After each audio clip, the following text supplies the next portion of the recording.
Chapter 166. The World Has Changed. In the third year, you returned to Xianxia County and resumed your leisurely role as the small shopkeeper of a medicine shop. At Xianxia side, after the initial phase, you felt there was no need to keep a constant watch. Visiting occasionally to keep an eye on things was sufficient. The observer must be cautious, as observing too frequently could lead to trouble, especially with the mysterious Xianxia and the carefree Taoist. In the fourth year, you train martial arts at a leisurely pace, savoring life. Your practice of bummy fascia gene was smooth, and by the year's end, you could condense 13 miniature steam engines within your body instantaneously. In the fifth year, during the middle of the year, a theater troupe arrived in Xianxia County, focusing on martial arts performances.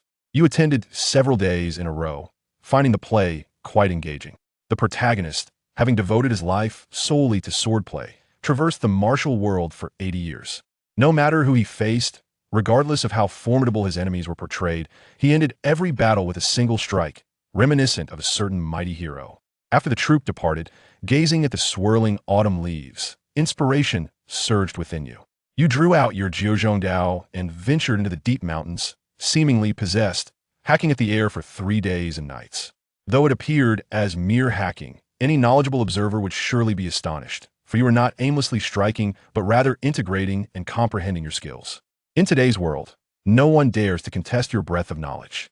You were meticulously organizing the 100 martial arts techniques you had mastered. They included sword techniques, fist techniques, palm techniques, finger techniques, staff techniques, lightness techniques, and more. It was too chaotic, too disordered. You pondered if you could distill these 100 techniques into one comprehensive martial art, perhaps even a single move. Suddenly, you halted, frowning deeply, realizing, no, this is insufficient. There are still too many extraneous movements. You resumed your Jiuzhong Dao practice. 1 month, 2 months, 3 months passed. In Xianxia County, at your little medicine shop, a large fat cat lay on its empty belly, lethargic. The dog lamented, "Where have all the people gone? I'm so hungry I could eat a rat." A month later, in the distant mountains beyond Xianxia County, after 4 months of relentless practice against the air, you had become emaciated, with hollow eyes and cheeks that appeared chiseled. Had you maintained such an appearance before your time travel, a visit to the hospital would have sufficed, for the doctors would have diagnosed you with anorexia. Despite your extraordinary physical prowess, the toll on your body was immense. 4 months of pure output without intake had nearly drained your vitality. You were so weak that even lifting the Jiuzhong Dao became a challenge. However, your eyes grew ever brighter. Weakness, hunger, and fatigue were not merely negative states. Particularly the gradual weakening from such extraordinary strength brought forth new insights while practicing your martial arts. Yes, this is it. This is what I seek. Suddenly, overwhelmed with joy, you wept, albeit no tears flowed. Gasping, you lifted the blade, and with a thought, a bounty of food, elixirs, and water surged from the simulated space into your stomach. Your starving body was finally graced with nourishment. The contours of your muscles redefined themselves, and your skin regained its luster. The Jiuzhong Dao, once as heavy as a mountain, felt light as a feather once more. 13 miniature steam engines coalesced in an instant, and you effortlessly swung forward, executing a simple downward strike that seemed to scatter countless knife shadows before converging into a singular blow. A swift motion, a blade as fine as a hair, formed from steam, sliced through the air with precision. There was no smoke, no explosion, no heat, and not even the sound of air being split.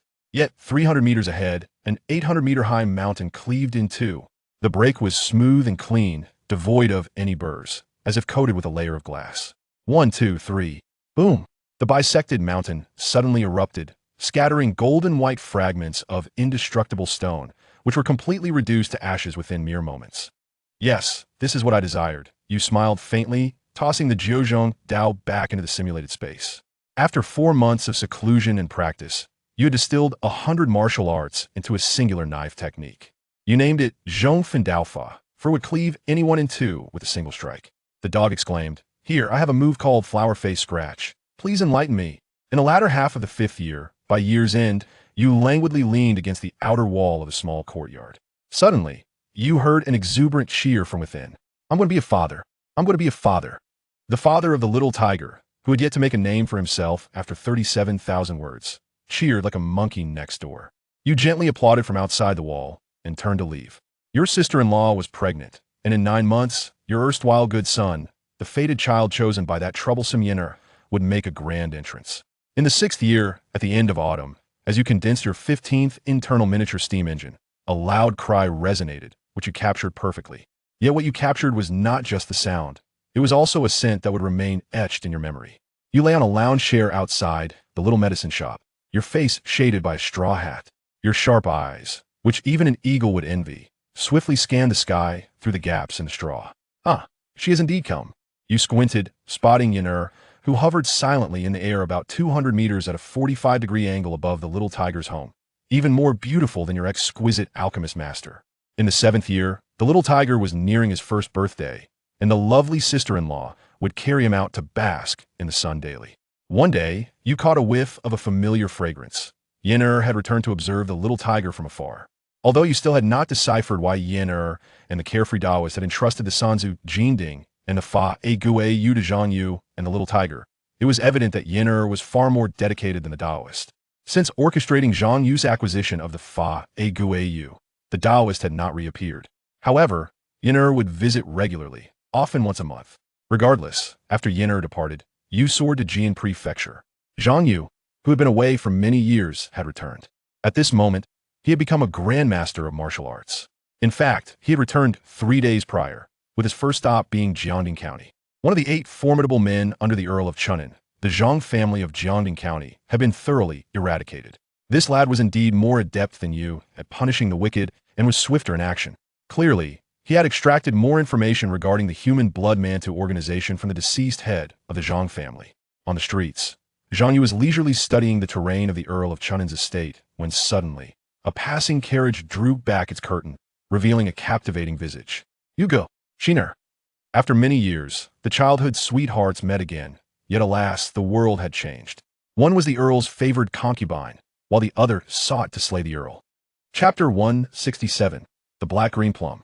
In the 7th year, Zhang Yu, this lad, has forgotten his loyalties in the face of beauty. You stand above, observing the reunion of these two souls. The phrase "things have changed" is not uttered lightly. Cheng Yunxin, who has served as a concubine for Lord Chunnan for so many years, is no longer the innocent flower she once was. A capable woman both day and night. She has earned Lord Chunnan's trust and has firmly established herself as a key figure in the infamous human blood bun syndicate of Jian Prefecture. Now, matters concerning the collection of human blood within the manor have been entrusted almost entirely to her. How could such a person not exude an aura of dark intrigue? Zhang Yu, with his keen perception, could hardly fail to notice.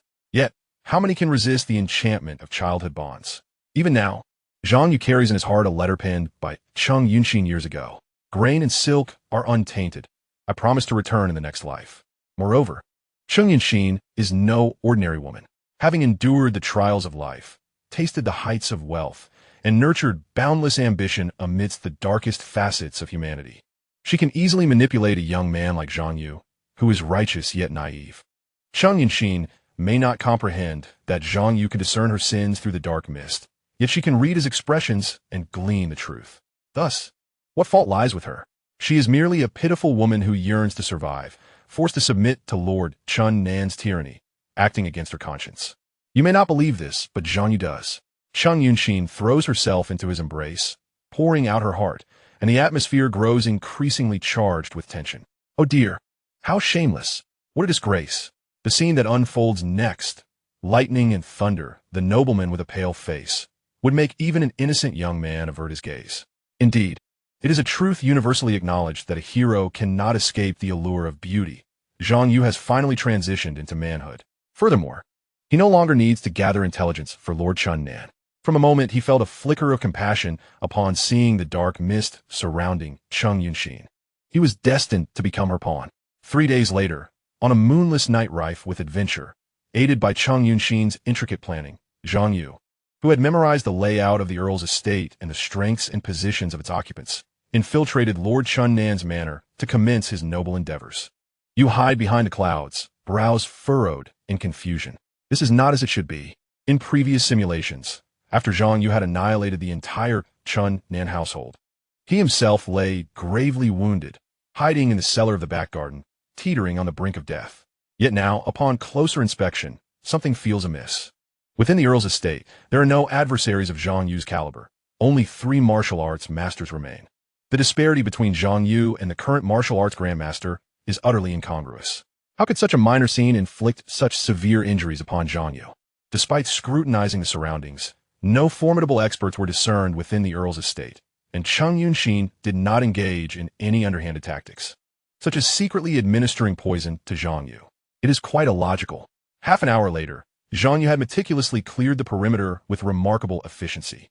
After a while, only the notorious criminal Chun Nanbo remained, awaiting his fate. You stealthily descended, concealing yourself about 10 meters behind Zhang Yu, observing intently, pondering that any unexpected developments would undoubtedly transpire here. Indeed, when Zhang Yu stealthily entered Chun Nanbo's chamber, the latter was abruptly roused from slumber, raising his hand to exchange blows with Zhang Yu. Chun Nanbo's arm was instantly shattered, and Zhang Yu seized the opportunity to launch another attack. In a panic, Chun Nanbo grasped the trembling Cheng Yunxin beside him with one hand, using her as a shield.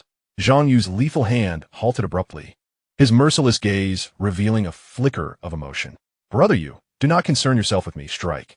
To perish by your hand would render my life worthwhile." Cheng Yunxin bravely thrust her chest forward, charging toward Zhang Yu's formidable energy. Zhang Yu hastily withdrew his energy, enveloping Cheng Yunxin in his embrace. Yet, in that fleeting moment between life and death, just a brief hesitation was sufficient to alter the course of events dramatically. Chun Nanbo smashed the headboard with one hand, retrieving a blood-red pill, which he hurled toward the pair he regarded as mere dogs. Zhang Yu, embodying unparalleled strength, shielded Cheng Yunxin behind him, his grandmaster-level energy coalescing into a protective barrier. The moment the blood-red pill made contact with Zhang Yu's energy, it detonated into a cloud of crimson mist, seeping into his body. In an instant, blood streamed from Zhang Yu's 7 orifices, while Chun Nanbo wore a sinister grin. And the ambition Cheng Yunxin's eyes became increasingly difficult to suppress. In the next instant, Chun Nanbo's head was severed. Zhang Yu, sustaining his breath, executed a strike with his sword energy. However, he could not endure much longer. Releasing that breath to slay Chun Nanbo proved detrimental. The mist invaded his internal meridians, rendering him weak and causing him to collapse. Brother Yu, are you all right?" Cheng Yunxin feigned concern as she grasped Zhang Yu. You clearly observed the flickers of murderous intent in her eyes, though she suppressed them one by one. Even a severely injured grandmaster, poisoned and weakened, remains a grandmaster. "Brother Yu, let me find a place to treat your wounds. I will handle everything. You only need to focus on your recovery." Cheng Yunxin bit her silver teeth and carried Zhang Yu to the cellar in the back garden. What transpired next was precisely as you had envisioned. Cheng Yunxin, accompanied by the young son of Chun Nanbo, whom she had long concealed, departed the city of Jian under the cover of night. Her plan has come to fruition. In her view, while she cannot eliminate Zhang Yu at this moment, his demise is inevitable. Time will take care of that. The young son of Lord Chun Nan will serve as her greatest asset in leveraging the emperor's authority to command the vassals, positioning her as the leader of the Bloodbun faction in Jian Prefecture. The value of Zhang Wuji's mother continues to rise. You shake your head and descend into the cellar. In the corner of the cellar, a fragrant incense burns, capable of sealing a warrior's dantian. Zhang Yu's condition is dire. He lies in a coma, his breath faint and fragile, evoking a sense of imminent death, while wisps of red mist occasionally seep from his skin. Fortunately, Zhang Yu possesses extraordinary luck. The merits of the punishing evil jade pendant concealed within his Taoist wig are gradually sinking into his body, preserving his vital essence. Pondering for a moment, you reach out and grasp a strand of the red mist, which swiftly burrows into your being. It is not poison, but rather a curious substance. Upon entering your body, you feel your blood surge uncontrollably, yet it lasts only an instant before being extinguished by your formidable physique. The only certainty is that this substance is unrelated to poison, yet its lethality is remarkably potent. While it poses no threat to you in extreme circumstances, few would escape unscathed. A sudden realization strikes you. How did she arrive here? You catch a whiff of Yenner's fragrance approaching. Chapter 168, Little Tiger's Departure. Year 7, Part 2, detecting Yenner's scent drawing near, you plunge into a nearby large wooden barrel, holding your breath. With your current mastery over your body, remaining still renders you as unnoticeable as a piece of wood. Moments later, the dark door of the cellar creaks open, and Yenner, wrapped around the arm of the carefree Taoist, saunters in like a pair of affectionate young lovers. Yenner surveys the unconscious Zhang Yu, stifling a giggle. Brother Xiaoyao, this time you have indeed chosen a rather handsome child of fortune, much more so than that fellow from last time. What was his name again? The carefree Taoist affectionately replies. Han Yunfei. Yes, Han Yunfei. This Zhang Yu is far more charming than Han Yunfei, but still not as handsome as my dear brother Xiaoyao. As she speaks, Yenner produces a jade vial. The moment she opens it, the red mist within Zhang Yu dissipates as if it were smoke encountering a powerful exhaust fan. All right, brother Xiaoyao, let's be on our way. As Yenner stows the jade vial, Zhang Yu's complexion visibly improves. With his grandmaster physique, free from the intrusion of the red mist, he will likely recover within 10 days to a month. No rush, the carefree Taoist remarks, carefully assessing Zhang Yu's condition once more before wrapping his arm around Yenner's slender waist. Yenner, the child of fortune I am nurturing will mature in no more than 3 years. You must not delay on your end either. It is rare for me to venture out, and this time I am here to assist you in selecting the one to refine your essence. Hee, thank you, brother Xiaoyao. Two individuals, entwined in an embrace, departed from the cellar, while you lingered for an additional half an hour before emerging from the large wooden barrel. The information you gleaned was rather substantial. However, it must be said that discreetly observing the situation often yields invaluable insights. Furthermore, it is no wonder that during my prior simulation of my first encounter with Zhang Yu, he exhibited no trace of the crimson mist within him. Evidently, it had been extracted beforehand by someone. As you contemplated, your mind raced to organize the dialogue and actions of the duo you had just witnessed. Extracting key terms, you noted that Yenner was indeed a superficial admirer of beauty. Moreover, it became apparent that Zhang Yu and Xiao were not the first to be artificially designated as children of destiny by the carefree Taoist and Yenner. This pair had consistently engaged in the creation of such figures. Prior to Zhang Yu, the last child of destiny cultivated by the carefree Taoist was named Han Yunfei. The question lingered. Why were they so intent on producing these successive children of fate? The answer eluded you. You could ascertain that it was undoubtedly not a benevolent endeavor. Zhang Yu would reach maturity in no more than 3 years. As you stroked your chin, a spark of realization ignited within you. In the last simulation, you had spent over a year searching for Zhang Yu, only to find no trace of him. That period coincided with the 10th year of the simulation. Presently, it was the 7th year, and in 3 years, the fruit would be ripe for the picking. The actions of these two were rather unscrupulous. No longer wishing to squander your precious mental faculties, you resolved that 3 years would suffice to unveil the truth. Nevertheless, there were ways to glean information sooner. In the 8th year, you extensively traversed various locales, stealthily infiltrating the county office to peruse local chronicles. At last, in the estate of Shangguorong in Anning County, you unearthed information pertaining to Han Yunfei. Han Yunfei was the previous child of destiny chosen by the carefree Taoist. The records of Anning County revealed that 23 years prior, amidst courtly factional strife, a prince conspired with treacherous officials within the Golden Yuan Hall, secretly amassing troops outside the county, intending to rebel. When their plot was uncovered, the traitors and the prince, in desperation, sought to claim territory as their own, vowing to confront the imperial court. The first city they aimed to seize was Anning County. At that time, imperial reinforcements were delayed, and the local militia was no match for the rebels. In a mere half-day, the rebel army breached the county gates, and to establish their dominance, they ordered a massacre, leaving no one alive. The bloodshed was catastrophic. Within 3 days, the population of over 100,000 in Anning County was reduced by 80 to 90,000. Yet, on the eve of Anning County's total descent into a ghost town, a rugged yet immensely powerful young hero descended from the heavens, single-handedly repelling the marauding rebels. Subsequently, a white rainbow arched down from the sky, sweeping the hero into the air before vanishing from sight.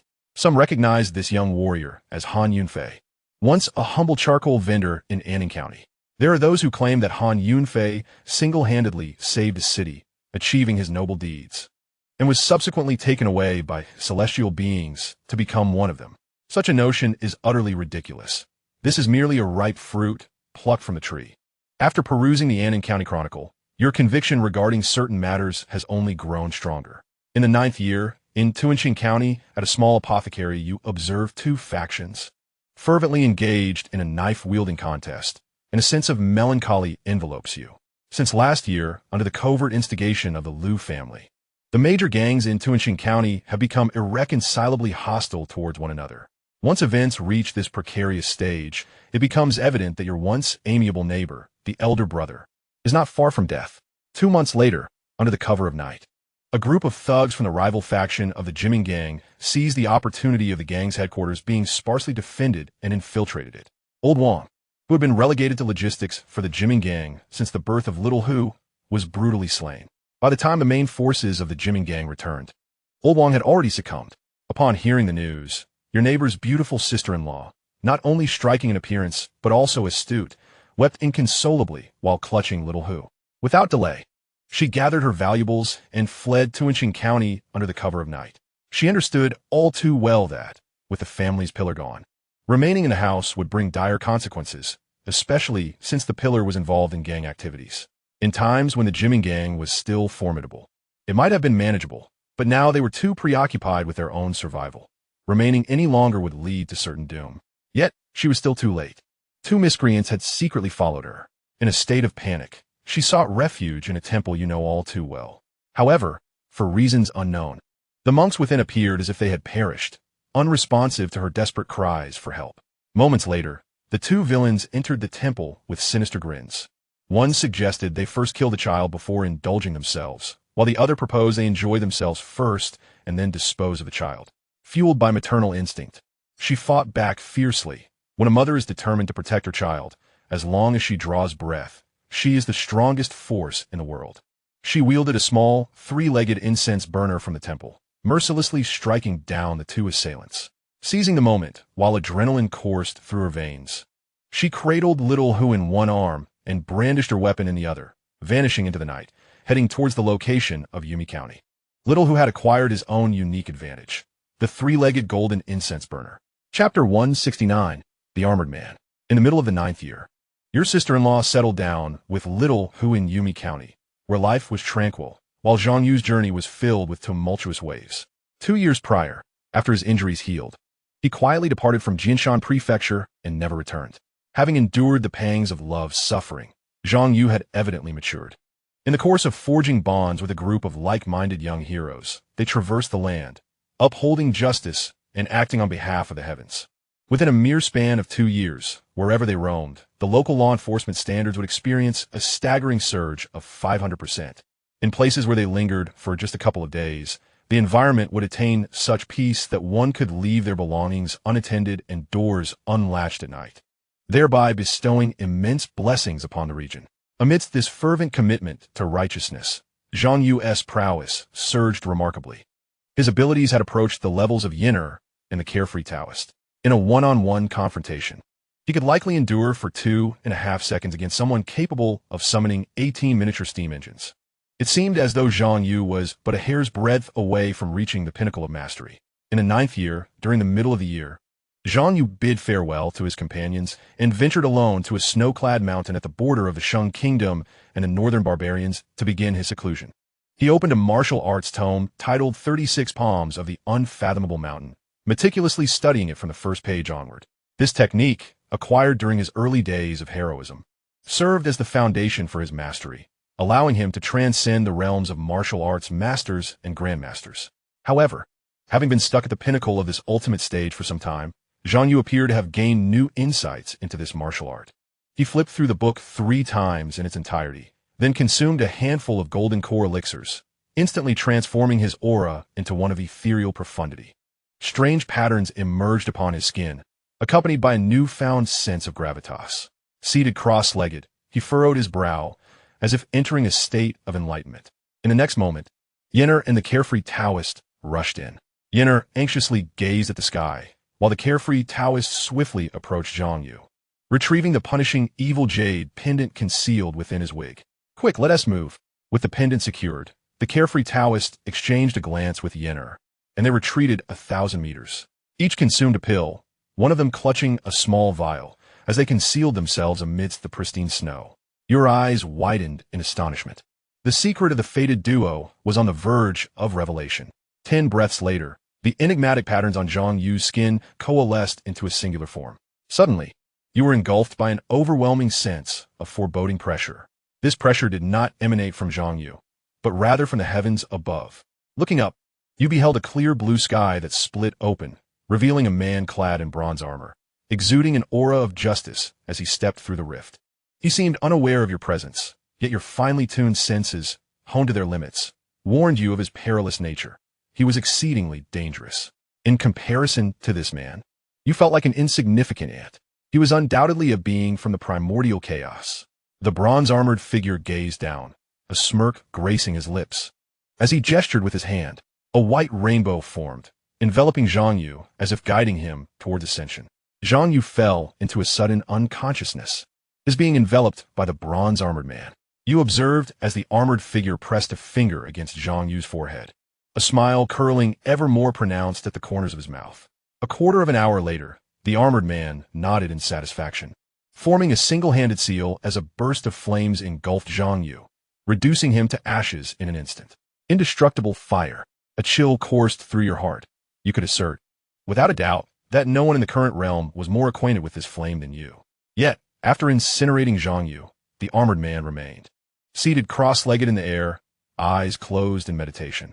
Motionless. He was still, and so were you, your gaze drifting between Yin concealed beneath the snow, the carefree Taoist, and the bronze-armored man. Gradually, your furrowed brow relaxed as you began to comprehend the intentions of Yin and the carefree Taoist. Beyond the rift behind the bronze-armored man likely lay the fabled primordial world, and as the armored figure entered his meditative state, Yin and the carefree Taoist stealthily uncorked a jade vial, aiming its opening towards the fissure. Though you could not discern what flowed from that rift, nor could you see what the two were absorbing within their vials, you pondered, what else could it be? They were deliberately conjuring a child of destiny to draw forth the armored man from the primordial realm, secretly utilizing their vials to siphon the spiritual essence from that world. Your heart grasped the truth, yet further questions lingered. Why would an individual from the primordial world be drawn to Xianxia? What was his purpose? It eluded you. Utterly perplexing. In the blink of an eye, 10 days had passed. The bronze-armored man opened his eyes, appearing to have gained considerable insight. At that very moment, you noticed that Yin and the carefree Taoist had already sealed the opening of the jade vial. Indeed, my astuteness was flawless. Taking advantage of the armored man's meditation to secretly absorb the primordial essence, they were quick to cease their actions the moment he awoke. The actions of this duo of destined children only solidified your suspicions, yet you felt no desire to engage with them further as the armored man initiated new movements. With a snap of his fingers, 2 images resembling water mirrors unfolded. One scene was familiar to you, depicting the royal treasury of a Liang kingdom. A mysterious altar lay buried beneath mountains of gold and silver. The other, though unseen by your eyes, was easily surmised, a sacrificial altar submerged in a pool of blood, presumably located deep within the imperial palace of the Shang kingdom. Suddenly, the masters behind the 2 altars seemed to sense something. The ethereal figure of Taoist Chao Bao emerged amidst the gold and silver, seemingly able to perceive the armored man from afar, and courteously performed a gesture of respect. Upon the blood pool, an ominous eye emerged, gazing provocatively at the armored man. You shameless, filthy rat. One day, I shall expel you from my little world. The armored man muttered discontentedly, dismissing the water mirror with a wave of his hand. With a twitch of your lips, you discerned his mutterings, his fluent official language surpassing your own in clarity. It appears that the languages of Liang and Shang still serve as a common tongue in this primordial era. At that moment, the armored man tapped a silk pouch secured at his waist, and a desk along with the 4 treasures of the scholar manifested out of thin air. He grasped a brush and, with astonishing speed, began to ink the air, producing a thick stack of paper within the span of an hour. The armored man then bound these sheets into a tome, illuminating each with a faint orb of light before casually scattering them across the land. One tome, in particular, landed about 50 meters in front of you upon the snow. As the cold wind swept through, the pages fluttered, overwhelming your senses. Martial Arts Manual? Chapter 170, The Secrets of the World. In the 9th year, the 36 methods of earth evasion within the 5-element evasion technique have been thoroughly comprehended. With this small world, I pledge allegiance to the Yuqing lineage, and the attainment of orthodox transcendence is imminent. The bronze-armored man, elated after dispersing the martial arts manual, turned and vanished into the rift. Yinner and the carefree Taoist also retreated, taking their jade vial without a glance at the scattered martial arts manual upon the snowy mountain, as if it held no value in their eyes. However, You found little inclination to engage with the bronze-armored man and the duo of artificially created fated children. Your mind was a tempest of chaotic queries, yet gradually, a coherent thread began to weave them together. It dawned upon you that the essence of martial arts was derived from such experiences. This world was becoming increasingly fascinating. You exhaled a long, heated breath.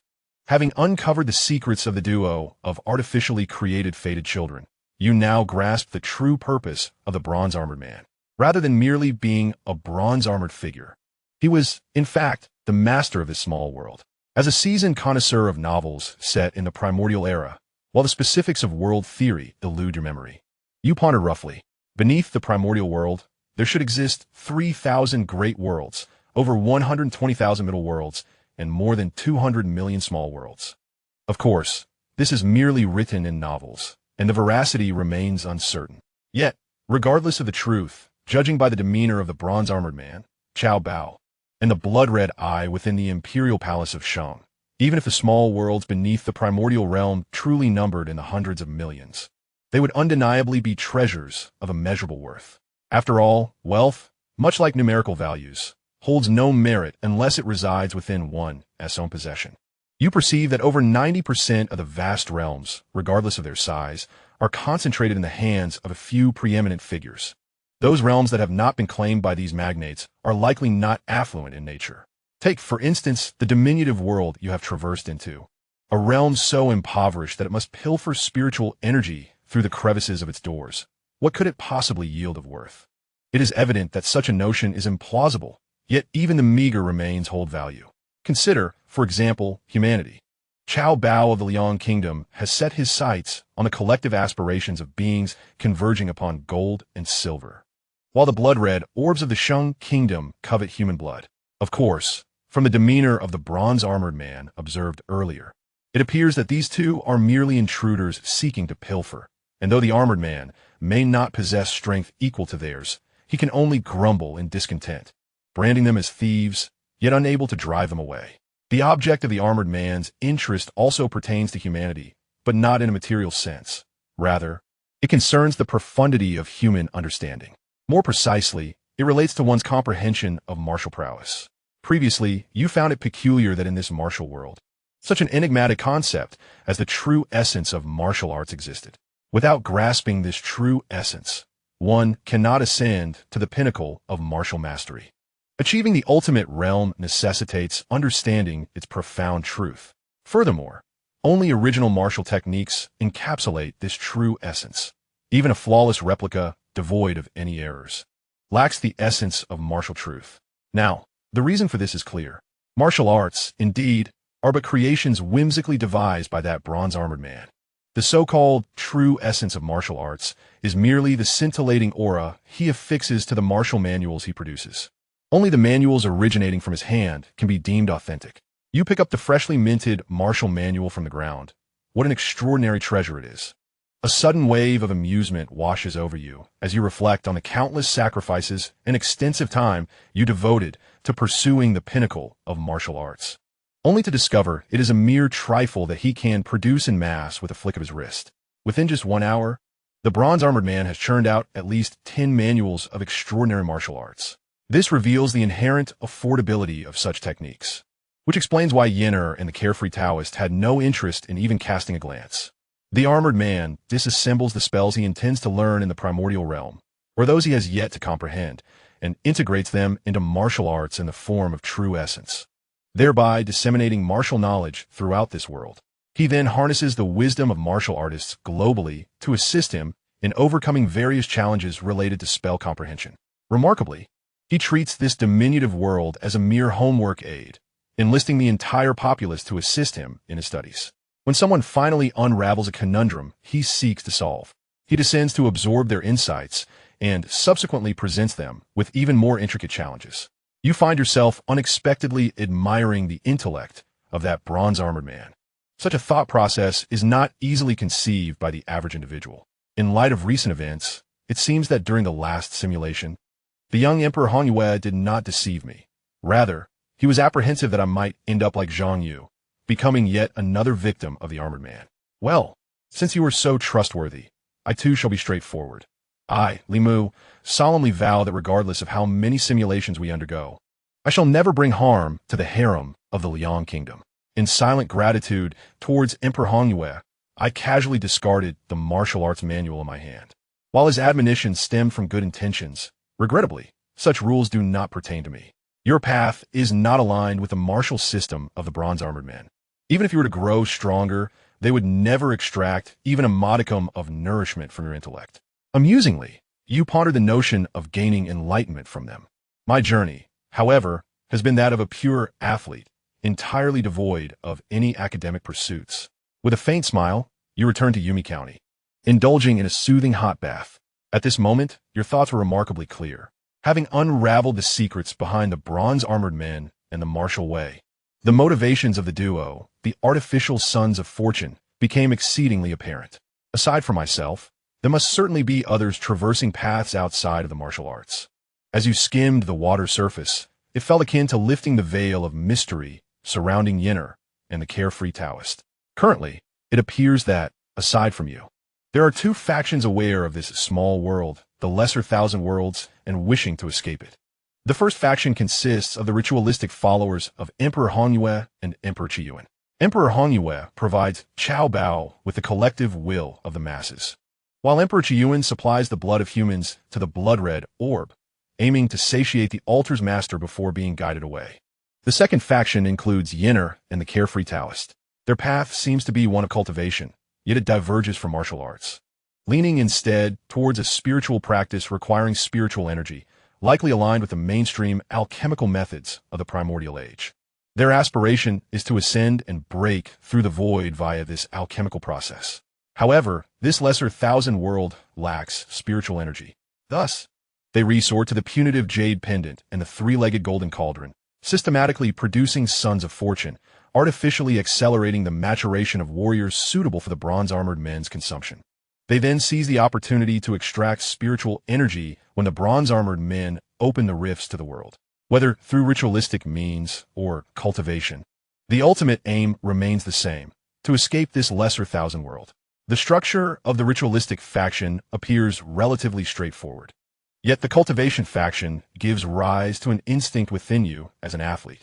It is evident that a significant power lurks behind the cultivation stream. Yin, and the carefree Taoist, with their limited prowess, seem merely pawns thrust into the fray. These matters can be explored in due time, but presently, a pressing concern demands your contemplation. You rub your temples, continuing to squeeze the heavily taxed neurons of your mind. You will inevitably leave this place one day. Thus, which path should you choose? Chapter 171, Stewing the Goose. Although your true arrival in this realm has yet to reach 40 seconds. Nevertheless, the minor world is indeed a minor world, with limitations abound. Anyone with a modicum of ambition would shun the role of a frog at the bottom of a well. Yet, how to depart, how to transcend, should one pursue the path of cultivation or that of sacrifice? You find yourself enveloped in profound distress. However, it is at this moment that the benefits of being an athlete become apparent. Why should I strain to analyze this matter? With a relatively uncomplicated mind, you promptly cease your mental turmoil. Leaving the minor world is an inevitability, but what is the rush? No matter how small the minor world may be, it remains a realm of its own, with charming maidens in rows, delectable wines in abundance, and breathtaking vistas all around. You have yet to fully indulge. What is the urgency to depart? There is no fault in this reasoning. After all, I'm not the only one yearning to leave. Whether one follows the path of sacrifice or cultivation, the fervency to depart surpasses my own. Thus, why fret? Let them explore the paths ahead. Allow them to err. I shall revel in the art of waiting. In a moment of clarity, you decide to visit the most luxurious brothel in Yumi County, reserving all the courtesans for yourself. Year 10. With your thoughts now clear, life transforms into boundless joy. You evolve from a mere observer to one who indulges in pleasure. Aside from the occasional visit to Yumi County to see Little Tiger, your remaining time is spent traversing the world, embodying a connoisseur of establishments and a jubilant dandy. Year 10. Continued on this day, you soar across the Shang Nation, arriving in the northern wilderness, a land split between grassy fields and arid deserts. You intend to explore the entertainment industry in the northern region. However, before you could commence your exploration, you unexpectedly encounter an old acquaintance. After a year, Xianxia's absence, you meet the carefree Taoist once more. Just as he had chosen Xianxia in the past, he now selects a young lad in the northern region to serve as the new bearer of the penalty Jade Pendant as fortune. You ponder thoughtfully the cultivation faction, in its quest to entice the bronze-armored lord of this world for the purpose of siphoning spiritual energy, is indeed diligent. Whether such lofty ambitions justify the manipulation of others' lives is not for you to judge, for an observer is devoid of moral standing. You shall simply observe in silence. Year 11. In Yumi County, 5-year-old Little Tiger begins his martial training. For the impoverished family they are, managing to send Little Tiger to a private school to learn literacy is already a financial strain, and they cannot afford a martial arts academy that demands at least 3 to 5 taels of silver monthly. Yet, Little Tiger is not the same as you once were. He possesses a family legacy of martial arts. At the beginning of the year, my sister-in-law formally entrusted the Wang family's ancestral martial arts, a rather mediocre manual titled Treading the Wind, to Little Tiger. As fate would have it, the 5-year-old Little Tiger, despite his inability to fully recognize the characters in the manual, merely imitated the movements depicted in the illustrations and, within 3 days, had mastered the basics, emerging as a novice warrior in the initial stage of body refinement. Naturally, due to his young age and incomplete physical development, even as a novice, Little Tiger was no match for an adult who had never trained in martial arts. However, within the realm of those under 10 years old, Little Tiger had already attained an unparalleled level of prowess. Little Tiger swiftly became the king of the children in the vicinity, able to chase away dogs or pursue chickens at will, which granted him considerable prestige. Of course, if confronted by a gang of more than 10 large white geese, he would undoubtedly flee with his hands over his head. In his quest to conquer the formidable white geese, Little Tiger diligently practiced treading the wind and, by mid-year, managed to single-handedly battle 10 geese, achieving a resounding victory, only to be pursued for 3 streets by the geese's owner wielding a rolling pin, thus suffering great embarrassment before his peers. In pursuit of revenge, the next day, Little Tiger lay in ambush along the usual route of the white geese gang, stealing one of the goslings with the intent of soothing his bruised ego from the previous day's defeat. Yet, to cook the goose, one requires a pot. Unwilling to roast the goose at home, Little Tiger cleverly decided to bring the small, 3-legged cauldron of unknown purpose to the riverbank, where he joyfully set a fire to stew the gosling. From a distance, you observe this scene, relieved that your frequent visits to various shops had temporarily placed you in a state of wisdom. Otherwise, you would have truly missed witnessing Little Tiger's first extraordinary moment. Goose meat, known for its nourishing properties, when enhanced by the 3-legged cauldron, magnified its nutritional and medicinal qualities 100-fold, far surpassing the so-called secret potions found in martial arts schools. Indeed, after sweating profusely, Little Tiger consumed every last morsel of the goose meat and soup, his cheeks flushed with vitality, his small fists clenching and unclenching as if brimming with boundless energy. Harnessing this newfound vigor, Little Tiger began to practice treading the wind right then and there, and half an hour later, accompanied by the sound of cracking bones, he advanced to the mid-stage of body refinement. Little Tiger stood stunned for a moment before exuberantly raising his fists to the sky, embracing the 3-legged cauldron in a fit of joy. This scene evoked a powerful sense of déjà vu in you, reminiscent of the moment you discovered the cauldron's efficacy and celebrated in a similar manner. Ah, so this little cauldron is my secret weapon. I knew it. A transcendent being without a system is one thing, but surely they wouldn't deny me even a little bit of luck. You exclaimed, lost in your triumph, realizing that such thoughts should never be uttered aloud again. What is this? From a distance, you overheard this and felt a wave of disbelief wash over you. A transcendent being? Little Tiger, it turns out, was a transcendent being. My fellow countrymen. In an instant, you nearly succumbed to the impulse to rush over, but ultimately, you restrained yourself. However, you remained trembling with excitement. In this realm, there exists another traveler besides yourself, one who once referred to you as father. This time, there shall be no reminiscing, but rest assured, next time will be quite amusing. A mischievous smile graces your face. This simulation requires you to be an observer. Thus actions must be restrained. Yet, in the next simulation, you deem it necessary to have Little Tiger become your beloved son. It promises to be exceedingly entertaining. You regard Little Tiger with a gaze of sympathy. As a fellow traveler, your status as a prominent figure seems diminished. A dignified traveler, yet he is ensnared by the cultivation sect, helpless and pitiable. Year 12. Half a year has swiftly passed since discovering the remarkable utility of the three-legged golden cauldron. Little Tiger's strength has soared like a rocket. Aside from you and the scheming Yenner, few would dare to believe that this 6-year-old child from Yumi County has already attained the rank of a martial artist. However, as the child of destiny, a smooth path is not guaranteed. The marauding North Barbarian cavalry is soon to arrive. You stand aloft, gazing towards the distant mountains, where a band of robust men clad in the standard leather armor of the North Barbarian Light Cavalry is busying themselves with cooking. The North Barbarian Cavalry is gathering. During the third simulation, you were curious about how these cavalrymen traversed most of the Shang Kingdom to reach the southern town of Yumi County. Now, you finally grasp the truth. This is no ordinary North Barbarian Cavalry. You squint slightly. In the depths of the mountains, a familiar rotund face with a bushy beard is gesticulating animatedly. Steward Liu, as charming as ever. Chapter 172. The protagonist descends the mountain. Year 12. Continue to be honest. The internal developments of the human bloodbond group in Jian Prefecture have left you somewhat perplexed. A few years prior, the previous bearer of the fate of misfortune, Xianxia, nearly fell victim to Cheng Yunxin's machinations.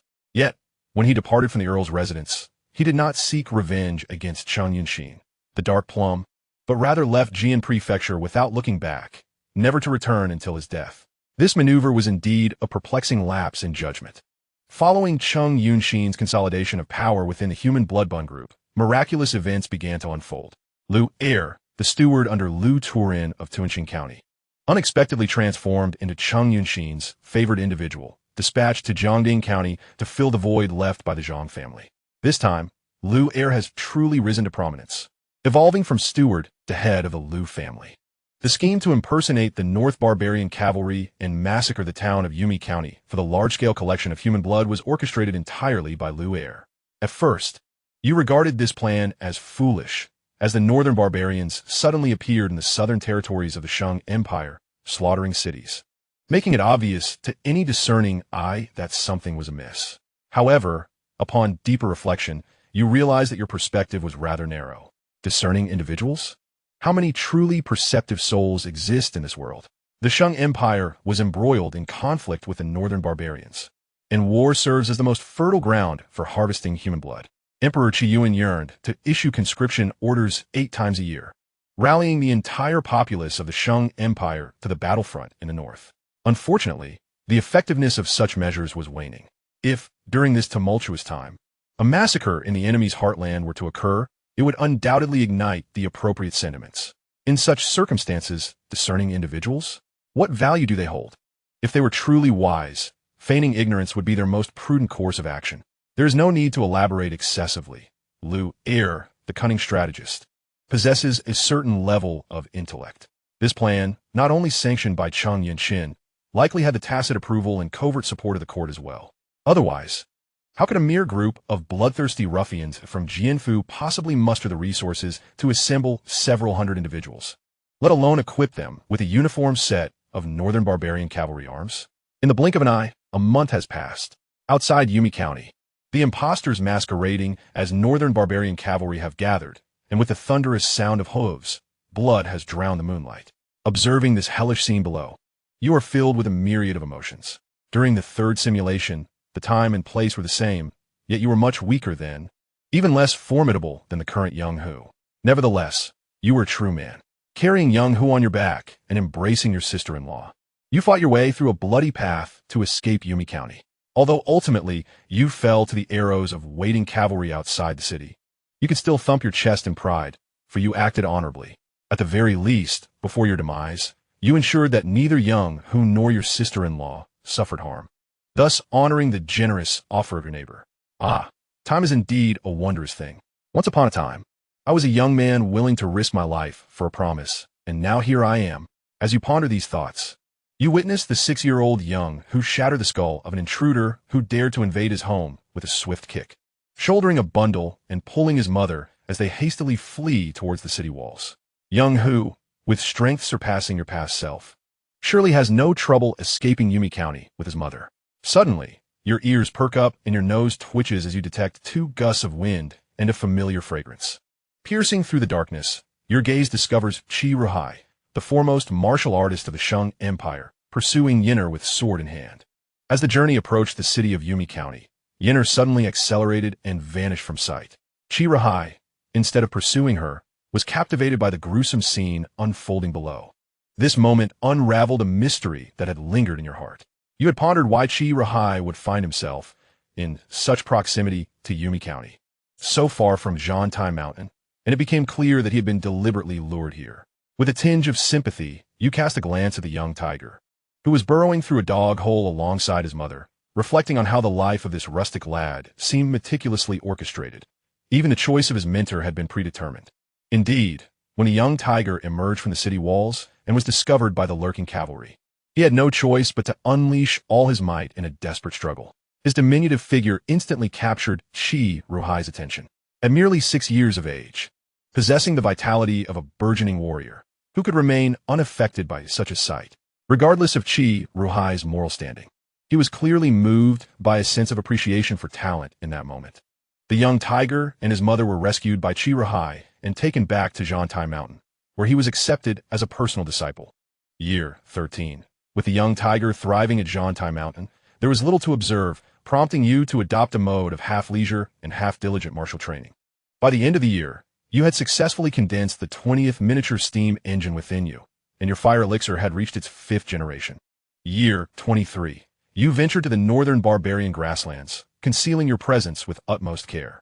The boy, chosen anew by the carefree Taoist to tend to the horses, bore the fortune akin to that of the former Zhang Yu, having comprehended the ultimate essence of martial arts, which drew the attention of the bronze-armored man. The familiar formula, the familiar sensation.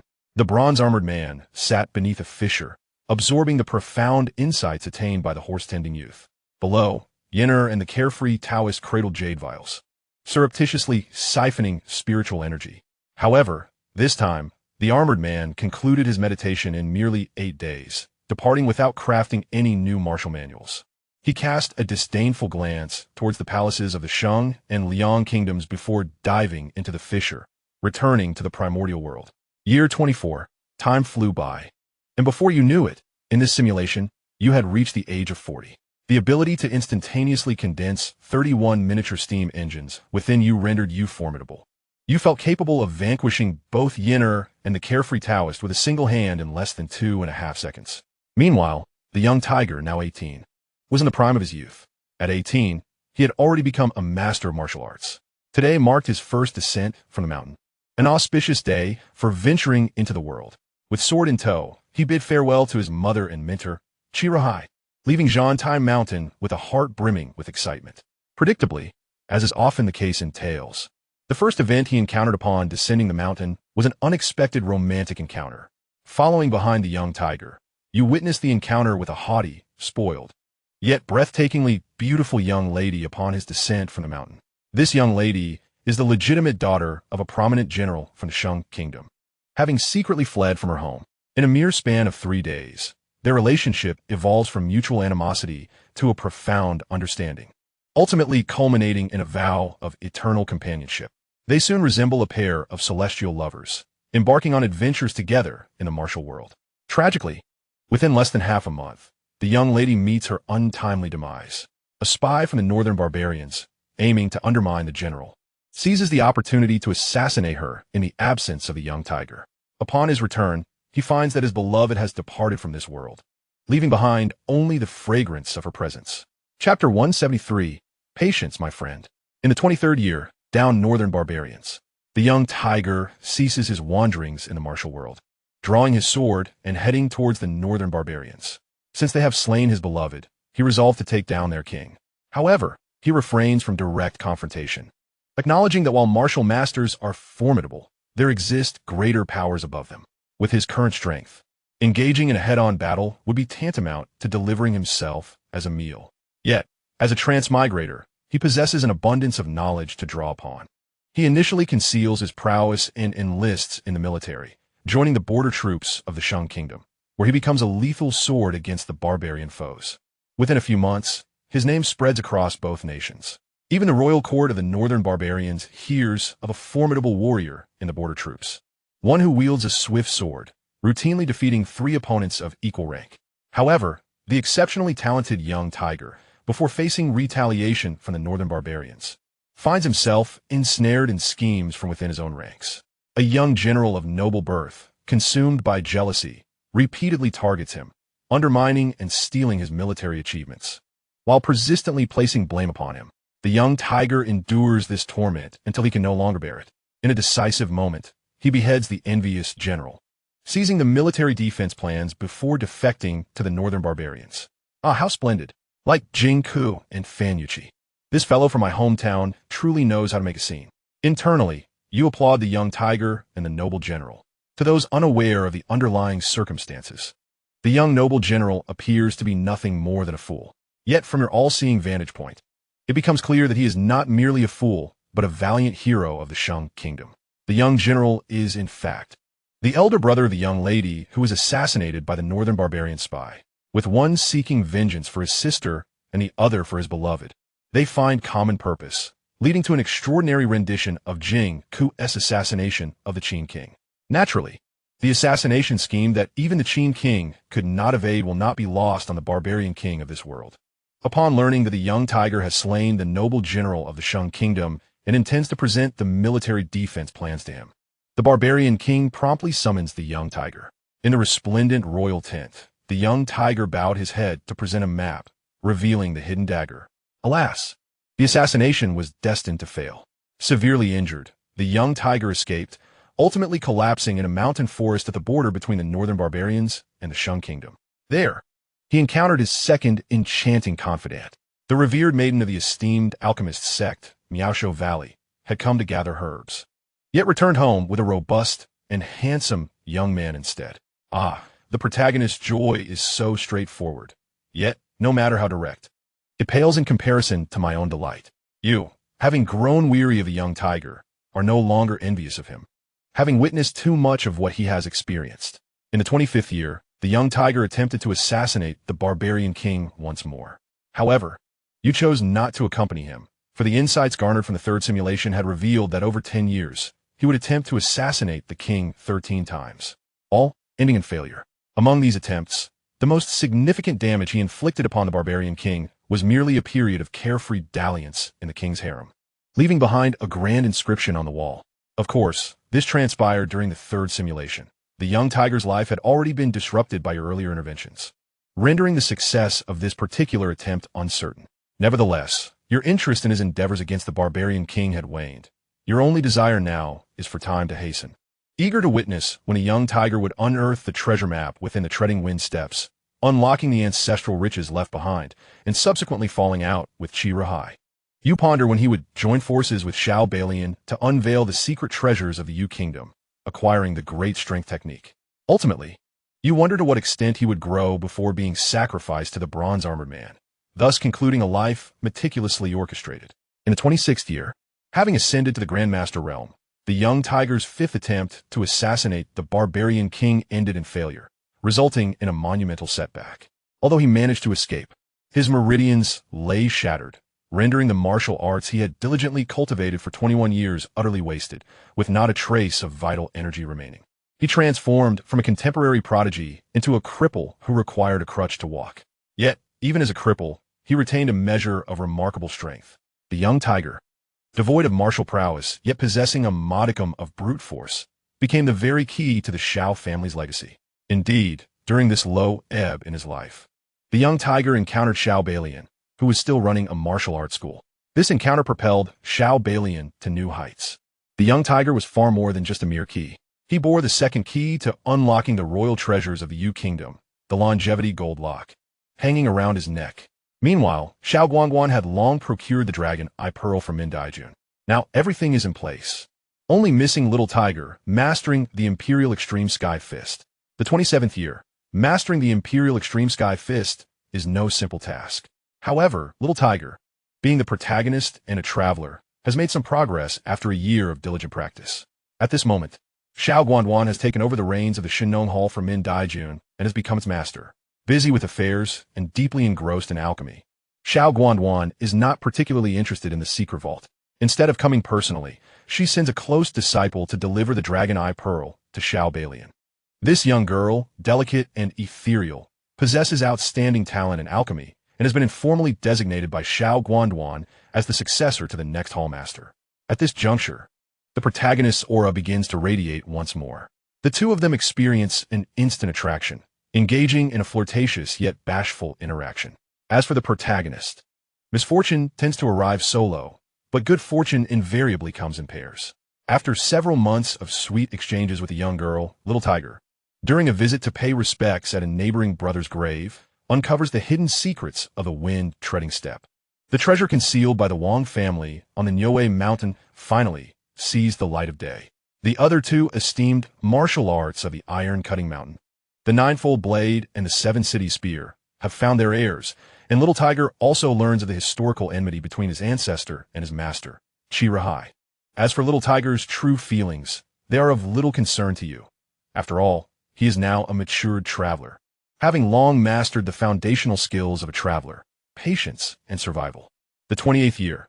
After a year-long arduous journey and getting lost in the endless miasma of the southern wilderness, it mirrors the previous simulation of your adventure with Old Xiao in the south. After wearing out several pairs of shoes, the royal secret vault of the Yu Kingdom, sealed for over 200 years, opens once again. Meow. I exclaim, calm down, dog. I know you're anxious, but hold your horses. Chapter 174, Modifications and Corrections. The latter part of the 28th year, after Little Tiger and Xiao Balian unlock the royal secret vault of the Yu Kingdom, the large black cat, Dog, in your arms begins to fidget restlessly. As Little Tiger rummages through heaps of gold and silver and uncovers a large black cat, Dog's excitement escalates, revealing an intense appetite. This situation is already evident in your mind. You harbor no doubts that there is another dog within the secret vault. After all, even an external aid like the three-legged golden cauldron can be repeatedly simulated. So what is one remnant soul of a great Luo golden immortal? As an old reader, you are well aware of the classic trope of souls devouring souls. However, now is not the time for Dog to feast. In this round of simulation, you are determined to observe how far Little Tiger can progress without your intervention. In the 29th year, the young tiger temporarily remained in the southern frontier, for they lacked storage bags and your simulated space. The transport of such a multitude of items required a considerable effort, accomplished only by stealthily moving them cart by cart. Meanwhile, the tiger's enchanting confidant, the talented young girl of alchemy, returned from the Shinnong Palace bearing several first-grade healing elixirs. Another archetype of a fallen genius, now experiencing a resurgence, was transforming back into an unparalleled prodigy of martial arts. The young tiger was on the verge of soaring. Presently, he possessed not only the experience of cultivation from body tempering to the pinnacle of martial arts grandmaster, but also the complete inheritance of the three foundational legacies of the iron-cutting mountain, along with treasures of gold and silver and the companionship of a brilliant alchemist. Beginning anew, the young tiger resumed his martial training while simultaneously learning alchemy, aided by the extraordinary three-legged golden cauldron, leading to an accelerated progression. In the 30th year, a year later, the young tiger returned to the realm of martial arts grandmaster. By the 31st year, having reached the pinnacle of martial arts grandmaster, he commenced the comprehension of the ultimate truths of the three paramount skills of the iron-cutting mountain. In the middle of the 32nd year, he first grasped the ultimate truth of the iron-cutting sword, ascending to the realm of ultimate mastery. The following month, he comprehended the ultimate truth of the ninefold blade, and by the end of the year, he successfully attained the ultimate truth of the seven cities spear. Due to the disparate systems, your understanding of the power delineation among masters of the ultimate realm was limited. Yet, among those ultimate experts you had encountered, few could master two ultimate truths, while the likes of the young tiger, who simultaneously grasped three, were exceedingly rare. A flicker of clarity dawned upon you. It seemed that the cultivation sects, in their pursuit of spiritual energy, were also divided into two factions. The carefree Taoists, chosen sons of fortune, emphasized quantity, while Yin selection leaned towards quality. The quantity-oriented sons of fortune permitted the bronze-armored man to linger in this small world for about 10 days, whereas the quality-oriented ones. It was uncertain, but you surmised it would require at least a month, as anything less would incur excessive time costs. In the 33rd year, after stabilizing his ultimate power, the young tiger finally departed from the southern frontier, yet the large black cat from the hidden treasure did not accompany him. Clearly, the young tiger's prowess in cat care paled in comparison to yours. After all these years, he had yet to teach the cat to wash dishes or fold blankets. Quite disappointing. Upon returning to the iron-cutting mountain, One might assume he sought to stage a dramatic confrontation with Qi Ruhai. However, he approached Qi Ruhai with the same respect and gratitude as before his descent from the mountain. Another moment of clarity struck you. The young tiger was, after all, a time traveler, and the grievances between Qi Ruhai and his family's ancestors were of no concern to him. No matter how flawed Qi Ruhai might be, he had never wronged the young tiger. Rather, he had once saved his life. Yet, you realized that some could not comprehend this. After all these years, you had almost grown immune to Yin Yan's fragrant presence. If there exists anyone in this world who is more concerned about Xiao Hu than you, it would undoubtedly be Yin Er. Upon Xiao Hu's return to Zhantai Mountain, she discreetly followed him. Upon witnessing that Xiao Hu had not turned against Qi Ruhai, her delicate figure trembled with confusion. Clearly, the enmity with Qi Ruhai was a grand performance she had orchestrated for Xiao Hu's life. Now, however, this performance had encountered an unexpected flaw. You smile faintly, confused? Indeed, it is only natural. The fact that Xiao Hu is a transgressor of time is enough to perplex her for a lifetime. After a brief 2-month sojourn at Zhantai Mountain, Xiao Hu descended once more, setting his sights on the northern barbarians. Qi Ruhai may choose not to kill, but the barbarian king must perish. This is his unwavering conviction. Xiao Hu is no longer the useless boy of yesteryears. This time, he eschews cunning schemes and instead approaches the northern barbarian royal court with his sword held high. Mastering 3 forms of ultimate truths, Xiao Hu's prowess now rivals that of the foremost martial artist of the Shang kingdom, Qi Ruhai, as he advances, leaving a trail of destruction in his wake. Any who dare to impede him shall meet their demise, even if they are the mightiest of the northern barbarians. At last, drenched in the blood of his foes, Xiao Hu stands before the barbarian king. The barbarian king is in a state of disbelief. He cannot fathom why this man from the Shang kingdom persistently seeks his life, demanding clarity even in death.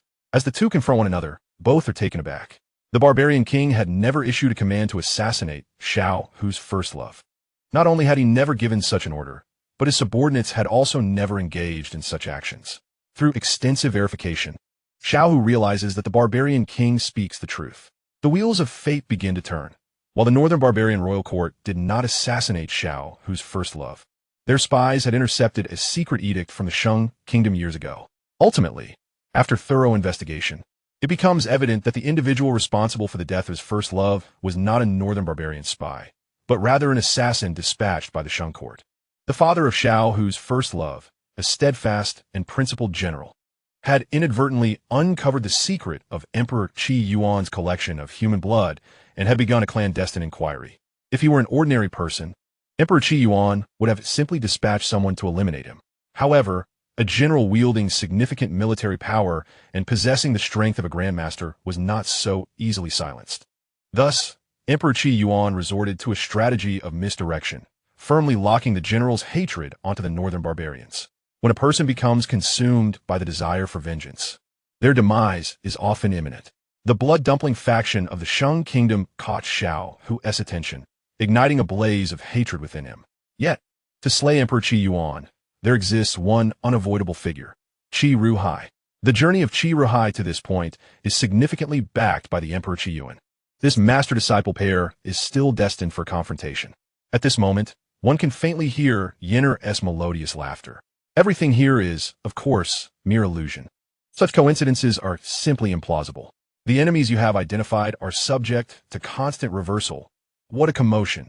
You witnessed Yin arriving at the northern barbarian king's court days earlier than Xiao Hu. This woman is indeed an adept at crafting narratives. In the 34th year, Xiao Hu, holding back his rage, first returns to Zhantai's Han, secretly escorting his mother to the Shinong Hall for the care of Hong Yan. Then he utterly annihilates his lingering attachments, driven to madness. Single-handedly, he stands against the entire court. The blood-stuffed Bun conglomerate of the Shang kingdom faces an epic crackdown. The long-anticipated battle with Qi Ruhai's master-disciple duo finally arrives. Qi Ruhai, the foremost martial artist of the Shang kingdom, ultimately cannot surpass his blue-blooded successor. He is pinned to the city wall of Shangjing by Xiao Hu's seven-city spear. This spectacle of combat is exhilarating. Yet your battle-weary mind suddenly contemplates a grave matter. Something is amiss, profoundly amiss. This situation is not right. You furrow your brow. Xiao Hu's life is firmly controlled by Yin Er. If any deviation occurs, she will promptly rectify it. For instance, in the battle against Chi Rahai, a misstep is inconsequential. She will simply find a way to correct it. However, during the third simulation, due to your intervention, Xiao Hu's life has veered drastically off course. Why did Yinner not emerge to amend it then? You swallow hard, suddenly considering an unpleasant possibility. Chapter 175, The Impending Crisis. In the 34th year, your frown deepens, sensing the gravity of the situation. So severe that even the athletic students can no longer resist pulling out paper and pen. You meticulously document everything related to your interactions with Xiao Hu from these simulations, seeking patterns. Indeed, you uncover something amiss. You have simulated a total of 7 times, among which you had contact with Xiao Hu only during the 3rd, 5th, and 6th simulations. In the 3rd and 5th simulations, you intervened considerably in Xiao Hu's life, while the sole intervention in the 6th was the premature interception of the 3-legged golden tripod. Given Yinner's prowess and her level of concern for Xiao Hu, she possesses ample capability to eliminate your interference in her plans. Yet, the peculiarity lies here. In the 3rd and 5th simulations, when your interference in Xiao Hu's life was extensive, she did not appear to confront you. Curiously, in the 6th simulation, where your interference was minimal, she did appear. This defies logic. At first glance, it also seems devoid of any discernible pattern. However, once you incorporated your personal growth into these simulations, patterns began to emerge. You pondered over the content on the paper for a considerable time. She had discovered me long ago. In the 3rd simulation, it was only after your interaction with Xiao Hu that she became aware of your presence. In the 5th and 6th simulations, she recognized you after you intercepted the 3-legged golden tripod. This raises a question. Why did she remain indifferent during the 3rd and 5th simulations, yet sought to eliminate you in the 6th? It seems the answer is singular. She did not refrain from intervening. Rather, she was observing, shifting her focus from Xiao Hu to me. Your eyes sparkled with certainty, despite the lack of evidence. Do not inquire why. Simply acknowledge the confidence that an athlete possesses in their own intellect. Naturally, you have even greater confidence in your own excellence. It is crucial to recognize that this is but a small world nestled beneath the vastness of the primordial chaos. Here, one can encounter remnants of great beings like the dog spirit, alongside figures like Chao Bao and the blood-red-eyed entities, who harvest willpower and human blood on altars. Thus, while the infiltration of the primordial world into this small realm is subtle, it is by no means rare. And you, with your ability to automatically collect within the simulated space, might lead the uninformed to draw parallels with the storage bags of the primordial realm. Might they mistake you for a reincarnated being from that world, or a lost cultivator who has wandered into this one? For those cultivation sects yearning to escape this small world, your very existence could represent a potential path to transcendence. This elucidates why, in the 3rd simulation, Yinna noticed your distinctiveness. In her mind, it was evident that you, having been reincarnated from the primordial chaos, held a higher priority than the artificially created child of destiny. Xiao Hu, when 2 interests conflict, naturally, the more significant one takes precedence. Thus, until the 3rd simulation where the elderly warriors met their demise on the battlefield, she did not make an appearance. In the 5th simulation, after you inadvertently obtained the 3-legged golden tripod before Xiao Hu, Yinner once again became aware of you. She continued her observation, and even when you fell victim to the combined assault of the 5 masters from the Jian Prefecture, she refrained from intervening. However, it is possible that in the 3rd and 5th simulations, she did intervene, and perhaps some of the adversities you faced were orchestrated by her design. The 6th simulation, however, presented a different scenario. This time, your approach was one of unrestrained pleasure, a pure indulgence in benefits. The day after your simulation, you directly intercepted the 3-legged golden tripod at a small temple, subsequently adopting a mysterious demeanor that confounded ordinary individuals. It is highly probable that Yinner lacked the ability to perceive the 3-legged golden tripod. In the 6th simulation, for an extended period, she was entirely unaware of your existence. It was not until the narrative of Xiao Hu progressed to the point where he sought the 3-legged golden cauldron in the small temple that Yin Er began to perceive your presence and embarked on a worldwide quest to find you. Your whereabouts were likely exposed during the latter part of the 6th simulation when she discovered you while searching for Xianxia. The thought of being scrutinized from behind makes me want to explode with frustration. You, who are observing Xiao Hu's life, stand with a hypocritical sense of justification. There is no rush. I will hold you accountable once I conclude my observation of Xiao Hu's fate. Your malicious intent is evident. In the 41st year, after Xiao, who caused a commotion in Xianxia, slaying Qi Rihai and eliminating Emperor Qiyuan, he embarked on a journey reminiscent of the classic male protagonist in early novels. He ventured forth as a chivalrous hero, rescuing damsels in distress, and ultimately ascended to become the most formidable figure in the world. Possessing mastery over 9 ultimate truths, Xiao, who was terrifyingly powerful, to the extent that you felt you could extinguish him with merely 2 fingers.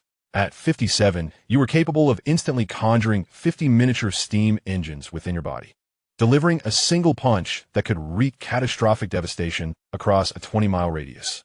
However, as an observer, your own strength was of little consequence. What truly mattered was that Xiao, who was finally reaching maturity.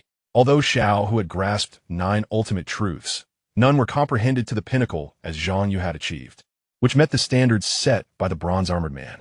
As the protagonist, he discovered the secret of transcending through broken voids during his adventures. 5 years prior, Xiao, who unearthed an ancient tomb of a martial arts master from a millennium ago, learning that warriors could also ascend. The number 9 is paramount.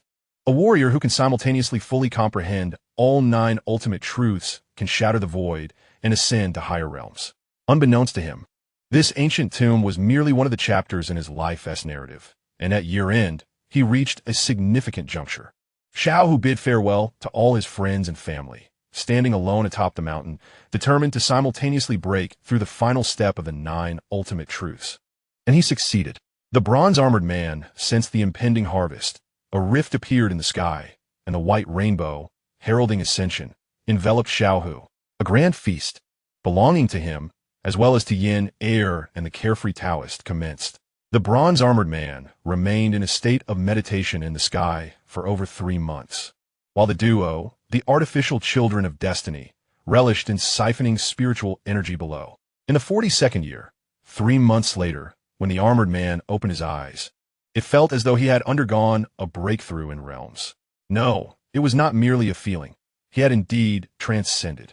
Calamity clouds surged through the rift, penetrating from the primordial world into the small world, coalescing in the sky.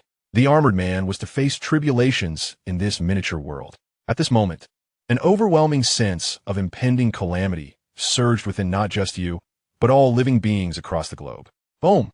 The first bolt of tribulation lightning struck, plunging you into darkness.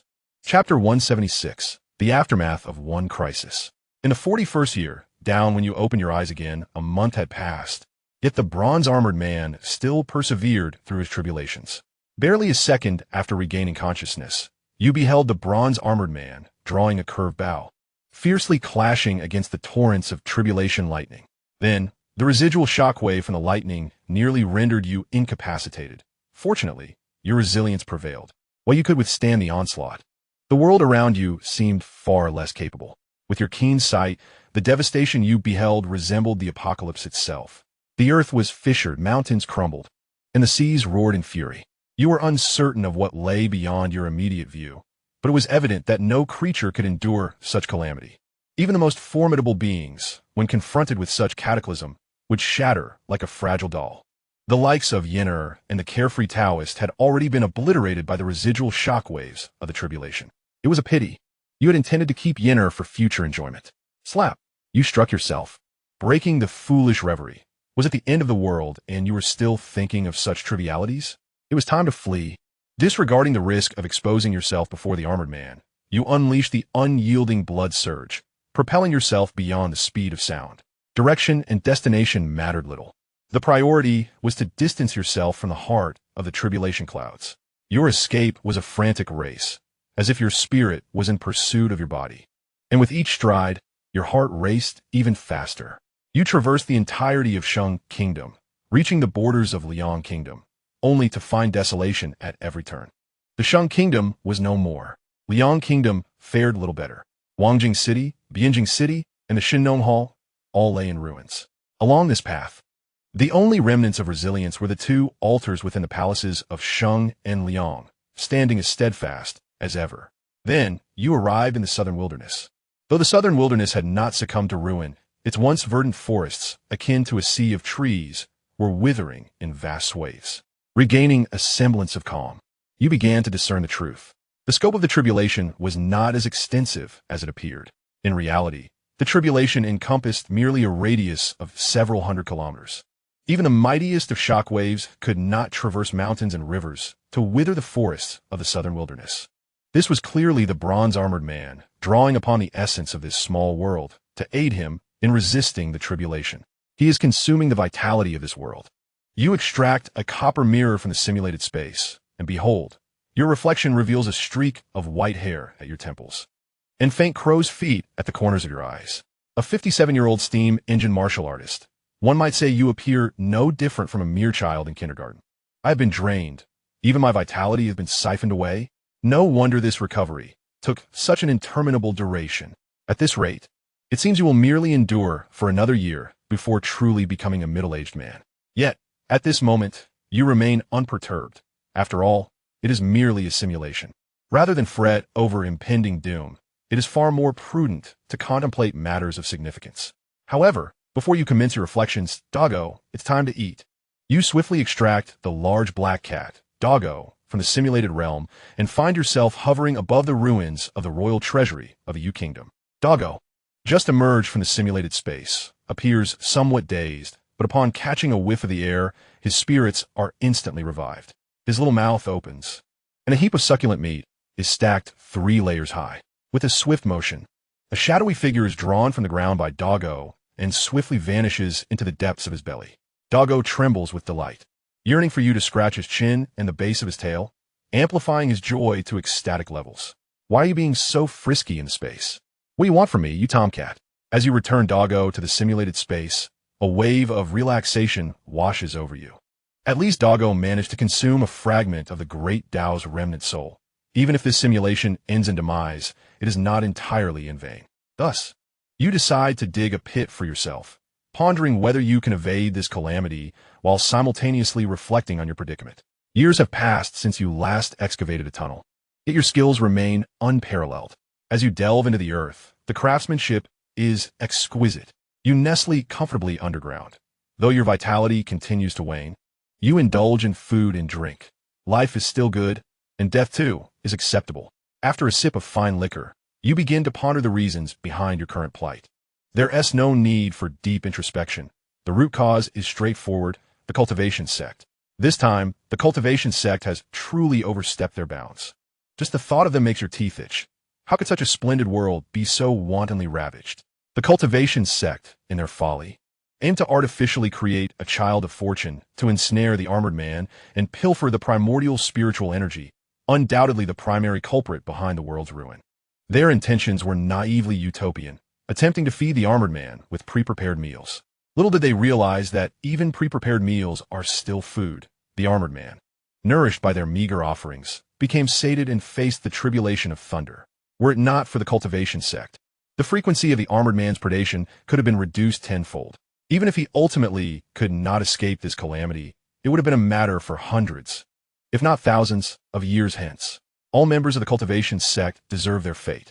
In the next simulation, I, Steward Liu, shall not hesitate. My first order of business will be to confront them. The simulation has yet to conclude, yet plans for the next endeavor are already in place. However, this approach does not address the root of the problem. The figure clad in bronze armor is the source of all malevolence. For you cannot guarantee that, without the nurturing of the cultivation sect, he will not find opportunities elsewhere. It is not the uncertainties that are worrisome, but the potential for him to break through even earlier in the absence of such support. That armored man clearly regards the small world as a site for transcending tribulations, utilizing it as a place for assistance when there are no thunder tribulations, and as a lightning rod when they do arise. It must be said, the small world possesses a remarkably comprehensive array of functions. 10 days later, a spark ignites within your eyes as the sensation of waning vitality dissipates. Finally, the tribulation is over. What a relief. After being confined underground for 10 days, you found it increasingly difficult to endure. Yet you restrained yourself for another 3 days before excavating a tunnel to return to the surface. However, before the tunnel could be fully cleared, a violent tremor struck. The entire world seemed to have experienced a cataclysmic earthquake, with molten lava surging from beneath the land you had hidden. In a rush, you propelled yourself out, only to be astonished by the sight above. There stood the bronze-armored man, cradling a vividly multicolored stone, hovering over the southern frontier. If all goes as expected, the stone in his grasp should be the very core of this small world. He is manipulating this core with the intent to utterly obliterate the realm. According to the ancient texts, this is referred to as the reforging of the elemental forces of earth, fire, water, and wind. Chapter 177. Accompany me. In the 41st year, Final the bronze-armored man holds the essence of the small world, reforging the elemental forces. The small world transforms into chaos, a cycle of destruction and rebirth. No living being, not even one as formidable as yourself, can withstand such overwhelming power. You feel your body being assimilated by the world. Yet, your physical form is astonishingly robust, allowing you to endure far longer than the other beings within this small realm, revealing much to you in the process. You witness the sky gradually fracturing as the bronze-armored man laughs heartily, seemingly reveling in the dominion of the world, wielding the supreme authority to determine its fate with a mere thought. Reforging the elemental forces. Ha ha ha. What ecstasy. What joy. Though I have just attained the status of an earth immortal in this small world, how am I different from a sage? My master has proclaimed that whoever first comprehends the earth element of the 72 arts shall be recommended into the jade clear lineage. Henceforth, this small world shall be transformed to prioritize earth. I will rally the human populace of this realm to assist me. Destruction, creation, the opening of the heavens, the bountiful earth, refine for me. The bronze-armored man appears utterly entranced, completely liberated from restraint. The current version of the work assistant is of no use to him. He desires to wield the authority of a world sovereign to recreate an assistant that can fully aid him in comprehending the earth element divine powers.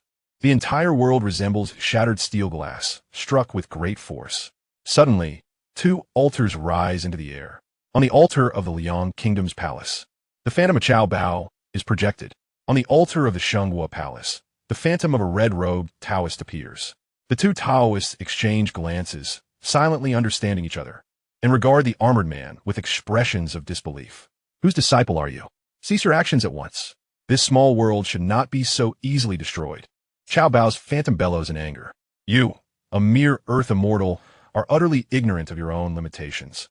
In less than 1,500 years of existence, you have recklessly refined the elemental forces of earth, fire, water, and wind 3 times. Even a middle-sized world cannot withstand such devastation. Stop immediately. The red-robed Taoist, with a fiercer temperament, transforms into a streak of red light, charging towards the armored man. The bronze-armored man sidesteps, his smile growing more arrogant. How dare you teach me? You filthy rodents? Why are you so anxious? This is my small world, and I shall do as I please. With that, the armored man unleashes his powers upon the essence of the world in his hands, hastening the refinement of the elemental forces. Chao Bao and the red-robed Taoist's expressions darken with fury. Witnessing this scene, you, who are on the verge of disintegration, suddenly feel no pain. Before death, being able to savor one last morsel of drama is not so unbearable. Young one, would you dare reveal your name? The red-robed Taoist, impatient and irritable, evidently intends to confront him directly. The armored man scoffs derisively. Seeing that force is ineffective, Chao Bao suppresses his anger and speaks gently. This young friend, I am Chao Bao, an immortal of Wui Mountain, and I share a connection with the deputy master of the Chan sect, Randang. I have heard that you wish to join the Yuqing lineage. Why not do me a favor and cease your actions for now? I shall certainly introduce you to. Bah, do you even know who I am? The deputy master of Randang is a close friend of my master, and you dare to suggest an introduction? Before Chao Bao can finish, the armored man disdainfully raises his head, looking down his nose with pride. Previously, I deemed your Taoist arts slightly superior and chose not to argue with you, yet you dare to flaunt your status. Did you not ask for my identity? Allow me to enlighten you. The bronze-armored man brazenly declares, I am Li Jing of the Li family from Chintang Pass. My ancestor once assisted Emperor Tang in vanquishing the Xia dynasty and earned the honor of being the hereditary general of the Shang dynasty, stationed at Chintang Pass to oversee the aquatic tribes of the 4 seas, eternally blessed by the fortunes of humanity. My master is none other than the transcendent Duer Zhenren of the 9-top Iron Monastery, with friendships spanning the 3 mountains and 5 peaks. All the true teachings of the Xianmen are closely connected to my master. You wish to intimidate me with your status? How absurd. Even if we were to return to the primordial chaos standing before you, what could you possibly do to me? Qiao Bao exchanged a glance with the red-clad Taoist.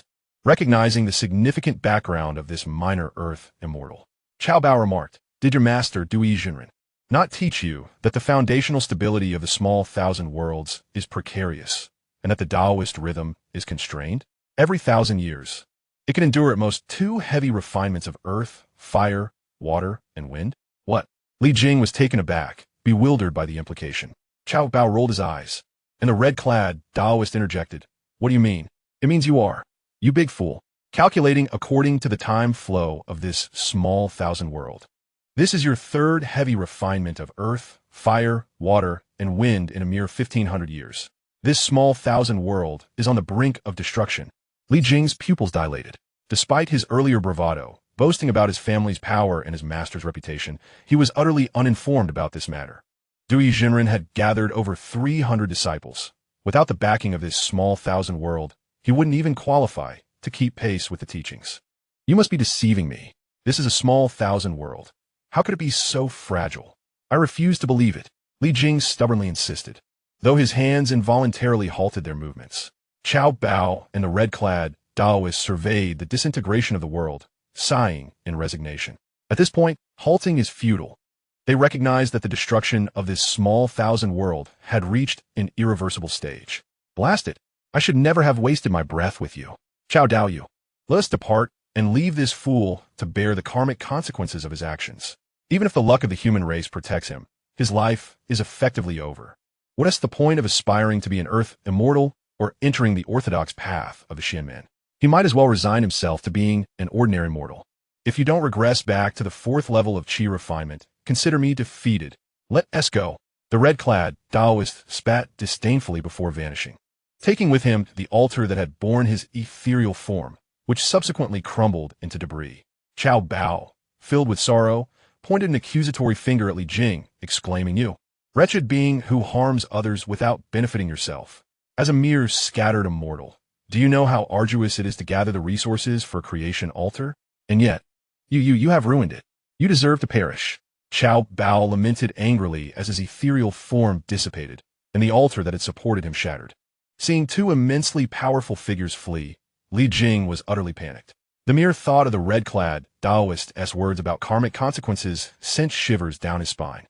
Instinctively, he sought to open a rift to return to the primordial world. Yet, the small thousand world declared, "You are the one destined for self-destruction, and you are meant to be my master. Now, as I am truly on the verge of exploding, do you still wish to escape? We shall perish together." Chapter 178. The origin with a single strike, the small thousand world initiated a cataclysmic annihilation, causing blood to pour from Li Jing's 7 orifices. His Taoist energy seemingly shattered as if struck by a heavy blow, spilling forth uncontrollably. Fortunately, in the final moment, he managed to dive into the rift. Otherwise, the loss of his cultivation would have been a minor concern compared to the potential forfeiture of his very life. As he departed, the life of this small thousand world also approached its inevitable conclusion. Boom! The miniature world coalesced into a singular black dot, vanishing without a trace. "You have perished. The simulation has concluded." With a sudden jolt, in the Liu family estate's rear courtyard in Tuanqing County, Li Mu shuddered thrice from head to toe. To be frank, having undergone the simulation 7 times, he had certainly encountered a myriad of deaths. Yet, the notion of perishing alongside the world was too harrowing to contemplate, too distressing to endure. Shaking off the discomfort, the text box materialized before him.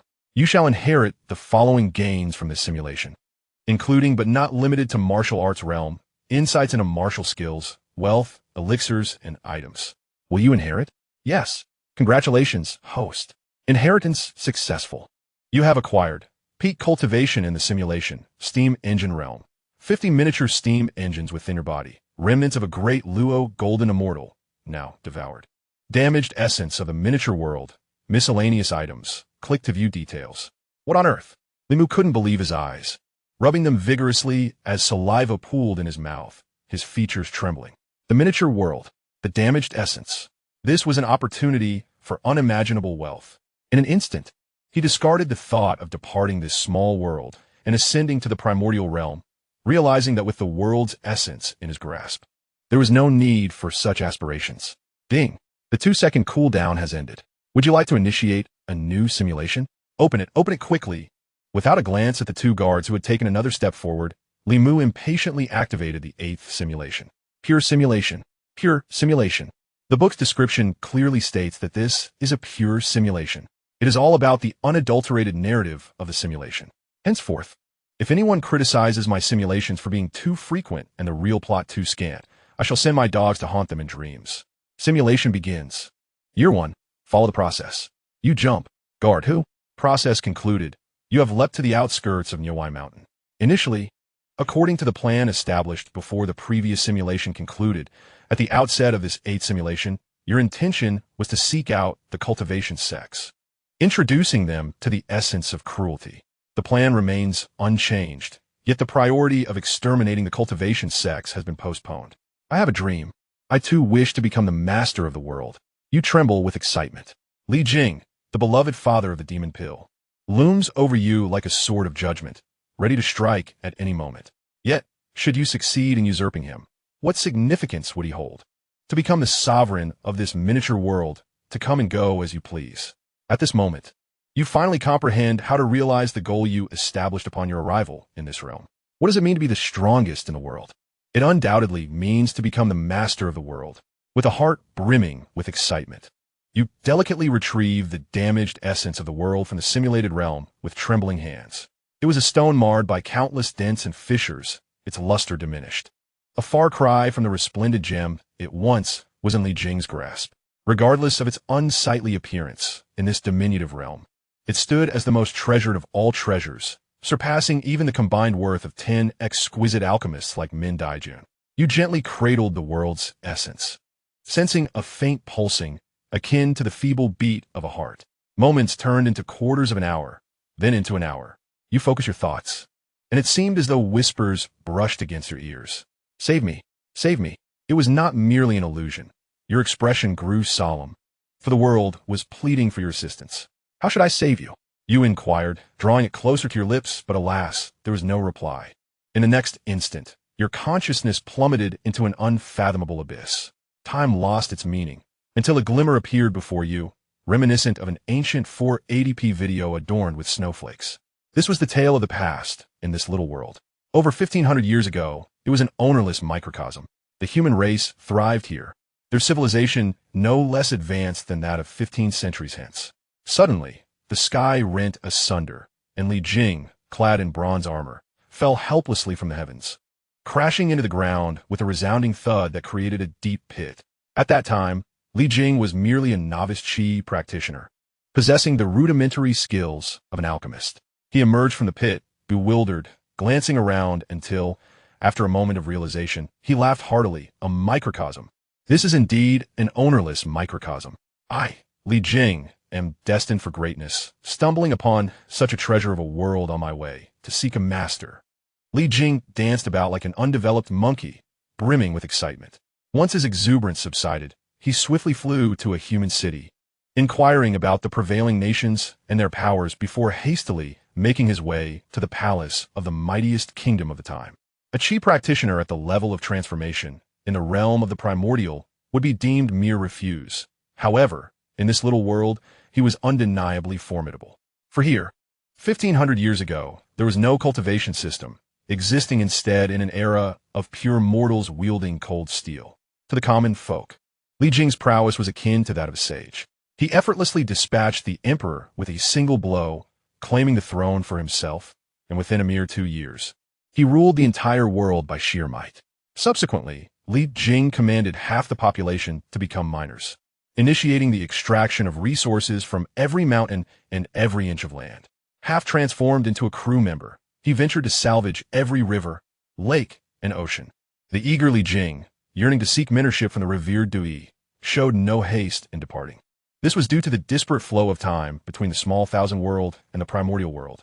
While a century passed here, it was conceivable that the primordial world had not even experienced a single year. Li Jing, embodying a tyrant, relentlessly exploited the human race for a full 60 years. At long last, someone unearthed the coveted multicolored stone he desired. Without delay, Li Jing refined it, and from that moment forth, This small thousand world bore his surname. For the small thousand world, having a master was not necessarily a detriment. If even humans aspired to progress, how much more so for a world that nurtured and bore them? The small thousand world, too, longed to ascend to the status of a medium thousand world. Without a master, it could not elevate itself. Chapter 179. Thus, I came to be. In the first year, Li Jing refined the world's essence, joyfully transformed into a monkey, and then suddenly had an epiphany. He had long heard of sages possessing the ability to reforge earth, fire, water, and wind, returning the world to chaos before reopening it. Now that he was the master of this small thousand world, he pondered if he could do the same. The more he contemplated, the more exhilarated he became. To enhance the experience of reigning as the sovereign of the world, on the very day of refining the world's essence, he indulged in the reformation of earth, fire, water, and wind. He interconnected all land masses of this small thousand world into a singular expanse, reveling in the process. Fortunately, he retained a modicum of foresight, albeit limited. He wisely preserved a portion of the sparks of life before annihilating and reconstructing the world. However, the small thousand world observed, bewildered, recognizing him as a fool. Who, upon acquiring such a precious small thousand world, would frivolously engage in the reformation of earth, fire, water, and wind?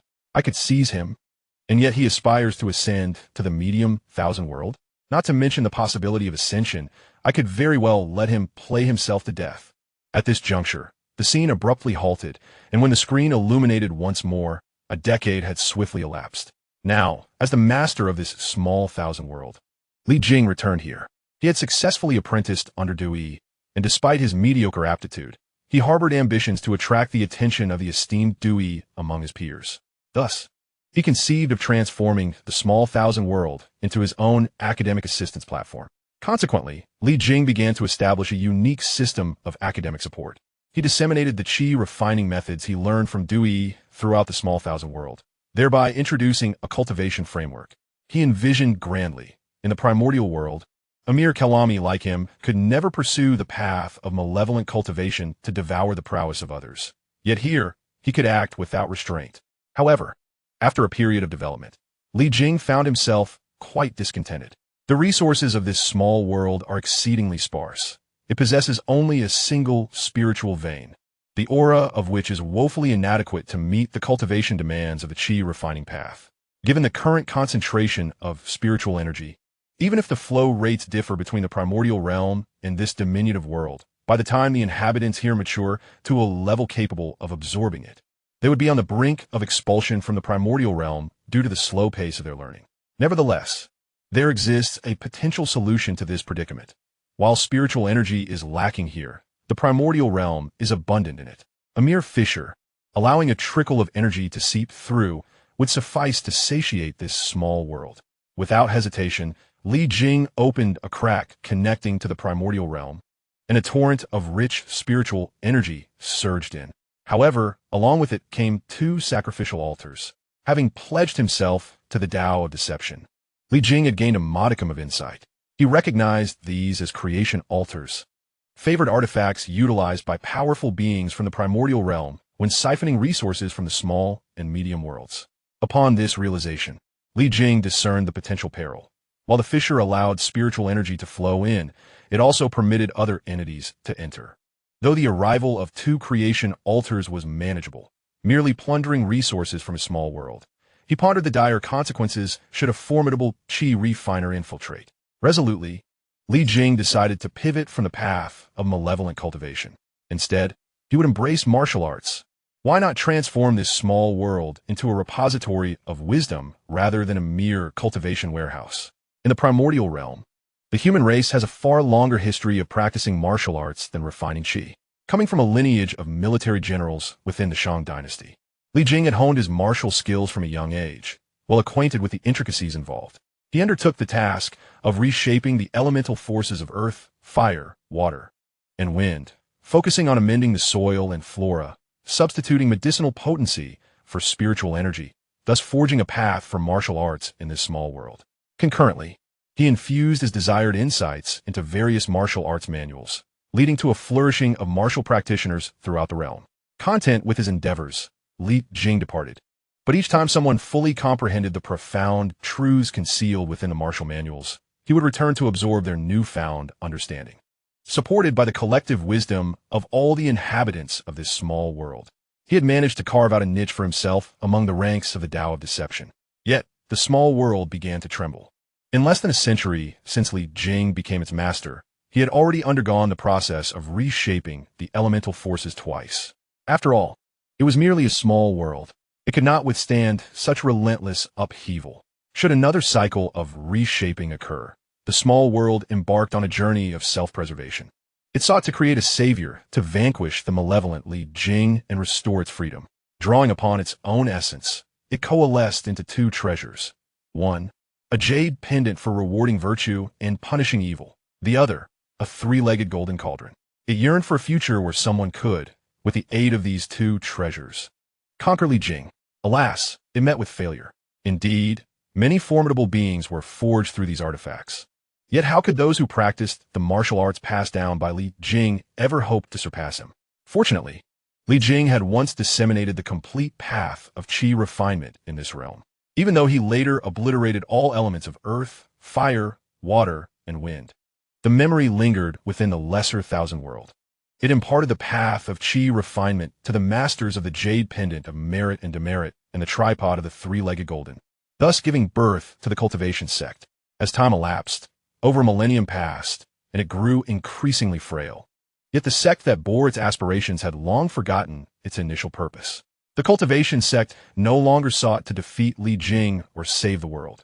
Instead, their sole desire was to siphon spiritual energy, enhance their prowess, and ultimately depart to the legendary primeval chaos. The lesser thousand world, filled with despair and resentment, commenced its own salvation, transforming its dwindling strength into two desperate convictions cast into the river of time. Following the vision, one could see these two pleas for help being swept away by a mysterious force to a brilliant and azure planet. Ultimately, they manifested as two streaks of light, affixing themselves to different fates. Goodness, it turns out that my companion and I traversed through time in this manner. The screen at 480p resolution concluded, leaving you astonished and bewildered by the nature of existence. Who would have thought that by witnessing the fragmented essence of the lesser thousand world, one could uncover the reasons and process of their own transmigration? Hey, stop playing dead. The movie is over. Quickly provide me with an explanation. Tell me, how should I rescue you? You shook the essence of the world, but received no response. The consciousness of the lesser thousand world that guided you through the film seemed to have completely drained and fallen into oblivion. TSK, the unreliable wheel. It's up to you once more. Reluctantly, you stowed away the essence of the world. It was imperative to save this world, for without its salvation, one could never ascend to be the sovereign of the realm. But how to achieve this? Could it be that repeating simulations to amalgamate multiple fragmented essences is the only method conceivable to your limited intellect? Yet, the efficacy of such an approach remained uncertain. Why not consult someone to ascertain the truth? Possessing a simple-minded yet effective approach to problem solving, you cast your gaze towards the direction of the Liang Kingdom and soared into the sky. Mid-flight, you smack your forehead, realizing your oversight of Bianjing City, and instead headed straight for the 10,000 miasma forest in the southern frontier. On the 8th simulation, on the very first day, you unlocked the royal treasury of the Yu Kingdom, seizing all the gold and silver while ensuring your canine companion indulged in a hearty feast once more. Having feasted twice already, you pondered why there had been no noticeable change. Grasping the nape of your canine companion, who weighed over 50 pounds, the large black cat retained an expression as clear as that of a university student. It appears that the remnants of two celestial souls have yet to reach a transformative state. However, this matter can be approached with patience. At a rate of one soul every 2 seconds, one could accumulate as many as needed. You forcibly usher the unwilling canine into the simulated space and return to Bianjing City, landing directly outside the treasury gate of Emperor Hongyue. At that moment, Emperor Hongyue emerges from the treasury, and you lift your delicate face and place your small hand behind your back, exuding the pride of a master who has lived for 8 centuries without ever suffering the consequences of arrogance. Who dares to intrude upon the palace? Guards, seize this person. The chief eunuch accompanying Emperor Hongyue gestures dramatically, his voice strained. Mortal, kneel. You narrow your eyes, and with a wave of your hand, unleash a formidable force that conjures a tempest, causing even Emperor Xianxia, a master of the highest realm, to struggle to maintain his footing. With an air of haughtiness, you stride towards the treasury and cast a knowing glance at Emperor Xianxia. Emperor Xianxia thinks to himself, this person is undoubtedly an immortal. The treasury of Emperor Xianxia, at this moment, appears to have just been cleared. The altar of creation belonging to Taoist Xiao Bao is not buried beneath gold and silver. Approaching the altar, you wave your hand, and the treasures from the secret vault of the Xiao family swiftly inundate the altar. Moments later, the ethereal figure of Taoist Xiao Bao materializes, a familiar pressure enveloping you. However, this time, the so-called pressure does not provoke any significant reaction within you. This physical form of yours. After scrutinizing you for a moment, Xiao Bao's gaze shifts to one of astonishment. You respond with a courteous yet unwavering demeanor, gracefully bowing. I am Li Mu from the Purple Yang Cave of Qingfeng Mountain. It is an honor to meet you, immortal. Xiao Bao is taken aback. The Purple Yang Cave of Qingfeng Mountain? The true monarch of pure void and virtue is, indeed, my esteemed teacher. You stand tall, your posture unwavering and confident. As the saying goes, when one is outside, one's identity is conferred by oneself. As for whether others believe it or not, that is of little consequence. As long as one plays the part convincingly, others will naturally fill in the gaps. This is a lesson you have learned well. After your self-introduction, you refrain from uttering another word. Xiao Bao's ethereal form meticulously examines you for several moments before suddenly placing a hand on your shoulder, applying gentle pressure. While the force is not overwhelming, the pure energy contained within his hand seeps into your shoulder, akin to a vast ocean weighing down upon you. Your body involuntarily trembles, and you uncontrollably manifest the form of 3 heads and 6 arms. Xiao Bao's eyes gleam with interest as he withdraws his hand, nodding slightly. 3 heads and 6 arms. Splendid. Observing that there are no signs of energy refining within you, yet your physique is robust and your strength formidable.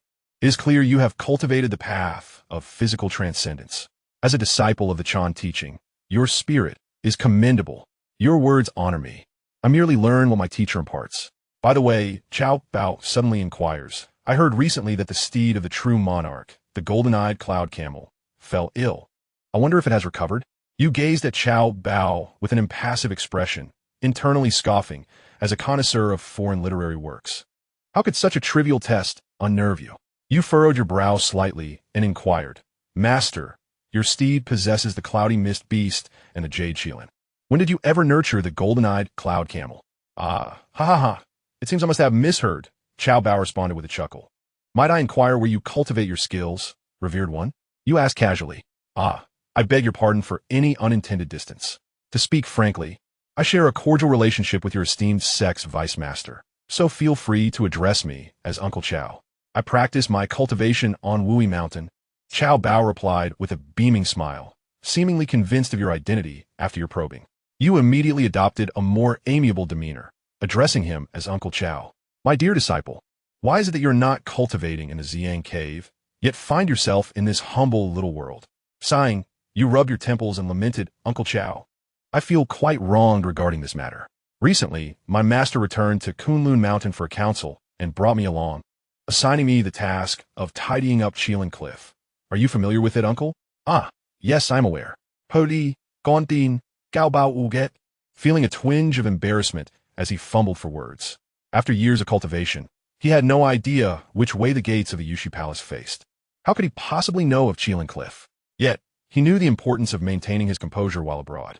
You continued, this morning, while I was sweeping Qilin Cliff, I was unexpectedly struck from behind by a creature that had been napping at the cliff's edge. It seemed to be afflicted by some ailment, and without any provocation, it suddenly knocked me off the cliff. My vision went dark, and when I regained consciousness, I found myself in this place. Xiao Bao nodded slightly. Although he had never visited the Yushu Palace, Kunlun Mountain is indeed the ancestral ground of the Orthodox sect, with various paths encircling it. The fissures of time and space were plentiful, falling from the cliffs of Kunlun Mountain and tumbling into a space-time rift, only to land in a small world, though bizarre, held a certain logic. Given your status, Xiao Bao chose to believe your tale. You paused, spreading your hands in resignation. Upon awakening and realizing I was in this small world, I felt quite elated, thinking I had stumbled upon a treasure. However, I soon discovered that this realm is already claimed, and it exudes a profound sense of depleted origin. Uncle, you are aware of my nature. As one who cultivates the physical body to attain divinity, such matters are often beyond my comprehension. Upon sensing your aura, I made a special effort to seek you out for guidance. Haha, my dear disciple, a masterless small world is not easily encountered. Come sit, and allow me to enlighten you about the intricacies of this realm. I must tell you, the owner of this little world is quite extraordinary, indeed. In my several millennia of cultivation, I have never encountered anyone quite like him. You smiled subtly, reassured that your approach was on solid ground, and promptly began to inquire about the various knowledge pertaining to this small world. Xiao Bao displayed no hesitation in revealing his insights and bore no doubt regarding your unfamiliarity with the knowledge of the lesser thousand worlds. To him, it was entirely reasonable for someone as young as 16, especially one who pursued the brute path of corporeal enlightenment, to be ignorant of such matters. Were you to possess knowledge, he would find himself pondering why a mere brute would divert from rigorous practice to delve into scholarly pursuits. Moreover, the knowledge of the lesser thousand worlds is not readily accessible to all. Take, for instance, Li Jing, who, despite his apprenticeship under the esteemed Zhenren Dui and the company of capable individuals, remained a novice in this domain after many years of experience in this realm. Xiao Bao, being an expert in this field, harbored the intention of establishing a favorable connection with you, a disciple of the orthodox teachings. He was indeed forthcoming with his knowledge. After engaging in enlightening discourse with Xiao Bao for an entire day and night, you rose to take your leave. Dear disciple, since you have matters to attend to, I shan't keep you, he said graciously. I am grateful for your guidance, master, you replied, performing a respectful bow, maintaining an outwardly composed demeanor while inwardly brimming with elation. This day and night had not been in vain. You had extracted methods to restore the world's essence, and even to supplant Li Jing from Xiao Bao's discourse. Disciple, Xiao Bao suddenly interjected, his gaze warm. When you find the time, do visit me at Wui Mountain. The tea trees on my mountain are nearing harvest. Do bring back a couple of tails to enjoy, as that tea is particularly suited for practitioners like you, who cultivate the great might, divine ability, and tread the path of corporeal enlightenment. You were taken aback. How does Master know that I practice the great might, divine ability?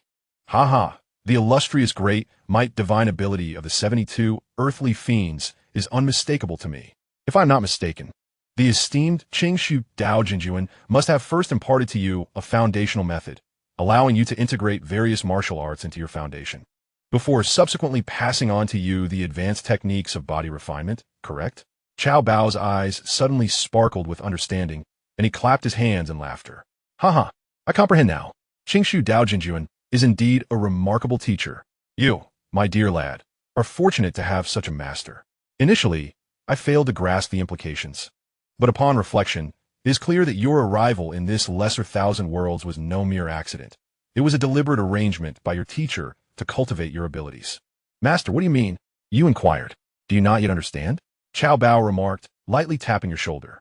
Although the paths of corporeal enlightenment and Qi refinement ultimately converge, their initial stages are markedly different. Qi refinement flourishes with an abundance of spiritual energy, while for corporeal refinement, less spiritual energy is preferable before achieving immortality. Your innate constitution is one of absolute spiritual purity, a natural seed for body refinement.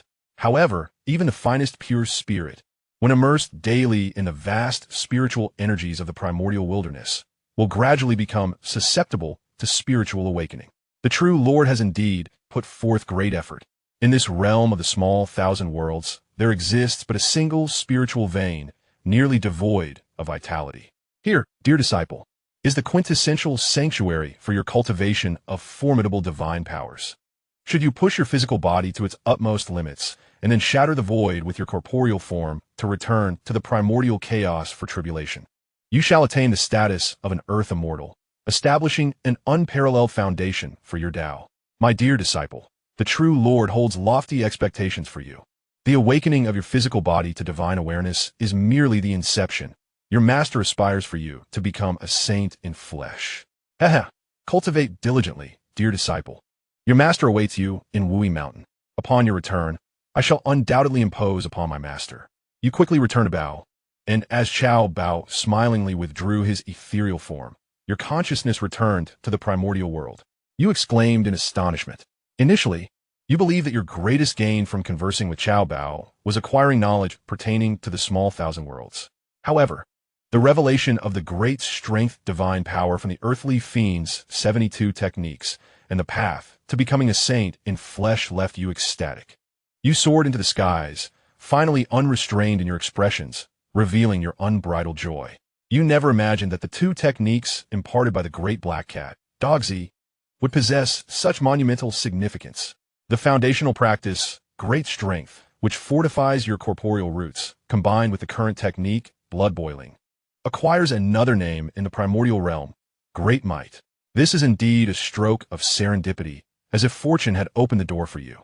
Who could have anticipated that a mere conversation with Chao Bao would yield such unexpected rewards? No wonder my martial arts aptitude has always been abysmal. The martial arts passed down by Li Jing fundamentally require a minimal amount of spiritual energy, yet I am inherently devoid of it. It turns out, I am on the path to becoming a saint in flesh. I have all along been cultivating immortality. Marvelous, simply marvelous. According to Chao Bao, for the path of becoming a saint in flesh, the less spiritual energy one absorbs before achieving immortality, the better. Since I have absorbed not a single drop, my foundation is remarkably solid. You felt a surge of exuberance, akin to a playful monkey yearning to frolic across the mountains. After all, such elation is difficult to suppress. You once thought yourself a rare waste in cultivation, yet unexpectedly, you are a genius among geniuses. No, calm down. I must maintain my composure. Who am I kidding? Time to pet the cat, right now. You swiftly retrieved Dogzi from the simulated space. Approaching the nearly perfectly round black cat, you indulged in a flurry of affectionate strokes. A sudden pang of guilt washed over you. Although your dog is merely a remnant spirit, incapable of speech or memory, it genuinely offers its all. Yet, despite its goodness, you still have to perform household chores. Truly ungrateful. But then again, if chores are not to be assigned to the dog, must I undertake them myself? The mission of the cat is, after all, to serve its master. Good dog, go prepare the meal. Today, I desire to savor couple's lung slices, exquisite fish head, Sichuan cold noodles, oil splash tripe, and tender beef rolls with golden broth. You, with a sense of calm assurance, proceeded to select the dishes and retrieved an array of spices, ingredients, and cooking utensils from a simulated space. Meow. Damn it. You truly deserve to be punished. Good dog, once prepared, servely moo the spicy hot pot. Meow. I assure you, I will accomplish this task. You took a series of deep breaths, managing to steady your overly exuberant spirit, understanding the path of your cultivation. The next step was to diligently continue your training. It was now time to contemplate how to restore the essence of the world, to replace Li Jing, and to become the true master of the current small thousand worlds. First, based on the intelligence gleaned from Chao Bao, your method of merging the world's essence through repeated simulations was deemed ineffective. It was not that the essence of the world could not merge, but rather that such fusion was futile. This differed from the situation with the dog's remnant soul, which, as an individual, could gradually recover through repeated absorption. In contrast, the small thousand worlds represent a complex entirety that cannot be equated with an individual. The logic is straightforward. For instance, the numbers 1 through 10 can form a complete essence. However, the current small thousand world, having been recklessly reforged by the foolish Li Jing, is severely damaged, missing far too many components, and has been reduced to merely the number 6. The essence of the world you extracted is also flawed, containing only the number 6. No matter how many times you extract it, it remains 666, incapable of transforming into 12,310 or becoming the complete essence of the small thousand world. Thus, to achieve restoration, the only viable method is to venture into other small thousand worlds to plunder and devour their essence. Chapter 182, Preparing to Depart. Countless small thousand worlds exist beneath the primordial realm. The essence of this small thousand world has been squandered by the foolish Li Jing. And by consuming the essence from other small thousand worlds, you can replenish it. However, this endeavor requires 2 prerequisites. First, one must possess the essence of the world. This you have already resolved, having obtained the core of the damaged essence. Second, the question of how to reach them arises. I shall take the bus. You pouted. acknowledging that reaching other small thousand worlds is quite challenging. Even someone as adept as Xiao Bao cannot casually locate them, despite their abundance. For no matter how numerous they are, if they cannot be found, they are as good as non-existent. Yet, you possess a different understanding of this matter, like attracts and entities tend to congregate among their kind. Finding a small world is a daunting task for individuals. However, allowing the small world to seek itself is considerably simpler, particularly in this realm, where the desire for survival is notably strong. Once it awakens from its slumber, I firmly believe it will devise a solution to this dilemma. As for the present moment, it is time to seek retribution against the cultivation sect. After relishing the sumptuous feast prepared by the dog, I wipe my mouth with a cat and soared into the skies. Along the way, I cast a mischievous glance at the dog. Although this large black cat cannot speak, I have nearly discerned its intentions. As Xiao Bao remarked, when one's cultivation reaches the pinnacle of strength, they can transcend the physical realm and journey to the primordial world. The dog's transmission of this knowledge can only serve this singular purpose. My apologies, dear canine. At this juncture, I have no intention of venturing to the primordial realm. In the first year, Part 2, having perused the historical slides of the world's origins, I am acutely aware of the cultivation sect stronghold. The cultivation sect must perish, not merely due to personal vendettas, but more crucially, to prevent them from continuing to feed that fool Li Jing with the ability to instantaneously condense 50 miniature steam engines. My speed in this small world rivals that of teleportation. Before long, I arrived near a volcano located at the easternmost edge of the Shang Kingdom. A slight smile graced my lips as I unleashed a punch from afar. Boom! The volcano, dormant for countless years, erupted explosively from my strike. Who dares to cause a disturbance here? Two figures descended from the heavens, the carefree Taoist and Yenner. In the sixth simulation, they could join forces to vanquish me. But by the eighth simulation, they had become mere cannon fodder. I regarded the handsome duo with an impassive expression. Previously, before initiating the eighth simulation, I'd often fantasized about how to exact revenge on them. However, after witnessing the historical slides of the small world, all those sinister thoughts dissipated, leaving me devoid of interest. Sending forth two puppets to belittle me? Come forth and meet your demise. With two resounding punches, I transformed Yenner and the carefree Taoist into a mist of blood. Indeed, these two were merely puppets forged by the cultivation sect. Upon first encountering Yenner in the sixth simulation, I was perplexed. Given her physical prowess, how could she possibly match my own flesh and blood capabilities? Along with that peculiar life-replacing jade pendant? Yet, upon realizing they were merely puppets, everything became much more reasonable. The cultivation sect, having received the orthodox, chi-refining inheritance from the will of the small world, follows the genuine path of chi-refiners. The art of talisman crafting, alchemy, puppet manipulation, weapon forging, and formation techniques are all venerable skills of the chi-refiners. Ah, pretending to be dead, are we? Very well, I shall indulge you. After a brief moment of waiting, your patience waned, prompting you to unleash a torrent of steam and chaos upon the surroundings. According to Xiao Bao, your current comprehensive strength is akin to that of a chi-refiner at the transcendent stage of the primordial refining god realm, surpassing even Li Jing's prowess when he first arrived in this diminutive world.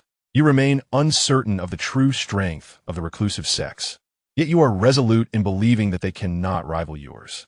What can those who can only cultivate by stealing spiritual energy truly achieve? 10 minutes later, you withdrew your fist and departed, not even casting a glance back at the hellish magma below. There was no need to look, it had long since perished. Have you left? Yes, you frighten me. How can one be so unreasonable? I have painstakingly amassed over 300 years of cultivation, nearly all of which he shattered. Time passed, and two semi-transparent figures, resembling souls, emerged from the magma, converging to voice their grievances. Ah, fortunately, we have transcended to the chi transformation stage, allowing us to manifest our true spirits. Let us depart and seek a place to reclaim our forms and resume our cultivation. Indeed, let us go together. Yes, together. Souls. You, Smiles dog, it's time to eat. With a swift motion, you extracted the large black cat, dog, from the simulated space. As the cat opened its mouth, the two souls swiftly disappeared into its belly. Gag dog, disgusted, nearly retched, springing up to scratch you, declaring that those who feed the cat garbage are villains. With a beaming smile, You employed a series of soothing cat massage techniques to calm the reluctant dog, who had unwittingly consumed something unsavory. Now, you can depart without worry. Although the athlete may struggle academically, the breadth of knowledge they acquire is undeniable. After years of reading novels, if you still do not grasp that chi refiners have a penchant for seizing bodies, then you truly are a fool to be a member. The following year, after vanquishing the cultivation sex, you entered a state of seclusion reminiscent of a wandering ascetic, fervently practicing the undying blood-boiling technique. Though perhaps it is time for a name change. You diligently trained in the great strength divine ability of the earthly fiend 72 arts, wasting not a moment, pushing yourself to the limits. As you prepare to explore other small worlds, it is imperative that your fists possess sufficient strength. You are acutely aware of the reality. After all, the small world you inhabit is likely the weakest among them all, possessing merely a single spiritual vein. Before Li Jing's arrival, it lacked even a coherent cultivation system. In contrast, Cao Bao has stated that the vast majority of small worlds, even those with modest resources, typically boast 2 to 3 dozen spiritual veins, capable of nurturing an indigenous earth, immortal every millennium. With your current prowess equivalent to that of a spirit-refining chi practitioner, should you encounter a celestial being, you would undoubtedly meet your demise on the spot. Thus, practice is imperative. 15th year, in the blink of an eye. After a 15-year seclusion, you have managed to instantaneously condense 62 miniature steam engines within your body. While the progress may seem sluggish, there is little choice. Given your present physical fortitude, neither the punishing jade pendant nor the three-legged golden cauldron can provide assistance, and the challenges only intensify as you advance. To have condensed 12 engines over these 15 years is already the limit of your near-tireless efforts. Help me, help me. Suddenly, a voice, long awaited, reverberates anew. You hastily retrieve the damaged essence of the world and, raising your voice, exclaim, "Enough with the trivialities, no more theatrics, and do not squander energy aimlessly. Listen to me, and follow my commands." Chapter 183, A New World. 15th year. The consciousness of the small thousand world, dormant for many years, finally awakens. You call out fervently, fearing it may subject you to another cinematic experience. After a while, a faint pulse emanates from the core of the world essence, as if in response to you. You exhale in relief and solemnly declare, "I have discovered a means to save you. Now, I need you to devise a way to transport me to another small thousand world. I shall carry your essence with me." Before you can complete your thought, the core of the world essence begins to pulsate vigorously, and then it radiates a kaleidoscope of colors, transmitting a message to you. After a moment of comprehension, the meaning becomes clear. The information conveyed by the will of the small thousand world pertains to its restoration, slightly differing from what you gleaned from Xiao Bao. However, the overall essence remains largely unchanged. To fully restore it, venturing into other small thousand worlds is the sole solution. The greatest challenge lies in how to seize the world essence from Li Jing. It has painstakingly devised external aids and sought fortuitous opportunities, all in the hope of finding a savior to reclaim its core from Li Jing. For only with the world essence core can the next step of restoration be addressed. Yet, this formidable challenge poses no issue for you. Upon arriving there, the process of restoration diverges slightly from what Xiao Bao described. His approach was excessively extreme, suggesting a method of direct devouring and plunder. The notion was to locate the essence of the new small thousand world and consume it with the old essence. While this is undoubtedly the most effective and straightforward method, it is also excessively radical. If the new small thousand world is unclaimed, finding it and consuming it suffices. Yet, what if it has an owner? How would you prevail? The will of your small thousand world assures you it possesses a comprehensive strategy. Extreme consumption is not the only option. It expresses confidence in its ability to gradually siphon and learn. In any case, there exist numerous gentle methods for gradual restoration. At present, the sole dilemma lies in the severity of the damage. It is too frail to accurately transport you to other miniature realms, rendering the success probability a mere fraction of 10%, and the process will be quite uncomfortable. It inquires whether you can accept this. Quite courteous, indeed. With a confident grin, you ponder whether others would dare to gamble. It is irrelevant for you. What difference does a 10% success rate make compared to 100%? Fearlessly, you assert, for your salvation, I would gladly sacrifice my life. You thump your chest heroically. The essence of the world shimmers with a radiant glow, pulsating gently. And then, have you ever experienced a washing machine spin cycle? You feel as though you have been thrust into the centrifuge of a commercial washer, spinning relentlessly. Time becomes an enigma, and just as your very being threatens to revolt, the rotation ceases. Before you unfolds a breathtaking and exhilarating panoramic view of a world. You gaze upon this realm from an elevated perspective. Success. Wait, is this miniature world truly so vast? Furrowing your brow in confusion, you recall glimpses of panoramic views from your own diminutive world while observing its ancient slides. Yet, this miniature realm before you is indeed significantly larger, akin to the distinction between Earth and the Moon, at least 4 to 5 times greater. Such a size, and is still a miniature world. Just as you finish your incredulous thoughts, a powerful gravitational force pulls you downward, and you are rapidly enveloped by the sensation of weightlessness as you enter this entirely new miniature realm. It feels incredibly vibrant, struggling to emerge from a large pit. You find yourself in a rather ordinary forest landscape. At first glance, the scenery appears not too different from your own miniature world. However, without comparison, one cannot discern the differences. Some qualities are not visible to the naked eye.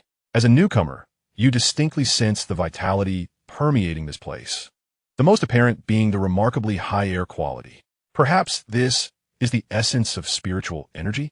Never mind that for now. First, you must seek a city to gather information. Shaking off the dirt and straightening your attire, you pay no heed to directions, simply aiming to walk resolutely in one direction. Reciting the mantra of steadiness in your heart as you step into this unfamiliar world, you resolve, whatever can be traversed by foot shall not be flown. With a measured pace, you jog forward. When suddenly a sound catches your ear, you swiftly turn and conceal yourself within the grass by the roadside. Moments later, a group of handsome men and beautiful women riding on flying swords glides overhead, their graceful forms and elegant demeanor leaving you astonished. Is this truly a miniature world? You extracted the core essence of the world's origin and questioned it, only to find it seemingly lifeless. Yet, the more you pondered, the more disconcerting it became. Despite the disparities among the small thousand worlds, how could their sizes differ by 40 to 50 times? Furthermore, in this realm of small thousand worlds, why were its inhabitants capable of flying on swords? Not just one, but a multitude, a throng of people soaring through the skies. Your mood grew heavy as you pressed onward, when suddenly the sky darkened, unleashing a torrential downpour accompanied by resounding thunder. This deluge persisted for 5 or 6 days before finally relenting, revealing before you an ancient city steeped in traditional elegance. Observing from a distance, you listened to the attire and conversations of those entering and exiting the city, and you breathed a sigh of relief. The people of this world spoke the universal tongue of the primordial chaos, and although their garb differed slightly from yours, the overall style was not dissimilar. You could blend in without being perceived as an outsider. With this assurance, your spirits lifted, mirroring the clarity of the sky following the rain. After a moment of further observation, confirming that entering the city required no formal pass, you boldly made your way inside. 1,000 meters, 500 meters, 300 meters. Just as you were about to join the end of the queue to enter the city, a dazzling display of fireworks erupted in the sky above, and a group of ethereal warriors, embodying the essence of immortal heroes, ascended on their flying swords, bowing in unison towards a singular direction. The leading elder, exuding an air of celestial grace, flicked his sleeve and bowed deeply, with a throng of juniors following suit. Chanting in harmony, all disciples of the Ziyun sect in Jiang City congratulate Lord Zhang on attaining the celestial path and ascending to the higher realms. What on earth was this? A shiver coursed through you as you strained to glimpse in the direction of their bowing. Faintly, you perceived a portal of white jade opening in the heavens, through which a figure drifted inside. Celestial beings. This world harbors celestial beings. Could this truly be a small thousand world? Chapter 184. The Path of the Golden Elixir. In the 15th year, Part 2 Chao Bao had remarked that the resources of a small thousand world could, at most, support the cultivators within to ascend to the status of Earth immortals. These resources encompassed not only spiritual veins and heavenly treasures, but also pertained to the status of the world and the essence of the great Tao. The limit of the small thousand world was evident. Earth immortal was the pinnacle, with no possibility of further transcendence to become a celestial immortal. Thus the scheming frog, touching your belly, earnestly inquired, Child, do you believe I am a prince, or do you trust that this is a small thousand world? At that moment, the core essence of the small thousand world, which you had cradled in your embrace, and which seemed to be lifeless, transmitted a message to you. After translating it into a language comprehensible to a traveler, its essence conveyed the following. The vast realms of the great, middle, and small thousand worlds revolve tirelessly around the primordial chaos, with no position within any world remaining constant. Currently, this middle thousand world is the closest realm to it, and with its capabilities, it can only transport you thus far. Reluctantly, you pout, only to soon become invigorated with enthusiasm. After all, whether it is the middle thousand world or any other, it matters not. At least you have not fallen into the pitfall of losing all your power upon transitioning to a new world. With your strength equivalent to that of a celestial alchemist at the refining spirit stage, you can certainly thrive here, clenching your small fists. You meander your way into the city. Year 16, arriving in this new world, what is most vital? Intelligence. In the blink of an eye, you have spent a year in this middle thousand world known as the River of Forgetfulness. During this year, aside from the basic necessities of life, you have devoted nearly all your time to gathering intelligence. Now, you can proudly claim to possess a modest understanding of the River of Forgetfulness. Firstly, the River of Forgetfulness is vast, its expanse at least 50 times greater than your nameless little thousand world. The societal structure here adheres to a standard cultivation paradigm. Secular dynasties exist, yet they primarily develop under the protection of cultivation sections. You find familiar tropes from novels. Beasts, righteous paths, demonic sects, and sinister cultivators have all returned. As a side note, upon discovering that this world harbors monsters, you were elated for quite some time. However, you have yet to find a fox-eared maiden running an establishment. Nor have you encountered the mischievous little spirits secretly siphoning the essence of patrons within such establishments. What a pity. Returning to the main discourse, cultivators here are referred to as Xianxia rather than Xianxia. This is because the indigenous practitioners do not follow the orthodox 4 stages of qi refinement from the primordial chaos. Instead, they pursue the golden core path. Indeed, you must admit that prior to comprehending the cultivation system of the River of Forgetfulness, you, like many foreign aficionados of primordial literature, held a profound misunderstanding of Laozi, the saint of the human teachings among the 3 pure ones. You believed he was unworthy of his position, monopolizing the merits of humanity and the essence of the human teachings without contributing substantively to the human race. The only tangible legacy he seemed to offer was the golden core path, a method of cultivation scarcely practiced before the cataclysm of deification in the primordial chaos, rendering it rather insipid. However, you now recognize your error. It is not solely those inhabiting the primordial world who are deemed part of the human race. The primordial world, the great thousand world, the middle thousand world, and the little thousand world, all their inhabitants are indeed members of the human race. The golden core path pioneered by Laozi was never intended exclusively for the people of the primordial world. In the vast world of primordial chaos, the abundance of spiritual energy is explosive, sufficient for the cultivation practices of humankind. I, the sage, established the golden elixir path to provide the denizens of the realms beneath the primordial chaos with an opportunity for transcendence. A route from the minor thousand realms to the middle thousand, the great thousand, and ultimately to the primordial chaos itself. Such merits are immeasurable. The delineation of realms within the golden elixir path deviates from conventional notions. The stages of cultivation consist of refinement, foundation establishment, golden elixir, nascent soul, and incarnation. Yet, there are not as many realms as one might presume. The golden elixir path comprises merely 3 primary stages: refinement, foundation establishment, and the golden elixir. Beyond the golden elixir lies the path to immortality. Practitioners from the minor thousand realms can ascend to the middle thousand realms, while those in the middle thousand realms, upon achieving celestial status, may rise to the great thousand realms, often referred to as the higher realms. As for how practitioners from the great thousand realms ascend to the primordial chaos, it remains undisclosed, as you have yet to inquire. Furthermore, aside from opening a path for countless members of humanity to cultivate, the sage of humanity did not merely indulge in self-satisfaction. When he established his teachings and attained sanctity, he fulfilled his promise to enlighten humanity. This is the reason why, across myriad worlds, humanity speaks a singular tongue. As for how I managed to enlighten billions of humanity across countless worlds, guiding them from primitive existence to the development of civilization and cultivation.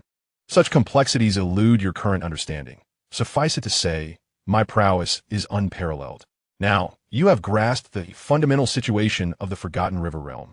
The next step is to contemplate the restoration of the core essence of your Minor Thousand realm.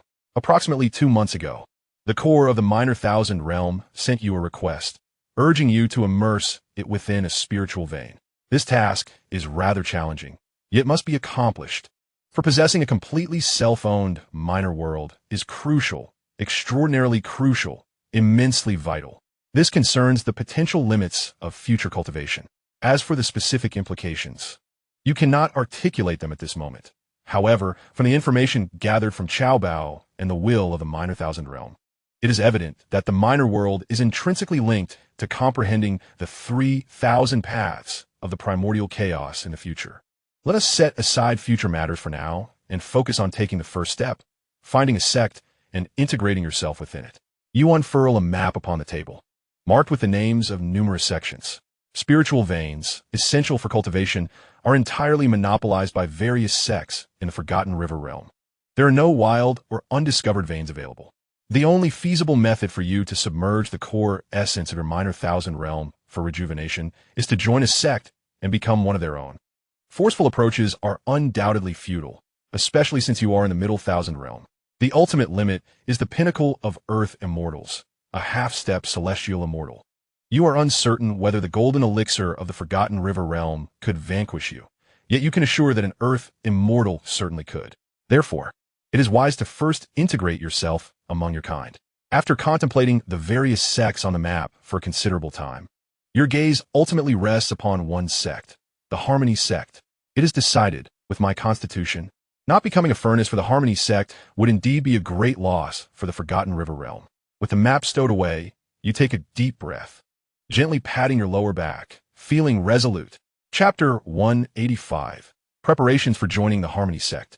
In the 16th year, mid when it comes to the Harmony sect, the majority's first impression is that it is hardly a reputable sect. The laughter of women and the cackling of men within the doors seem utterly frivolous, a mere refuse of the Forgotten River realm. However, such perceptions are excessively narrow-minded. You may not know the nature of the Harmony sect in other worlds, but in the Forgotten River realm, it is indeed a legitimate sect, consistently ranking among the top 5 orthodox sections. It stands as a formidable force in the realm. Moreover, the disciples of the Harmony sect are not merely frivolous. Throughout the several battles between righteousness and evil, as well as the numerous uprisings of the demonic clans, the Harmony sect has always been at the forefront, fighting with unparalleled fervor. They are individuals whose pursuit of the Tao is resolute, far surpassing that of ordinary cultivators. Albeit their cultivation method necessitates dual cultivation. Of course, despite the Harmony sect's legitimate standing, its reputation has perpetually been less than stellar. The sect's cultivation method emphasizes the symbiosis of yin and yang. Their fervent dedication to the Tao often leads to rapid changes in partners. For those with a strong commitment to their pursuit, this poses no issue. After all, when both partners are in the Qi refinement stage, dual cultivation is a mutual assistance. Yet, once one reaches the foundation establishment stage, how can they continue to cultivate together? Would that not become a matter of exploitation? Thus, when both partners are disciples of the Harmony sect, a disparity in strength leads them to seek new partners without issue. Partners are merely companions who support each other on the path to immortality. The ethereal beauties and handsome immortals frequently change partners as one would change garments. They are but fleeting clouds, all in pursuit of superior cultivation. However, should one partner belong to another sect, it becomes quite difficult to avoid misunderstandings. Over time, the Harmony sect inevitably becomes misconstrued as one that abandons its partners. Coupled with the envy and resentment of outsiders who witness the ethereal beings leading fulfilling lives while they remain unfulfilled, it is no wonder the Harmony sect's reputation suffers. However, your decision to join the Hahuan sect is unrelated to these factors. The primary reason is that, apart from the Hahuan sect, you possess no other alternatives. In the Wanchuan realm, the mainstream path of the Golden Core is derived from the Qi refining lineage. Although there are cultivation paths for physical practitioners within it, the techniques of physical cultivation are generally utilized merely as auxiliary means. Individuals like yourself, who are entirely reliant on physical strength without any spiritual energy, are regarded as the most marginal of the marginal. No sect would accept you, and even if one did, it would merely value your combat prowess, treating you as a mere beast of burden. Aspiring to approach the absolute core of spiritual veins within a sect, such aspirations will not be realized in this lifetime. The Hahuan sect, however, is distinct. As previously mentioned, their resolve in the pursuit of enlightenment is exceptionally steadfast. To translate this into simpler terms, as long as you are not from an opposing camp of righteousness and evil and can provide sufficient benefits to support my cultivation, everything is negotiable. The Hahuan sect is the only sect in the Wanchuan realm that accepts individuals without inquiring about their origins, provided they are not from an antagonistic faction and do not obstruct the path of advancement within the sect. As long as you offer spiritual stones, the Hahuan sect will welcome you. You have already inquired, and aside from the disciples recruited each year, those like you who wish to join Midjourney each have their own price. Preparing 5,000 spiritual stones is sufficient to gain entry, although it is not a guarantee. The more, the better for security. This makes matters considerably easier for you. In the 16th year, lower the Wanchuan realm is characterized by the coexistence of demonic beings and the opposition of good and evil. If one were to categorize it now, you could only be considered a loose cultivator. For loose cultivators to earn spiritual stones, the most expedient method is to hunt demonic beasts for sale. You spent a month journeying to a primeval forest on the borders of Xianxia Prefecture. Outside this primeval forest, there exist at least 3 or more cultivation marketplaces, with the most thriving trade being the acquisition of demonic beast carcasses from loose cultivators. You became one of the many loose cultivators engaged in the hunt for demonic beasts. However, after 2 months, you ceased your endeavors. It was neither the might of the demonic beasts that overwhelmed you, nor the malicious competition from fellow hunters or the scheming of merchants. The simple truth was that the monetary return was far too slow. You did not anticipate that earning spiritual stones would be so arduous. The prices in the Wanchuan cultivation circle are remarkably robust. In the Wanchuan realm, a spiritual stone is merely a spiritual stone without distinctions of quality. With your current strength, slaying a demonic beast of the 3rd or 4th tier, comparable to the foundation establishment stage, is effortless. Even defeating a 5th tier demonic beast, equivalent to one who has just formed their golden core, can be accomplished with relative ease. Yet, a 5th tier demonic beast carcass, even in pristine condition, only fetches between 500 to 800 spiritual stones. As for those of the 3rd or 4th tier, the price is even more dismal, barely reaching 100 or 200 per beast. Of course, you understand the current state of prices. The corpses of ferocious beasts are akin to raw materials for cultivators. Raw materials hold little value. It is the refined products, magical artifacts, elixirs, talismans, that are truly valuable.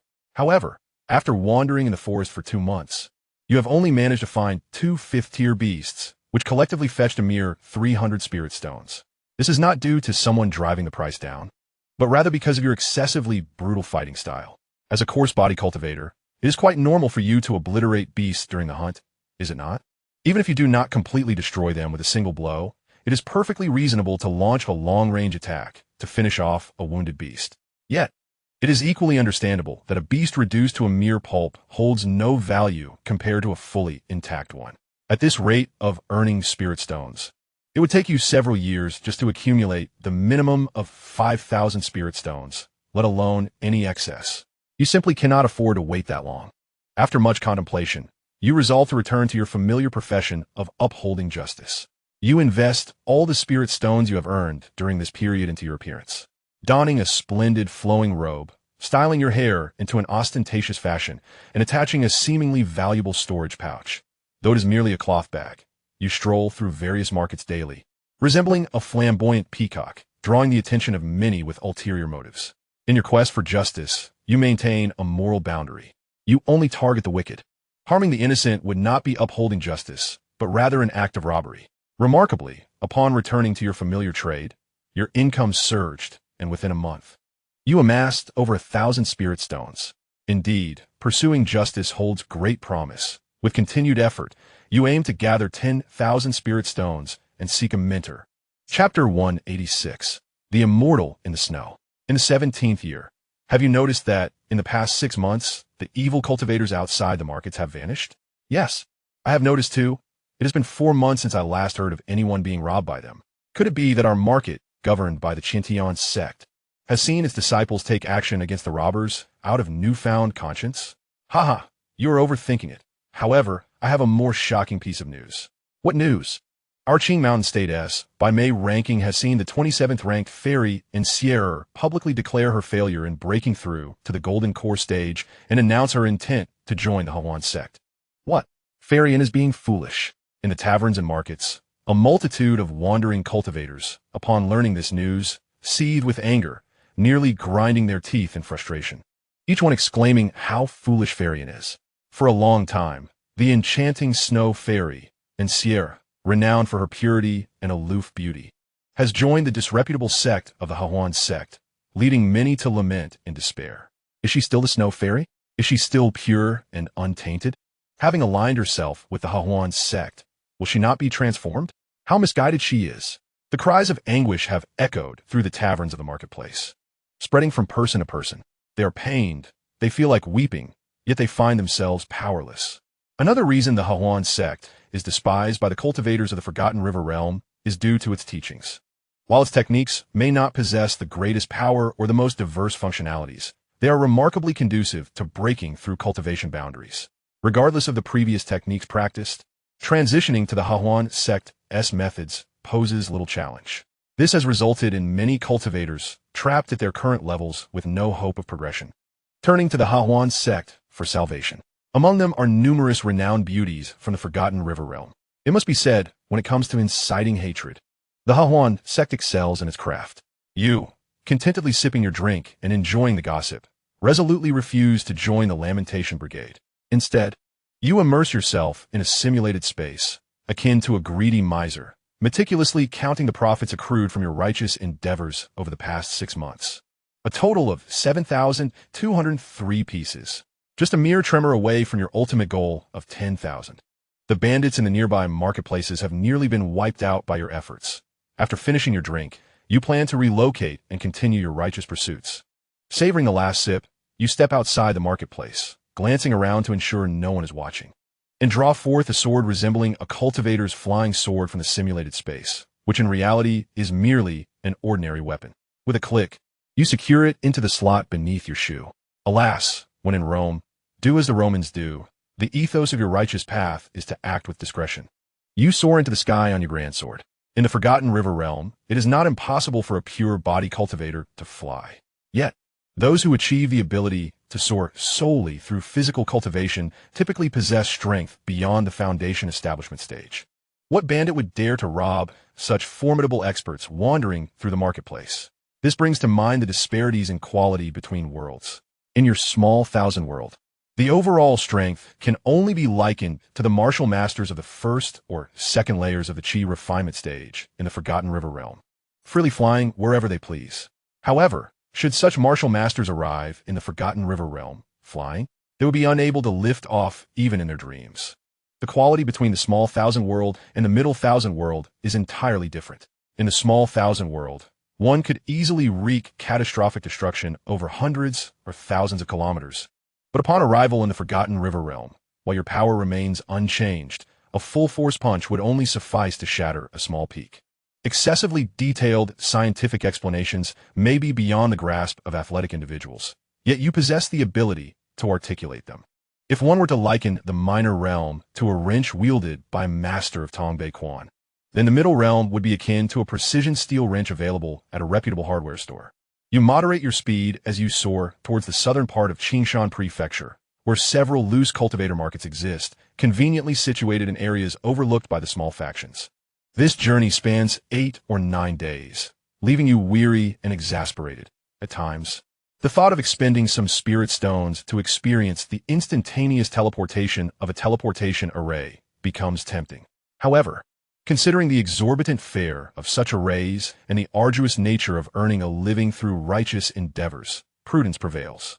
One must save where possible and spend freely later on, perhaps indulging in lavish expenses once you reach the Huan sect's taverns. With steadfast determination, you grit your teeth and continue your flight for another 3 days.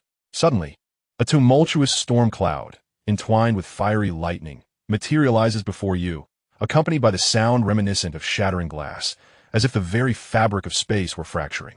Moments later, a breathtakingly beautiful female cultivator, draped in white and exuding an aura of purity, appears, her countenance marred by anger. Having dwelled in the Wangchuan realm for nearly 2 years, you are no longer the naive novice ignorant of the ways of cultivation. From the recent phenomenon, you deduce that a formation, likely a confinement array, had been present ahead, but it has now been breached from within.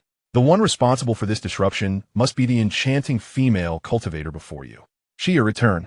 I will not permit you to join the Hahuan sect. I absolutely forbid it. The female cultivator propels herself forward, and from the damaged confinement array emerges a tall male cultivator clad in an ostentatious golden robe, his prominent features suggesting a striking presence. This is intriguing. The bloodline of a genuine transmigrator stirs within you, dispelling the fatigue of your long journey.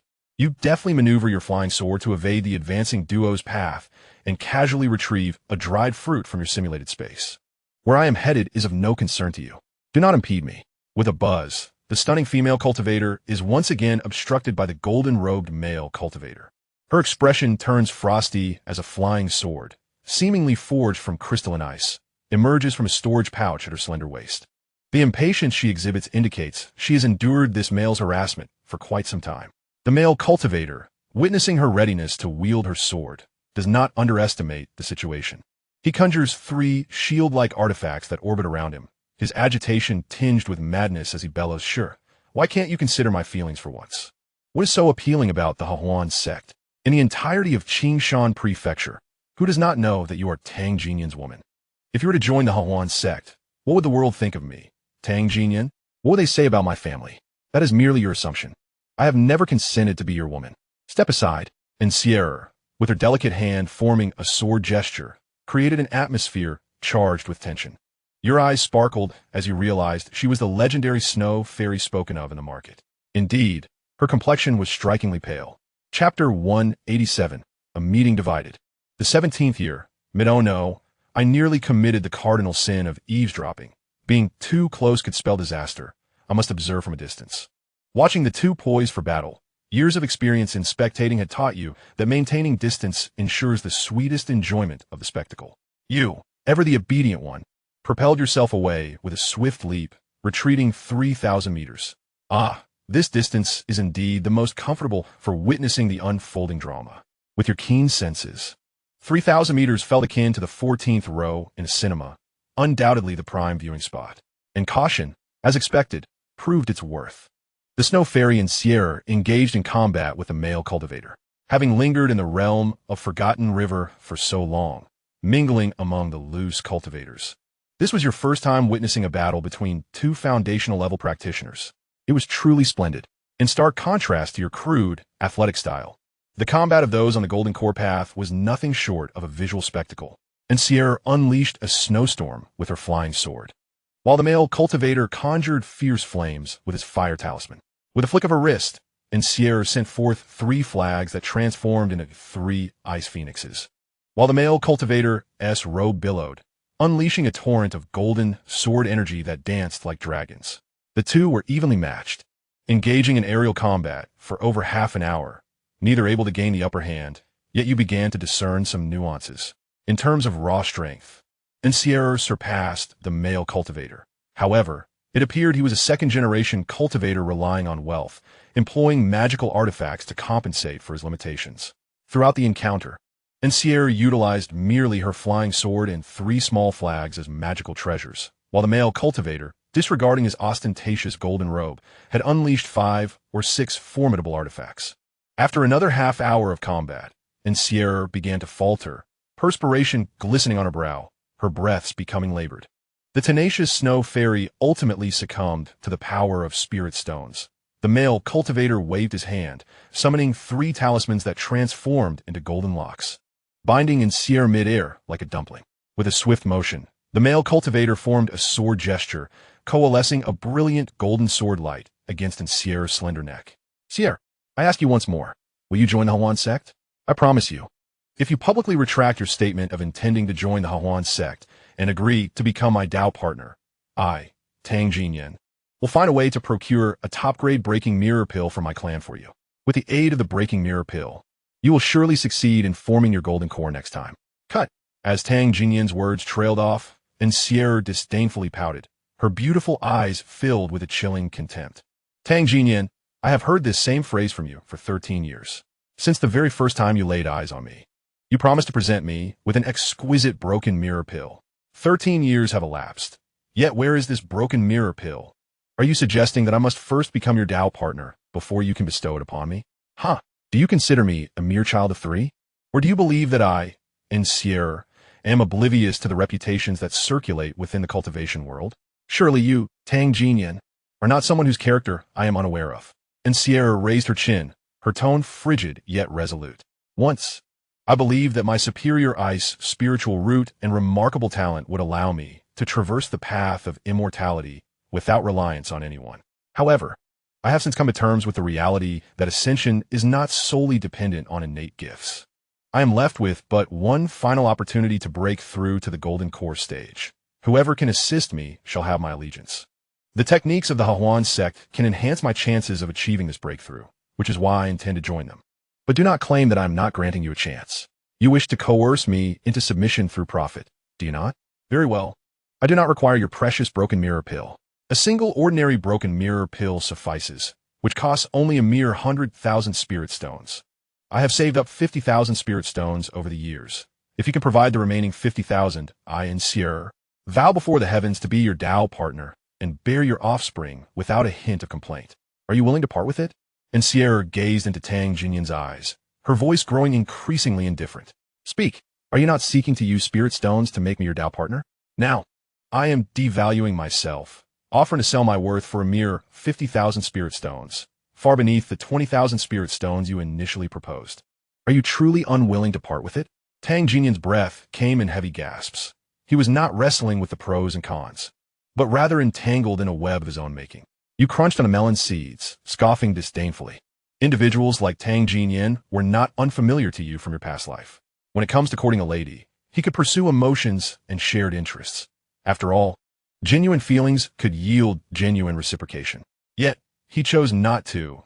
His sincerity was far too precious for him to part with, preferring to dangle benefits as bait instead. This, in itself, is not entirely flawed. Some women seek pure, sweet romance, while others desire equitable exchanges, mutual fulfillment, leading to shared joy. However, someone like Tang Jinyan, who is unwilling to invest genuine feelings nor offer any benefits, merely wishes to fish with his words. But when a lady truly bites and seeks to claim her reward, he suddenly becomes reluctant, embodying the essence of wanting to take advantage without recompense. You, wretched creature, dare to speak of spirit stones and negotiate terms. As someone who aspires to join the Huan sect, you should be grateful for my willingness to accept you as a Dao partner. Indeed, when a moment arrived for him to put his words into action, and the prospect of free gains dimmed, Tang Jinyan became infuriated. He pressed the tip of his sword against Xianxia's neck while recklessly brandishing his storage bag, displaying a mix of arrogance and foolishness. Spirit stones and exquisite broken mirror pills, I possess an abundance of them. But do you truly believe you are worthy of coveting my possessions? In the past, out of respect for your reputation as the snowy immortal, I might have considered extending some leniency towards you. However, your name has now been tarnished, and I find no reason to concern myself with your affairs. You wish to join the Huan sect, do you? Very well. I shall first test the merchandise for the Huan sect today to see if this snowy immortal truly ignites when engaged in dual cultivation. Tang Jinyan's gaze was filled with wicked intent, ready to act brazenly from above. You licked your lips, eyeing the storage bag in his hand, swallowing hard. So you possess both spirit stones and exquisite broken mirror pills. Your heart stirred with eagerness. To be honest, as a seasoned observer, you typically refrain from indulging in the cliched hero-saving beauty scenarios. But is this truly heroism? It is, in fact, a righteous endeavor. After completing this task, why would I need to labor for spirit stones? I could simply graduate without a care in the world. Hold your tongue for now, my friend. At that moment, in service of the noble cause of righteousness, you shouted and charged forward on a foe flying sword. Simultaneously, you retrieved a counterfeit recording stone from the simulated space. Over the past 2 years, In an effort to save spirit stones while better integrating into the cultivation circles of Wangchuan, you had diligently crafted such imitations to maintain appearances.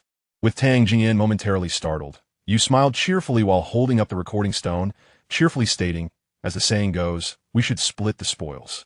Brother Tang, surely you can grant me this favor? Of course, if you refuse, that is acceptable.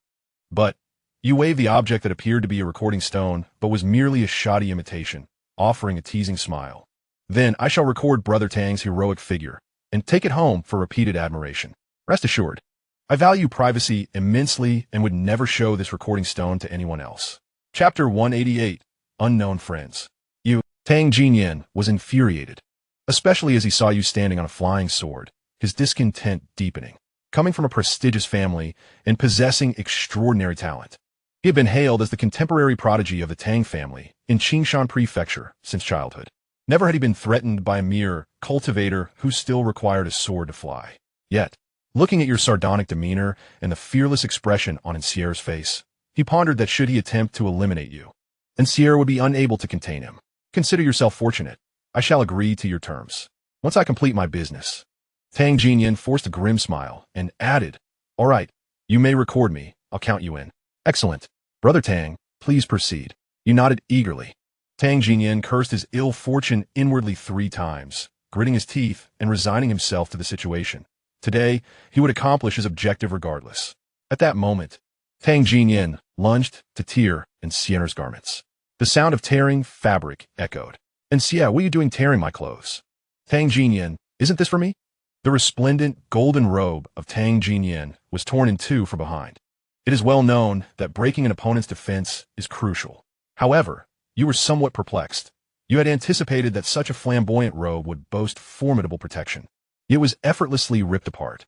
It seems that this garment primarily enhances magical resistance, while its physical defense is rather lacking.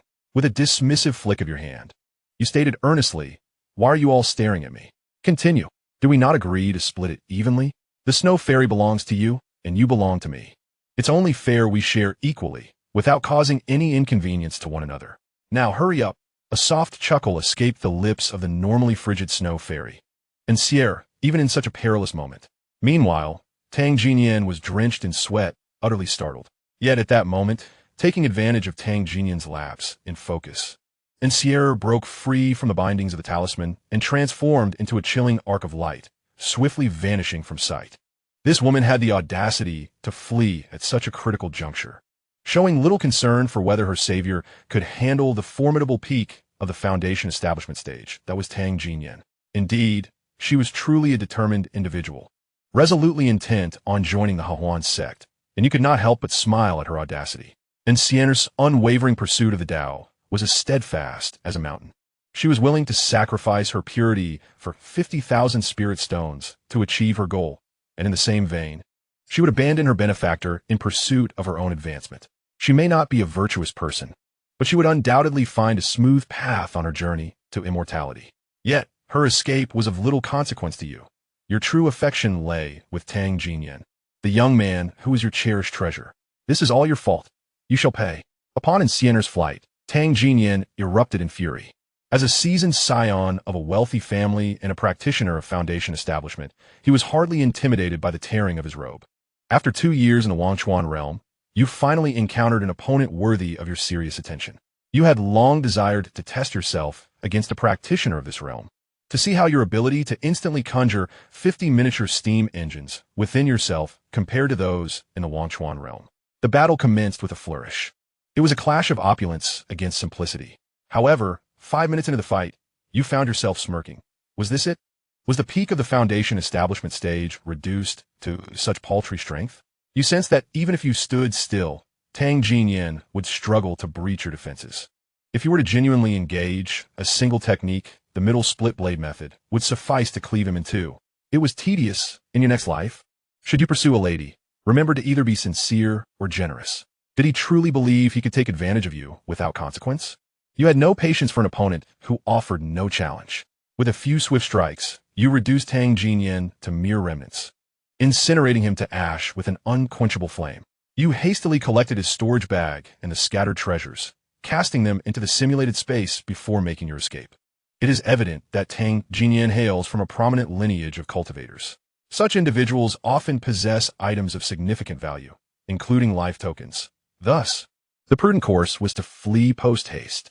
After sprinting 1,000 miles, feeling a semblance of safety, you descended to the ground, immersing your consciousness into the simulated space.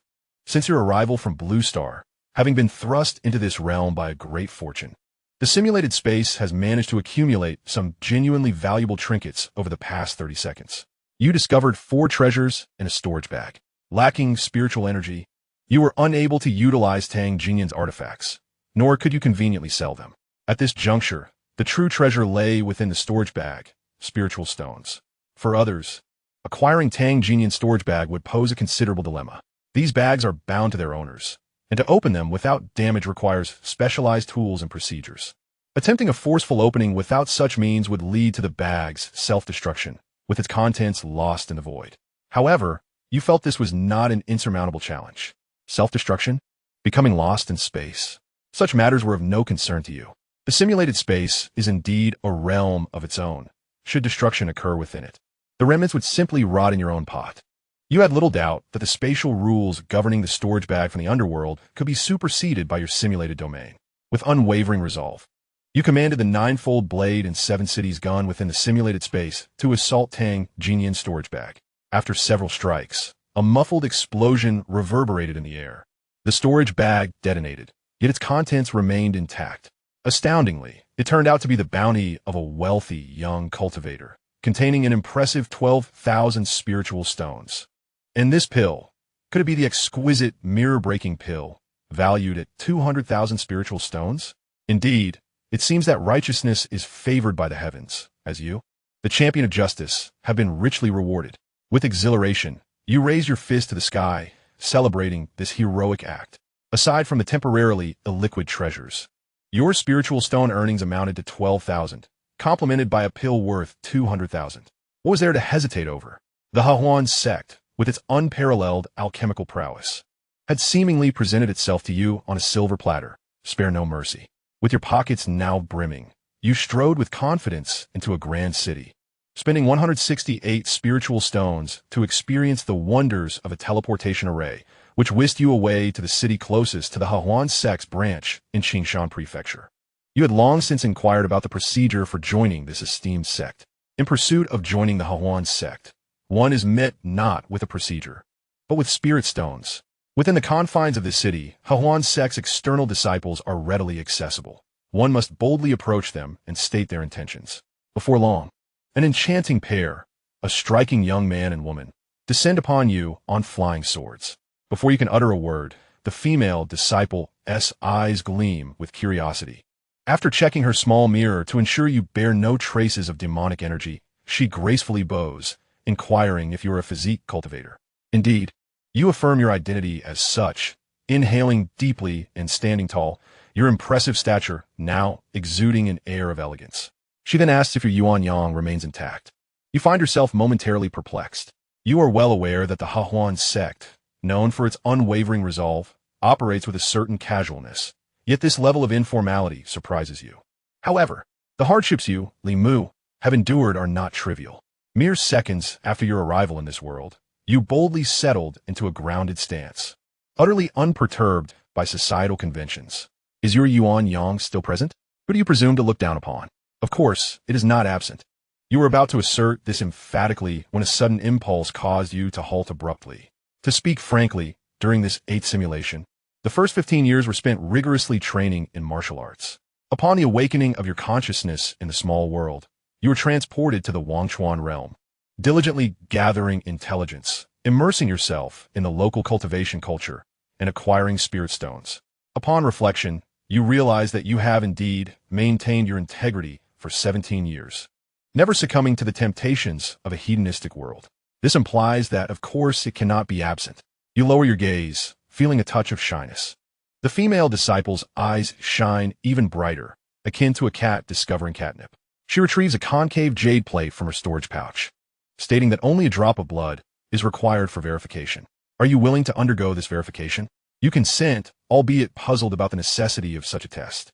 The female cultivator smiles sweetly, explaining that according to sect regulations, physique cultivators with intact Yuanyang who join the Hawan sect are exempt from donating 1/10 of their spirit stones.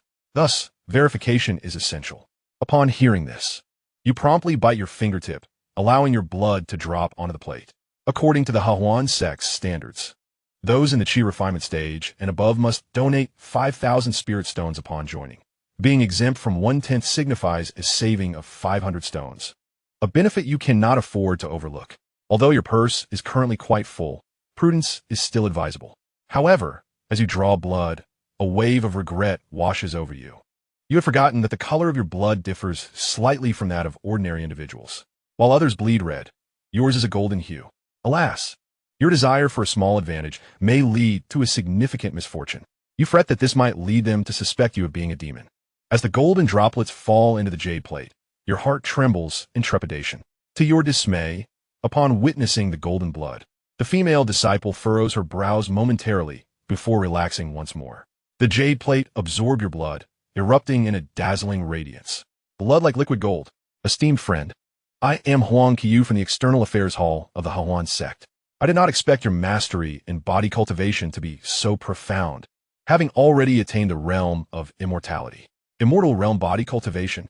Greetings, esteemed one. Huang Qiyu's exclamation of immortal realm, true monarch, immediately stirred a commotion, prompting all the disciples present from the Hawan sect to bow deeply in reverence, displaying an attitude of utmost respect. You blinked, feeling a subtle delight within. The title of true monarch signifies a high level of attainment among golden core cultivators in the Wangchuan realm. In this realm, the methods of body cultivation are encompassed within the golden core path, possessing its own distinct system of realms. Body refinement, diamond body, and immortality correspond to the Qi refinement stage, foundation establishment stage, and golden core stage, respectively. However, practitioners who follow the pure body cultivation path are exceedingly rare. In your 2 years in the Wangchuan realm, you have yet to encounter a single one, leaving you uncertain as to where your own strength fits within this hierarchy. But now, clarity dawns upon you. You ponder why Tang Jinyan, at the peak of the foundation establishment stage, was so easily vanquished.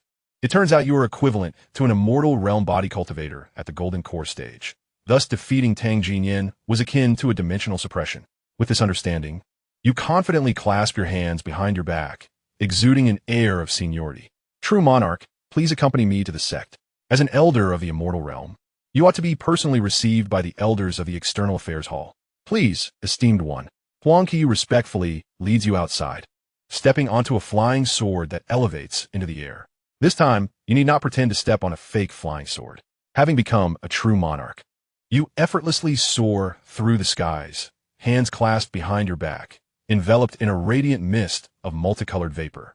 Huang Qiyu's heart raced, realizing that without any fluctuations of magical energy, and without relying on any magical artifacts, you are capable of flight through sheer physical prowess. This strikingly handsome senior, who keeps one awake at night, is indeed a true monarch of the immortal realm in body cultivation. Moreover, it is crucial to note that you are an immortal realm body cultivator who still possesses the essence of vitality. Wiping away the drool, you look at Huang Qiyu, who has suddenly begun to salivate, perplexed yet considerate, offering a handkerchief. Ah, true monarch, forgive my rudeness. Huang Qiyu shyly lowered her head, her mind racing with desire.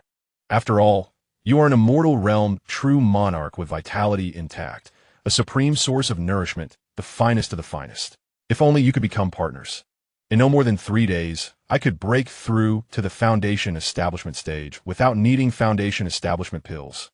Alas, such an extraordinary figure as yourself would surely be beyond the reach of even the elders of the External Affairs Hall, let alone a mere outer disciple like me. Half an hour later, in the grand hall of the External Affairs Hall of the Hawan sect, Huang Qiyu had just served you a cup of spirit tea when a fragrant breeze wafted through. A breathtaking beauty, clad in a translucent veil, gracefully approached with a willow-like figure, her demeanor radiating an enchanting allure that is simply irresistible. The ethereal quality of her presence was such that one could hardly glance away. Your throat tightened as you recalled the rumors that indeed held a kernel of truth. It was said that over 50% of the exquisite fairies in the realm of Forgetting River congregated within the Hawan sect. I am Ding Yusin, an elder of the Outer Affairs Hall of the Hawan sect. It's a pleasure to meet you. she greeted with a charming smile. Just as she was about to reach you, her foot faltered, causing her to stumble forward. Being a person who treasures beauty, you could not simply stand by. You swiftly opened your arms to catch her. Soft, you exclaimed, taken aback by her allure. Yet, you found yourself puzzled as she referred to you as a fellow practitioner, indicating she was also a golden core true monarch. Was it typical for practitioners at this level to be so physically clumsy? Are you considering joining our Hahuan sect? Ding Yusin inquired in a gentle tone. By the way, are you feeling warm? Your garment has slipped from your shoulder. Do you understand the rules? She continued, seemingly ignoring your response as she shifted slightly in your embrace. Yes, I am prepared to contribute my spirit stones. And as for myself, I am not warm. My belt is tightly cinched. No, I believe you do not grasp the rules, she persisted, disregarding your words, adjusting her posture with a graceful sway of her slender waist. With a delicate touch, she cupped your face, her breath fragrant as she revealed, our Hahuan sect has revised its regulations. We no longer accept spirit stones. What do you accept then? With a playful wink, Ding Yusin declared, the new rule states that only those who can win me over, the elder of the Outer Affairs Hall, are eligible to join the Hahuan sect. Let's not waste time. Suddenly, with a burst of magical energy, Ding Yusin shattered your tightly cinched belt. You? Huang Qiu. Ding Yusin, you shall pay for this. The atmosphere in the Outer Affairs Hall of the Hahuan sect turned suddenly tense. Huang Qiu, consumed by jealousy and fear, felt beads of sweat forming. Previously, she had communicated with Ding Yusin, mentioning that a remarkable, handsome practitioner from the indestructible realm was considering joining their sect, which led her to anticipate Ding Yusin's impulsive reaction. However, she had not anticipated such a bold move before the individual had even joined the sect, invoking the unspoken rules of the sect. Huang Qiu trembled, her small hands shaking uncontrollably. Elder, this is inappropriate.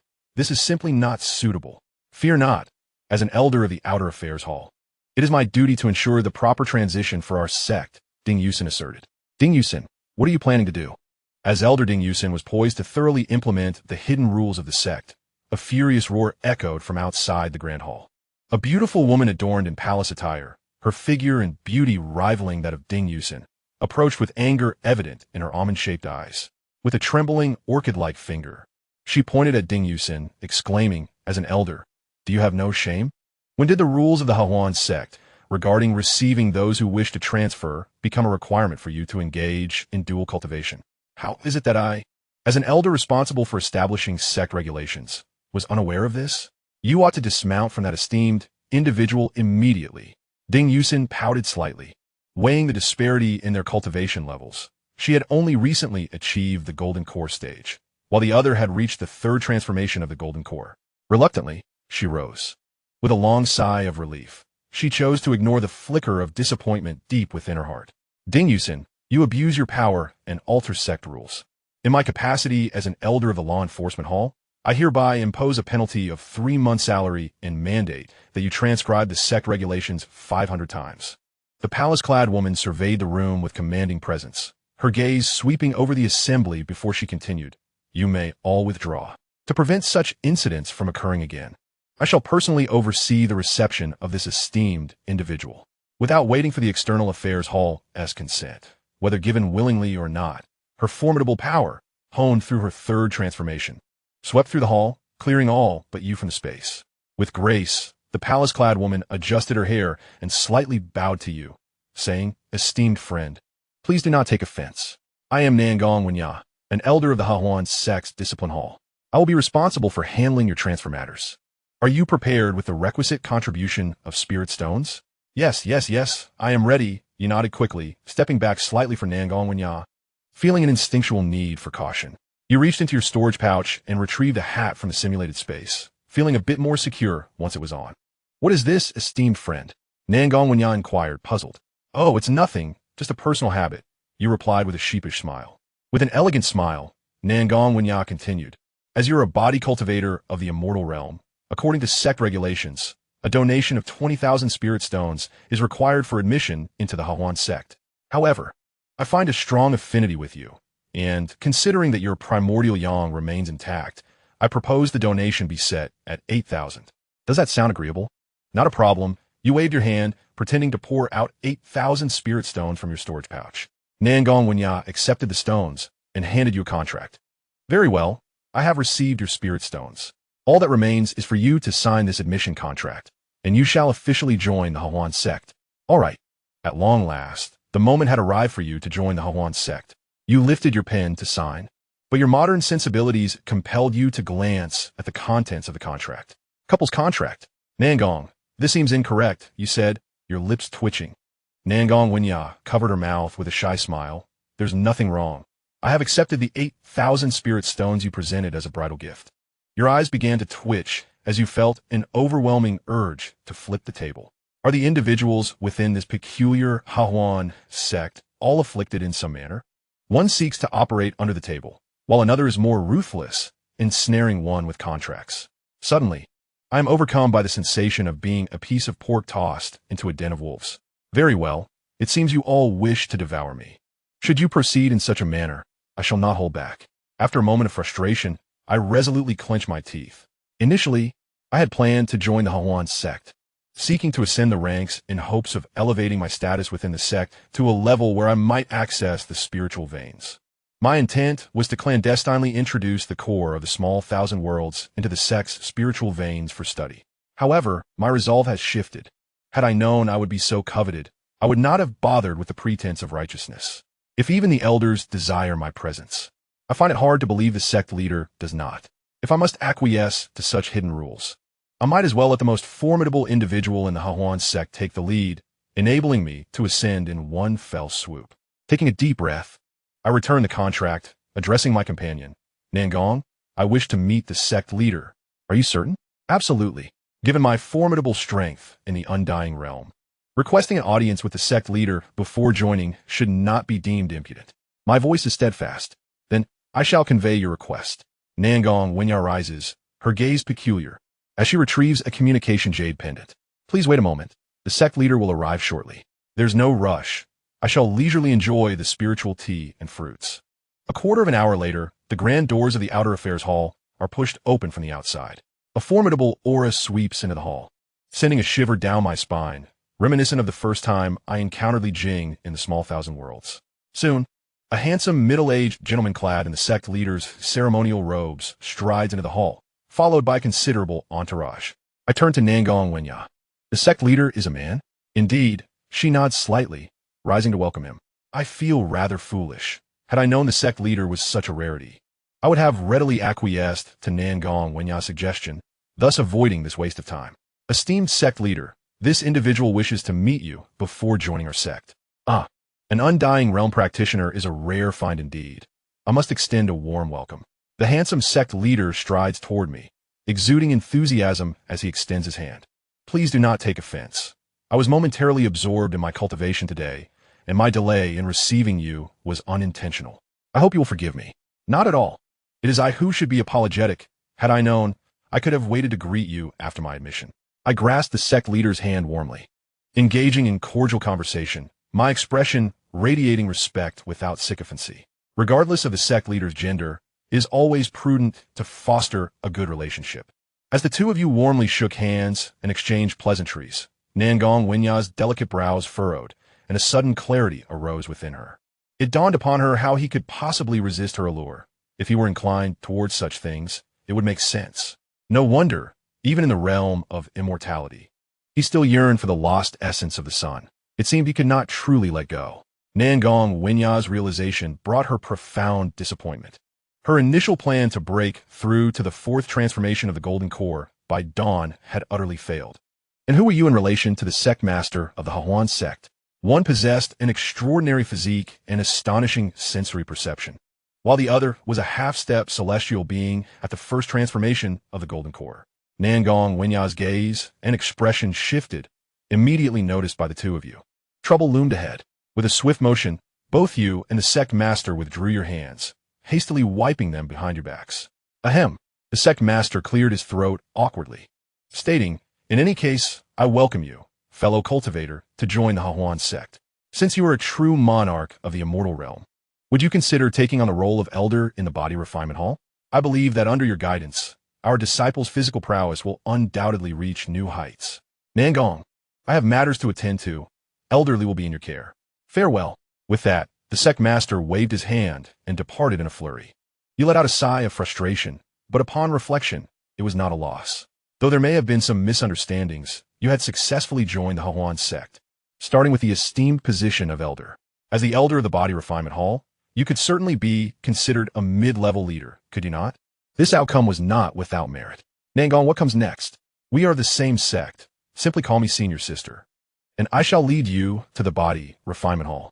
Nangong Wenya's demeanor towards you was somewhat cool, evoking a sense of a beautiful woman caught in an unfortunate situation.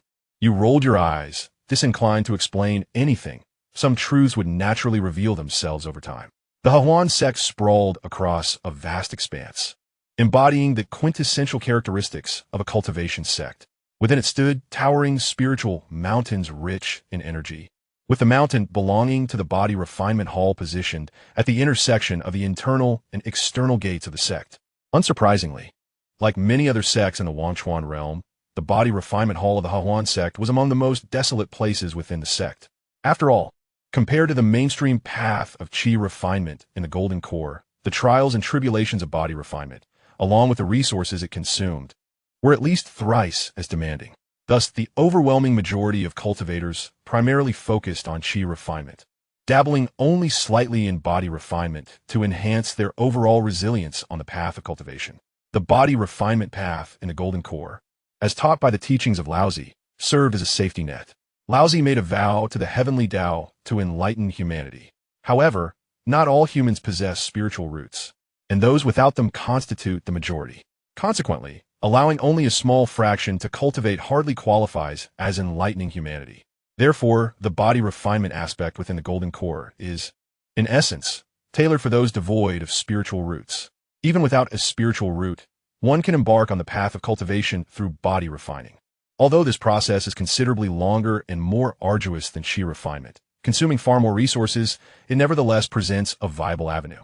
However, while this path may appear promising, its execution varies widely depending on individual perspectives. For instance, have you ever witnessed a cultivation sect recruiting disciples without requiring a spiritual root?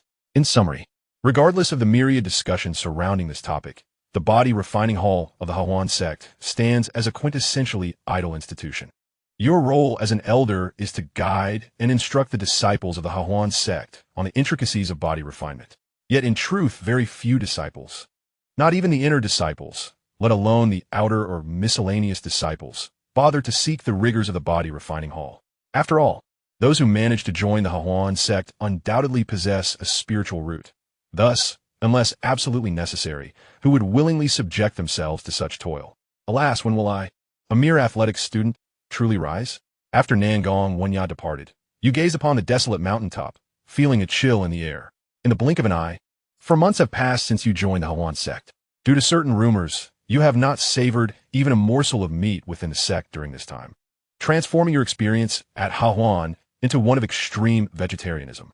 There is no remedy for it, despite the fact that the charming female disciples of the Hahuan sect drool at the sight of you. They assume you're only attracted to handsome elders like the sect leader. Being a robust cultivator, they would hardly dare to approach you with any ulterior motives. During these 4 months, a few flamboyantly dressed male disciples attempted to test their luck with you, but to no avail. You feel helpless. Yet you cannot simply declare your preferences, male and fond of females, at every encounter. As an elder, one must maintain a certain decorum.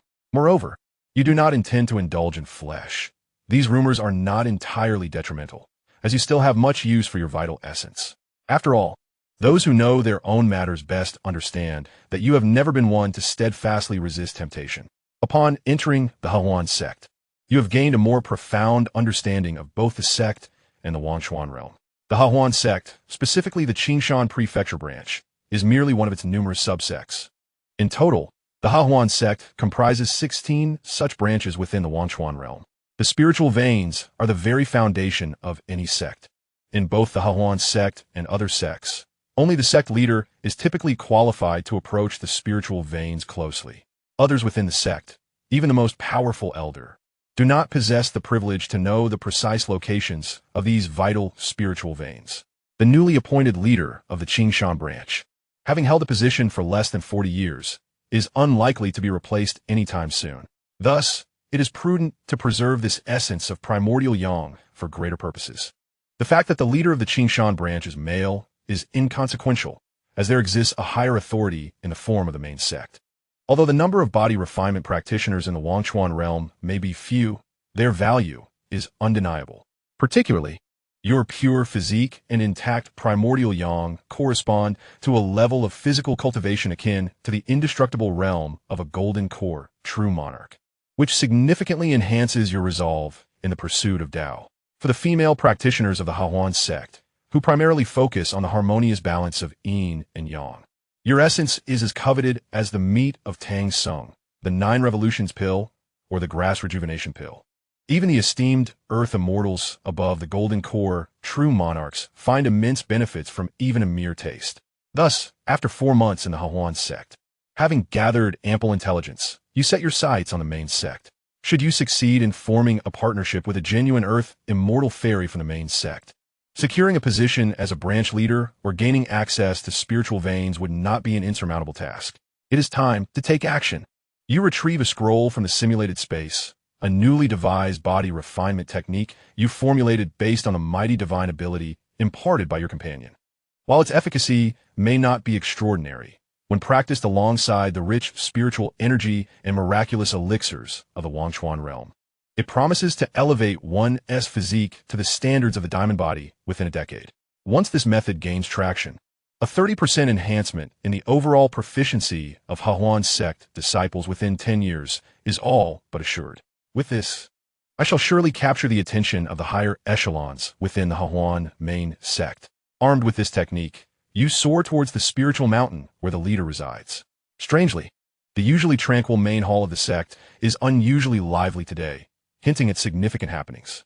Yet, the leader is not seated at the main position. Rather, he stands amidst the crowd below. Senior brother, is there a matter of importance today? You inquire as you descend beside him. Ah, Junior Brother Lee, the leader responds, his expression serious, forcing a strained smile as he steps back slightly. Recently, a promising disciple has joined our sect. My partner, in a fit of greed, has decided to accept her as a personal disciple today after a brief evaluation period. Ah, it seems I have arrived at just the right moment. Congratulations, Senior Brother, on this joyous occasion. What do you mean, Junior Brotherly? Please, Senior Brother, look here, you say, presenting the body refinement technique to the leader, explaining it earnestly. The leader's face turns crimson upon hearing your words. Is this a body refinement technique? No, this is a testament to my achievements during my tenure. It is the ladder to my advancement within the main sect. Junior Brotherly, Senior Brother, slap. The master excitedly embraced your shoulders. At that moment, in front of the grand hall, a stunningly beautiful female cultivator, resembling a snow lotus in her icy demeanor, had just raised her head after bowing to a graceful matron. Xianxia, you were taken aback.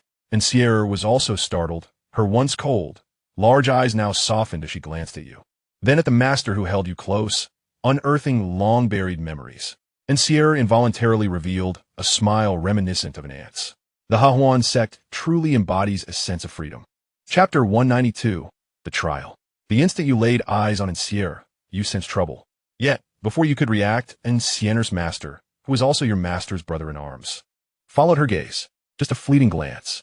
The beautiful, dignified, and charming partner of the master slightly contorted her delicate face, unable to suppress the exclamation from her cherry lips. Xianxia, come here this instant. In a flash, everyone in the grand hall turned their heads in unison, their gazes locking onto you both. You knew it. The heavens above, they were no longer hiding their relationship. The murmurings erupted like a swarm of bees, and you and Master Xianxia instinctively separated. Xianxia appeared as though she had lost her dearest, and you felt as if you were cursed. Yet, you sensed there was still a chance for redemption. It was merely a misunderstanding that could be resolved. You had already prepared a brand new body refinement technique, just waiting for the master to present it to the Hahuan sect, which would elevate you into the upper echelon site. In just a couple of months, you believed influential figures would come seeking you. Just a couple of months, you were confident that with your composure, you could withstand it all, no longer needing to rely on such rumors as a shield. Everyone, listen to me. Listen to what? Hurry and leave. You hadn't anticipated that the psychological resilience of the Hahuan sect's subsect leader would be so fragile. When faced with doubt, his choice was to withdraw first. With a wave of Xianxia's hand, a teleportation talisman ignited, and the two of you were whisked away from the Grand Hall in an instant. Oh no! 200 miles outside the Hawan sect, you covered your face with your hands, realizing that there was no way to explain this now. You suddenly considered withdrawing from the sect. After all, it was just a spiritual vein. If necessary, you could always turn to the demonic sect and become a tyrant there. The 18th year. At this point, you had grown indifferent to the rumors. A man walking the path to success. What does it matter if he is misunderstood? After all, the developments were steadily progressing according to your plans. 2 months prior, you entrusted your self-developed body refining technique to the sect leader, Xianxia, which subsequently ignited a fervent pilot program for body refinement within the Hahuan branch of Xianxia Prefecture. Upon Xianxia's command, 300 outer disciples, 100 inner disciples, and 20 core disciples converged at the body refining hall, tirelessly engaging in the study of your novel technique day and night. In both the modern world and the realm of cultivation, capturing the attention of the elite with something innovative necessitates demonstrating tangible results. Your body refining hall, once scarcely frequented, has now transformed into a bustling hub of activity. The outcomes have been extraordinarily remarkable, surpassing your initial expectations. The disciples of Hahuan sect, who specialize in the harmonization of yin and yang, now possess an invigorated and harmonious flow of energy within them, significantly enhancing their body refining endeavors, akin to the advancements of Jiulong technology. The primary reason for this success lies in the exceptional quality of your body refining technique. This new method not only integrates the lifetime experiences of a champion athlete well-versed in over 100 martial arts disciplines, but also derives its core from the simplified essence of the great strength divine power within the 72 earthly fiends techniques. The 108 techniques of the celestial and terrestrial fiends are renowned for their potential to evolve into divine abilities, even within the vastness of the Hongwang. They're exceedingly rare treasures. Your meticulous simplification has elevated the overall body refining standards of the otherwise indifferent Wangshuan realm by a significant margin. After 2 months of concentrated study, sect leader Xianxia now possesses a commendable data report to present to the Hahuan main sect.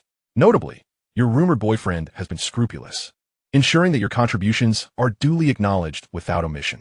3 days later, after thoroughly reviewing the report, you and Xianxia placed the communication jade slip into the teleportation array, leading directly to the main sect. Both of you wore joyous expressions, as you envisioned the ethereal beauty of the celestial elder from the main sect welcoming you with open arms, while Xianxia foresaw a promising career path ahead, as smooth as a dual 8-lane highway. Indeed, both of you are destined for a splendid future. Husband, it's time to come home for dinner. Suddenly, the sect leader's wife soared through the air, her natural beauty enhanced by delicate makeup that accentuated her allure. She felt a pang of distress. It was imperative to adorn herself, as she had initially believed that her only concern was fending off the few vixen-like disciples vying for the sect leader's attention. Little did she realize that triumphing over the female rivals would lead her to contend with male suitors as well. Xianxia's handsome face darkened with a frown as he followed his wife, while your expression soured further upon glancing at Xianxia, who had just accompanied the sect leader's wife and was now stifling laughter with her hand over her mouth. Having recently joined the Hahuan sect for 2 months, Xianxia diligently endeavors to cultivate her skills. Although she is yet to fully master the techniques, the once frigid snow maiden now gradually sheds her icy demeanor, blossoming into a more radiant presence. Disciple Xianxia pays her respects to Elder Li. She states with a graceful curtsy, her eyes rolling in irritation as she mutters, "Though you appear fair and pristine, I suspect there is darkness within. Your lack of decorum in repaying your savior is quite disconcerting. Spreading rumors about me and the sect leader? In the past 2 months, the rumors surrounding you have intensified, and with your capabilities, it is only natural that you can uncover some hidden truths within. And Xianxia is indeed the source of these increasingly vicious rumors." "Ah, Elder, do you know it was me?" And Xianxia blinks innocently, feigning ignorance, unperturbed in the slightest. "Pray tell, what is your intention?" "You. What do you mean? You. And Xianxia, it is you, and only you." With a playful sway of her petite waist, and Xianxia approaches you, gazing up into your eyes. "My cultivation is nearing completion, and I will soon embark on the path of yin-yang harmony." "What do you mean?" you inquire, slightly furrowing your brow. And Xianxia beams with a smile, striking directly. The Hahuan sect is rife with seductive temptresses, if I do not strive to tarnish your reputation? How can I hope to seize the essence of the true monarch? Elderly, I seek your aid in my cultivation, for you undoubtedly require my assistance as well. Allow me to share a secret. Rising on her toes, the cherry-lipped Xianxia exhales gently. I still possess my Yuan, remaining a pure Yin body. While it may be imperceptible to others, I sense that you are a pure Yang and absolute spirit body. If we cultivate together within a century, we shall surely ascend to the higher realms. Chapter 193, Visitors from the Main Sect. In the 18th year, Xianxia chatters away, causing a shiver to run down your spine. Previously, you were aware only of your absolute spirit body, unaware that pure Yang could also be added to the description. In the realm of cultivation, the pairing of pure Yin and pure Yang often heralds auspicious events. Gazing at the enchanting Xianxia before you, you find yourself stirred, your heart racing uncontrollably. Having been a part of the Huan sect for nearly a year, despite your inability to pursue the qi refining path due to your constitution, you have diligently studied the sect's technique, the harmonization of Yin and Yang. The harmonization of Yin and Yang has never been merely a one-sided, nefarious technique. Even if you have not practiced this technique, cultivating alongside a practitioner can yield unparalleled benefits, enhancing one's physical strength. Your current physical prowess has already reached an indomitable realm. Should you engage in dual cultivation with the enigmatic Xianxia, whose primal essence still lingers, it may not directly lead you to the rank of an earthly immortal. However, the possibility of manifesting an additional 10 to 20 miniature steam engines within your being seems quite attainable. Alas, dream on in your fantasies. Daring to harbor thoughts of this elder, gritting your teeth and stamping your foot, you flicked Xianxia on the forehead, turning to depart. The allure of Xianxia was overwhelming. Lingering any longer posed a risk of losing control. After all, you are a man of aspirations. This simulation aims to restore the core essence of the lesser thousand worlds. All temptations must yield to this purpose. Xianxia can wait until you conclude your dealings with the spiritual veins. Whether she will still be willing when the primal essence is no longer present is a matter of uncertainty. You remain indifferent, for it is only a fleeting moment until you meet again, and 2 seconds hence, you shall once more be a robust figure brimming with primal essence. In the 18th year, midway, it has been 2 months since you submitted your report to the Huan sect. Your usual patience has begun to wane.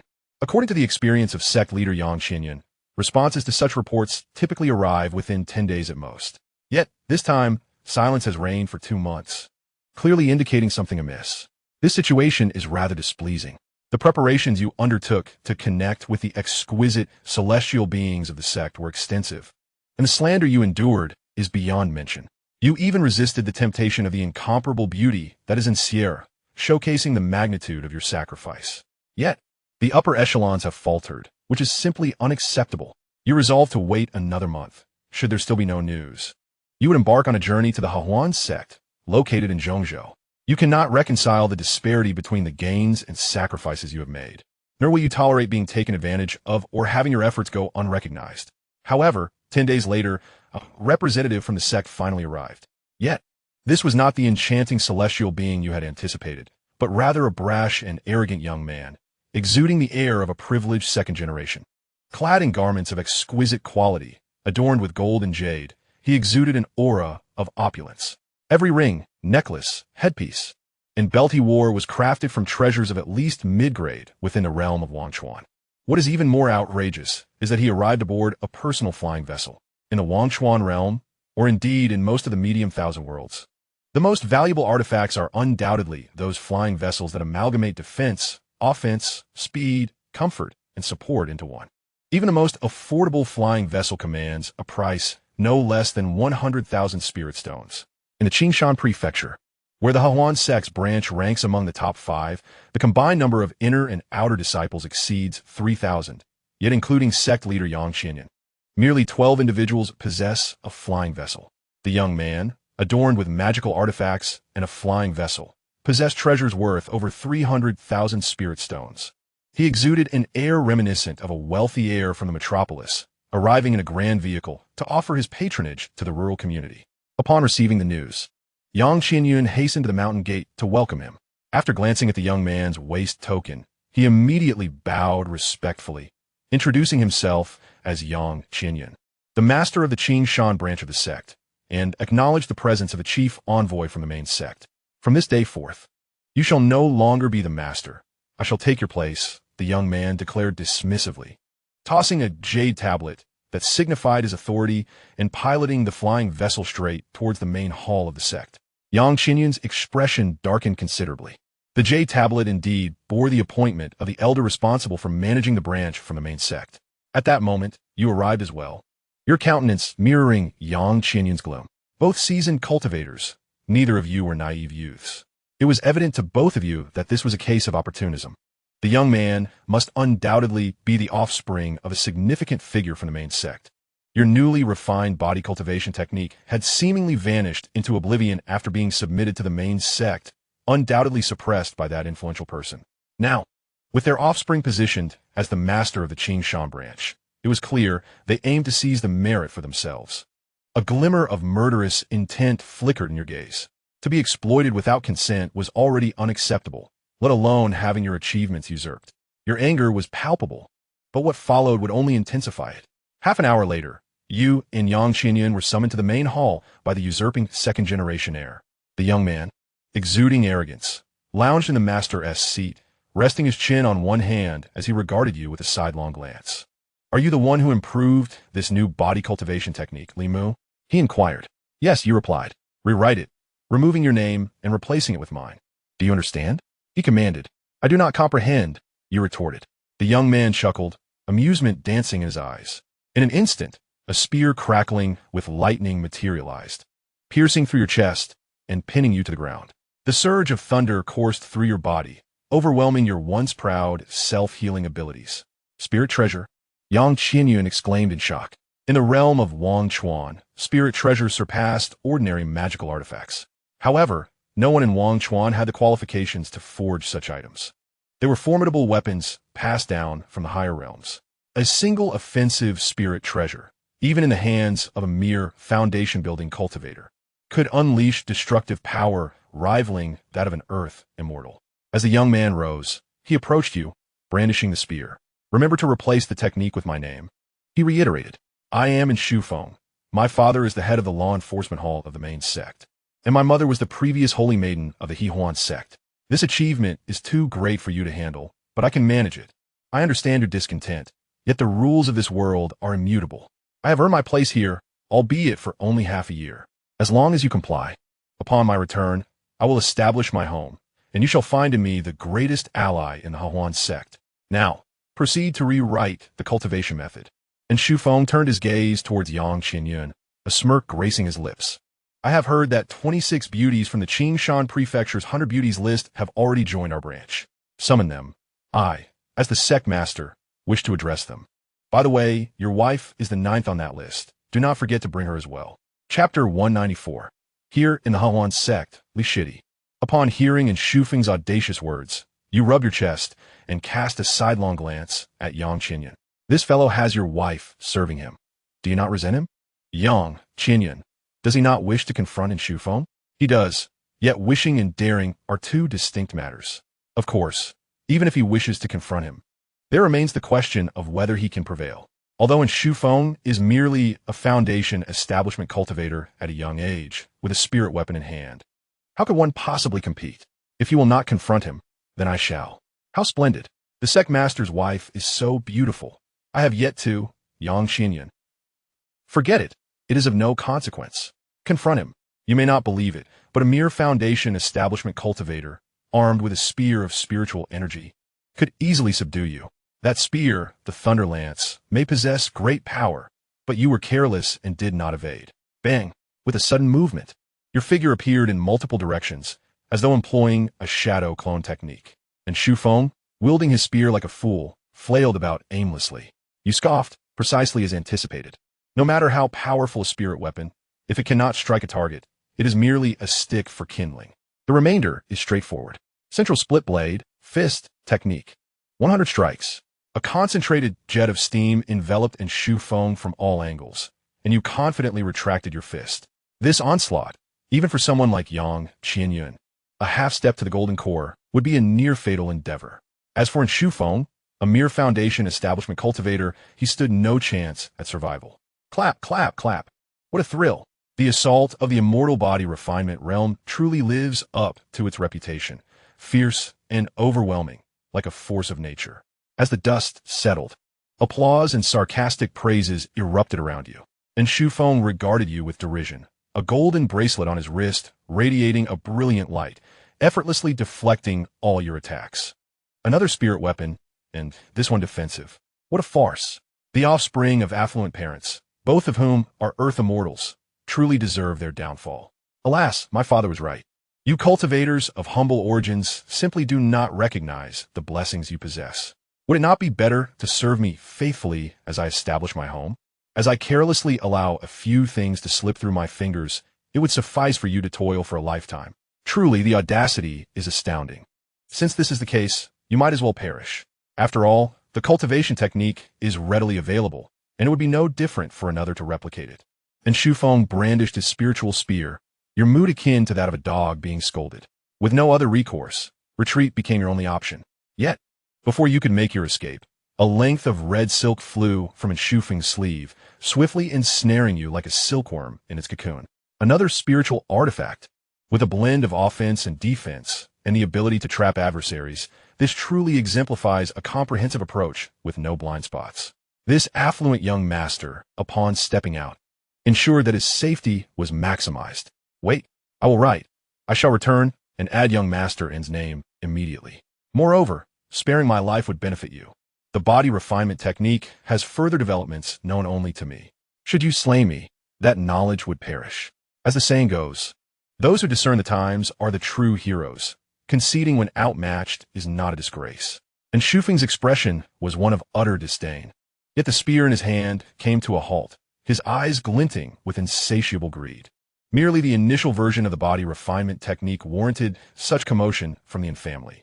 What chaos would ensue upon the release of subsequent versions? Truly, a wretched creature. And Shufeng retracted his spear, extending 3 fingers. I grant you 3 days to deliver the subsequent techniques. If you comply, I shall allow you to serve my family as a loyal hound. Should you fail, rest assured, it is all firmly etched in my mind.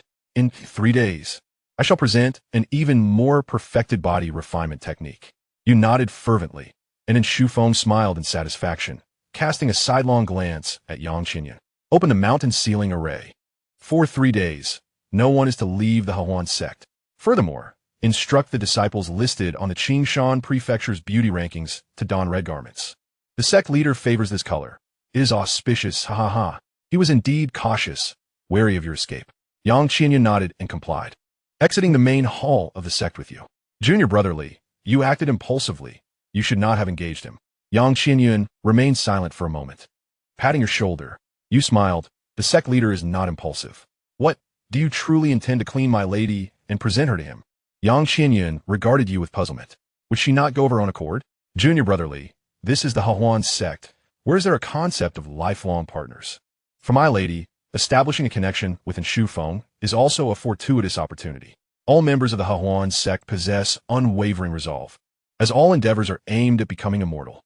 The 2 most crucial aspects of achieving immortality are survival and seizing opportunities. Xianxia patted your shoulder once more and departed, leaving you rather stunned.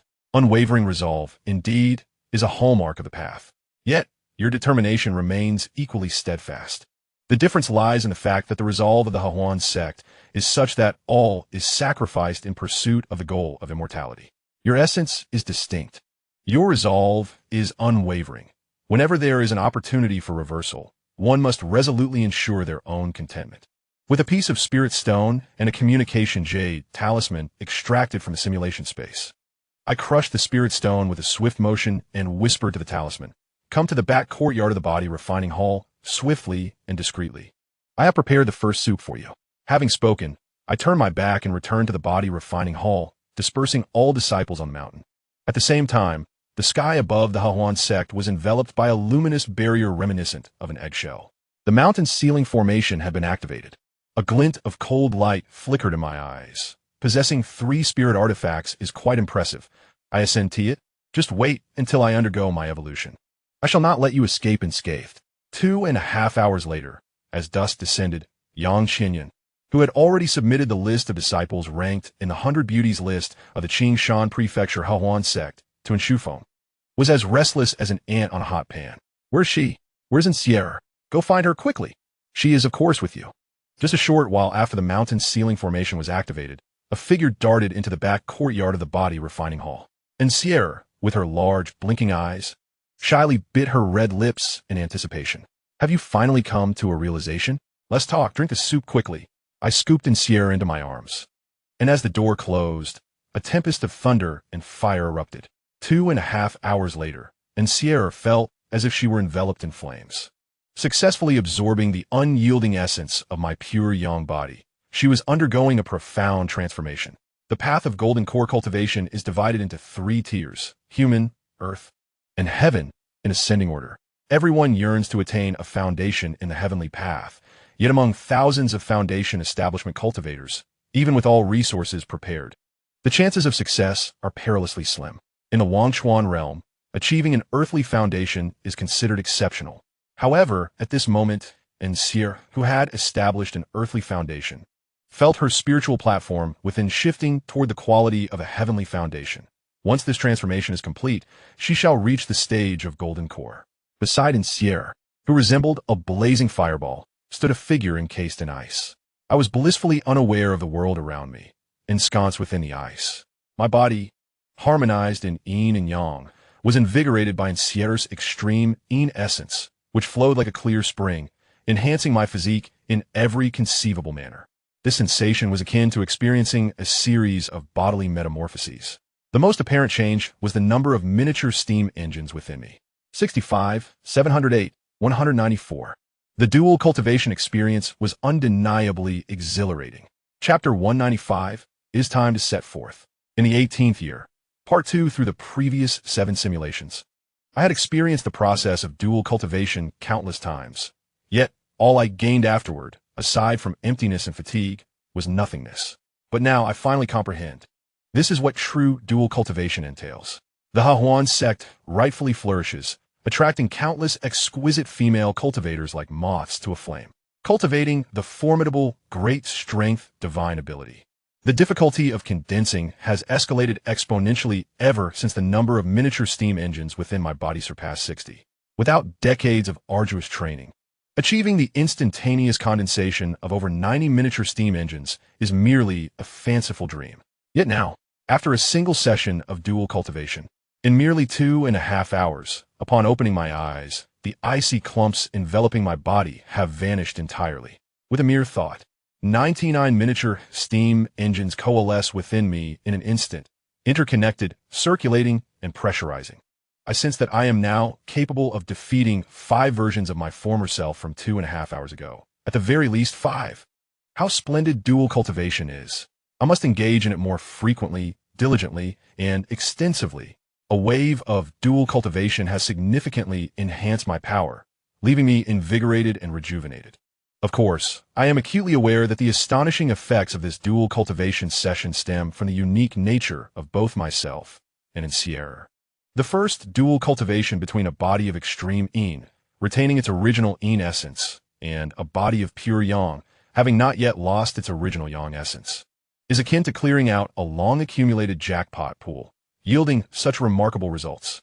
Subsequent dual cultivations with Xianxia, or with others, will likely yield effects that are but a fraction of this experience.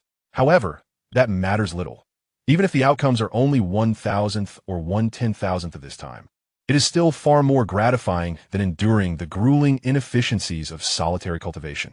The only lament is that with the loss of my original yang, the plan to attract the most beautiful celestial elders of the Hahuan sect to ascend has crumbled.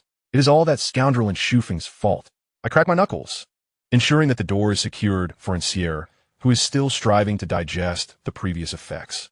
And I fix my gaze upon the direction of the sect's grand hall, charging forth with determination. The original yang is lost, and the plan to restore the core essence of the miniature world has been declared a failure.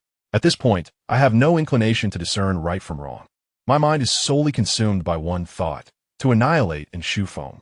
As for the consequences that will follow his demise, and how to restore the core of the miniature world, those concerns are inconsequential. I shall revel in immediate satisfaction. The core of the miniature world can be repaired in a mere 2 seconds thereafter. This time, I shall not act like a mere mortal, and Shufeng, Come forth to meet your demise. I summon my three-headed, six-armed golden corpse form, my coarse and ferocious voice resounding throughout the Hahuan sect, causing countless structures to tremble and collapse. At this moment, as darkness envelopes the sky, and Shufeng is preparing to indulge in his evening meal. Apart from Xianxia, all the renowned female disciples from the Qingshan prefecture who grace the 100 Beauties list have donned his favorite red dresses. Some harbor reluctance, others anticipation. Yet none possess much inclination to resist. Outside the grand hall of the sect, a line of male disciples stood, their spirits diminished, resembling the obedient boyfriends who transport their partners to KTV on electric scooters. Just as the sect leader, Yang Qianyun, had articulated, the fervor for the path was unwavering, with the members of the Hahuan sect devoted to the pursuit of transcending to immortality, adept at seizing opportunities in life.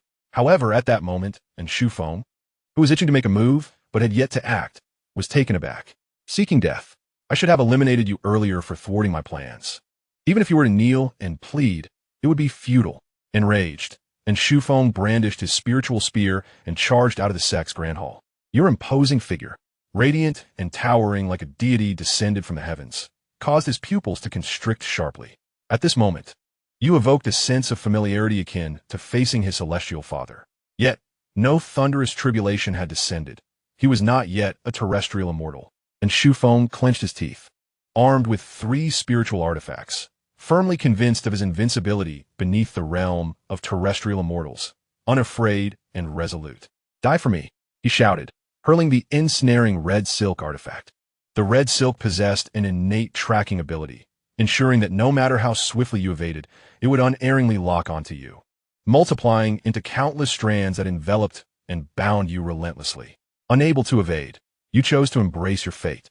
You inhaled deeply as 99 miniature steam engines within you surged, generating an uncontrollable wave of superheated, high-pressure steam, no longer merely a beam, but a torrent, a veritable ocean of steam. The spiritual artifact was imbued with sentience, which explained its designation. The high temperature and pressure of the steam instigated an unfamiliar emotion, fear, within the otherwise emotionless red silk. It yearned to flee, its singular purpose to bind enemies rendered helpless, now confronted with the instinct to escape for the first time. To remain would mean certain obliteration. Naturally, such a distinguished artifact should not exhibit such weakness. However, the efficacy of even the finest treasures is contingent upon the skill of their wielder. The synergy between a superior artifact and its master is everlasting. Yet, and Shufeng, merely a novice in the foundation stage, could hardly be considered a compliment. He was merely borrowing power. The red silk recoiled abruptly. You grinned wickedly, your hand darting forth like lightning. Thinking of fleeing? Hand it over. Enveloped in the steam's embrace, you grasped the red silk as one would a small serpent, submerging it in the torrent, which washed over it repeatedly. Below, and Shufeng's complexion paled as his connection to the red silk vanished. From this moment forth, you belong to me. Any objections? Red silk? None at all. The red silk quivered lightly, and in that moment, you sensed an inexplicable bond forming between it and yourself. You could not discern whether this was a sign of allegiance or something else entirely. However, after this connection emerged, even in the absence of magical prowess, you found yourself capable of commanding the red silk to serve your will.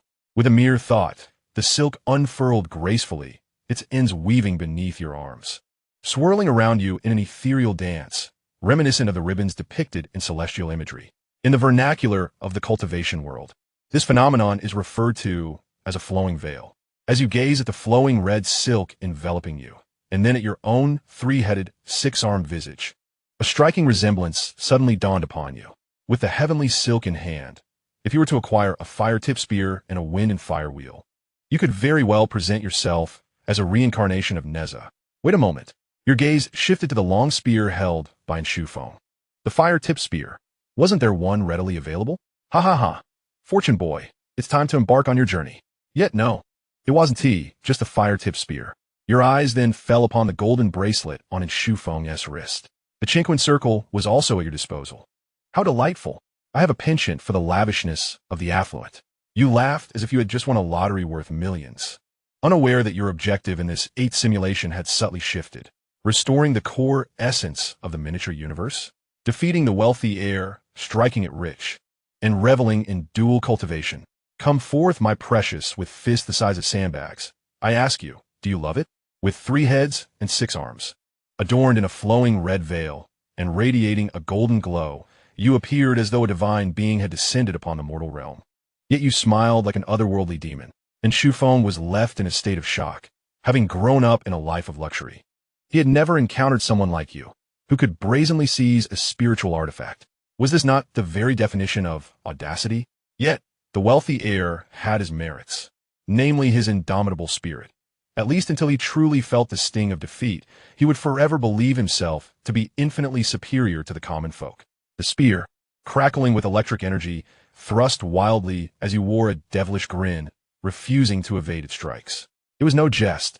Succumbing to the spear's thrust before Xianxia could benefit from it would be futile. Had her efforts been in vain? As it turned out, they were not in vain. 2.5 hours earlier, the spear, capable of effortlessly piercing your chest and suppressing your regenerative abilities, now faced its most formidable adversary. Once again, it is said that no matter how formidable a halberd may be, it can only be termed a Fong Tianhua Ji when wielded by Lu Bu. Place it in the hands of Zhang Kuangua, and it becomes merely a halberd, for he lacks the strength to wield its head effectively. And who is Zhang Kuangua? You ask. He is your uncle by marriage. The spiritual spear struck you, producing a shower of sparks, yet it could not penetrate. It was utterly ineffective, and you. With a swift motion, you grasped it firmly. The small wave of steam surged fiercely, causing Shufeng's delicate face to pale further. The Fong Tianhua halberd encountered its own Neza. I have no fondness for electric shock weapons. I prefer to play with fire. You would do well to share my affinity, or I shall confine you to the outhouse for a century. The spiritual spear replied, Indeed, I adore fire. What is lightning to me? I am not well acquainted with it. Very well. A familiar sensation of connection surged within, reminiscent of the time when he subdued the Mingtian silk. The spiritual spear endeavored to create flames, sparks crackling with electricity igniting at its tip. It was evident that it was trying its utmost. There was no need for excessive demands. As long as there was fire, possessing the Mingtian silk and wielding the fiery spear, the sheer exhilaration of this moment was pure. Xianxia, open the mountain ceiling array, quickly. Hurry. And Shufeng's sense of superiority shattered completely. In this moment, he regretted having instructed Xianxia to activate the mountain ceiling array merely to prevent the Yu from fleeing 2.5 hours prior. This very array now stood as his greatest obstacle to escape. Understood, sect leader. I shall deactivate the mountain ceiling array immediately. Xianxia nodded promptly, then slyly winked at you. It was at that moment you comprehended. If the mountain ceiling array could be disabled before Shufeng met his demise, then Xianxia would have lived in vain for all those years. You wished to mock Shufeng as a fool. Yet you were concerned about the insult that term carried. However cowardly Xianxia might be, he was still a man. He was a capable sect leader, and yet Shufeng sought to usurp his position, demanding that his wife be prepared in a red gown to serve him. Clearly, Shufeng held little regard for Xianxia's humanity. You approached Shufeng with a sinister smile, step by step, with only a defensive spiritual artifact remaining. Shufeng trembled within the golden light emanating from his bracelet, shaking with fear. The world beyond the Hahuan sect was perilous, and he longed to return home to his mother. Boom! You thrust the fiery spear forward. The golden light swayed, effortlessly absorbing all the force. Yet, you remained unperturbed. Even the mightiest of shields would eventually succumb to being pierced. Nonetheless, it must be said, Shufeng's final spiritual artifact was indeed impressive. Even with his meager foundational power, it could withstand your relentless assault with the fiery spear for nearly the duration of a tea session. Yet ultimately it could not endure. The thick golden light was riddled with cracks, and with a fierce thrust, it shattered completely, leaving the towering Shufeng before you resembling a vulnerable little duckling. Hand it over. You extended your cold hand, and Shufeng's lips quivered, nearly brought to tears. Hand it over. As you spoke again, Shufeng suddenly shivered, removing his golden bracelet and offering it to you in desperation, pleading for his life and to be let go, vowing never to return. You wish to leave? You replied, gripping his 4 limbs and head with 5 hands while holding the bracelet with one. A surge of steam enveloped you. Do you comprehend? Shufeng's face turned pale. The golden bracelet, recognizing its master, adjusted itself and flew to your wrist. The Qingquan circle is in place. Certainly, the correct way to wear would be around the neck, but it would hinder movement. You found it more comfortable on your wrist. Now, may we send the esteemed young master on his way. With a surge of strength in your arm, you prepared to create a dish of hand-pulled chicken on the spot. Just then, a flash of golden light appeared on Shufeng's forehead, revealing a complex pattern akin to a talisman. An overwhelming force erupted from him. Not mere magical power, but an energy far more formidable. Celestial energy. A burst of this energy exploded from within Shufeng, encasing him, and behind him, a dignified middle-aged figure materialized as if a divine manifestation. Who dares to harm the son of Quan? Such audacity! The celestial energy surged violently, propelling you dozens of feet away. You frowned, quite displeased, pondering why these individuals from the Wangchuan realm did not adhere to conventional tactics. In novels, isn't it always the case that one must eliminate the young to provoke the elder? Yet here, the younger one remains unharmed while the elder has arrived. Nevertheless, it mattered little. The elder's arrival merely provided another target. You swiftly turned and lunged towards the self-proclaimed Quan's celestial manifestation, engaging in a fierce battle. Whether or not you could win was inconsequential to you, who had resolved to act recklessly in this simulation. What truly mattered was that Shufeng had revealed his father to be an Earth Immortal. Experience in combat against an Earth Immortal was invaluable, exceedingly so. Yet, to be fair, the prowess of an Earth Immortal was indeed formidable. In less than 2 minutes of combat, you were obliterated 3 times, but what was that to you? Merely a matter of shedding blood and flesh. 5 minutes later, after your 8th resurrection, Quan's manifestation was seething with frustration. This indestructible body cultivation is far too excessive. Although he had not descended in his true form, merely a manifestation of celestial energy as a late-stage Earth Immortal. Even this form wielded greater power than an ordinary nascent Earth Immortal. Could he be a reincarnated true Immortal from the upper realms? Quan inhaled a breath of celestial energy. Are you the one who created the new body refining technique, Li Mu? Ha! Now you acknowledge it was I who created it. You replied with a cold smile, charging forward once more to engage in combat. As Yuan navigated the situation, he became increasingly convinced of his assumptions. The realm of Wangchuan, blessed with remarkable talent and natural resources, has never lacked individuals of extraordinary brilliance. While it is rare for young prodigies to cultivate or innovate a transcendent method of practice, every few millennia, 1 or 2 emerge. However, in Yuan's worldview, only those great immortals who have reincarnated from the upper realms and are recultivating possess both the ability to create epic-defining techniques and the strength that far surpasses their own realm. Ever since the founding ancestor, the primordial witch, renamed the household registry to Pingxin, the vast wilderness, along with the myriad cultivators within its domain, has gained an additional safeguard, the opportunity for reincarnation and recultivation. The manifestation of your current state aligns perfectly with Yuan's stereotypical image of a reincarnated and recultivated master. Yet, what of it? If you were truly exceptional, would you even need to reincarnate to cultivate anew? Genuine masters, even when faced with insurmountable cultivation challenges necessitating reincarnation, would choose to be reborn within their own realm. They have the support of their sect and the backing of past connections, making the process of recultivation considerably more comfortable. Conversely, those who reincarnate to lower realms typically do so out of necessity, often fleeing from formidable enemies or existing as solitary wolves devoid of connections. Nonetheless, even those who are compelled to reincarnate to a lower realm can reach heights unattainable by native Earth Immortals from the Middle Thousand Worlds. The stipulation, however, is that one must be able to grow. The path to immortality is long and fraught with thorns. Yuan's gaze turned icy. If you can survive and thrive, I concede defeat. With a resounding crash, a colossal imprint of celestial energy descended, reducing you once again to a mass of flesh and blood.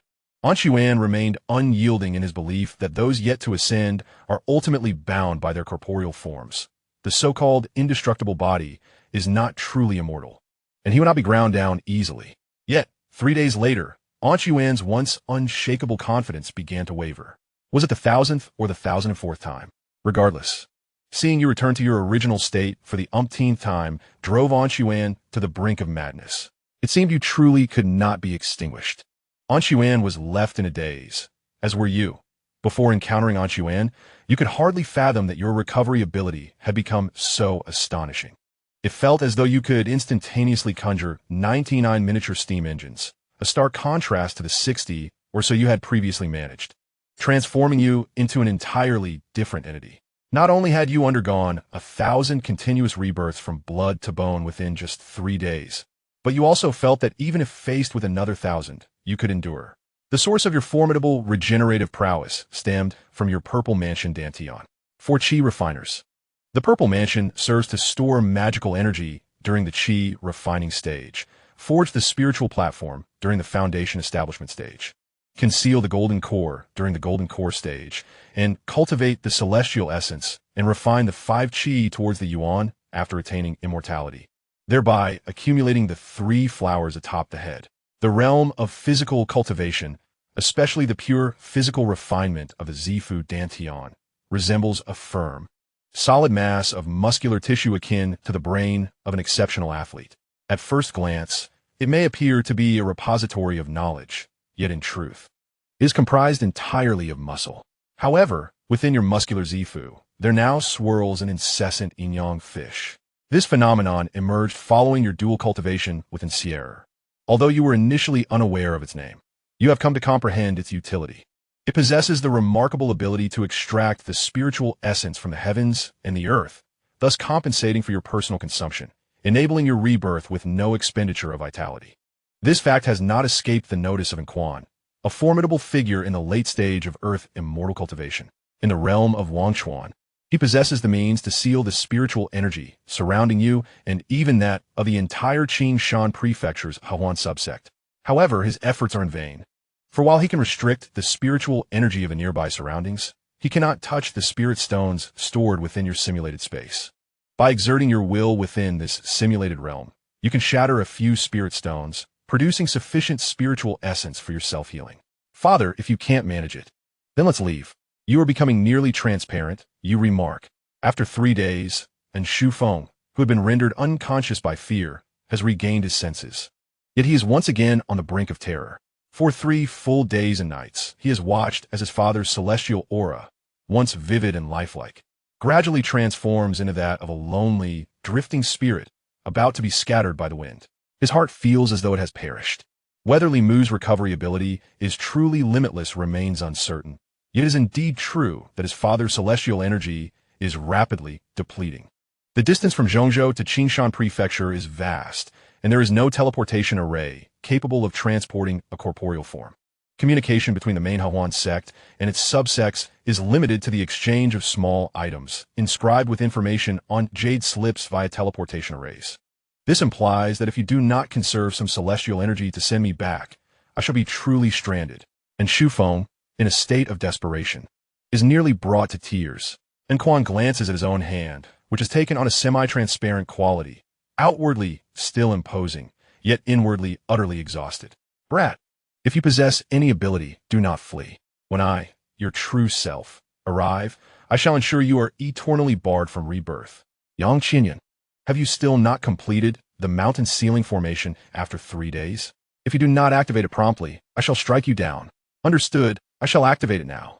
Yang Qianyun, trembling, performs a hand gesture, and within moments, a fissure opens in the mountain ceiling formation suspended above the Hahuan sect. And Quan once again shatters you with a single blow, before summoning and Shu Feng to retrieve a flying vessel from his storage pouch. With a surge of celestial energy, they vanish without a trace. You do not pursue, for it would be futile. As soon as Quan departs, the management of the subsect, led by Yang Qianyun, swiftly encircles you, their eyes sparkling with admiration. Particularly, the group of male cultivators who, 3 days prior, had personally assisted in adorning their partner in a red gown now regard you as a hero. Elderly, here are 500 spirit stones. You must accept them. Elderly, this is the yin-yang harmony wine that I personally brewed and aged for 200 years. It is but a humble token of respect. A throng of people surrounded you, showering you with gifts, and Yang Qianyun was particularly generous, presenting you with a storage bag containing 50,000 spirit stones. Junior brother, take the items and depart swiftly before the main sect sends their assassins. Your contributions to us will always be cherished in our hearts. Rest assured, this place will forever be yours. Why would I leave? I refuse to go. You shook your head vigorously, aware of their good intentions, and their concern that Quan might come for revenge after delivering his son home. If one were an ordinary person, they would surely flee at such a moment, retreating as far as possible. Even seeking refuge in the demonic sect would be understandable. But you are no ordinary individual. You are a transcendent being, unyielding in your journey. Having come this far in this simulation, would you truly fear Quan's potential reprisal? Fear not, for you shall act decisively. With hands on your hips, your voice resonated like thunder. I will not leave. I intend to become the sect leader. From this moment forth, the Xianxia Prefecture, Xianxia branch, shall be governed by my decree. Upon uttering these words, you surveyed the crowd, brandishing the mixed heaven silk, the Qiankuan ring, and the fire-tipped spear. If anyone has objections, step forward and speak. Chapter 198. Here, still here, always here. Your declaration of intent to become the sect leader echoed in the air. Though not loud, it sent shivers down the spines of Yang Qianyun and the others, evoking the sensation of having chased away a ravenous wolf only to confront a ferocious tiger. Yet upon reflection, this was perhaps more akin to a domesticated sheepdog that, after driving away the wolf, reveals its true nature, exclaiming, surprised, unexpected, I'm a wolf too. Yang Qianyun and the senior members' expressions darkened. They acknowledged their own weakness in facing Shufeng, feeling as timid as discarded refuse. When Shufeng aspired to be the sect leader, they dared not utter a word. When Shufeng coveted their partners, they obediently adorned them in crimson skirts. But you're not Shufeng. Although your combat prowess is formidable, what instills fear in them is not merely your strength or spiritual energy, but rather your lineage, being the child of two celestial beings within the Huana sect. Without such a heritage, even with 3 magical artifacts in hand, Shufeng would not dare to swagger in this place. The Xianxia Prefecture Huana sect has an abundance of branches. Gathering 30 to 50 golden core cultivators is certainly feasible. Junior Brotherly, cease your fanciful talk. Suddenly, a thunderous roar echoed above the Huana sect. As dark clouds swiftly gathered, a palpable pressure from heaven and earth weighed upon everyone, making their hearts tremble as if their shoulders were burdened by mountains. The golden core, thunder, tribulation. Who is undergoing the tribulation? Yang Qianyun furrowed his brow in perplexity. As the leader of the Huan sect, he possessed an intimate understanding of when the peak disciples in the foundation establishment stage might ascend to the golden core stage. Based on his calculations, it seemed unlikely that anyone in the sect would achieve this breakthrough in the next 3 to 5 years. There was no need for him to speculate further. Moments later, a storm of tribulation clouds coalesced into a massive thundercloud, stretching over an acre. Hovering above the Ling Mountain of the body, refining hall, and Sierra, clad in a flowing white gown, ascended to meet the impending thunder. It was indeed Sierra, facing her tribulation. The sect leader's wife, adorned in a crimson dress, wore a worried expression, her brows knitted together. How could she choose to face tribulation at this moment? Sierra's foundation establishment's spiritual platform is already compromised. I had intended to find her a partner for dual cultivation in a few months to thoroughly restore her spiritual platform over a decade of practice, which would have been the optimal time for her to face tribulation. Now, should she force herself to undergo it? Even if she were to succeed by some stroke of luck, she would likely only attain a low-grade golden core, thus wasting her exceptional foundation establishment spiritual platform. The sect leader's wife felt a profound sense of disappointment. She had taken in Sierra as her disciple precisely because she recognized Sierra's ice spiritual root and her innate talent for foundation establishment. Though the Huan sect often operated in ways that confounded ordinary understanding, it ultimately adhered to the righteous path. Witnessing a promising cultivator veer off course elicited genuine regret from the sect leader's wife. Boom! Soon, Sierra's thunder tribulation commenced. To ascend to the golden core stage, a cultivator must endure the golden core tribulation. Just like the 3 types of foundation establishment, the golden core formed also varies in quality. Surviving 3 thunder tribulations marks the minimum for achieving a low-grade golden core. Enduring 6 results in a middle-grade golden core, while weathering 9 yields a high-grade golden core. Above the high grade, there exists the supreme grade, attainable only by the most exceptional prodigies of the heavenly Tao Foundation establishment, with merely a 1% chance of achieving the most powerful golden core. In typical circumstances, a cultivator like Sierra, with her unique spiritual root and innate foundation establishment, could reliably attain a middle-grade core with aspirations for a high-grade one. Her previous failure to ascend during the tribulation was due to her excessive ambition. Attempting to withstand the ninth thunder tribulation, which she ultimately could not endure. As a result, not only did she fail to ascend, but her superior foundation establishment spiritual platform was also shattered by the tribulation. Had it not been for this, the renowned snow fairy of Qingshan Prefecture would not have found herself struggling so ineffectively after defecting to the Hahuan sect, unable even to contend with Tang Jinyan. Alas, a low-grade golden core at most. The senior members of the Hahuan sect, having gleaned insights into Xianxia's circumstances from the sect leader's wife, pragmatically set a tone for her upcoming tribulation. What poor judgment. Xianxia is destined for at least a supreme-grade golden core, or else what am I? With a roll of the eyes, they regarded the senior officials of the Hahuan sect as a bunch of narrow-minded individuals. Boom, boom, boom. The golden core tribulation was swift and unyielding, unlike the drawn-out trials faced by Li Jing during his Earth Immortal tribulation. It was characterized by an efficient and decisive approach. In the blink of an eye, 3 thunder tribulations struck in succession, dazzling a multitude of onlookers. Xianxia did not flinch or evade. A celestial platform, seemingly carved entirely from white jade, floated above, effortlessly absorbing the initial 3 bolts of heavenly tribulation. Shortly thereafter, 3 additional bolts descended, and Xianxia, lifting the platform with a delicate touch, absorbed them wholly, as a glimmer of golden light began to flicker at the center of the platform. Moments later, the 7th, 8th, and 9th bolts of tribulation struck, and Xianxia braved them once more. Her complexion paled, yet she persevered. Concurrently, the golden light at the heart of the platform radiated brilliantly, filling the air of the Hahuan sect with an intoxicating fragrance. Then came the 10th, 11th, and 12th bolts. Xianxia inhaled deeply, her face wan and blood flowing from her orifices, while the once pristine jade-like platform was shattered by the final bolt. Yet, amidst the chaos, the golden light coalesced into a golden elixir, intricately etched with 9 profound patterns representing the laws of the universe.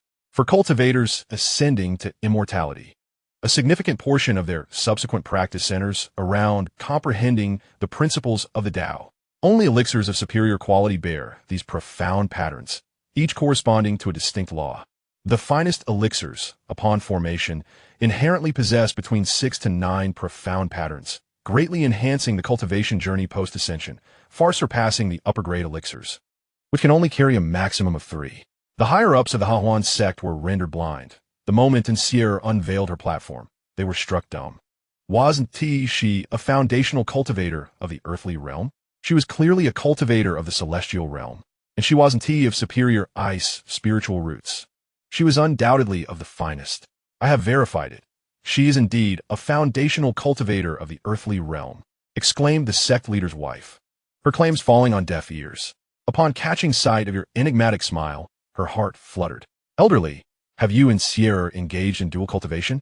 At this, you struck a pose, exuding pride. The rumors that had burdened you for over a year would be dismissed today. I am a true man. But in the next moment, the sect leader's wife cast a glance at Yang Qianyun, her expression darkening. Your demeanor wilted, frustration bubbling within as the collective lamentations of female cultivators echoed, their resentment eclipsing all other sounds. They could heal the damaged earthly foundation platform and elevate it to a celestial foundation, enabling the formation of a superior golden elixir. Had they known that the indomitable body of the unyielding realm was so formidable, they would have acted differently. The gazes of the female cultivators upon you were as if they wished to devour you whole.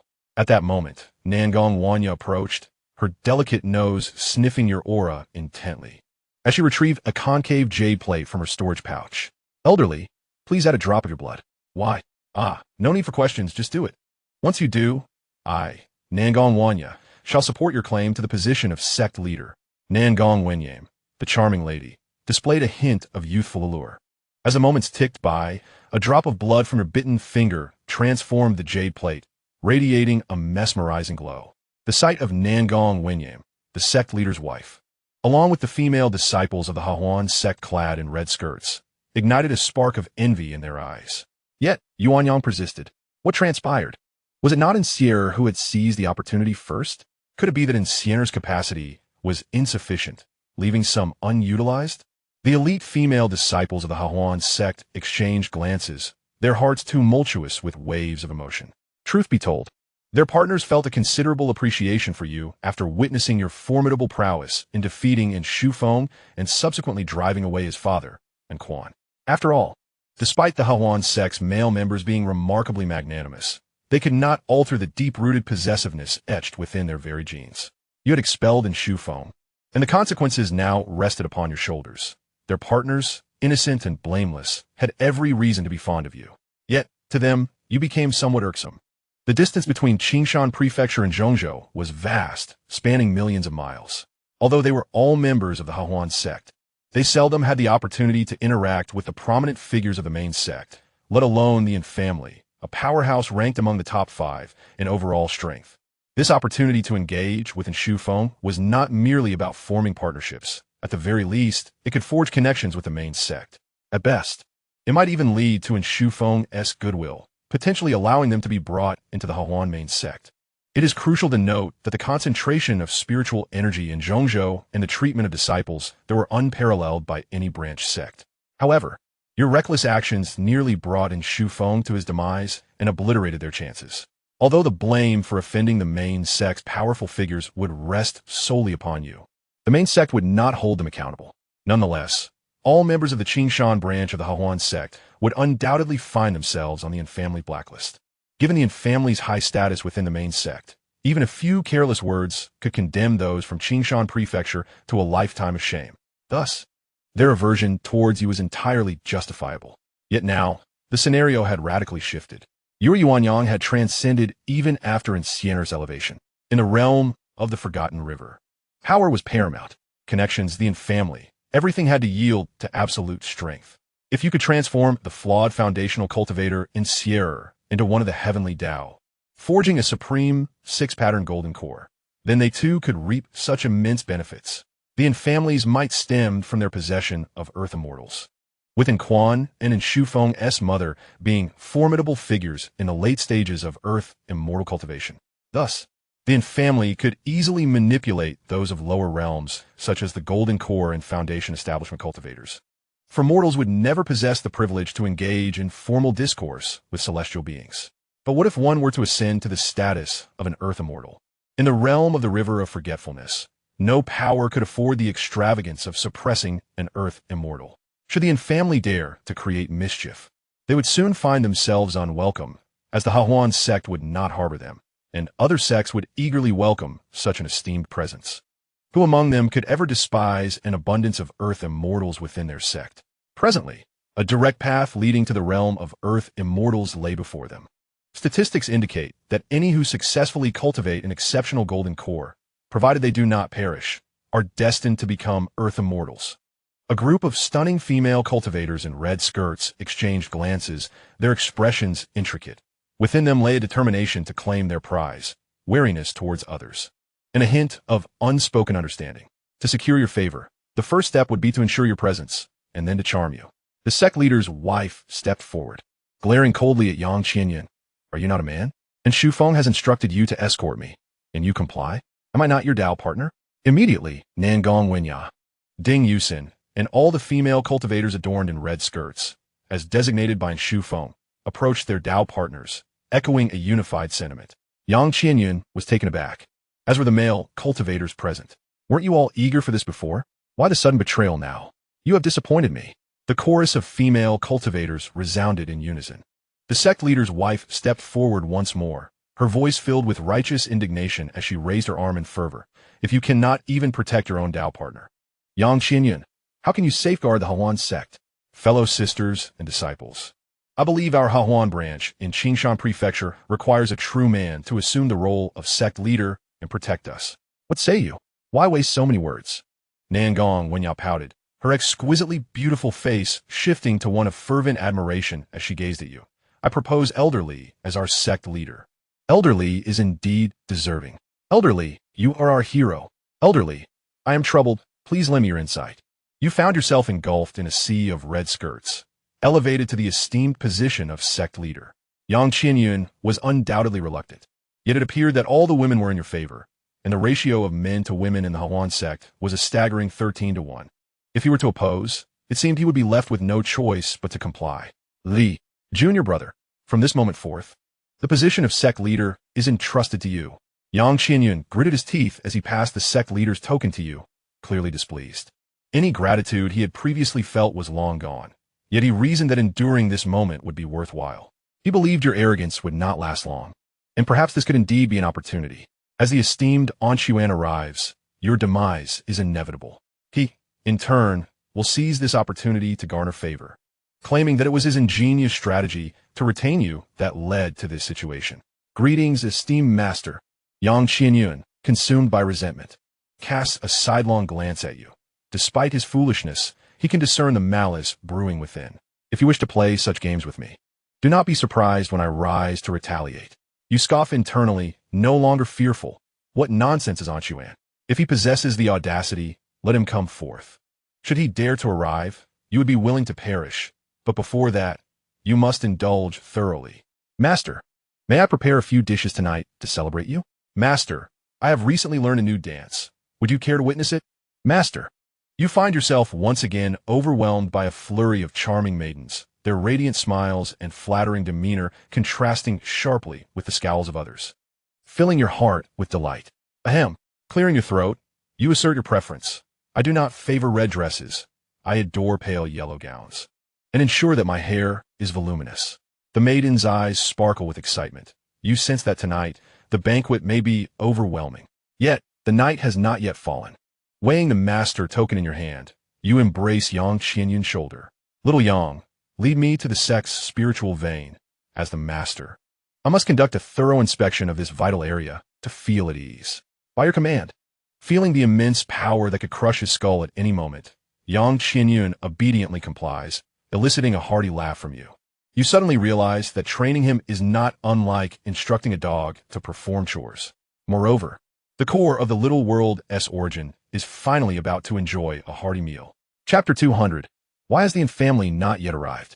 With the thought that you have only a few days left to live and cannot overpower you, Yang Qianyun readily guides you to the spiritual vein of the Hahuan branch in Qingshan Prefecture. This place is laden with intricate formations, accessible only to those bearing the Master-S token, allowing them to enter and escort others. As you push open the heavy stone door, you initially anticipate the spiritual vein to resemble a mineral deposit. However, to your astonishment, it manifests as a hot spring pool, emanating boundless spiritual energy. Though your constitution prevents you from utilizing this energy for cultivation, it does not hinder your ability to perceive it. For you, the sensation of being in such a spiritually rich environment is undeniably pleasant. The closer you approach the hot spring, the more it feels as if invisible hands are massaging your entire body. A remarkably soothing experience. Surprised, are you? Yang Qianyun inhales deeply with greed. When I first encountered it, I too was astonished. Over time, I learned that spiritual veins can take myriad forms. In our Hahuan sect, it is a pool, while in other locations, it may be a tree, a stone, or even a chicken or a dog. Very well, I understand, now be gone. You waved your hand, presenting the sect master's token to Yang Qianyun, granting him a path to leave, and then ceased to regard him any further. Once he departed, you leapt into the warm spring pool with a splash, a sound of sheer delight escaping your lips. The sensation was exquisite, a profound pleasure that reverberated from the depths of your soul, rivaling even the ecstasy of dual cultivation. Oh heavens, this was utterly delightful. Yet you sensed there was potential for even greater enjoyment, should you be joined by Xianxia, the sect master's wife, Nangong Wenya, and Ding Yusin. After luxuriating in the soothing waters for half an hour, washing away the weariness that clung to you, you finally retrieve the eagerly awaited core of the miniature world, tossing it to the bottom of the pool. After observing for a moment, only a few tiny bubbles surfaced and no miraculous events transpired. Very well then, let it steep slowly. Rather than fixating on its transformations, you sought to delve into the enigma of your own primordial yang, pondering why it had been regained. Could it be that your blood and flesh, in theory, signified a brand new rebirth? Thus, the reborn self possessed the primordial yang. Yet, a sense of unease washed over you. The ability to shed blood and flesh was not unique to you. Any practitioner of the immortal body could achieve it. If all such practitioners retained their primordial yang post-rebirth, how could the Hahuan sect, which specializes in dual cultivation, remain oblivious to this secret? Might it be possible that other immortal body cultivators had lost their primordial yang before breaking through to the immortal realm, and thus, even after their rebirth, they emerged devoid of it? Whereas I, due to the simulator's inheritance rules, inherited peak prowess at the age of 16, retaining my primordial yang in reality. Therefore, upon rebirth, I could generate a new primordial yang?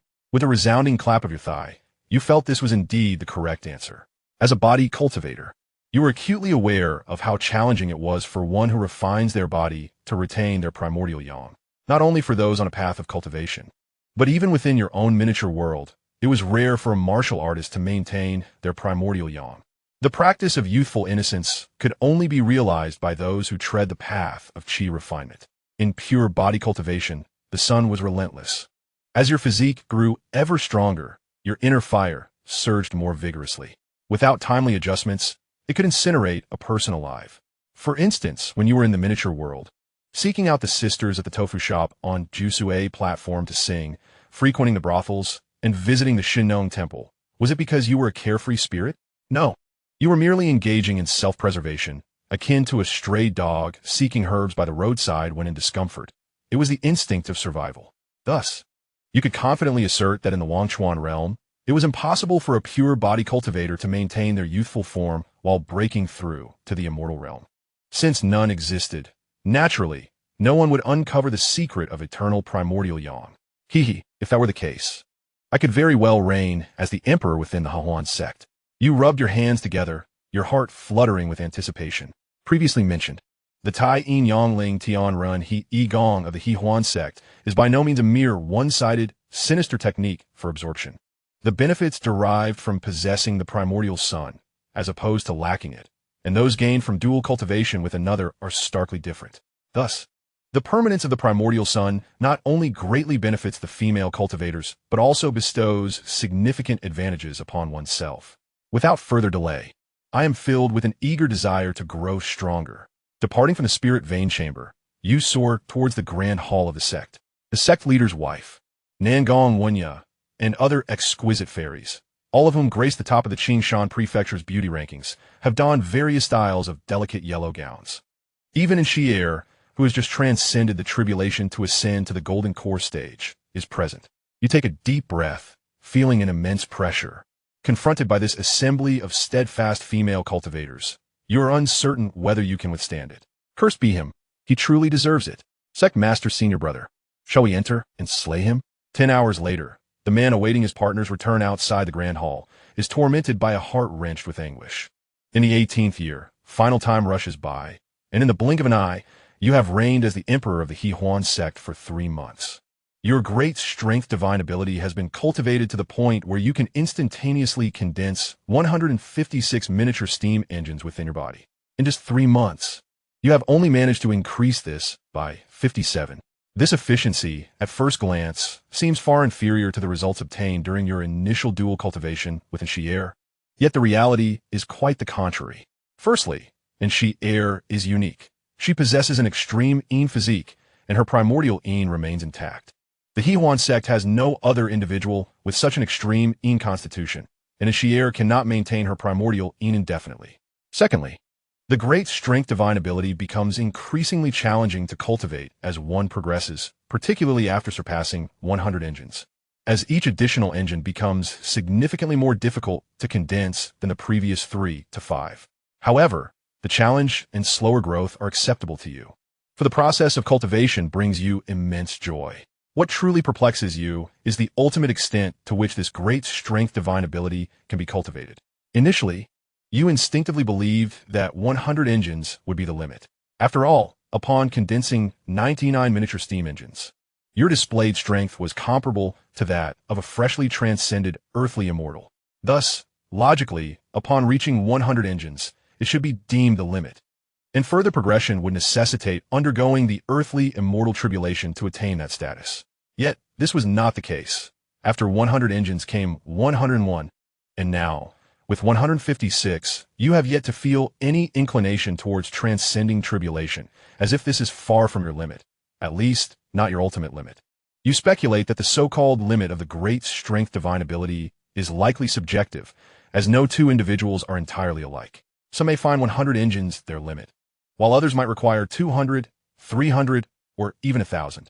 You are not in a hurry. The current stage of cultivation resembles laying a foundation for immortality. The sturdier the foundation, the better.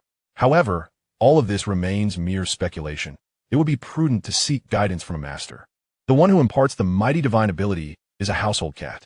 You find yourself quite helpless regarding this large black cat. Ever since you arrived in the Wangchuan realm, the dog has been frozen in a simulated space. It is not that you dislike cats or find them bothersome, but rather, it is impossible to extract it. Each time you attempt to retrieve the dog from the simulated space, it begins to convulse as if poisoned, appearing on the brink of death, ultimately compelling you to leave it frozen in that space. Thus, without a master to dispel your doubts, you are left to your own devices. It matters little. You shall practice regardless. Even if you encounter missteps, you need not fear, for the simulator's inheritance rule dictates that one may reap benefits without incurring detriments. What is there to worry about? Moreover, what perplexes you and the male cultivators of the Hawan sect, such as Xianxia, is why the infamily has yet to come to eliminate you. Brother Yang, I implore you, if the infamily does not send anyone, let us take matters into our own hands and eliminate him ourselves. My partner has not returned home for 3 months. Chapter 201, Turning Enemies into Friends. You are equally eager to comprehend why the infamily has not come to kill you. Logically, given the infamily's predatory nature, akin to a starving wolf that rushes down to seize benefits, it is utterly irrational for them to have left you alive until now. Over these past 3 months, you had even prepared yourself for a farewell in 2 seconds. Yet, the infamily remains absent. What could they possibly be doing? Father, when we go to Qingshan Prefecture and eliminate that Limu, in the central state, at the Hawan sect's main stronghold, and Shufeng is also eager for answers. Having returned to the Hawan sect like a defeated dog for over 2 months, he anticipated rejoining his father and Quan in a triumphant return to Qingshan Prefecture on the very first day back. However, that did not happen, and Quan has not once mentioned the plan to revisit Qingshan Prefecture, nor has he permitted Shufeng to bring it up, and Shufeng finds this utterly incomprehensible. Father, Yang Qianyun from the Qingshan Prefecture branch has already sent word to me that Li Mu has not fled. He has remained there and even declared himself the branch leader. This is beyond arrogance. He has completely disregarded you and our family, and Shufeng feels as aggrieved as a child of 300 months in his quest to eliminate Li Mu and rescue his partner. The male cultivators from the Qingshan Prefecture branch have also been engaged in various covert maneuvers over the past few months, and Quan, surrounded by celestial energy, furrows his brow as he gazes at his disappointing son. There are certain truths he wishes Shufeng would come to realize on his own, but alas, his intellect appears somewhat lacking. Return to eliminate them? What rationale do you suggest I possess for such a course of action? And Quan expressed a profound disappointment at his son's foolishness, gently countering Shufeng's naive assumption. Do you truly believe that our family reigns supreme in the Hawan sect? Do you think your mother has already ascended to the position of sect leader? No, not at all, and Shufeng stammered, shaking his head in confusion. You ineffectual fool realize this, at least. And Quan's eyes widened in irritation. I instructed you to procure the new body refining technique from the Qingshan Prefecture's branch, not merely to secure resources, but to win hearts. We were to forge alliances using our family's goodwill, alongside precious spirit stones, elixirs, and magical artifacts, to entice Li Mu, the innovator of the new technique. It was meant to be a collaboration, a mutually beneficial arrangement where we offer him incentives in exchange for the rights to his method. But what have you done instead? You started by seizing control of the sect from Yang Qianyun, then sought to take their Dao partner, and most infuriatingly, you even assaulted Li Mu. Is this your idea of cooperation? The more he spoke, the more agitated he became, his frustration causing him to cough. Here was Quan, a formidable figure standing at the pinnacle of the food chain in the Wangchuan realm, reduced to such a state of vexation. And Shufeng pouted, feeling utterly wronged. As someone of noble birth from the main sect, how could I engage in such base resource exchanges with the commoners of a branch sect? It would be disgraceful and utterly lacking in dignity. Observing his son's expression, and Quan felt an overwhelming urge to vomit blood. This was a complete failure, a lost cause. He contemplated starting anew. Boom. Go to your room and reflect. You shall not emerge until you reach the golden core stage. Depart. With a swift, loving blow, and Quan sent Shufeng flying 3 miles, crashing through the window into a small dark room. Rubbing his temples, and Quan sighed helplessly. His incompetent son had utterly ruined their plans. How he wished to exact revenge. Yet the problem lay in the impossibility of returning to settle the score. The Yin family was indeed the most powerful faction within the Huan sect, but merely one among others. Is there truly a wall that does not allow whispers to pass through? If only Shu Feng had fled from the Xianxia branch. It would have been easier to locate him and exact vengeance discreetly. But since he chose to remain and assume leadership, how could revenge be achieved? And Quan was well aware of Shu Feng's capabilities. He was confident that if he personally intervened, he could eradicate him completely. However, with that formidable resilience that could make even cockroaches cry for their ancestors, killing him would likely lead to the Xianxia branch being erased from the map. By then, not only would the Yin family not be the strongest within the Huan sect, but they would also be unable to escape the consequences of this transgression. Thus, this indignation must be swallowed, and not just swallowed, but managed. Enough, enough, let us resolve disputes rather than deepen them. Come forth. With a commanding call, several disciples from the Huan sect's law enforcement hall approached respectfully. Prepare 100,000 spirit stones, some high-quality elixirs and gifts, and deliver them to Li Mu, the newly appointed leader of the Qingshan State Branch. Convey that this is a token of congratulations for his ascension to the position of branch leader. And also when Quan furrowed his brow, reluctantly tapping his storage bag, from which a pair of ethereal, wheel-shaped devices emerged. Send these flowing flame wheels as well. And inform him that the body refinement technique has been accepted by the Yin family. Off you go. Understood. The disciple bowed respectfully, well aware of their master's tempestuous temper, and refrained from asking any inappropriate questions, dutifully accepting the task at hand. Let you revel in your triumph for a few years. The flowing flame wheels, along with the 3 spiritual treasures you snatched from my son, and your very life, will eventually be mine. A fierce glint flickered in Quan's eyes. As a competent magnate, his methods of eliminating an adversary extended far beyond mere vengeance. First, he would transform the enemy into a friend, allowing time to erase the past. And then, he would reap the harvest. After all, for an immortal being with a lengthy lifespan, killing you now or years hence made no difference whatsoever. Meanwhile, in the small dark room, Shu Feng discreetly retrieved 2 talismans from beneath the mat, a teleportation talisman and a puppet talisman. As a seasoned scion of privilege, being confined was a commonplace occurrence. How could he not possess countermeasures? If you won't avenge me, I shall seek my mother. Li Mu has wronged me grievously. He must pay with his life. I assure you, even an immortal cannot save him. With a cold snort, Shu Feng tore apart the talisman. As he vanished from sight, a puppet perfectly mirroring his form, complete with identical breath, pulse, heartbeat, and even fluctuations of spiritual energy, took his place, dutifully kneeling on the mat. Mother, at the sacred pool of the heavenly maiden peak of the Huan sect, Shu Feng cried out plaintively for his mother. Deep within the pool, a breathtaking fairy, whose beauty and grace could fulfill every man's fantasy of a divine being, and whose figure could satisfy every man's desire for a seductive enchantress, opened her enchanting peach blossom eyes. Bathed in the ethereal waters of the pool, an embodiment of a spiritual vein far grander than that of the Huan sect, she appeared before Shu Feng, donning a robe that radiated an aura of sanctity. Dear, who's upset you? As her gentle voice resonated, the enchanting fairy appeared before Shu Feng, clad in a gown imbued with a sense of holiness. Mother, Shu Feng burst into tears, his sobs overflowing as he exaggerated and distorted the events of the incident. The enchanting fairy's eyes glimmered with cold light as she affectionately ruffled Shu Feng's hair, uttering not a single word, before focusing on the direction of Qingshan State and executing a teleportation. Chapter 202, Reclaiming Everything in the 18th Year, final if time were to rewind 200 years, and one were to inquire about the dreams of the 200 million male cultivators of the Forgotten River realm, there would be but one answer. In the realm of Wangchuan, there exists a celestial being, Yiren, the holy maiden of the Huan sect. The very fact that she bears the name of Wangchuan as her title speaks volumes about the extraordinary qualities possessed by Shu Feng's mother, Yiren. However, if we were to turn back time by 180 years, the narrative would shift, revealing the current leader of the Huan sect. The Wangchuan realm is home to beings even more remarkable than the extraordinary, such as those who have reincarnated from the higher realms. Yiren, the previous holy maiden of the Huan sect, was destined to be the unchallenged choice for the position of the sect's leader. Alas, during her most illustrious era, a woman even more radiant than she emerged.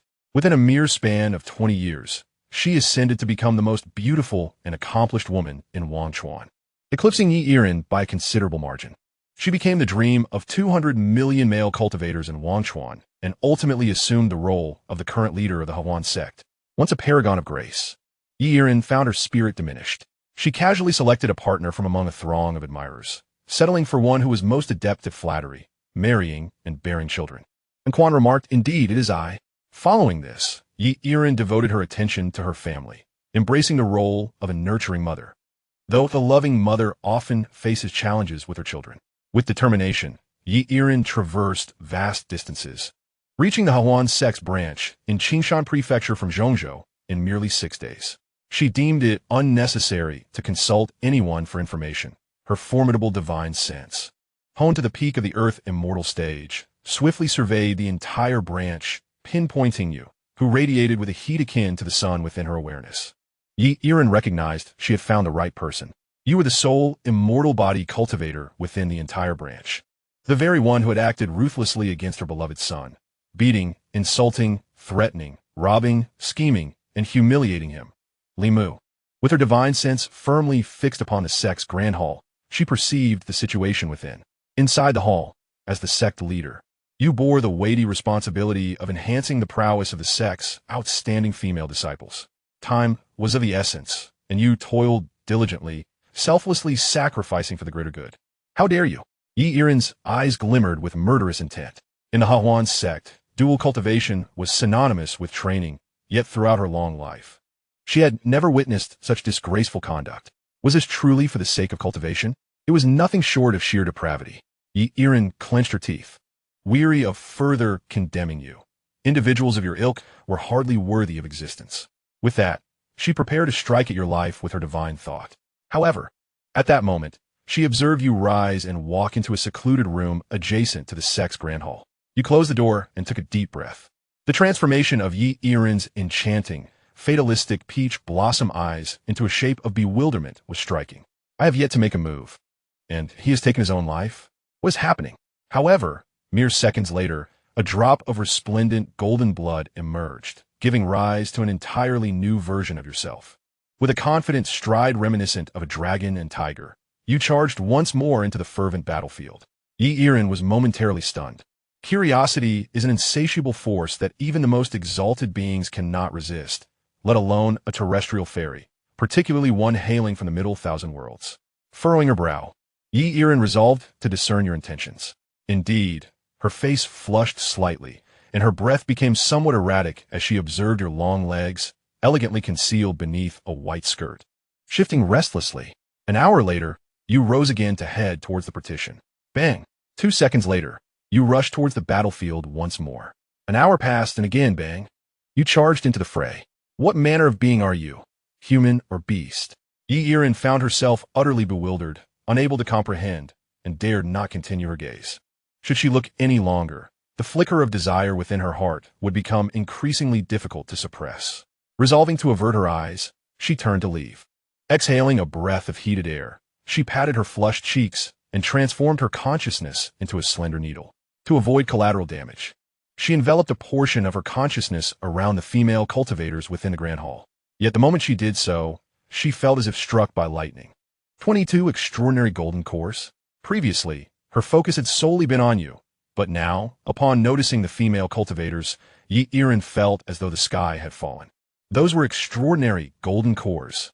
Although she herself possessed an extraordinary golden core, she understood all too well the significance and rarity it represented. Moreover, her own core, with merely 6 lines of patterns, barely qualified as extraordinary, while those of the female cultivators in the hall boasted at least 7 lines, with 2 even reaching the pinnacle of 9 lines. When did extraordinary golden cores become so abundant? Yi Yiren pondered in confusion, even within the Harmony sect. The total number of individuals possessing extraordinary golden cores barely exceeded 15. Yet here, within a mere branch of Qingshan Prefecture, there were 22. At that moment, you rose yet again, and Nangong Wenyu emanated a sacred brilliance, waves of Tao rhythm cascading towards her from all directions. Instinctively, Nangong Wenyu summoned her golden core. The core, round and auspicious, bore 8 lines of patterns, and now a 9th line began to manifest. A 9-pattern extraordinary golden core. Congratulations to junior sister Nangong on attaining the supreme perfection of the golden core. Her path to immortality and longevity is now assured. The former lady of the sect, Xianxia, with her captivating grace, offered her heartfelt congratulations, swiftly followed by others extending their blessings. Congratulations, senior sister Nangong. Congratulations, elders. Congratulations, master. The great hall was filled with joyous laughter as Xianxia, disregarding her celestial demeanor, fiercely tugged at her hair. The supreme and perfect 9-pattern golden Dan, oh, the 3 patterns. In the humble Qing Mountain sect, there were not only 22 exquisite golden dawn, but also 3 9 patterns. What does that make me? A wave of bitterness, jealousy, and sorrow washed over Xianxia. Reflecting on the past, she realized that the reason she had been surpassed by that woman, losing everything that was rightfully hers, was solely because that woman possessed a supreme and perfect 9-pattern golden Dan. Although the 6-pattern and 9-pattern were both exceptional, the gulf between them was as vast as the heavens. There must be something amiss. Xianxia endeavored to adjust her mindset. She was acutely aware of the expected standards of the small Qing Mountain sect. Yet, now it seemed as if a treasure trove had opened, yielding an astonishing 22 exceptional golden Dan prodigies. This could only signify a remarkable opportunity, a monumental fortune. And this opportunity, Xianxia's gaze fixed upon you. She no longer perceived you through the rigid lens of seeking vengeance for her son, but rather the eternal presence of the primordial sun and the pure Yang sacred body. No wonder indeed. Moments later, Xianxia experienced a profound realization. She was filled with longing and hunger. At that moment, vengeance for her son? What son? What did I ever marry? All I desire is to transform my golden Dan into a 9-pattern and return to fiercely slap that woman's face, reclaiming everything that belongs to me. Chapter 203, Consuming Delicacies. Xianxia already harbored intentions, yet she was no impulsive young girl.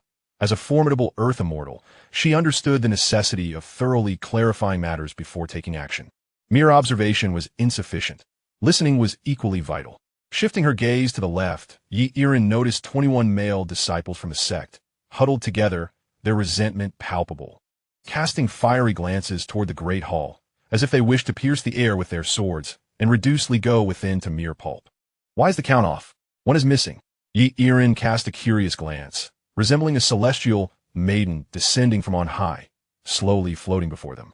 The male disciples, led by Xianxia, were momentarily rendered speechless. 200 years may not seem distant or lengthy to cultivators, especially for those like Xianxia, who had personally experienced the era of 2 centuries ago. How could they not recognize the former foremost celestial of the Wangchuan realm, Xianxia? As they beheld the descending celestial maiden, it felt akin to lounging at home, sipping wine, when suddenly there was a knock at the door. Upon opening it, they found the illustrious Fei Baza standing outside. They had indeed encountered the Wangchuan fairy. When Xianxia's exquisitely perfect jade feet touched the ground, every male disciple straightened in spirit and hurriedly bowed in greeting. Xianxia nodded solemnly, her delicate hand sweeping through the air, conjuring 22 ethereal portraits of faces before her. "Are they your Tao companions?" she inquired. Indeed, the male cultivators affirmed, nodding in agreement, complying with Xianxia's request. Each of them positioned themselves before the portrait of their respective companions. Xianxia then pointed to the image of Xianxia and asked, "What of her Tao companion?" In response to the esteemed fairy, "Her name is Xianxia. She is the disciple of my Tao companion, and has yet to find her own," Xianxia explained. Xianxia acknowledged with a nod. A subtle stir rippled through the group of male cultivators, their eyes exchanging glances filled with a shared sentiment. "She has come to assess our Tao companions, and she is the mother of Enshufeng. Heaven has finally opened its eyes. The In family has finally sent someone. Li Go is surely doomed.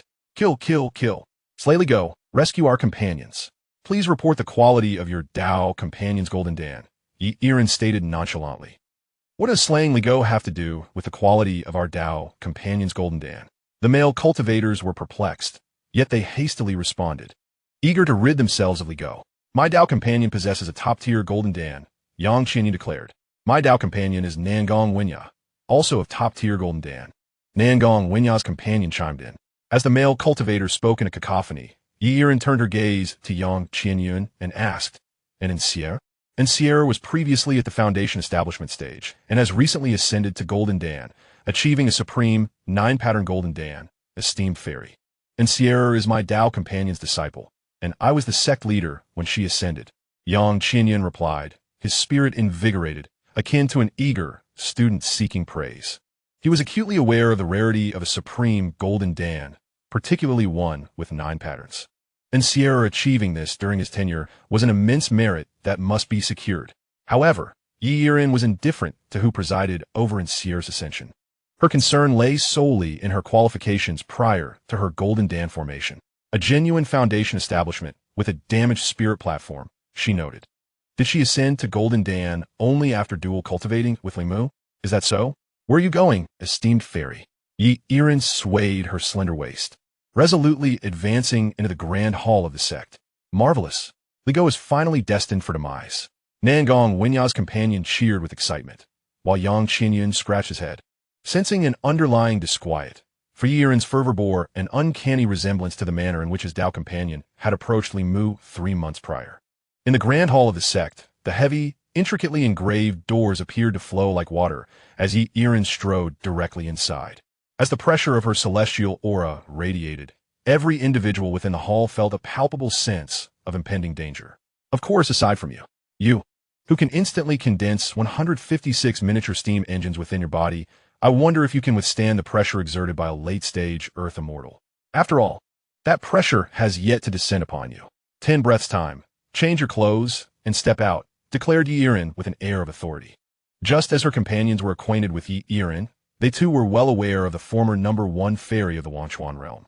Moreover, they could not possibly be oblivious to the fact that she was the mother of Enshufeng. The group of female cultivators exchanged glances. The Yin family had arrived. This day had long been anticipated, and they had prepared themselves mentally. Let them come, what does it matter? The resolute disciples of the Hahuan sect had never been consumed by romantic sentiments. Before the Yin family could eliminate you, it was truly prudent to seize as many opportunities as possible. Once the Yin family members arrived, whether you lived or died was of no concern to them, for only the living could pursue the path of immortality. However, at some point, their steadfast resolve began to shatter, becoming less self-serving and more altruistic. No, it was not a matter of being less self-serving. Rather, their self-interest had become more refined. Their unwavering hearts on the path of cultivation led them to believe that you should not perish. You must survive. If you were to die, how would the path to immortality remain unobstructed? Bah, no more excuses. I simply cannot bear the thought of Li Mu dying. So what? The Hahuan sect thrives on understanding. It cannot breed ungrateful wolves. Yang Qinyan suddenly shoved you, urging run. Nangong Wenya took a deep breath and summoned the newly elevated Golden Dan adorned with 9 patterns, hurling it towards Yi Yiren. Xianxia gathered her strength and unleashed a chilling flying sword.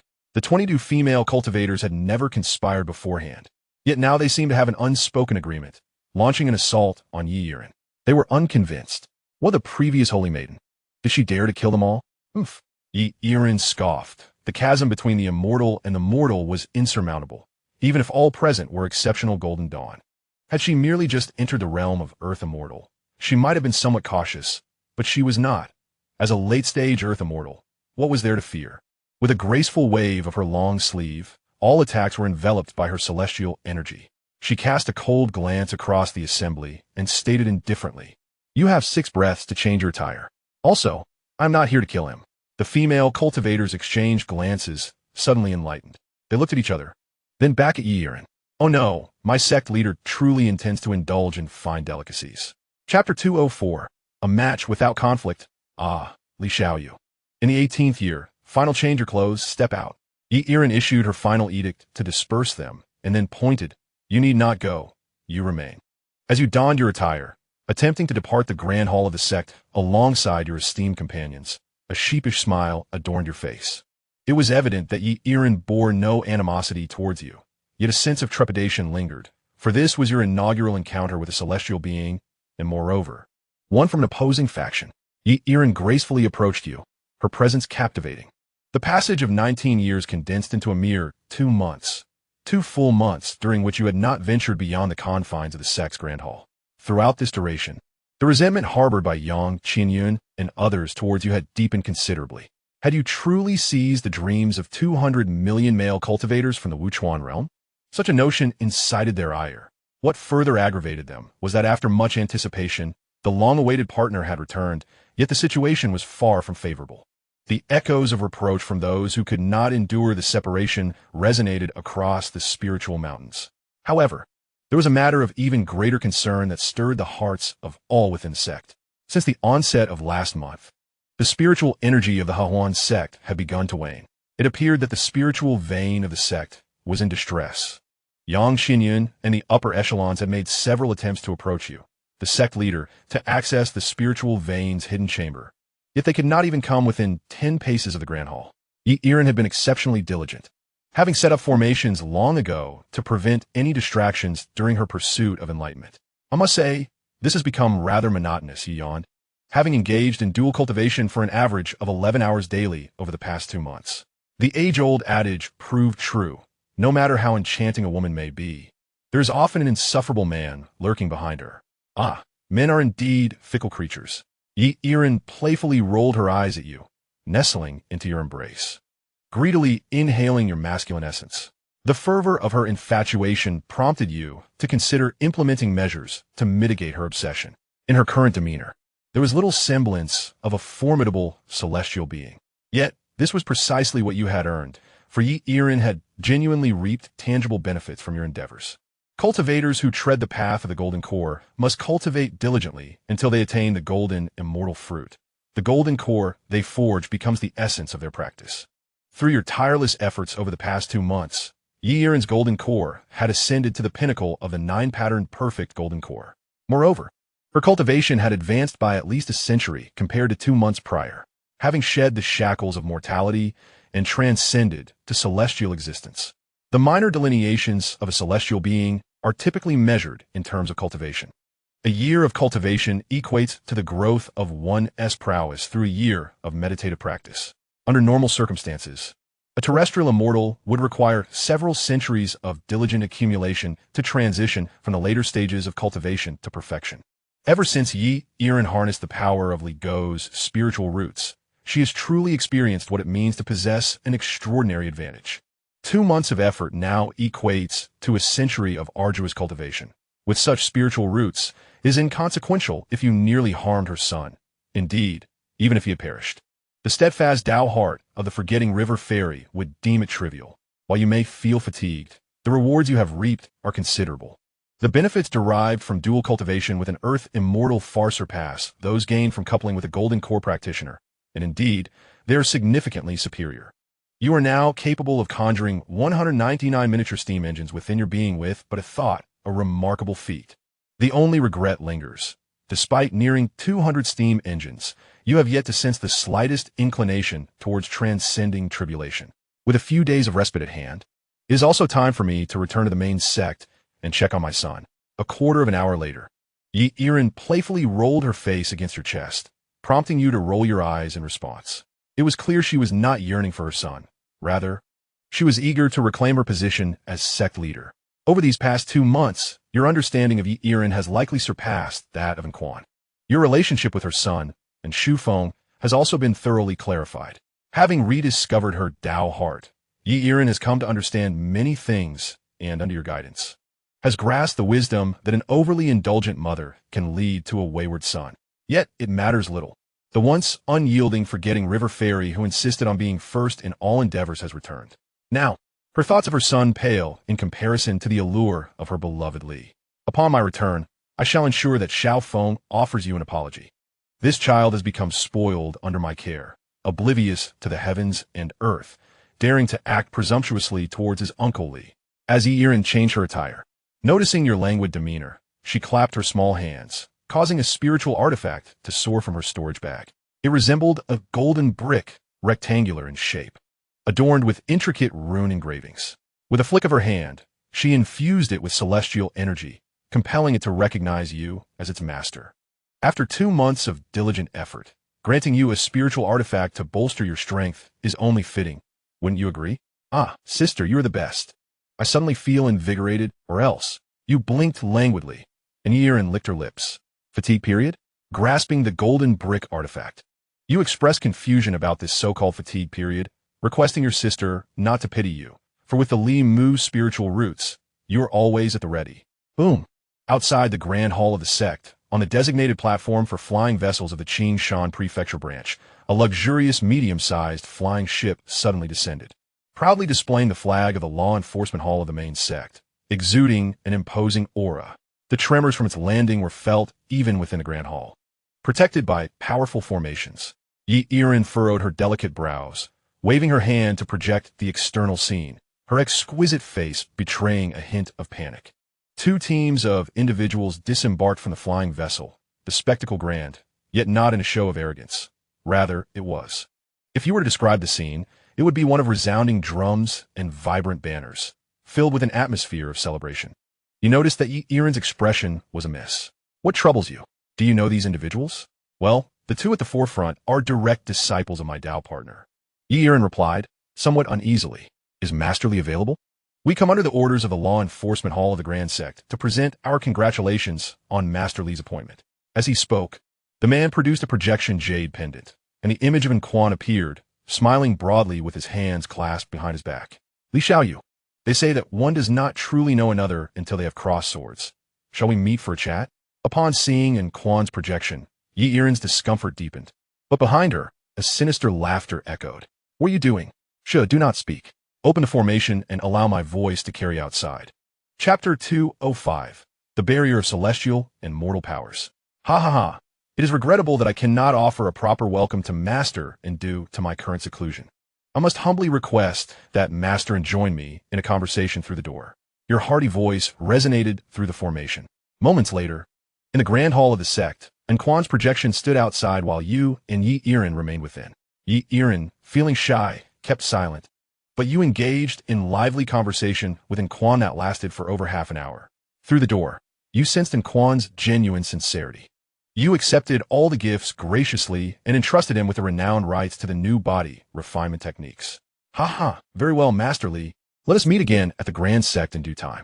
I am confident that under your leadership, the Xianxia Prefecture branch will surely triumph in the upcoming competition in 3 days. Farewell. I humbly bid farewell to the Hall Master. Amidst the amicable atmosphere, Quan's projection faded away, and his direct disciples, lacking interest in the barren Xianxia Prefecture branch, piloted their flying vessel away. A quarter of an hour later, the Grand Hall's doors opened slightly, and you extended an arm to bring the gifts inside. Yang Xinyun and the others were left dumbfounded. What in the world is happening? They wondered, is the illustrious Hall Master and truly this hospitable and magnanimous? Exchanging glances, Yang Xinyun and the others revered Quan with an admiration that flowed endlessly, akin to the waters of the river of forgetfulness.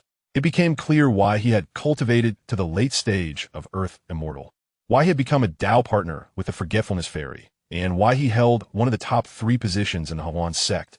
Quan's determination was unwavering, surpassing that of all of them combined. In the hall, you burst into hearty laughter, while Xianxia blushed fiercely, resembling a boiled lobster, chasing you around the room. You wicked one, a villain of the demonic sect, is purer than you. I'll kick you, you scoundrel. Chasing after you for a while. Xianxia reflected on the earlier events, her delicate face blushing even deeper, as if awakened to something extraordinary. Li Mu, why don't you join me at the main sect? I can arrange a position for you in the law enforcement hall. Xianxia gazed at you with a blend of shyness and anticipation, but your expression stiffened, hastily declaring that you weren't ready to depart from life just yet. Oof. A villain with the heart of a thief, but lacking the courage. I shall seek you out once I ascend to the position of the He Huan sect's leader. A hint of disappointment flickered in Xianxia's eyes, yet the resurgence of her indomitable queen-like spirit reminded her that her foremost goal was to triumph over that woman. Wait, before we return, could you assist me with a request? You spoke your plea in a low voice, and moments later, Xianxia performed a swift movement, transporting you both to a lofty height above the branch sect. She then set up a barrier formation. The intense battle commenced immediately, a serious confrontation. After a quarter of an hour, Xianxia returned to Zhongzhou, while you made your way back to the main hall of the sect, gaining a profound understanding of your current prowess, which consisted of 199 miniature steam engines within you. In the presence of a true late-stage Earth Immortal, you felt as fragile as a delicate, water-laden green radish. After a brief moment of contemplation, you discern the precise term to describe your strength. It became evident that you were far from a match for a late-stage Earth Immortal. However, Xianxia remarked that although you would never acquiesce to her, you were nonetheless an extraordinary figure, unlike any seen in the Wanchuan realm. Before encountering you, Xianxia had never witnessed, nor even heard of, anyone capable of shattering the formidable chasm between mortals and immortals with a mortal body. Mortals are merely mortals. Even a pinnacle practitioner of the exquisite 9-pattern golden elixir is but a half-step Earth Immortal, incapable of posing any threat to an immortal in a one-on-one scenario. Only if several such half-step Earth Immortals were to self-destruct their golden elixirs could they potentially inflict a modicum of damage upon a novice in the early stages of Earth Immortal. This was a universally acknowledged truth within the cultivation circles of the Wanchuan realm. Yet, you shattered that understanding. Xianxia stated that devoid of any magical prowess or celestial energy, your overall strength resided somewhere between the early and mid-stages of Earth Immortal. To elaborate further, an Earth Immortal typically requires approximately a millennium of cultivation to progress from the early stages to perfection. Your current overall strength was equivalent to that of a genuine Earth Immortal with about 300 years of cultivation. With your undeniably formidable physical prowess, you obliterated the barrier of power between mortals and immortals. Yet this was unequivocally abnormal. By what right could a mere mortal shatter the barrier that separates mortals from immortals? In other words, if you were capable of breaching the power barrier, then you should not be immortal. You should have long since encountered your own tribulation as an Earth Immortal. Is the heavenly tribulation truly just a mere formality? One of the significances of tribulation is to sever the mortal shell of those whose prowess approaches the celestial, thus admitting them into the ranks of the immortals. Consequently, no mortal has ever managed to breach the barrier of strength that separates the celestial from the mundane, those who could have transcended into immortality. Yet you remain, as if the omniscient and omnipotent heavenly Tao has forsaken you, withholding the thunderous tribulation that would enable your transformation from mortal to divine. With Xianxia's insights, she is utterly bewildered by this phenomenon. You, too, find yourself perplexed, yet two conjectures linger in your mind. Firstly, as a transmigrator, perhaps you are deemed extraordinary, leading to your exclusion from the heavenly Tao's favor, rendering your oblivion a distinct possibility. Secondly, the presence of the enigmatic black cat. The essence of your cultivation is derived entirely from the remnants of a great Luo golden immortal's soul, that of a household cat. Through Li Jing, you have gained a grasp of the current timeline of the vast primordial world. Li Jing is currently honing his skills at the Leisure Vocational Training Academy of the Transcending Tribulation True Man. Thus, the primordial world is on the cusp of the impending calamity of the canonization, teetering on the brink of commencement. During this phase, the primordial realm has been cleansed by the upheaval of the witch and demon calamity. A great Luo golden immortal is far from being comparable to a mere canine. It is akin to the supreme masters of your small world. Why would such a great Luo golden immortal have remnants concealed within a lesser realm? What is the purpose? Is the cultivation technique imparted to you truly the divine power of great strength? Chao Bao, merely a mystic immortal, claims that your practice of great strength is among the 72 arts. Can a mystic immortal genuinely comprehend that which a great Luo golden immortal has imparted? It is entirely possible that this knowledge you have acquired harbors issues, transcending the 3 realms and eluding the 5 elements. The delayed arrival of the celestial tribulation, when compared to your identity as a transmigrator, leads you to suspect that the true source of the problem lies with the black dog. Regrettably, the dog is temporarily deceased, leaving you to explore this further in your next simulation.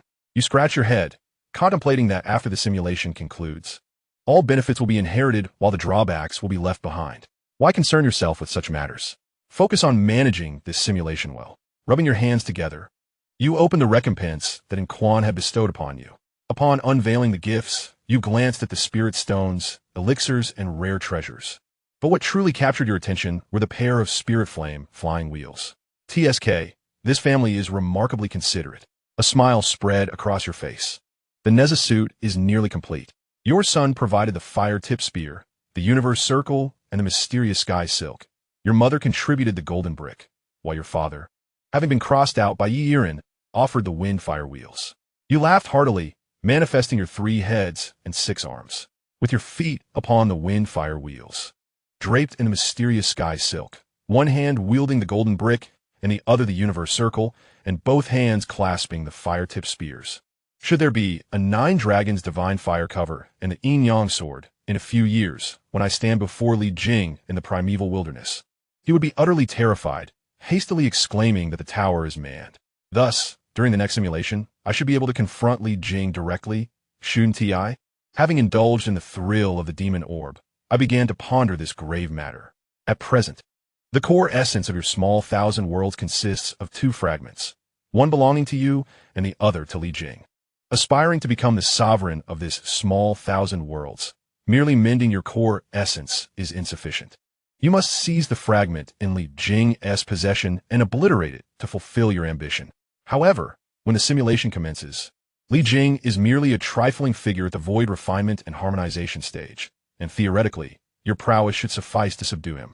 Yet, matters that seem theoretically sound often defy reason. As the master of this small 1,000 world, Li Jing possesses the ability to harness the world's formidable might, his true strength undoubtedly surpassing that of the void refinement and harmonization stage, potentially rivaling the late-stage Earth immortals, if not the perfected ones. Furthermore, Li Jing is currently a disciple of the real person of Calamity, a native of the primeval wilderness with an illustrious lineage, and he may very well harbor formidable treasures.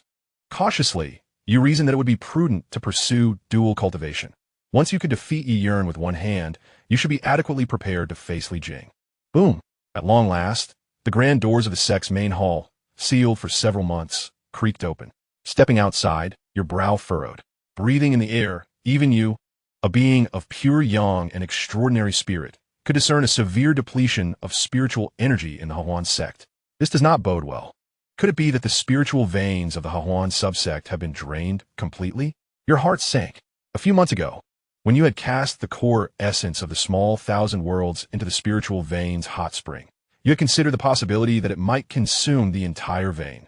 At that time, you had been indifferent, prepared to face whatever consequences awaited you. After all, you were ready to embrace death if it came, or at least enjoy the thrill of the experience. However, the situation has since changed. The infamily is no longer the sword hanging over your head, and the Hahuan subsect in Xianxia Prefecture is still of great utility to you. The deterioration of the spiritual vein is unacceptable. You hurriedly grasped the sect master's token and made your way to the spiritual vein's secret chamber. Phew, that was close. Observing that the water level had diminished by nearly half, yet the hot spring still retained some water, you let out a sigh of relief and retrieved the core essence of the small 1,000 worlds. Compared to when you first cast it in, the core now shimmered with a newfound luster. Within, a rhythmic heartbeat resonated and a message flooded your mind. Though the content was extensive, its essence was clear. It craved more spiritual veins. Unexpectedly, your ambitions were quite grand indeed. As you retracted the core of the miniature world, a sense of intrigue enveloped you. Your miniature world's essence, rejuvenated by the absorption of spiritual veins, was merely a pretext. Its true ambition lay in pilfering the spiritual veins. It yearned to seize the spiritual veins of the Wangchuan realm for its own. Initially, you believed that the competition for the essence between worlds involved locating the core of the target world, subsequently allowing your own world's essence to engulf it like a voracious serpent. However, while the conclusion may align with the truth, the process was flawed. The rivalry between the essences of worlds is not akin to the collision of mere stones. Rather, it is a clash between realms. It ignites a war between worlds, invading and conquering under the decree of the heavenly path. Your miniature world's ambition was grander than you had presumed. While you thought it sought merely to restore itself, it intended to steal the spiritual veins to cultivate its own civilization of cultivation and ultimately wage a war against the Wangchuan realm. It aspired for ascension, yearning to elevate to a higher dimension. Such ambition was considerable, yet it delighted you. An even bolder notion surged forth, one exponentially more audacious than its own. What if you could unify and conquer all the worlds, great and small, beneath the primordial realm? Would the primordial still retain its essence? Or rather, whose world would truly embody the primordial? Moreover, at that juncture, could you possibly conquer the primordial itself, becoming the supreme, sovereign above all, the true master of the primordial realm? Intriguing indeed. You were determined to explore this audacious venture, especially with the simulator still operational. In an instant, your mind birthed numerous smaller, yet equally audacious ideas. The mind of an athlete may not be the sharpest, yet it is undoubtedly bold. All elders, gather at the sect's Grand Hall. With the command issued, you strode confidently from the chamber of spiritual veins, holding the sect leader's token. If the miniature world desires the spiritual veins, then grant them. The objective for the 8th simulation crystallized with clarity. First, engage in fervent dual cultivation to enhance strength. Second, procure spiritual veins, at least 2 or 3 dozen to bring back for the next simulation. A quarter of an hour later, in the sect's Grand Hall, you sat regally upon the leader's throne, while rows of high-ranking members stood before you. You raised 2 fingers, indicating 2 matters. Firstly, I'm already aware of the depletion of spiritual energy within the sect. Secondly, inform me which sect in Xianxia Prefecture is at odds with our Harmony sect. Deputy Leader, you may address this. You pointed at Xianxia. Xianxia, bewildered, thought to himself, when did I become the Deputy Leader? Curse that dog. The sect leader is addressing you, Xianxia noted, narrowing his eyes. Xianxia's expression darkened as he stepped forward. Senior brother, our Hahuan sect is known for its benevolence and has a reputable standing. All the major sects in Xianxia Prefecture are our allies. All friends, not a single enemy? You furrowed your brow in disbelief. Xianxia nodded earnestly. Indeed, although there were a few discordant sects previously, I have mended those relationships during my tenure as the sect leader. Currently, there are no enemies in Xianxia Prefecture. You certainly know how to play the benevolent role. Having no enemies is one thing, but soon enough, you will have them. Your smile made Xianxia shiver as he lowered his gaze to the map before looking up again. The royal family of the Xuanwu dynasty. Their surname is Tang, correct? Is Tang Jinyan from their lineage? You turned your gaze towards Xianxia, and Xianxia nodded obediently, implying that you were already aware, and glanced at Xianxia. Xianxia, I command you to employ your charm and entice the queen of the Xuanwu dynasty to join our Hahuan sect. Should you succeed, substantial rewards await. If you fail, I shall transform you into a beauty and send you to the Xuanwu dynasty to use your allure on their emperor. Chapter 207, The Realm of Curses. The core essence of the Little Qian world seeks the spiritual veins. If it were the you who had just arrived in the Wangchuan realm, you would have to take it slowly, but now? Slowly? Not a chance. In the Xianxia Prefecture, our Hahuan branch boasts 22 elite gold core cultivators, alongside one whose prowess rivals that of a mid-stage earth immortal. If we desire spiritual veins in this territory, we can simply storm in and seize them. Truly, this strength is more than sufficient to dominate the cultivation realm of Xianxia Prefecture. Even if we provoke the weaker sects, we need not fear retaliation. Who among us lacks a powerful backing? One must simply ask if Yiren is willing to sacrifice her precious Li Mu's spiritual root. Thus, the only consideration in this endeavor is the facade. After all, as members of the Hahuan sect, fostering good relationships with other sects is straightforward, while ruining them is even easier. Deputy Sect Leader, did you hear my command? Your eyes widened as Xianxia's heart raced with anxiety. Internally, he felt a deep bitterness. Yet after much contemplation, he hesitantly inquired, Sect Leader, once we have secured her favor. You smiled slightly, waving your hand with a grand gesture. Upon your successful undertaking, I shall credit you for your efforts. When you have accumulated enough contributions to visit the main sect, I will personally recommend you for a position in the law enforcement hall. Moreover, carrying out the orders of the sect leader certainly warrants some funding. Here, take this exquisite breaking mirror pill worth 200,000 spiritual stones along with these artifacts. When you arrive at the Xuanwu dynasty, showcase our financial strength when necessary. Do not tarnish the Hahuan sect's reputation. Now go. With a flick of your wrist, you handed Xianxia everything you had previously obtained from the defeated Tang Jinyan. Leave it to me. Within 2 months, I will surely secure the queen of the Xuanwu dynasty. Xianxia's spirits soared as he contemplated the significance of this task. He resolved to return, shave off his beard, don a dashing robe, and set forth towards the Xuanwu dynasty. He beckoned Xianxia to lean in closer, instructing her to gather a few individuals to spread the word that Tang Jinyan had perished at his hands. Ah, the sect leader is quite mischievous, she remarked. Do you enjoy it? He chuckled heartily. Your laughter, laced with mischief, revealed your character, one who had been publicly shamed by the infamily and had observed the former sect leader Yang's demeanor keenly since. Huh, you think offending me will end well for you? I shall not let you escape unscathed. Even a sportsman can occasionally conceive a clever strategy. Should Yang Qinyun succeed in enticing the queen of the Xuanwu dynasty to the Hahuan sect, a rift would undoubtedly form between the two, providing just cause for conflict. Conversely, if his endeavor falters, it matters not. The blame for Tang Jinyun's demise would swiftly be placed upon him, granting you ample reason to retaliate. This is the folly of the Han envoy.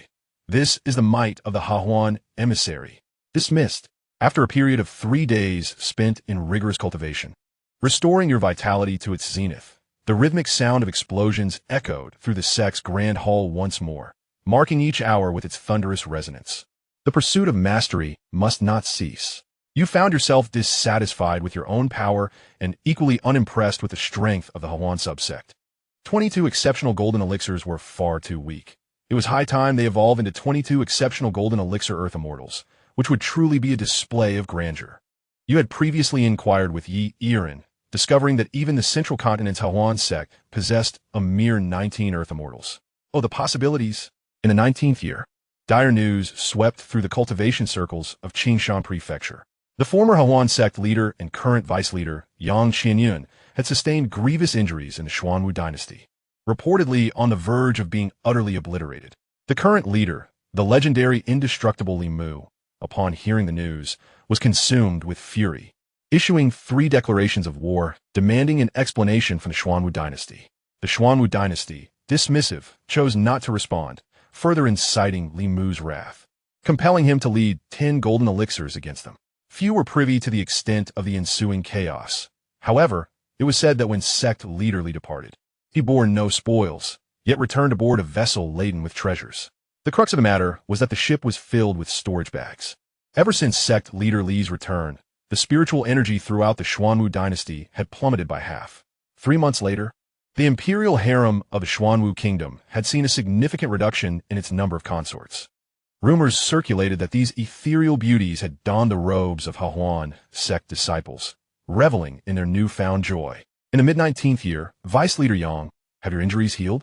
I have another formidable task for you. Prepare yourself and pay a visit to the Feiyun sword sect. Yang Qinyun retorted, begone. Demon, fiend, do not approach me. In the 19th year, disheartening news swept through the realm of cultivation in Xianxia Prefecture. Yang Qinyun, the deputy master of the Hahuan sect, had betrayed the sect. Master Li was incensed, proclaiming that anyone who dared to harbor Yang Qinyun would be considered an enemy of the Hahuan sect. He even offered a bounty of 100,000 spirit stones for information regarding Yang Qinyun's whereabouts. 2 months later, a report arrived indicating that someone had spotted Yang Qinyun near the Feiyun sword sect. Master Li, once again boarding his empty, flying vessel, embarked on a journey accompanied by a group of extraordinarily beautiful golden core cultivators. In the 20th year, one could not help but reflect on the flourishing state of the Hahuan sect under their leadership, realizing one's innate talent for the role of master. Mid-year, standing atop the spiritual peak of the Hahuan sect, one inhaled the air rich in spiritual energy, feeling an overwhelming sense of pride. Squinting slightly, one gazed towards another spiritual mountain where Yang Qinyun, recently healed from severe injuries, was basking in the sun. Ah, my beloved envoy of Hahuan. It is time to set forth again. Where shall we venture next? One retrieved a map, strategizing anew, while Yang Qinyun shivered and departed the Hahuan sect once more. Alas, one's deputy master was truly dedicated. Watching Yang Qinyun leave evoked a tinge of melancholy. Yet this sorrow was not for Yang Qinyun, but rather for oneself. As one found oneself at an impasse in cultivation. Amidst the bustling development of the Hahuan sect, one had never neglected personal cultivation. Presently, while no Earth Immortal Masters had emerged within the sect, 22 exquisite golden core fairies had all achieved the pinnacle of golden core cultivation, poised on the brink of transcending to Earth Immortal. However, one's own strength had stagnated for a solid 25 days. The number of miniature steam engines within, held at 250, was a source of deep frustration. It felt as though one were being scolded, and quite harshly at that. Consulting Yi Irin for guidance had proven fruitless, as she too lacked insight into body cultivation, merely suggesting a visit to the main sect for her personal evaluation. One suspected she was simply hungry. Chapter 208. Yumiao Prefecture. Stagnation in cultivation had once again ensnared one. The previous bottleneck had been at 199, and now it had escalated to 250. Remembering the last time one faced such a blockade, it had initially been impossible to break through. Yet once the mind was set free, the breakthrough occurred unexpectedly. With 250 miniature steam engines, one could confidently navigate the mid-stage of Earth immortal cultivation. Sufficient was all that mattered. Ruffling one's hair, one adopted a carefree demeanor. Rather than dwelling on worries, it seemed more prudent to delve into matters worthy of exploration. The Hahuan sect was gearing up for the grand competition among its branches, a centennial event set for the following year. This pertains to the allocation of resources and rankings among the 16 branches of the Hahuan sect over the next century. The branch that triumphs in the grand competition will see its leader ascend to a prestigious position within the main sect. However, your true concern lies not in these superficial rewards, but rather in the process of participating in the branch competition. You seek to identify promising talents for the Xianxia branch. For you have grown weary of your current role as branch leader. Your ambitions are set on the position of the main sect's leader. To be precise, it is the spiritual vein of the main sect that captivates your thoughts. The spiritual vein of the Hahuan main sect is a tantalizing prospect that is difficult to ignore. Currently, you lead the Xianxia branch of the Hahuan sect, having secured 6 spiritual veins from other sects in Xianxia, acting as a force of righteousness. Yet, these veins are merely minor ones. Xianxia possesses only small spiritual veins. You have studied this thoroughly. One medium-sized vein is worth more than 100 small veins. While the spiritual veins of the central region as Hahuan main sect are large veins. Throughout the entirety of the Wangchuan realm, there exist only 4 large spiritual veins. Acquiring just one of these for your own small world would equate to obtaining 1,000 small veins. Moreover, it is only those small worlds that possess large spiritual veins that are qualified to aspire toward the middle realms. This is an opportunity you cannot afford to miss. However, the prerequisite for such ambition is your ascension to the position of the main sect's leader, hence your need to cultivate promising talents. What better venue for discovering such talents than the Hahuan branch's grand competition? Thus, you made a pivotal decision. You summoned the senior members of the sect for a meeting. Vice Leader Yang, I have good news to share with you. Where to? Yang Qianyun nodded calmly, embodying the readiness of a Hahuan envoy. Having grown accustomed to this role over the past 2 years, you shook your head, clarifying that you were not going anywhere, but rather informing him that from this day forth, he would be the leader of the branch. The assembly was left in stunned silence. Yang Qianyun, as the leader? What about you? From now on, you shall be the leader, while I, being young, am more suited to serve as a humble disciple of our Hahuan sect. Yang Qianyun blinked in surprise. While it was certainly favorable to reclaim the position of leader, he sensed that your decision to step down and take on the role of a disciple hinted at a novel game you intended to play. Cough, everyone. Heed my words.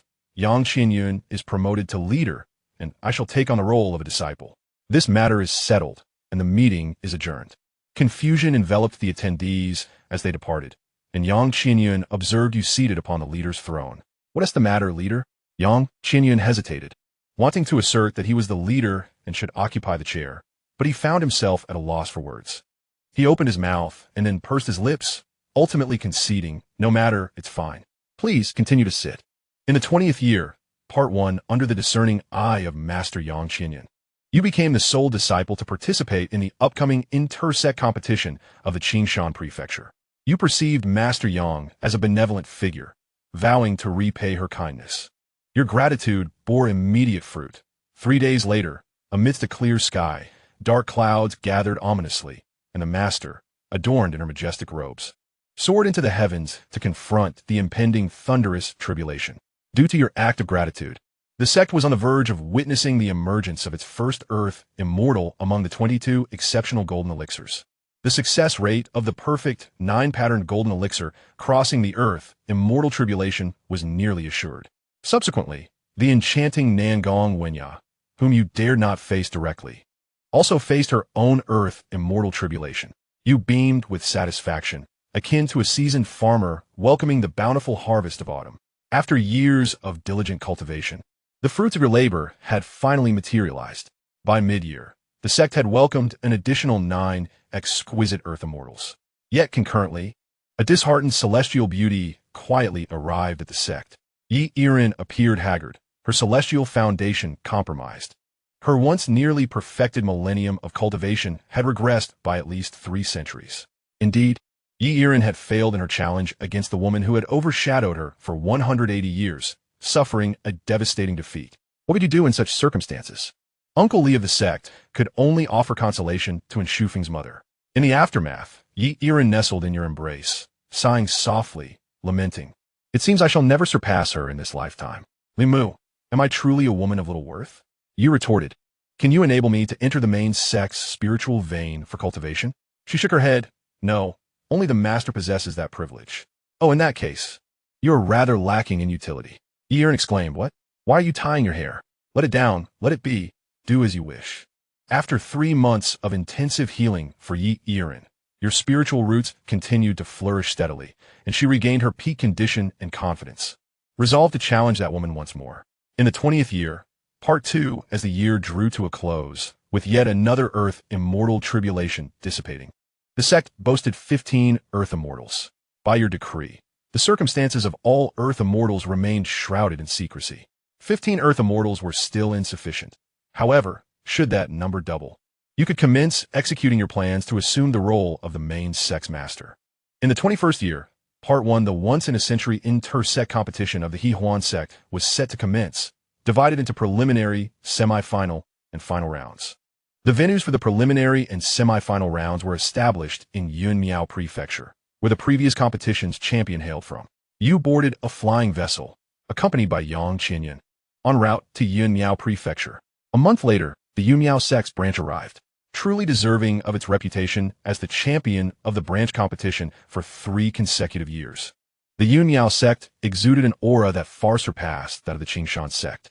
While you were diligently working to uphold the heavens and had managed to secure 6 small spirit veins for the branch, the Yunmiao sect boasted 10 small spirit veins and 1 medium-sized spirit vein without any effort.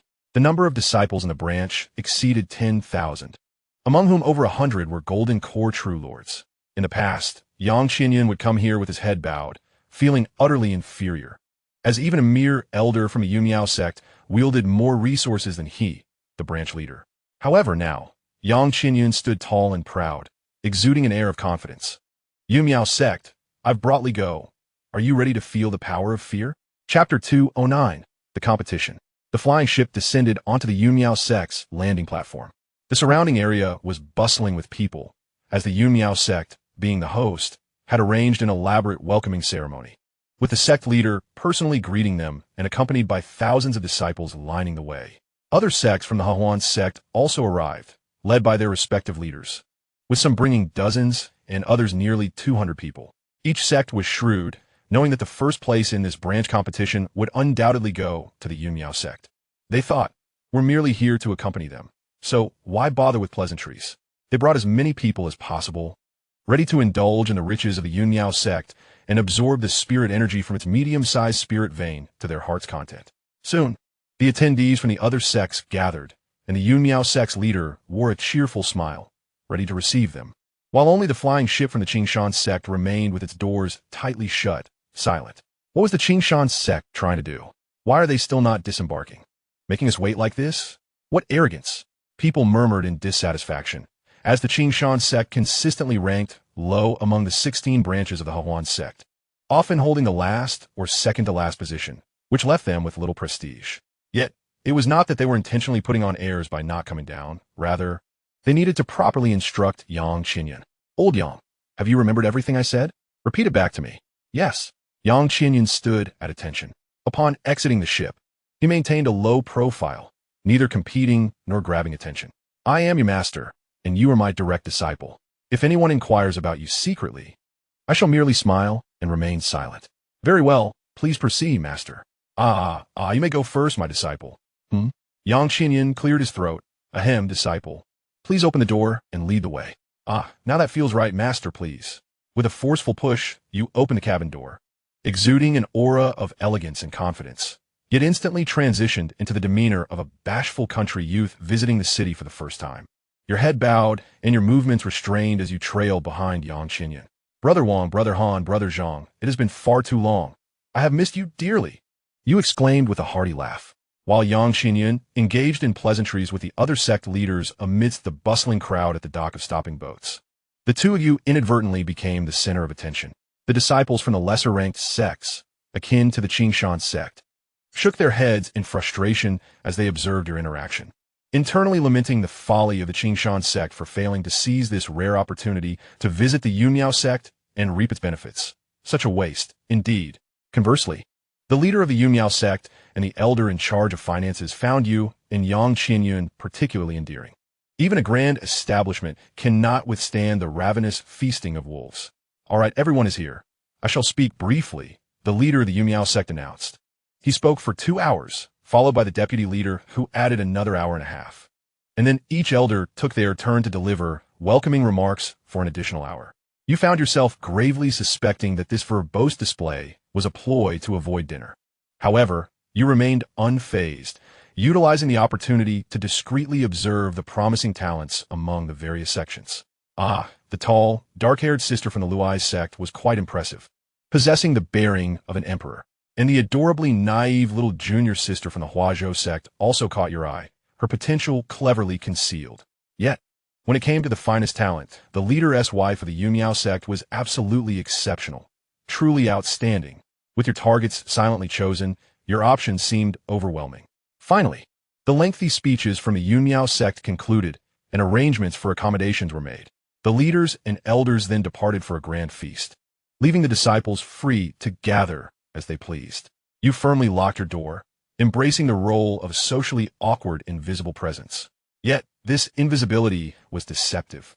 The more you secluded yourself, the more you attracted attention. After all, the Xianxia sect had only sent you as their sole representative for the grand competition, and your understated demeanor only heightened your aura of mystery. By the time the preliminary round of the sect competition commenced 10 days later, rumors about you had spread like wildfire. Some whispered that you were the illegitimate child of Xianxia. Others claimed you were a once-in-a-millennium prodigy from Xianxia, who single-handedly subdued all disciples of the Xianxia sect, which was why only you were sent to participate. Regardless of the myriad rumors, you paid them no mind, for the only matter of importance to you was the rewards. All disciples who advanced past the preliminary round would have the opportunity to cultivate within the medium spirit vein of the Yunmiao sect before proceeding to the finals at the main sect. Originally, you intended to conduct your affairs discreetly, quietly seeking promising candidates through mulling to accompany you back to the Xianxia sect. However, given the earnestness displayed by the Yunmiao sect, you resolved to slightly alter your approach, as it would be remiss to disregard their goodwill. Soon, the preliminaries commenced, with 400 disciples participating. The Yunmiao sect's plaza was divided into 20 arenas, each occupying an acre of land. Within a mere 2 days, the victors would emerge, and half of the competitors would be eliminated. On the morning of the first day, your presence was not required, but by afternoon, you eagerly anticipated your debut. Your opponent was none other than the striking elder sister from the Leze sect, possessing long, flowing black hair and an air of majesty. She exuded a haughty and aloof demeanor, which stood out remarkably amidst the flamboyant atmosphere of the Hehuan sect. As you stretched your limbs and stepped onto the stage, your mere appearance instantly captured the attention of all the other arenas. The allure of mystery is indeed captivating. Leze sect, Wei Xianxia, 7th level of the Golden Core stage. I humbly seek your guidance, the elder sister said, her enchanting eyes narrowing slightly.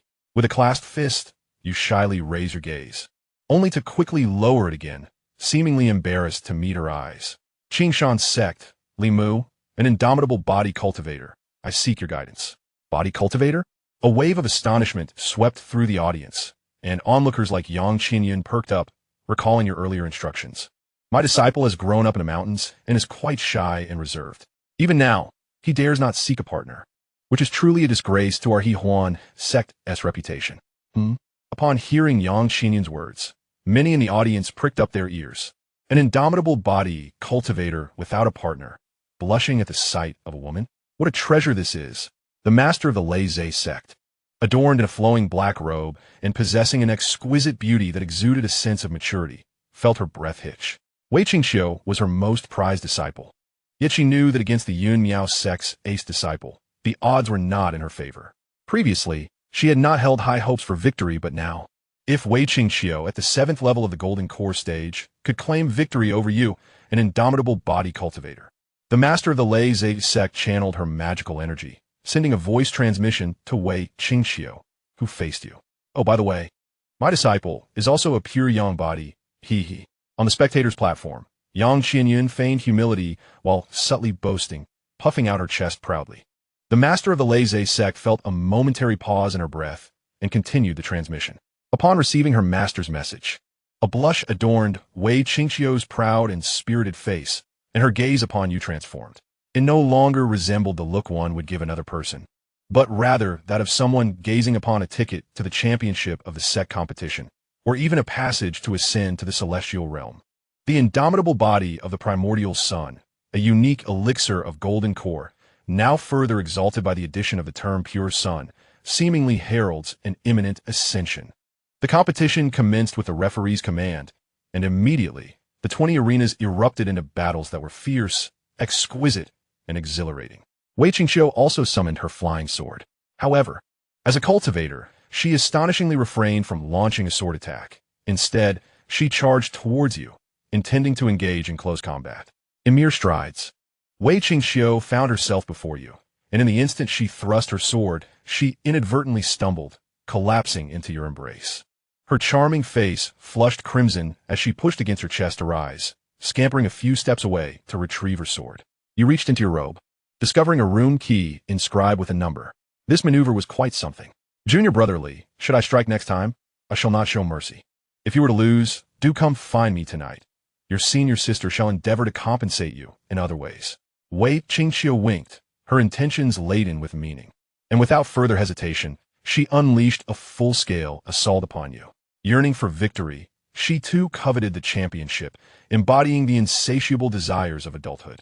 Taking a deep breath, you focused your strength, calibrating it to the level of a 60-horsepower steam engine. Thus, on this modest stage, you orchestrated a masterclass demonstration of how a physical cultivator contends with chi refining.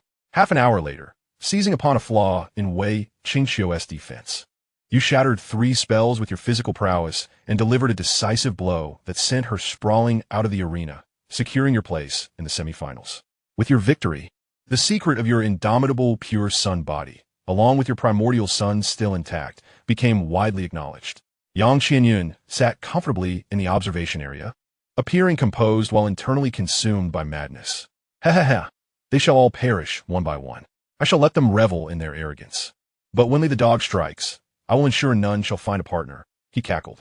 The first day of preliminaries swiftly concluded, and that evening, you, of course, did not seek out Wei Qingxiu.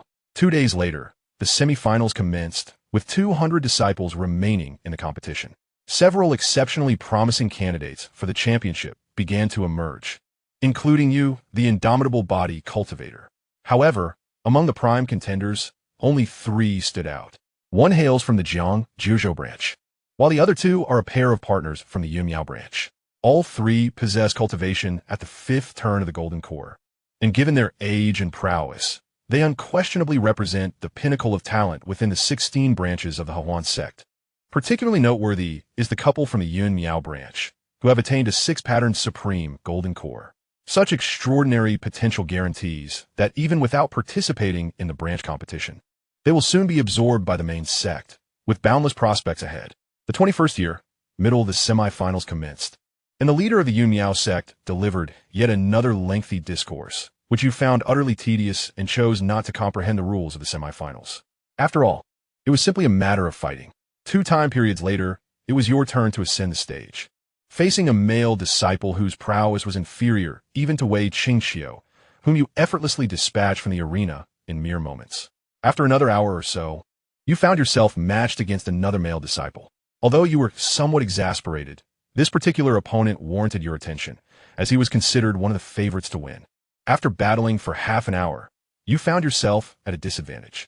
Then, with a fierce roar, you discreetly activated 10 additional steam engines within your body, feigning a wartime breakthrough, and delivered a punch that sent him flying, securing your 2nd consecutive victory. The allure of a wartime breakthrough is self-evident.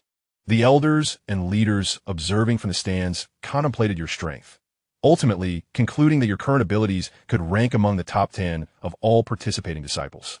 Yet, perhaps those esteemed figures in the stands were oblivious to the fact that numerous female cultivators within the Yunmiao sect were simultaneously swallowing hard.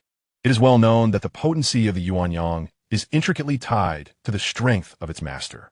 As the first day of the semifinals concluded, Your residence was besieged by admirers. However, you had anticipated this, as Xianxia sat before your door with a scowl, guarding it like a loyal hound.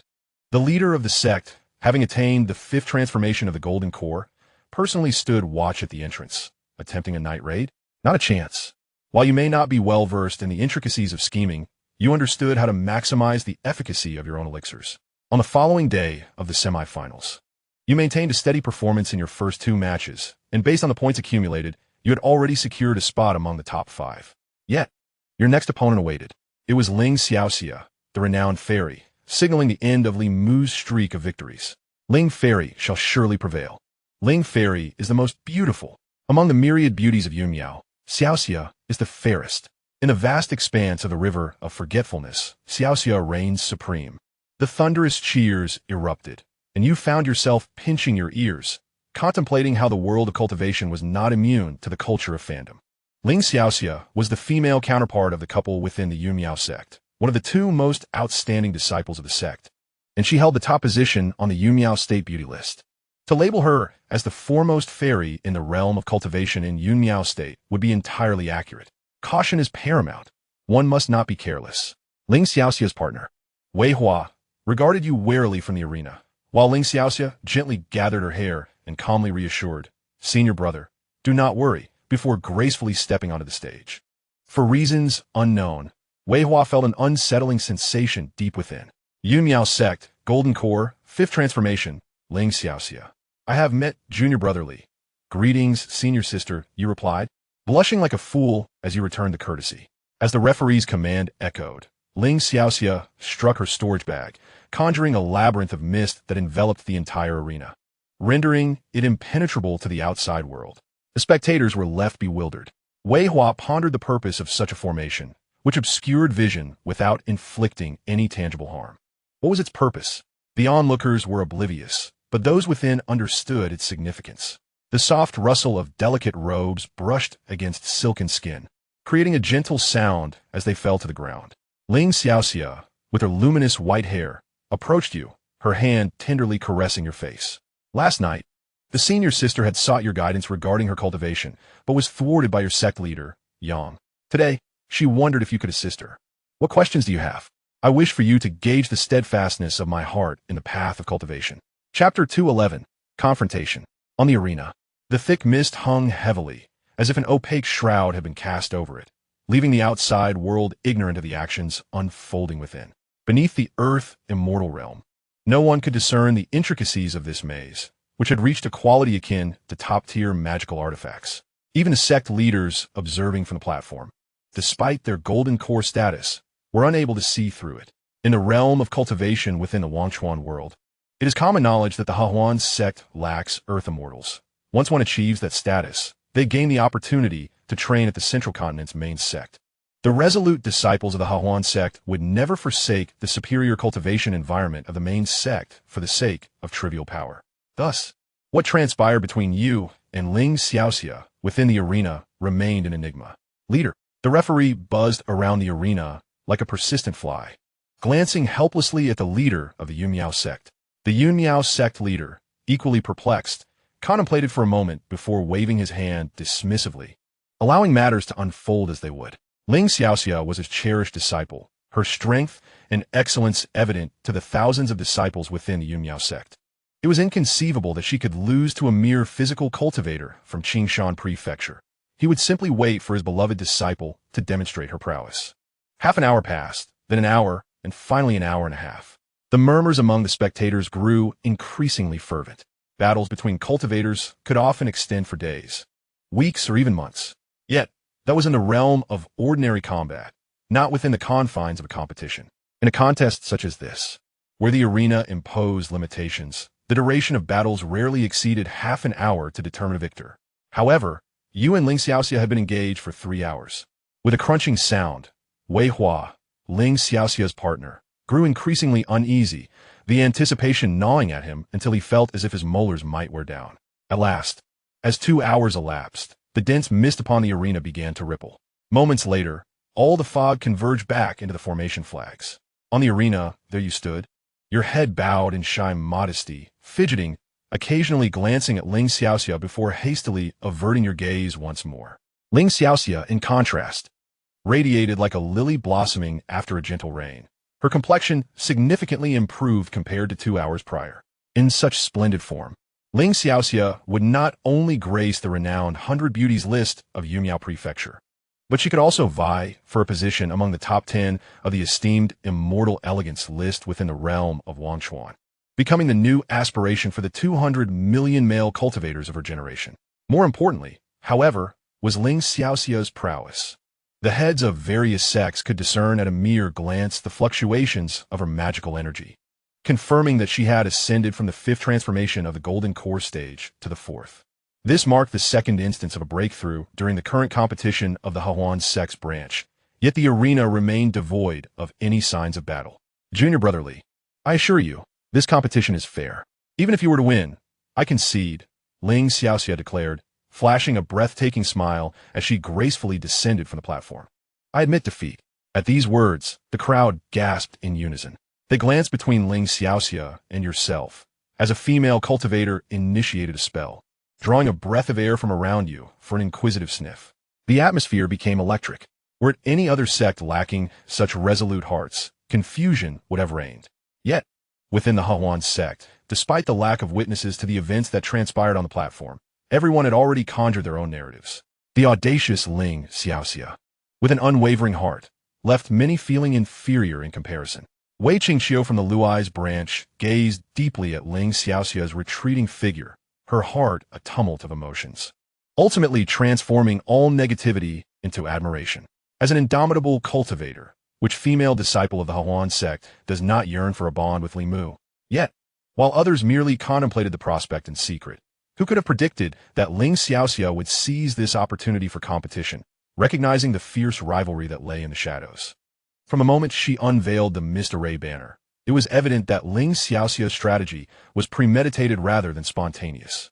At this moment, not only Wei Qingqiu, but many female cultivators felt a genuine admiration for her. More beautiful than I, stronger than I, more gifted than I, and with a heart more steadfast and ruthless. It's no wonder Xianxia is destined for greatness.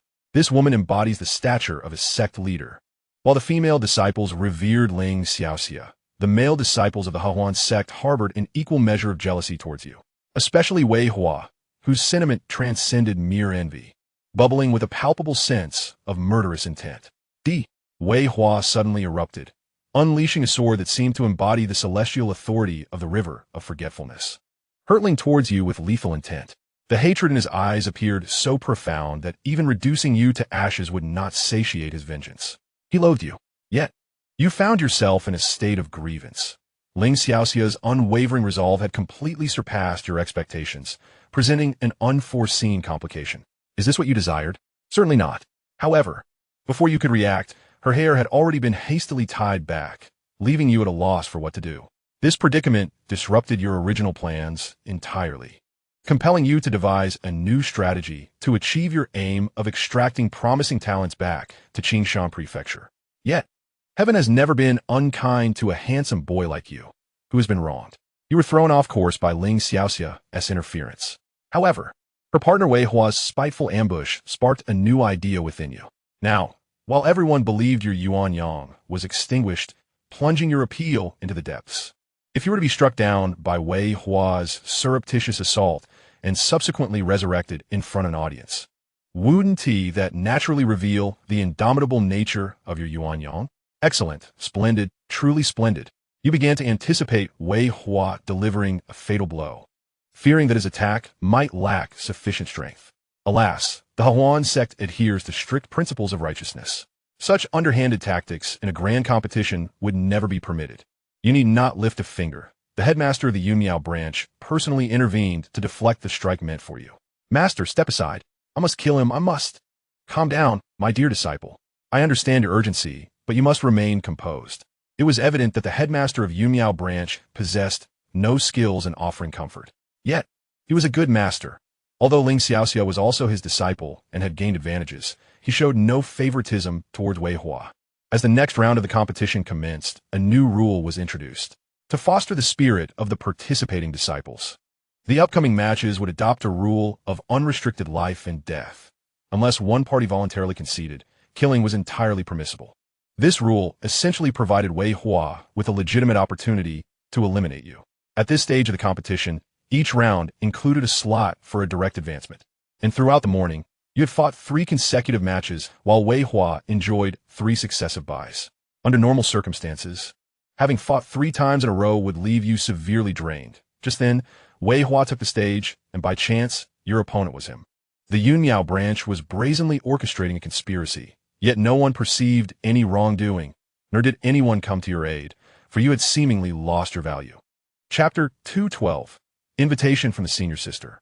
In the 21st year, mid, faced with a blatant conspiracy akin to a direct punch, you proclaimed, "Well done. I thrive in the shadows."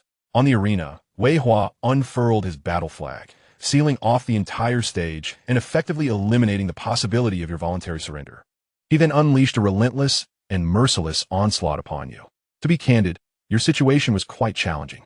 The difficulty of a strong individual masquerading as a weakling far exceeds that of a frail one feigning strength. You fought valiantly, terrified that a moment's lapse in control might result in you inadvertently striking Wei Hua down. Fortunately, your acting skills were commendable. You adhered strictly to the defeated dog strategy of enduring 9 hits before retaliating, skillfully navigating the exchanges with Wei Hua. Yet, Wei Hua was not without his flaws. You mused that it was hardly surprising given that Xianxia had spent the previous day lamenting about him on the arena. After more than half an hour of combat, the damage inflicted upon you was less than your own healing capabilities, rendering your partner utterly incompetent. You resolved to increase the intensity against Wei Hua, and when you countered, you exerted a modicum more force. Indeed, after receiving your punch, Wei Hua felt the sting. Did you know? Xianxia remarked that before encountering me, he had never known a full meal. You chuckled slyly. Pain incites fury. The betrayal of a comrade drives one to madness, while the mockery of an enemy strips one of reason. Wei Hua was enraged. I shall reduce you to dust, obliterate your very essence, and ensure you never transcend this existence. The wrath surged within him, and with a forceful strike to his dantian, he summoned a resplendent, translucent golden core adorned with 6 intricate patterns. Through its semi-transparent form, one could glimpse the twin swords, one black and one white, coiled within. In the next instant, the white sword transformed into a tempest of smoke, sealing all your escape routes, while the swords, infused with divine might, descended upon you. The yin and yang dual swords, spiritual artifacts. So this was the accompanying spiritual artifact of Senior Brother Wei Hua? You had thought it mere hearsay, yet here it was, undeniable in its existence. However, did not this contravene the rules? The competition among sects had long established a stringent prohibition against the use of spiritual artifacts since its inaugural event. The emergence of the yin and yang swords incited an uproar among the spectators, particularly voices denouncing Wei Hua's infringement. In the realm of Wangshuan, where spiritual artifacts were exceedingly precious, even one wielded by a Foundation establishment cultivator could unleash power rivaling that of an early Earth immortal. If spiritual artifacts were permitted in the competition, where then lay the fairness? It would merely devolve into a contest of who possessed the greater number of artifacts. Wei Hua's actions were undeniably against the rules. Yet what of it? Who would advocate for the dead? At worst, Wei Hua might face a trifling penalty of 3 cups afterwards. On the arena, as you beheld the dual sword approaching, you nearly succumbed to the instinct to seize the artifact for yourself. You stifled the impulse to act as a righteous avenger, suppressing the urge to assemble the Neza ensemble. And instead, you watched as the black sword surged toward your chest. Indeed, while spiritual artifacts possess commendable power, it remains true that at the Golden Core stage, their potential cannot be fully realized. Fortunately, you were well versed in the art of self-detonation. With a thunderous explosion of flesh and blood, Wei Hua sheathed his dual swords of yin and yang, a look of exhilaration on his face, reveling in the sweet taste of vengeance.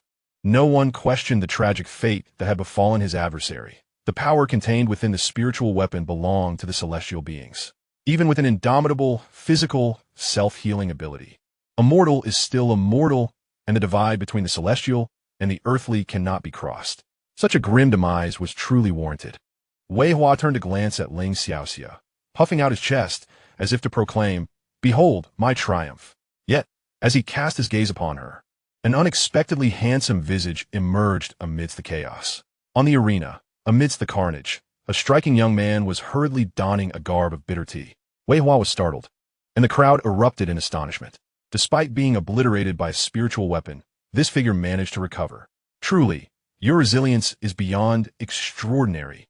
Yet, while many male cultivators were captivated by this feat, it was the female practitioners who were more preoccupied with his physique. Xianxia had certainly indulged herself excessively the previous day.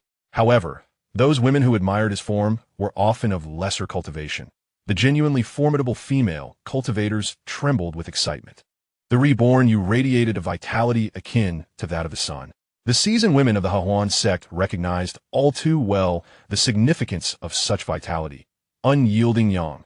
Brother Zhang, the headmistress of the Lei Zhe sub-sect, exuding an aura of jealousy, rose sharply, addressing the head of the Yun Miao subsect with stern inquiry. What is the meaning of this Wei Hua from your sect? How could he wield a spiritual weapon in the tournament? This is a grave violation that warrants severe punishment. Her voice boomed, amplified by a spell that echoed throughout the arena. Upon finishing, she cast a furious glare at Yang Qinyan. And you, Yang Qinyan, Li Mu is your disciple. Yet he suffers such unfair treatment. As his master, how can you be so weak and yielding? What future lies ahead for him under your tutelage? If you do not cherish him, I shall, she declared after the tournament. I shall take Li Mu as my disciple. The other female heads of sects bristled at her words, protesting. Oh, so you can act, can you? You seek a disciple. Yet it seems you merely wish to be courted by one. Once it became evident that this formidable practitioner could embody unyielding Yang, the atmosphere shifted dramatically. All the resolute sisters of the Hahuan sect spontaneously became your ardent supporters. The head of the Yun Miao subsect wore a grim expression. Yet the ire of the crowd was undeniable, as it was his disciple who had initially breached the rules. However, it was too late to halt the competition. Wei Hua once again wielded his Yin and Yang dual swords, charging towards you, and you began anew, breaking through in the heat of battle. You revved your internal miniature steam engine to full throttle, catching the dual swords barehanded, and unleashed a powerful surge of steam to wash over him. Wei Hua's complexion turned pale. The spiritual weapon was not merely a tool, but a cherished companion, akin to family or even a lover. The one thing he valued more than Xianxia. But now, the bond between the Yin and Yang twin swords and him has been severed completely. You thrust the Yin and Yang twin swords into your storage bag, rendering Wei Hua devoid of his spiritual weapon, akin to a toothless dog. Grasping him by the nape with one hand, you shake him towards the direction of the Cloud Miao Branch sect's leader. With the conclusion of the semifinals, Li Mu emerged victorious. There was no need for further competition, as the rankings would be determined by points, with the top 10 advancing to the finals in 3 years at the main sect. The leader of the Cloud Miao Branch sect, his face darkened, swept away in discontent. Though he harbored intentions of reclaiming the Yin and Yang twin swords for Wei Hua, he considered your current popularity. Garlic bird, do not be disheartened. Each disciple has their own fortune. Despite Wei Hua's significant loss, he at least remained alive, and moreover, Xianxia was also my disciple. One enjoys the fruits of fortune while the other bears hardship. There exists a balance of gain and loss, of light and shadow. This harmony is the profound truth pursued by us of the Hahuan sect. With an outstanding result in the semifinals, you have advanced to the finals. However, the finals are still 3 years away at the main sect, a considerable time ahead. The subsequent opportunity to cultivate within the medium spiritual vein of the Cloud Miao Branch sect is the true highlight. Li Mu, do not become complacent. You shall pay the price for this. The influence of the Wei family in Cloud Miao Prefecture is not to be underestimated. Senior brother, Li Shidi has done nothing wrong. Why trouble him? Wei Hua was on the brink of losing control when suddenly a fragrant breeze wafted through.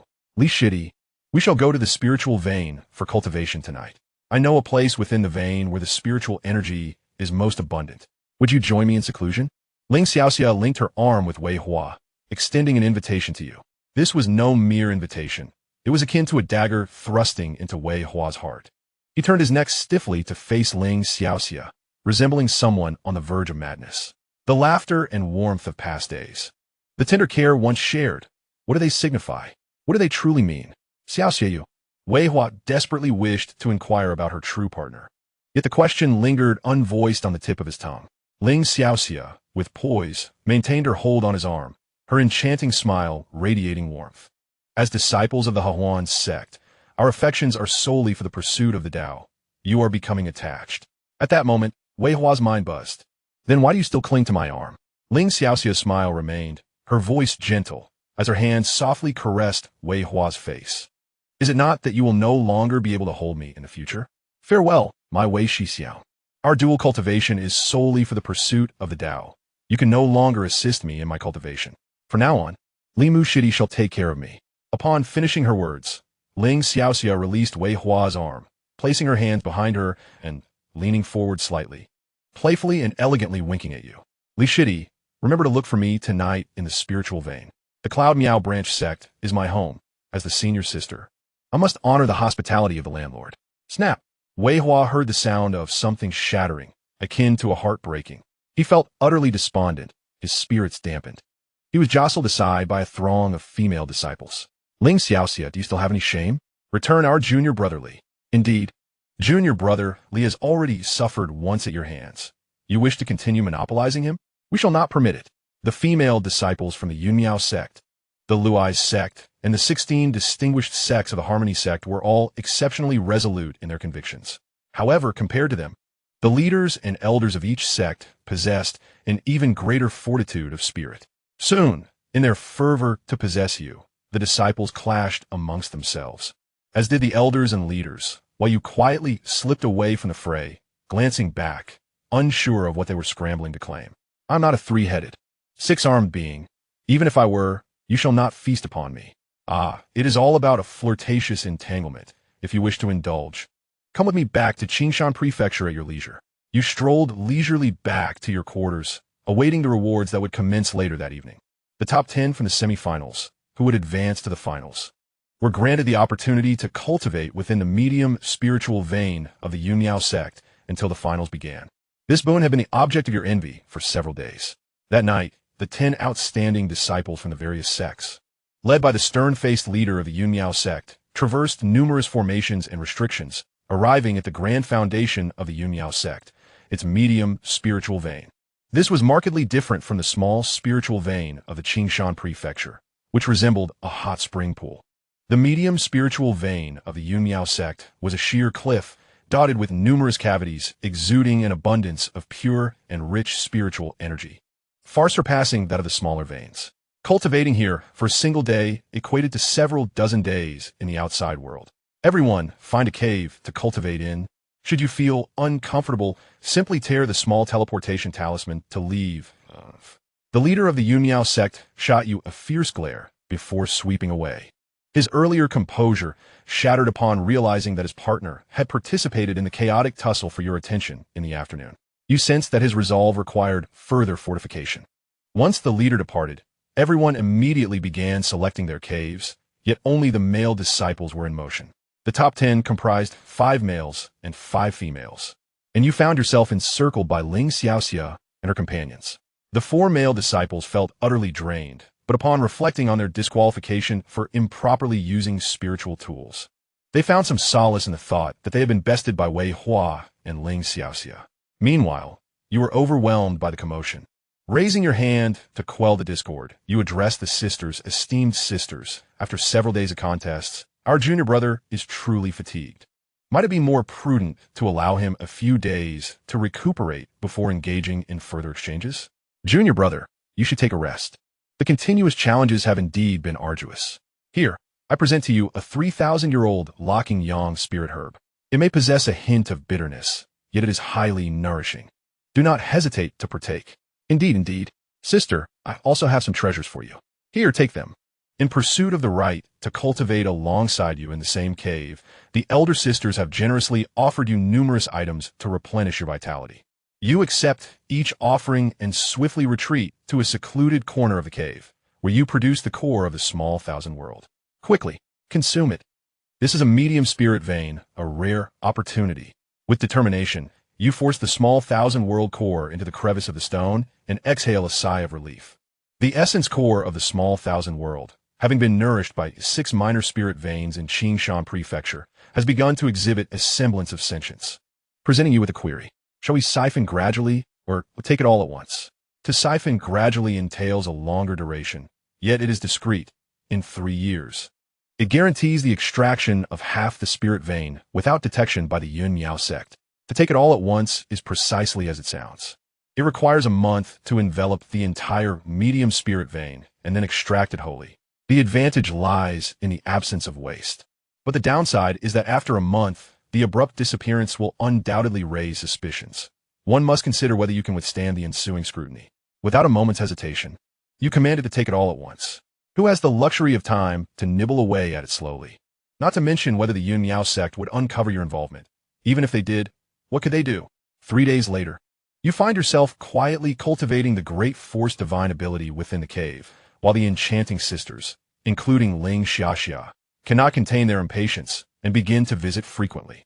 You sigh, reflecting on the age-old adage, being handsome does indeed come with its burdens. Junior brother can endure. Laughter and merriment echo throughout the medium spirit vein. And before long, a month has flown by.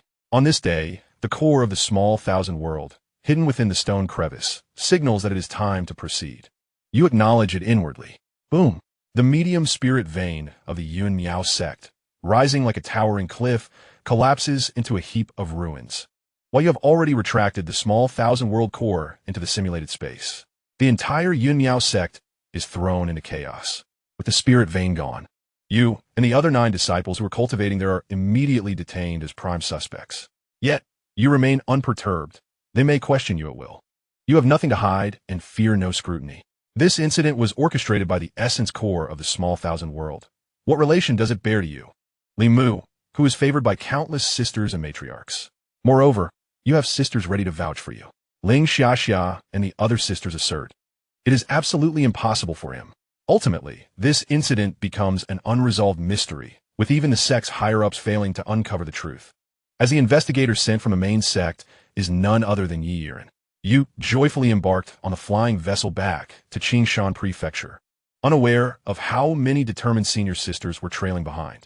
Nevertheless, all the promising talents were undoubtedly present. Senior, will you accompany me back to Xianxia Prefecture? Will your partner feel jealous? Not at all. If he truly loves me, he would wish for my well-being above all. Inside the vessel, the esteemed lady of the Yun Miao branch gently linked her arm with yours, radiating warmth and tenderness. Chapter 214, Goal, Sweep through the Wangchuan realm. In the 21st year, final you and Yang Qianyan arrived at the Yun Miao branch, and on your return, the vessel was overcrowded, with several additional ships following behind. The harvest was abundant. All the promising talents, seize them all. However, you had your own standards for these promising individuals. The demeanor of an emperor was merely the entry threshold. Those whose names did not grace the various beauty rankings could not hope to harness the power of the Li Mu spirit root. Not a chance. In the 22nd year, upon returning to the Hahuan sect in Xianxia Prefecture, you resumed your diligent training regimen, convinced that after the re-establishment of the dual cultivation support group, you would break free from the shackles of your previous cultivation. In the 23rd year, after 2.5 years of rigorous training, you had shed 17 pounds. Yet your cultivation remained stagnant at level 250 with no progress. However, you sensed a breakthrough was imminent. The years of dual cultivation had not been in vain. Even athletes occasionally delve into scientific inquiry. You perused various dual cultivation techniques from the Wangchuan realm and studied your own body, ultimately reaching a conclusion. The fundamental reason for your stagnation in cultivation resided within your dantian. Your dantian was devoid of spiritual power, no spiritual platform, and certainly no golden elixir. Instead, it housed a pair of intertwining yin-yang fish, a result of your initial dual cultivation experience where you absorbed Enciener's pure yin energy, which then fused with your innate pure yang essence. These fish served as an energy source within your body, enabling you, a naturally unparalleled spirit body, to absorb spiritual energy, compensating for the energy consumed during self-healing. Thanks to these yin-yang fish, you maintained an impressive frequency of self-explosions daily, engaging in continuous dual cultivation while fortifying your physique. Now, through careful observation of the yin-yang fish and extensive study of countless dual cultivation techniques, you finally identified the reason for your stagnation. In the Wangchuan realm, no matter the dual cultivation method, even those that primarily focused on the dark arts of plundering and draining life, the core principle ultimately boiled down to 4 words: yin-yang balance. Currently, you are out of balance. Your yang energy far surpasses your yin energy. The ability to instantly condense 250 miniature steam engines within your body attests to your formidable physique, leading to an unimaginable production of yang energy. Moreover, as a naturally unparalleled spirit body, you cannot reconcile your internal yin and yang as those who cultivate dual methods with spiritual energy can. The allure of divine retribution remains elusive, and ascension to immortality seems unattainable. The solitary sun cannot flourish if you do not navigate the realm of enlightenment. Who will? It is said that within the yin-yang fish, the white yang fish appears larger than its black yin counterpart. It is merely the exuberance of yang energy that gives this illusion, rather than the inherent properties of the color white. Your mindset is commendably positive. Stretch and loosen your waist. Problems are not to be feared, as understanding their origin is paramount. Heaven will not allow the foolish to perish. If the yin energy is insufficient, simply replenish it. Upon estimating the deficit of yin energy, you swallowed hard, realizing the predicament was more complex than anticipated. Through dual cultivation, one may absorb yin energy, yet at the current frequency of such practices, it would take nearly a decade of continuous dual cultivation to achieve a balance of yin and yang within your being. A shiver ran down your spine. Even the most delectable of meats cannot withstand an unending feast over several years. Following the rigorous competition, you had engaged in high-frequency dual cultivation for 2.5 years, resulting in a loss of nearly 20 pounds. If this were to persist for a decade, would you not become a mere husk of a human? The thought sends a chill through you. Yet this method of gradual accumulation leading to transformative change remains one avenue. Alternatively, one could seek out 10 individuals akin to Xianxia, possessing a complete and pure yin body. If you were to find them, you could undoubtedly achieve the balance of yin and yang in a single day, breaking through the shackles of your current cultivation level and ascending the heights of physical refinement. However, this transformative solution appears less feasible than the gradual accumulation. Pure yin bodies are exceedingly rare, sometimes not emerging for centuries. You peruse the records, noting that prior to Xianxia, the last documented pure yin body appeared 460 years ago, belonging to the former leader of the Huan sect, who has since ascended to a higher realm. The challenge of locating 10 individuals like Xianxia feels more daunting than conquering the realm of oblivion. In light of this, you resolve to conquer the realm of oblivion instead. Slapping your forehead, you bring your intellect back to a more practical level, and suddenly, the weight of worry lifts from your shoulders. Since cultivation cannot be rushed, you decide to take your time. After all, you are not lacking in years. If a decade of gradual accumulation is too taxing, you could easily extend your timeline to 20 years. After all, if one is to attain immortality, why rush? You resolve to take a break and rekindle the ambition you set aside for 2.5 years. Next year marks the finals of the sect competition, where you, the first in the preliminaries, will journey to the main sect for the decisive contest. Rubbing your hands together, you acknowledge that you have awaited this day for quite some time. The grand spiritual veins of the main sect are enough to make one salivate at the thought. However, your visit to the Huan sect in the Central Plains is not solely for the spiritual veins. Your ambition extends to the entirety of the Huan sect. Pushing open the doors of the Grand Hall, you behold a room filled with stunning celestial sisters and disciples, their smiles radiant and bright. Your celestial army has reached a formidable count of 50. 50 exquisite earth immortals, each possessing the unparalleled 9-pattern golden core. Hold enough power to sweep across the Forgotten River realm. You have resolved to spend the next 2 decades conquering the Forgotten River realm, while simultaneously gathering spiritual veins and cultivating in tandem. You will commence with the leadership of the Harmony sect, then subdue the righteous path, and subsequently crush the demonic path. Once the Forgotten River realm is renamed Li, it is anticipated that your cultivation will surpass its current limitations. At that juncture, you shall conclude this simulation, preparing for the next one to vanquish Li Jing, thereby wholly acquiring the Lesser Thousand World and initiating a war of world devouring to claim the Forgotten River realm as well. At this moment, one might inquire, Li Mu, are you foolish? You can conquer the Forgotten River realm in this simulation. Why not simply seize it outright? It is evident that you are preoccupied with your nascent village. The Lesser Thousand World.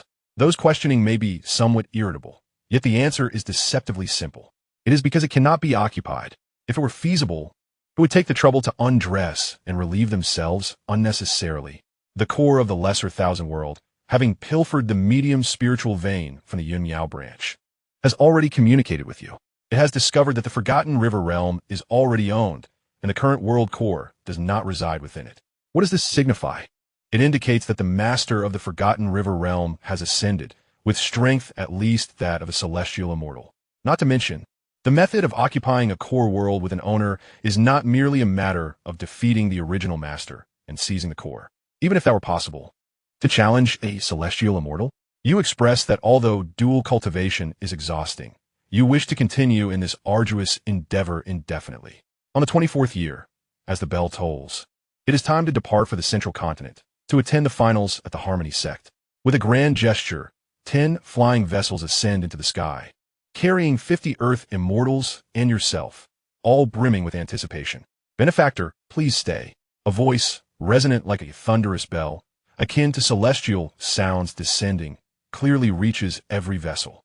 Within the vessels, all individuals, including yourself, feel a sudden buzz in their minds. A faint scent of sandalwood wafts into your nostrils. Compelled by this presence, everyone instinctively halts their movements, bringing the vessels to a standstill, and even the doors of the vessels open willingly for him. It is bewildering, utterly astonishing, yet utterly uncontrollable. The Forgotten River is a sea of suffering, and I am a monk who traverses the realm of enlightenment, having met the esteemed benefactors of the Forgotten River realm. A monk, handsome yet with a feminine grace, enters the vessel, politely clasping his hands in greeting. Esteemed benefactors, you all possess profound wisdom, and your connection with my realm of enlightenment is deeply rooted. I have come to guide you all towards liberation from the suffering of the Forgotten River.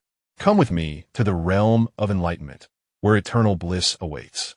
To speak candidly, the monk exhibits remarkable politeness, his voice possessing a melodious quality. Though a stranger, a mere glance bestows upon you an inexplicable sense of trust, an undeniable impression of goodness. Yet what is this absurdity? In an instant, you summon the combined might of 250 miniature steam engines within. Your physical prowess fully unleashed, and that inexplicable affinity towards the monk is abruptly shattered.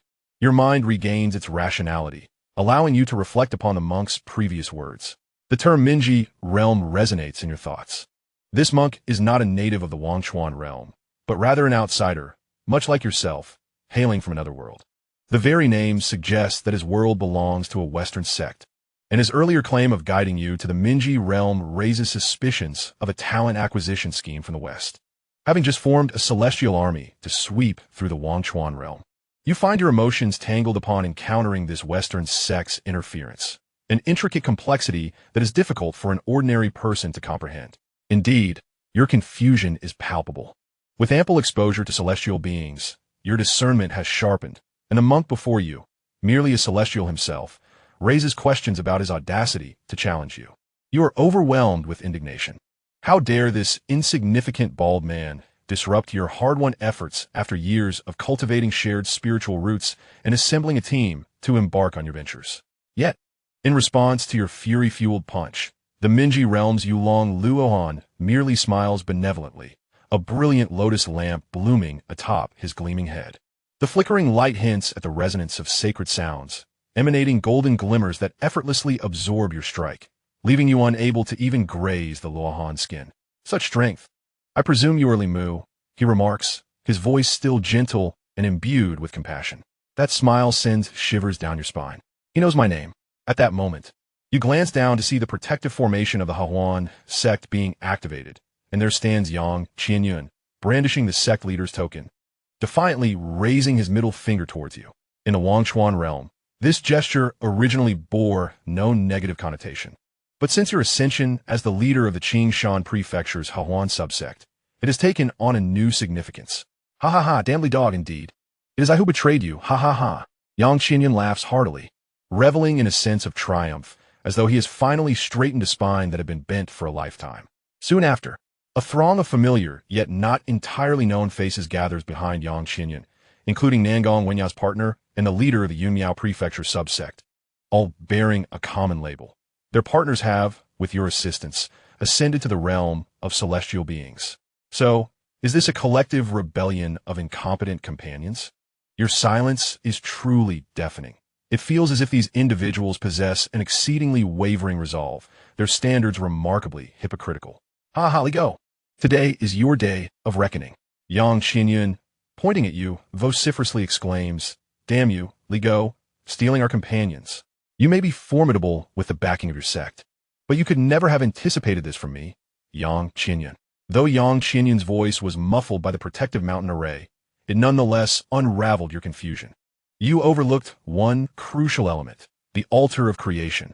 Even in your barren little world, there are those like Chao Bao and that blood cultivator who have established an altar of creation to gather resources.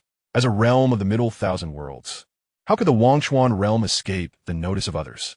During the time you assigned Xianxia as an envoy, he secretly intercepted an altar of creation. The mastermind behind that altar hails from the Minji realm, a true immortal of the Tai level. Indeed, Minji realm is part of the Grand Thousand Worlds. Previously, that powerful being had utilized the altar of creation to collect resources, but upon learning from Xianxia that within a mere few years, he had produced so many earth immortals through dual cultivation, he could no longer remain idle. Thus, he dispatched emissaries. Before today, you had entertained thoughts of your own greatness. But never did you conceive that your prowess was so astonishing. The ability to mass-produce exquisite 9-pattern golden elixirs is of immense value to the Western sect, which is in desperate need of such resources. You swallowed hard, casting a glance at the smiling Yulong monk. No wonder this fellow, appearing merely as an earth immortal, could effortlessly deflect your attacks. After all, he hails from the Grand Thousand Worlds, while his cultivation is that of an earth immortal. The quality of the treasures he wields remains a mystery. Benefactorly, I believe you now comprehend the situation. Our Buddha of Minji has personally promised you the Bodhisattva fruit position in flesh. I have come to escort you to partake in this grand opportunity, the Yulong Arhut declares. His hands press together in respect as he bows deeply. As he rises, the light of the lotus atop his head radiates brilliantly, causing the 50 close disciples you have been intimately acquainted with to tremble, their hands clasped together as they implore, "Benefactor, please accompany us to the paradise of Minji." You are utterly bewildered. With a flash of light, your very essence seems to transform into that of the other party. How can you continue to engage in this game? Then do not play. You suddenly kick the flying vessel, propelling yourself at several times the speed of sound. But even that feels insufficient, compelling you to summon the wind fire wheels as well. "Senior, he has fled. Quick, pursue him." Xianxia, hidden within the protective mountain array, is in a state of panic. Yet, the Yulong Arhut remains unperturbed, his visage adorned solely with a benevolent smile. "Li, the master, and I share a profound connection to the Minji realm. Regardless of how distant we may be, there is no need for haste." With a mere wave of his hand, the dragon-winged Arhut captured 50 earthly immortals within a lotus lamp, then seated himself in meditation, invoking a wooden fish. As the old monk entered a trance, celestial melodies resonated, emanating from the Hahuan sect in Qingshan Prefecture and spreading throughout the entire region. At the same time, in the demonic domain of the Wangchuan realm, a male-female Arhut sat cross-legged above the stronghold of the demonic sect. The sound of sacred chants permeated the air, surrounding a multitude of demonic cultivators. Cloaked in swirling black smoke, their eyes turning golden as their demonic energy transformed into radiant light. As the old adage wisely states, since you have come, you might as well stay. The primary purpose of this long journey to the Minji realm was the embodiment of the fleshly bodhisattva, as designated by their Buddha. However, in a stroke of fortune, the Wangchuan realm also seized numerous opportunities. In the Western teachings conquest of the world, there exists a method far more convenient than the invasion of Buddha soldiers: proselytization. Chapter 216, Packing Up and Departing. Within a mere 3 months of proselytization from the Minji realm, the Wangchuan realm underwent a profound transformation. The righteous path, the demonic path, and even the once hostile beast tribes found an unprecedented unity to resist the pervasive light of the Buddha from the Minji realm. Alas, the effect was but a drop in the ocean. Even the sovereign of the Wangchuan realm, a formidable figure who had ascended to the higher realms, returned personally. Yet to no avail. The disparity between the Great Thousand World and the Middle Thousand World represented a dimensional strike. Even with the descent of just 2 individuals, their advantage in the Minji realm was unmistakable. Observers noted that he and the two Arhats from Minji engaged in philosophical discourse for 10 days and nights in midair, ultimately severing their ties to worldly concerns and dutifully following the dragon-winged Arhat. Perhaps within 2 years, the entire Wangchuan realm would evolve into a land of Buddhism.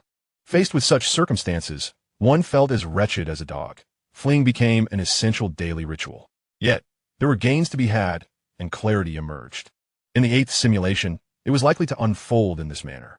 Fortuitously, one relaxed their constraints. This round of simulation had not been in vain. Without delving into other aspects, one's strength had multiplied severalfold. What was there to lament? To live is to live, and to perish is to perish. What else could be done? Thus, one ventured forth, unrestrained. Wherever a spiritual vein was encountered, it was seized without hesitation. Life may be lost, but losses are to be avoided at all costs. In the 25th year, 90% of Wangchuan realm was suffused with the radiance of Buddhism. All the indigenous inhabitants who had converted to the Western faith became the watchful eyes of the dragon-winged Arhat, leaving you with an ever-diminishing space to evade. The so-called Honghuang sage sect is indeed formidable. At this stage, it remains in a state of cautious development within the Honghuang realm, engaged in all manner of deceitful practices akin to those of the Western Church. When placed among the myriad worlds, their conduct is truly tyrannical. You find yourself at a dead end, yet after 2 years of evasion, you have gained a broader perspective. The core of the minor world has already benefited from your influence, having pilfered 91 minor spiritual veins, 27 medium spiritual veins, and even secured a large spiritual vein, all while risking considerable peril. You have amassed an abundance of resources essential for cultivation in various realms of the immortal community. Once you manage to defeat Li Jing in the next simulation and develop your minor world into a universal cultivation model, success will be assured. In the 26th year, the last patch of untainted land devoid of Buddha's light in the Wangchuan realm officially vanished this June. The Wangchuan realm has completely succumbed to the Buddhist nation. You too find yourself with no avenue for escape. Given this predicament, you resolve to cease your flight. You prepare yourself for a noble sacrifice. If you can fight, you shall. If you cannot, you will perish. After all, the so-called Bodhisattva of the Minji realm is hardly a favorable adversary, and you would rather die than engage in such a venture. A fortnight later, the Yulong Arhat descends from the heavens, still wearing a benevolent smile. Li Benefactor, the Buddha has awaited you for quite some time. It is time to embark on your journey. In a flash, you activate your 3-headed, 6-armed golden zombie form, transforming into a being more reminiscent of a disciple of the Western Church than the Yulong Arhat himself. You equip all your spiritual devices, unleashing your full might. The nearly full set of Nez's spiritual apparatus, powered by 250 miniature steam engines, elevates your combat prowess to that of a peak Earth immortal. It becomes evident that when you embrace a determination to fight to the death, even the Yulong Arhat from the vast world is not invincible. The searing steam can incinerate anything, even extinguishing the brainwashing mantras of the Yulong Arhat. The lotus lamp above his head, of uncertain grade, becomes merely a high-defense shell in the face of absolute power. Even if another Arhat of comparable strength joins the fray, it proves futile. However, despite your formidable strength, they can prevail through sheer numbers. Initially, there were 2 Arhats, but now they are bolstered by the entire indigenous population of the Wangchuan realm, including its sovereign, who is also aligned with the Western Church. No matter how divine your physical form, as robust as it may be, can you single-handedly contend against 2 Arhats from the Minji realm, or withstand the combined efforts of 30 to 50 Earth Immortals? Even at your most ferocious, you cannot triumph, especially with the Wangchuan realm's ruler, who is yet to reveal their strength, yet undoubtedly surpasses that of a celestial immortal, waiting for the opportune moment to strike. After 3 days and nights of fierce battle, a fire ignites within your heart, and you resolve to unleash your ultimate technique. You plan to reverse the yin-yang fish within you, complemented by a mastery of self-detonation, to craft a spectacular explosion for all present. But you miscalculated. The Lord of the Forgotten River, wielding the power of the world, has suppressed and bound you. And yet, the art of explosion? You were taken away with a smile by the dragon-riding Arhat, who waved his hand to summon the lotus lamp, and a magnificent light of Buddhism descended from the heavens, guiding you back to the realm of illumination. In that moment, a singular thought consumed your mind. It is over. I am truly destined to become someone untouchable.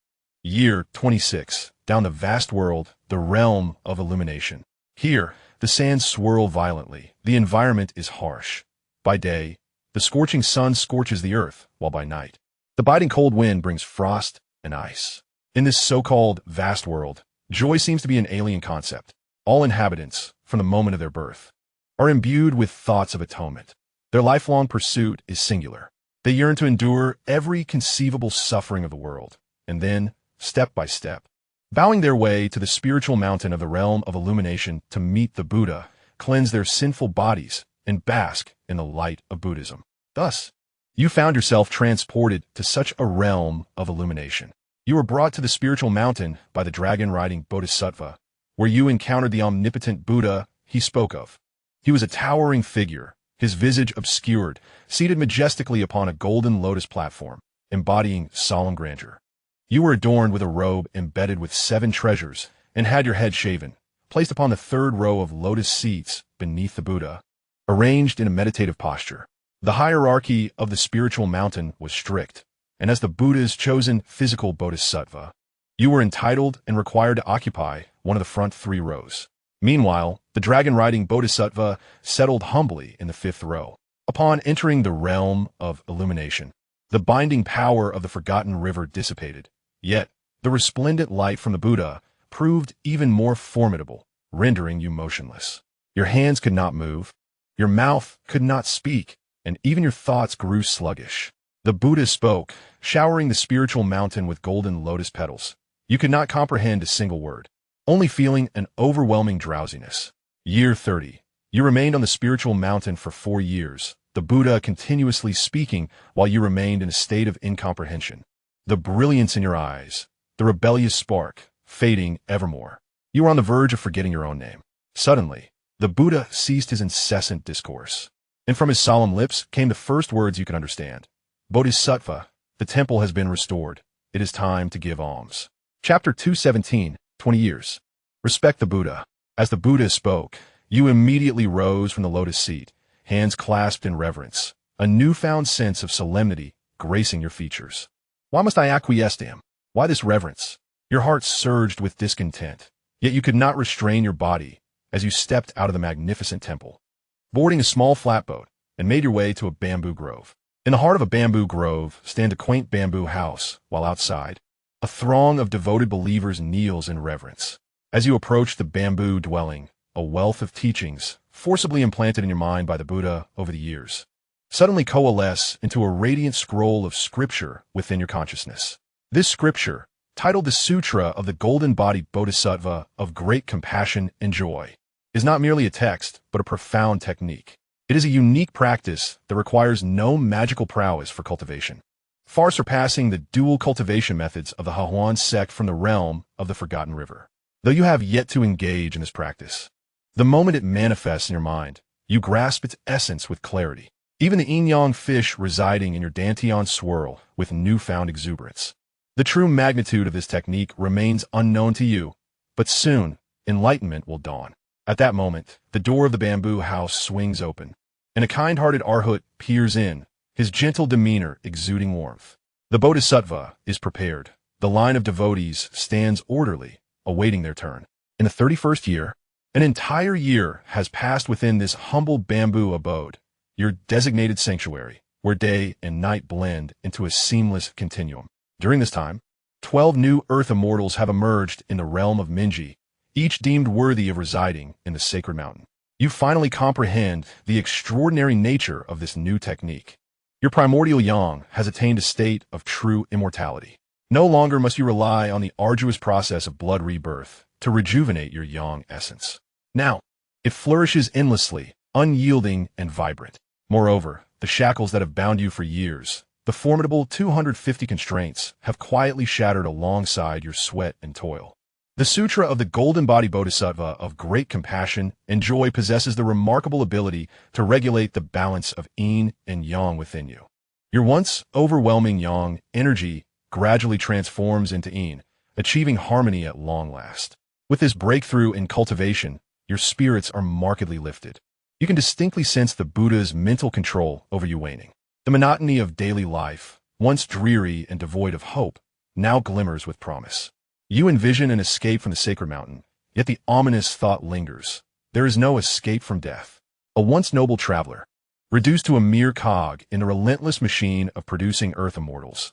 This humiliation is etched deeply into your soul. Although the distinction between fortune and disgrace often eludes you, one truth remains clear. This is not your desire. You are not an instrument. In the 40th year, a decade has elapsed, 10 years spent within this bamboo sanctuary. The number of newly admitted earth immortals in the sacred mountain has surpassed 100, and the renown of the flesh, Bodhisattva, resonates throughout the realm of Minji. Your prowess has reached unprecedented heights. In an instant, you can summon 320 miniature steam engines within your body, instilling in you a sense of confidence that even against celestial beings, you might hold your own. This level of strength would allow you to roam effortlessly in the realm of Wangchuan, yet remains insufficient within the vast expanse of the Minji realm. You grit your teeth, mustering your resolve, urging yourself to remain patient. Endure for now, play the subordinate before assuming the role of the master. Just persevere. As the 50th year passes, another decade slips by, and you have grown even stronger, now reaching the level of 300. You sense that the time has come. Your mind is clear, and the spiritual control exerted by the Buddha has entirely dissipated. The once battle-worn Limu, who occasionally glimpsed moments of brilliance, has returned. With your mind fully awake, you promptly reject the revenge plan conceived during your semi-conscious state. What foolishness it was to think that enduring and grinding for power until surpassing the Buddha equates to becoming the master. Nonsense. It is clear that one cannot contemplate matters while in a daze. Such ideas are utterly absurd. Would the Buddha ever grant you the opportunity to surpass him? The notion of a counterstrike? Forget it. The most prudent course of action is to devise a means of escape from this place and promptly self-destruct to restart anew. The reason for not simply self-destructing within this bamboo house is the uncertainty of success. Over the years, while engaging in acts of charity, you have heard numerous tidings regarding the Buddha. The Buddha is the sovereign of this vast Minji realm, a world master, and a golden immortal. Following the calamity of the wraiths, as the time of the divine sealing approaches, the significance of a golden immortal cannot be overstated. Not to mention the extraordinary talents of the Jiejiao sect, a golden immortal is a treasure even beneath the tutelage of the primordial heavenly sovereign, let alone in the impoverished Western Church. You surmise that this Buddha, residing in the Ling Mountain of the Minji realm, is likely but a fragment of his true self. His main body might well be in daily communion with the two saints of the Western Church. This bamboo house lies at the foot of the Ling Mountain, effectively right beneath the Buddha's watchful gaze. You dare not underestimate the capabilities of a golden immortal.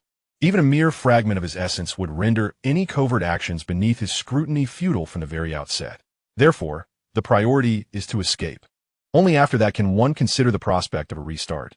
However, to your astonishment, before you can even make your escape, an opportunity far superior to fleeing presents itself. On the 51st year, as you labor under the sun, the sky suddenly erupts with thunder and lightning. A claw covered in scales rends the heavens of the Minji realm.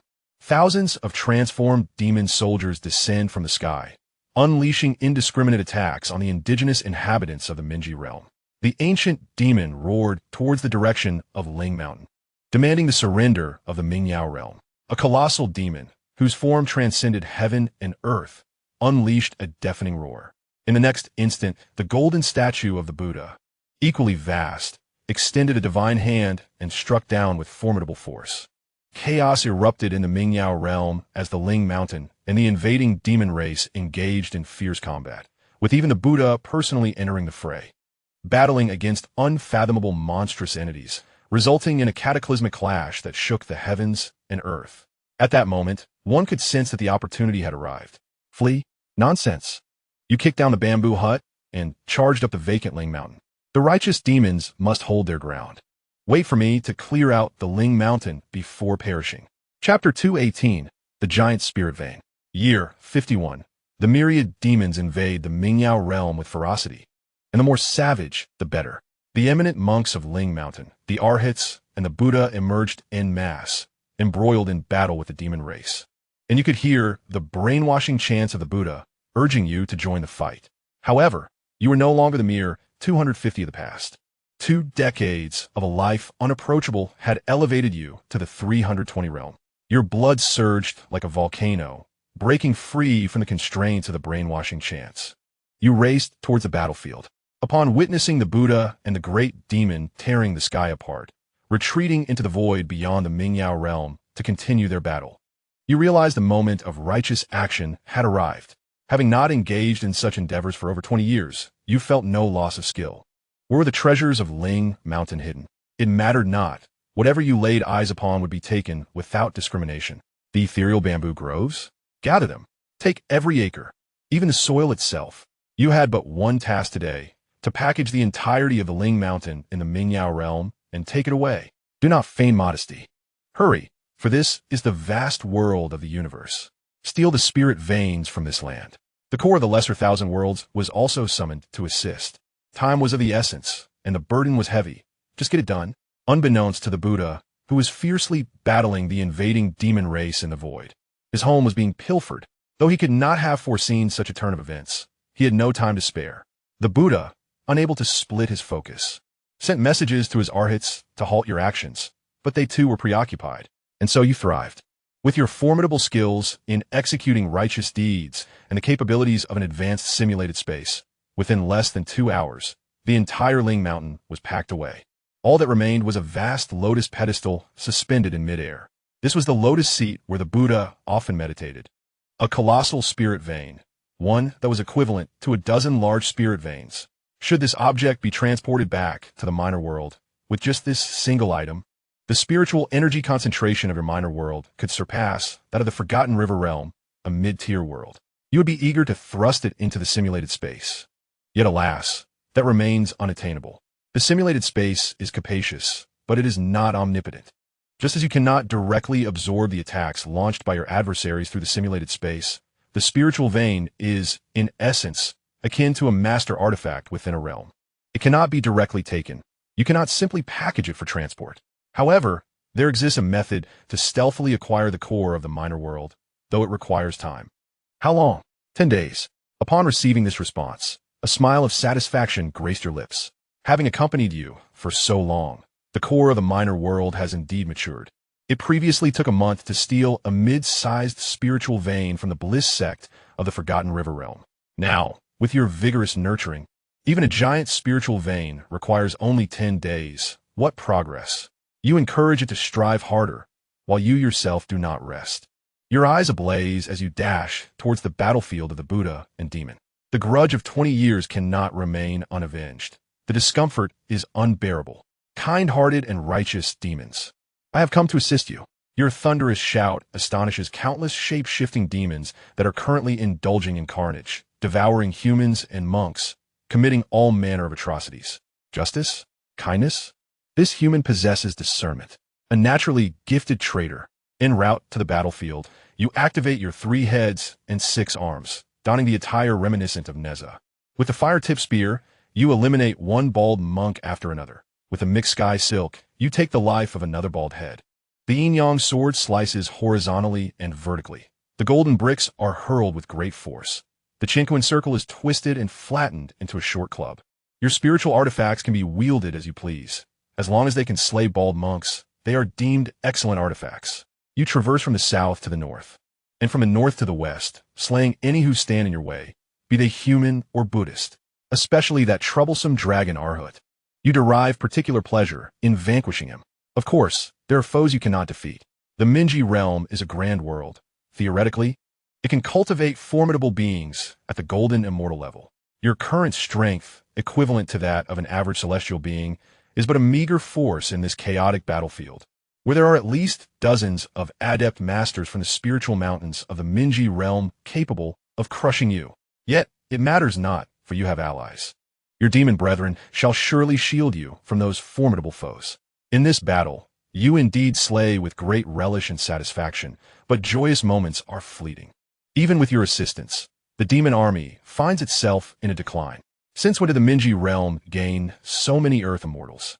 The demons grow increasingly beleaguered as the battle rages on, their numbers dwindling. For 2 decades, your tireless efforts have yielded at least 200 Earth immortals for the realm of Minji. Furthermore, all of them possess extraordinary talents, defying the very heavens. The demon clan, which has grossly underestimated the strength of the Minji realm, is destined to suffer a significant setback. Nevertheless, it matters little by the time the demons begin to retreat. 10 days have already elapsed, leaving you with but a vast pit where the spiritual mountain once stood and a core of the world's essence. Nearly overstuffed and on the verge of expulsion, tucked into the simulated space. You have no regrets in death. As the rift in the sky opens, you raise your middle finger at the visage of the Buddha, now devoid of any divine serenity, marred only by boundless fury. Old ball donkey, I shall collect a bit of interest this time. Wait just a moment, for when I return, I shall twist that scruffy head of yours off and use it as a night pot. Abominable beast. Furious, the Buddha brings down a colossal palm, and you flick your middle finger, reversing the yin and yang within your dantian. Boom! You have perished, the simulation concludes. In an instant, within the confines of the Lu residence's backyard in the small world of Xianxia, your consciousness returns to reality, barely catching sight of where the two guards have wandered off. A text box materializes before Limu. You shall inherit the following reward from this simulation, including but not limited to martial realms, martial insights, currency, elixirs, and items. Do you wish to inherit? Yes, indeed. Indeed, yes. Congratulations, host. Inheritance successful. You have obtained peak cultivation during the simulation, steam engine realm. 320 miniature steam engines within.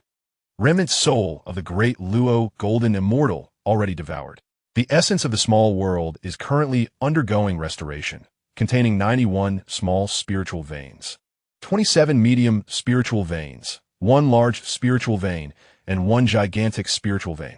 999 spirit stones, resources for cultivation of mid-tier world quality, elixirs, heavenly materials, and treasures. Click to view details. A spiritual mountain from the great thousand world of Minji. Miscellaneous items. Click to view details.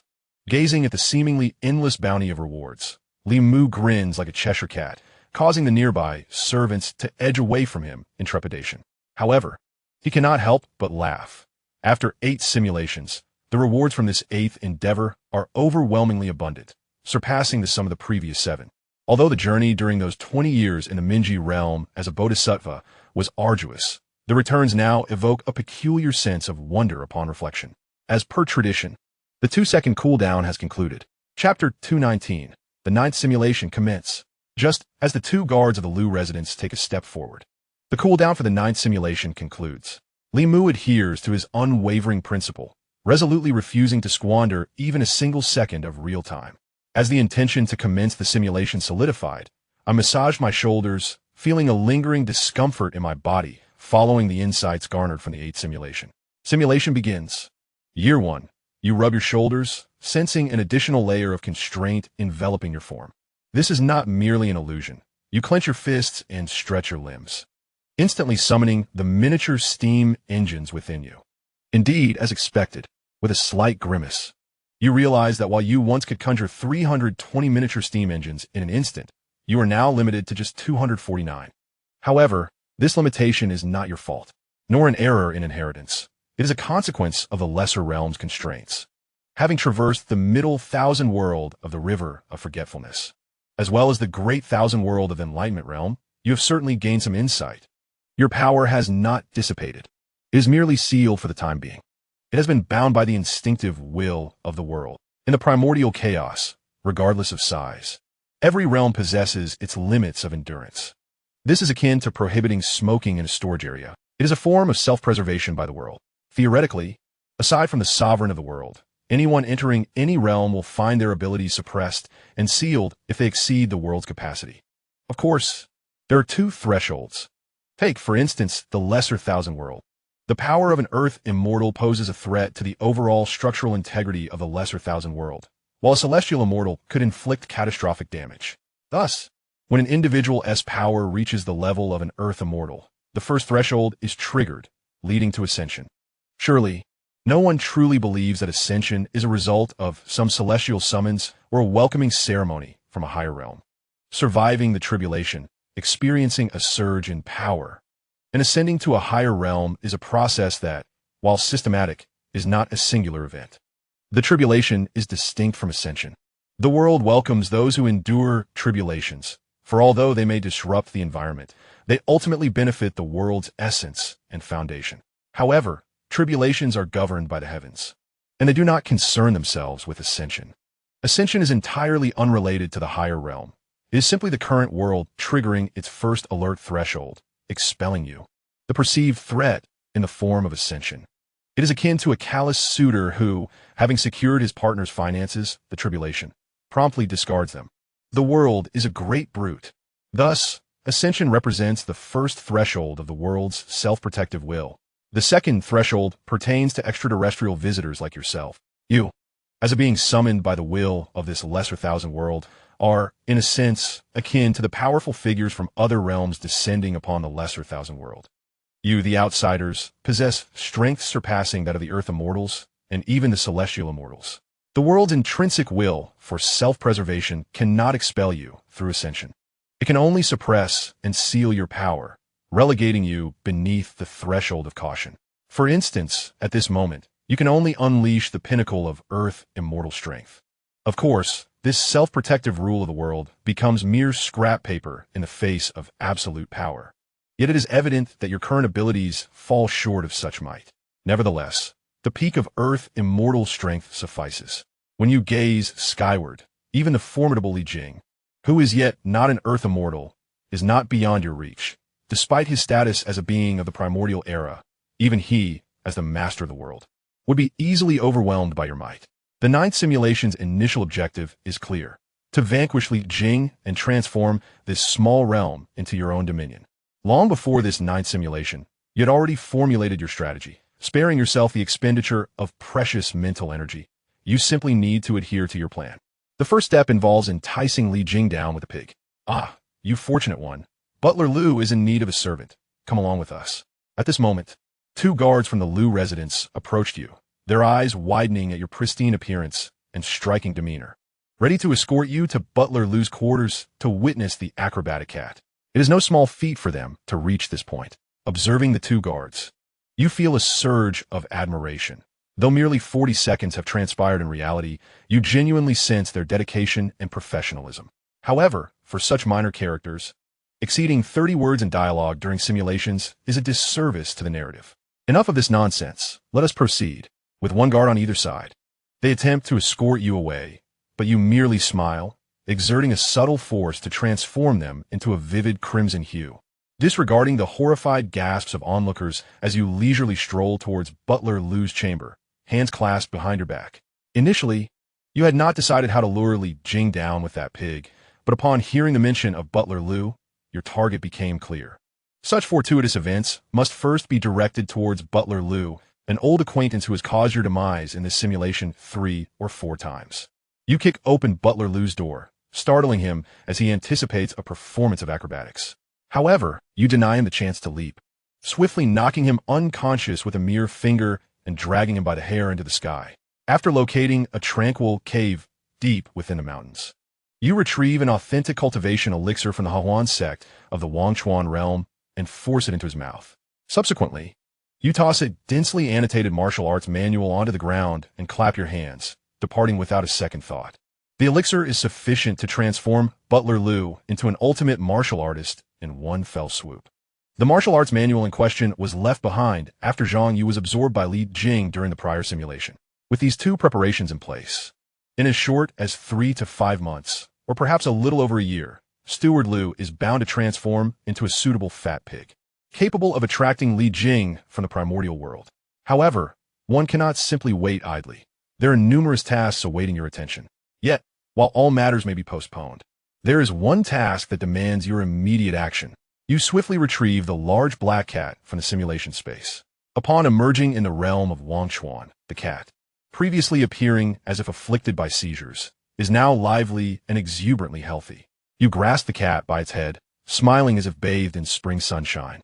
Ha Kimmy, we need to have a serious conversation. Meow. I wish to understand what it is that I am cultivating and why I have yet to attract the heavenly tribulation. Moreover, what exactly are you? Great Luo Golden Immortal Ha Kimmy, what is your purpose in this small world? Meow.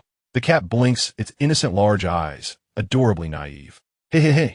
Your smile takes on a somewhat menacing quality as you grasp the nape of the cat's neck and aim the fire-tipped spear at the demon orb. The cat exclaims, meow. So pretty. Chapter 220. Are you truly human? The 60-pound kitten, caught by the neck of fate, flails its paws and cries out, but despite its struggles, your fire-tipped spear remains unwaveringly aimed. The cat meow, meow, lao-woo, lao-woo. Yes, just like that. Keep it up, and soon you will be able to speak human language. The cat cries out, and after about a quarter of an hour, its body trembles, jiggling with its ample fat, as if resigned to its fate. Ha Kimmy sighs, opening its small mouth. Meow. Are you saying I am not human? The cat continues to meow, but this particular meow resonates with understanding. Although the cat cannot speak human language, and you cannot comprehend meows, anyone who has raised pets knows that over time, through mutual understanding, cats can grasp human speech, and humans can occasionally decipher various meows. For instance, at this moment, you sense that the cat's meow conveys the message that you are not human. But this assertion of not being human leaves you perplexed. Are you being insulted?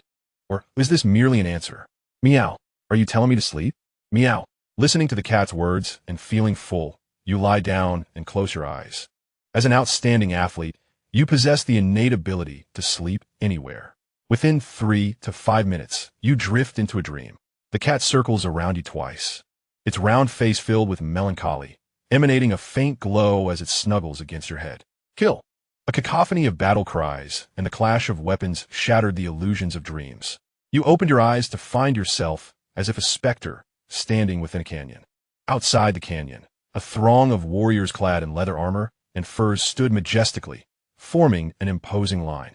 Inside, a smaller contingent, yet equipped with fine bronze armaments and mounted upon fierce, exotic beasts, towered with their imposing stature. Though outnumbered, the sheer aura and armaments of the warriors within the canyon suggested that, should conflict arise, they could easily vanquish those outside. As the horn sounded, signaling the onset of battle, the outcome unfolded as anticipated. The formidable warriors within the canyon, each standing as a bastion against 100 foes, engaged in fierce combat. The clash continued for 3 relentless days and nights, until the leather-clad warriors were routed, retreating in disarray. Days later, the leather-clad warriors returned, but this time, their weapons and armor glimmered with an ethereal sheen. Resorting to enchantments to bolster their armaments, the ensuing battle became evenly matched. After 5 days and nights of relentless fighting, the battlefield lay strewn with corpses as the call to cease hostilities echoed. Another few days passed before hostilities reignited, this time bolstered by a new cadre of spellcasters, robed in mystical garb and wielding magical artifacts, capable of traversing the skies. The well-equipped warriors found themselves overwhelmed. The spellcasters' sorcery shattered their formations, scattering them into disarray. Just as defeat loomed inevitable, 10 towering figures, clad in metallic masks and possessing an otherworldly physique, emerged from the mists behind the canyon. Your heart raced as you witnessed these giants tremble and manifest 3 heads and 6 arms, their robust forms erupting with vibrant streams of superheated vapor that radiated like a kaleidoscope. They charged across the battlefield, wreaking havoc upon both the spellcasters and celestial beings alike, crushing all in their path. Fortunately, among the spellcasters were formidable individuals capable of withstanding the onslaught, restoring the balance of power. Yet, your concern was no longer for the outcome of the conflict. Rather, you yearned to understand the connection between your cultivation of great strength and these 10 colossal warriors. Alas, as a mere observer, you could utter no words, relegated to silently witnessing the relentless exchange of blows. The battle persisted, a relentless ebb and flow of strikes and counterstrikes, until the day arrived when the leather-clad warriors launched yet another assault, while the canyon's defenders dispatched only 2 figures, a venerable elder in white robes and another in blue. The elder in white inhaled deeply, transforming into a monstrous creature with the head of a bird and the body of a deer, a whirlwind of force accompanying his every movement. The elder in blue morphed into a torrential water dragon, summoning rains that cascaded like a deluge. The tempestuous winds and torrential rains ultimately coalesced into a thick fog, and then, suddenly, a well-equipped army surged forth, achieving a resounding victory. The side of the leather-armored troops suffered heavy casualties, with not a single soul escaping. Your jaw hung as if dislocated, transfixed by the scene before you. An overwhelming sense of déjà vu washing over you. Could it be? Attack! As the guided war chariots charged into the canyon. You instinctively slapped your thigh in realization. Indeed, the Windmaster and Rainmaster, the guiding chariots, This was the legendary Battle of the Stag between the Emperor and Qi Yu. You had truly guessed it right. This was the Battle of the Stag, featuring the Wind Master, Rain Master, the Drought Demon, and the Dragon of the Skies, alongside the celestial beings of the Nine Heavens. The Yin Huang coalition, bolstered by the righteous, overcame countless tribulations and ultimately triumphed over the malevolent Jiuli tribe led by Qi Yu, unifying the realm. Wait, the malevolent Jiuli? A strange sensation washed over you, as it struck you that you seemed to share a commonality with those formidable warriors of Jiuli, practicing a similar craft. To label Jiuli as evil felt akin to cursing oneself. Nevertheless, you pressed on. The climactic battle of the stag drew to a close, and the towering figure of Qi Yu, astride his iron-eating beast, let out a heavy sigh of despair. Defeat was defeat, and while he could accept it, he could not shake off his bitterness. Suddenly, a piercing wail echoed through the air. Qi Yu turned, and an elderly woman from the tribe approached, cradling a bundle wrapped in animal hides. "Warrior, it is a boy." Qi Yu took the child in his arms, a tender smile gracing his face. Just then, the tent flaps were lifted, revealing a pale, frail yet beautiful human woman who stumbled toward him. Qi Yu glanced at his wife, then at his child, and finally at the devastated battlefield. He bit his finger, marking the child's brow, manifesting the true essence of his lineage, tearing through the void. The swaddled infant transformed into a beam of radiant light, vanishing into the abyss. Your view of the world shifted as you departed the battlefield of the stag, entering the void, fixated upon that beam of light. The darkness of the void enveloped you, and the light soared for an indeterminate time until it collided with a feeble glow, altering its trajectory toward a cerulean planet. The radiant beam and the faint light of the small world diverged upon the blue planet. The beam transformed into a child, joyfully flourishing on the blue planet, while the faint light slowly spiraled until, many years later, it merged with a great transport vehicle. Then, with a jolt, you awoke, your eyes wide with horror. No way. Could it be? You could hardly believe it, tugging at your hair in disbelief. The final image from your dream was not one you encountered for the first time. During the last simulation, when the core of the small world projected slides for you, you had witnessed that very scene as well. In a desperate bid for salvation, the realm of Xianxia expended its final reserves of strength to emit a faint distress signal. As it soared through the heavens, it was abruptly struck by a mysterious arc of light, propelling it towards the blue planet. You cradled the dream-bearing creature, feeling utterly despondent, akin to a dog drained of vitality. You uttered, "I am not human," not as an insult, but rather as a stark truth. Your progenitor is Qi Yu. In Chapter 221, the contest for Xianxia unfolds. "Not a mere dog, speak to me. What does this mean? Qi Yu? Am I of the witch clan? No. I am half human, half witch." You shook the creature, yet the great black cat appeared utterly spent.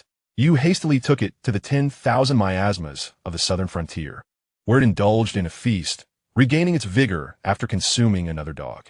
The cat then spread its paws, conveying a clear message. "I have revealed all that I know. This is the situation, and there is no more to disclose." You released the creature, beginning to question your very existence. Thus, your cultivation was not the divine strength of the 72 arts, but rather that of the witch clan. Is it the 9 transformations of the mysterious arts? You rubbed your face vigorously. After the dream exchange, you felt an unsettling shift within yourself. However, upon deeper reflection, it began to resonate with a certain logic. In this world, there is no such thing as an inherently extraordinary spirit body. The witch clan does not cultivate the primordial spirit, but focuses on the physical form, a body chosen by destiny. Does this not mirror your own circumstances? This revelation complicated matters. You strained to extract every precious thought. Initially, you believed your transmigration was mere happenstance, akin to the protagonists in foreign novels who embark on a standard, exhilarating journey post-transmigration. Yet, it later became evident that your arrival was no coincidence.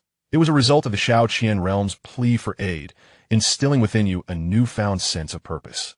While rescuing Xianxia seemed effortless and advantageous, it did not detract from your role as the hero of an exhilarating tale.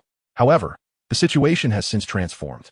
Your crossing was neither random nor merely a rescue mission. It was the consequence of Qi Yu casting his child into the void before his demise. According to the lore of the primordial era, you represent the reincarnation of Qi Yu's progeny. And now, this descendant has returned to the primordial realm, What is the purpose of your return? Is there a mission at hand? To resurrect the Witch Clan? Or to fulfill Qi Yu's last wishes? To conquer the Yellow Emperor and unify the realm? Do not jest. The divine sealing is imminent. You find yourself utterly perplexed, grappling with an overwhelming sensation of unease that grows more acute with each thought. Of course, you are well aware that you are uniquely yourself, unconcerned with your past existence or the identity of Qi Yu. You are entirely free to disregard such matters and embrace your role as the protagonist of a thrilling narrative with joy and abandon. However, the pivotal question remains, is it truly feasible? This realm is none other than the primordial chaos, a world steeped in destiny and causality. If you truly are the son of Qi Yu, having returned to this primordial landscape, fate and consequence will not alter in the slightest due to your personal desires. Notably, this period finds the primordial chaos on the brink of a cataclysmic event, a sensitive juncture as the divine calamity approaches, making your arrival with a similarly delicate identity difficult to ignore. What schemes are afoot? You furrow your brow, and even your canine companion seems to sense the tension. Puzzled by your earlier musings, after much contemplation and restless tossing, you resolve to accept the situation as it is. After all, the benefits currently outweigh the drawbacks. You cease your inquiries into the conspiracy of your crossing and instead focus purely on your present advantages. Strangely enough, this thought brings an uncontainable smile to your face.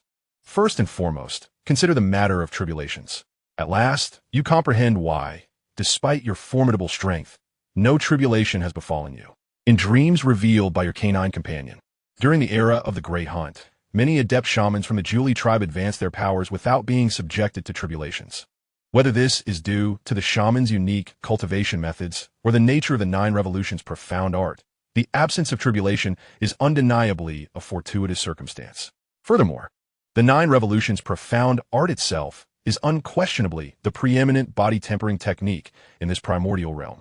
The potential for mastery in this art is immeasurable, far surpassing the prowess of any lesser arts, such as the 72 divine techniques. Lastly, consider your very being. If the revelations from your canine companion are indeed genuine, you exist as a hybrid of human and shaman, possessing the authentic physique of the Panga lineage alongside the essence of humanity. This unique combination effectively compensates for the weaknesses inherent to both lineages, augmented by the Nine Revolutions' profound art, ensuring that while you do not wish to harbor overly ambitious expectations for the future, attaining a level comparable to the ancestral shamans of the Calamity era seems quite attainable. Moreover, with the simulator as your safety net, what schemes may lie ahead hold little concern. Should you stumble, you can simply reunite 2 seconds later. With advantages on your side, you adopt an attitude of indifference toward others. Your primary focus is on overcoming Li Jing first. The following year, spring arrives, heralding the awakening of life and the season for transforming animals into delectable roasts. With a deer leg in your left hand and a doe leg in your right, you soar through the skies, reveling in the feast. Below, a jovial, bearded man runs with glee. Steward Liu awakened half a year prior and now. His comprehension of the profound truths within the martial arts tome approaches perfection. You are certain that within a few days, he will successfully summon Li Jing. 15 days later, Butler Liu emerged from the grandest mansion in the Xianxia imperial city, invigorated and refreshed. He soared into the air, gracefully landing atop a desolate mountain, where he sat cross-legged. With his enlightened mind, he fully comprehended the profound essence of the ultimate realm, exuding an aura surpassing that of the strongest practitioners. Above, a rift in the sky quietly opened, revealing Li Jing, clad in resplendent bronze armor, radiating righteousness. With a mere gesture, he drew Butler Liu into his grasp. His brow furrowed with concern. Although he felt a twinge of nausea, he reminded himself that a picky eater could never become a great general. Gritting his teeth, he reassured himself that it was merely a matter of absorbing memories and insights, and so he indulged in his repast, oblivious to the fact that while he feasted on pork, Li Mu lurked behind. Silently, you appeared at his back, intent on delivering a fatal blow. Summoning all your strength, you launched a powerful kick aimed directly at Li Jing, intending to obliterate him. However, given that Li Jing was currently at the realm of refining void and merging Tao, it was implausible for him to survive such an assault. Yet, what was unattainable for Li Jing was within the capabilities of the sovereign of the world. As you wished, Li Jing's form exploded, only to restore itself in the next instant. As the rightful master of the current small thousand worlds, he possessed the ability to enlist the entire world's strength to withstand the heavenly tribulations, making it trivial to draw upon the world's power to rejuvenate his own body. Attempting to ambush me? Which sect do you belong to? Do you even know who I am? Li Jing steadied himself, glaring at you with fury while channeling the power of the entire small thousand worlds into himself. Within mere seconds, the aura emanating from the diminutive refining void and merging Tao practitioner rivaled that of a competent celestial. This is one of the privileges of being the sovereign of the world. He could commandeer the strength of the entire universe for his own use, fiercely, without being hindered by the world's self-preservation threshold. Your previous conjecture was correct. If your strength truly equated to that of an Earth immortal, defeating Li Jing would indeed be impossible. Currently, Li Jing surpassed you, whose power was sealed to the level of 249 steam engines, albeit only slightly. Yet, the sentiment remained. It was inconsequential. In this nearly desolate small thousand worlds, how much energy could he possibly squander? Curse him. Chapter 222, Annihilation and Salvation. As Li Jing harnessed the great power of the small thousand worlds, unleashing an aura equivalent to that of celestial, you witnessed a combat style entirely distinct from the celestial beings encountered in the realms of Wangchuan and Xianxia. He engaged you in close combat, not with brute strength alone, but by intricately merging his learned spells with martial prowess in a manner both exquisite and formidable.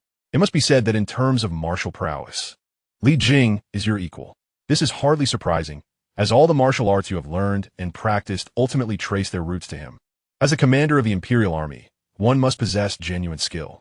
His remarkable martial abilities, combined with the enhancements from the world's power and his exquisite mastery of the 5 elements evasion techniques, rendered you somewhat overwhelmed upon engagement.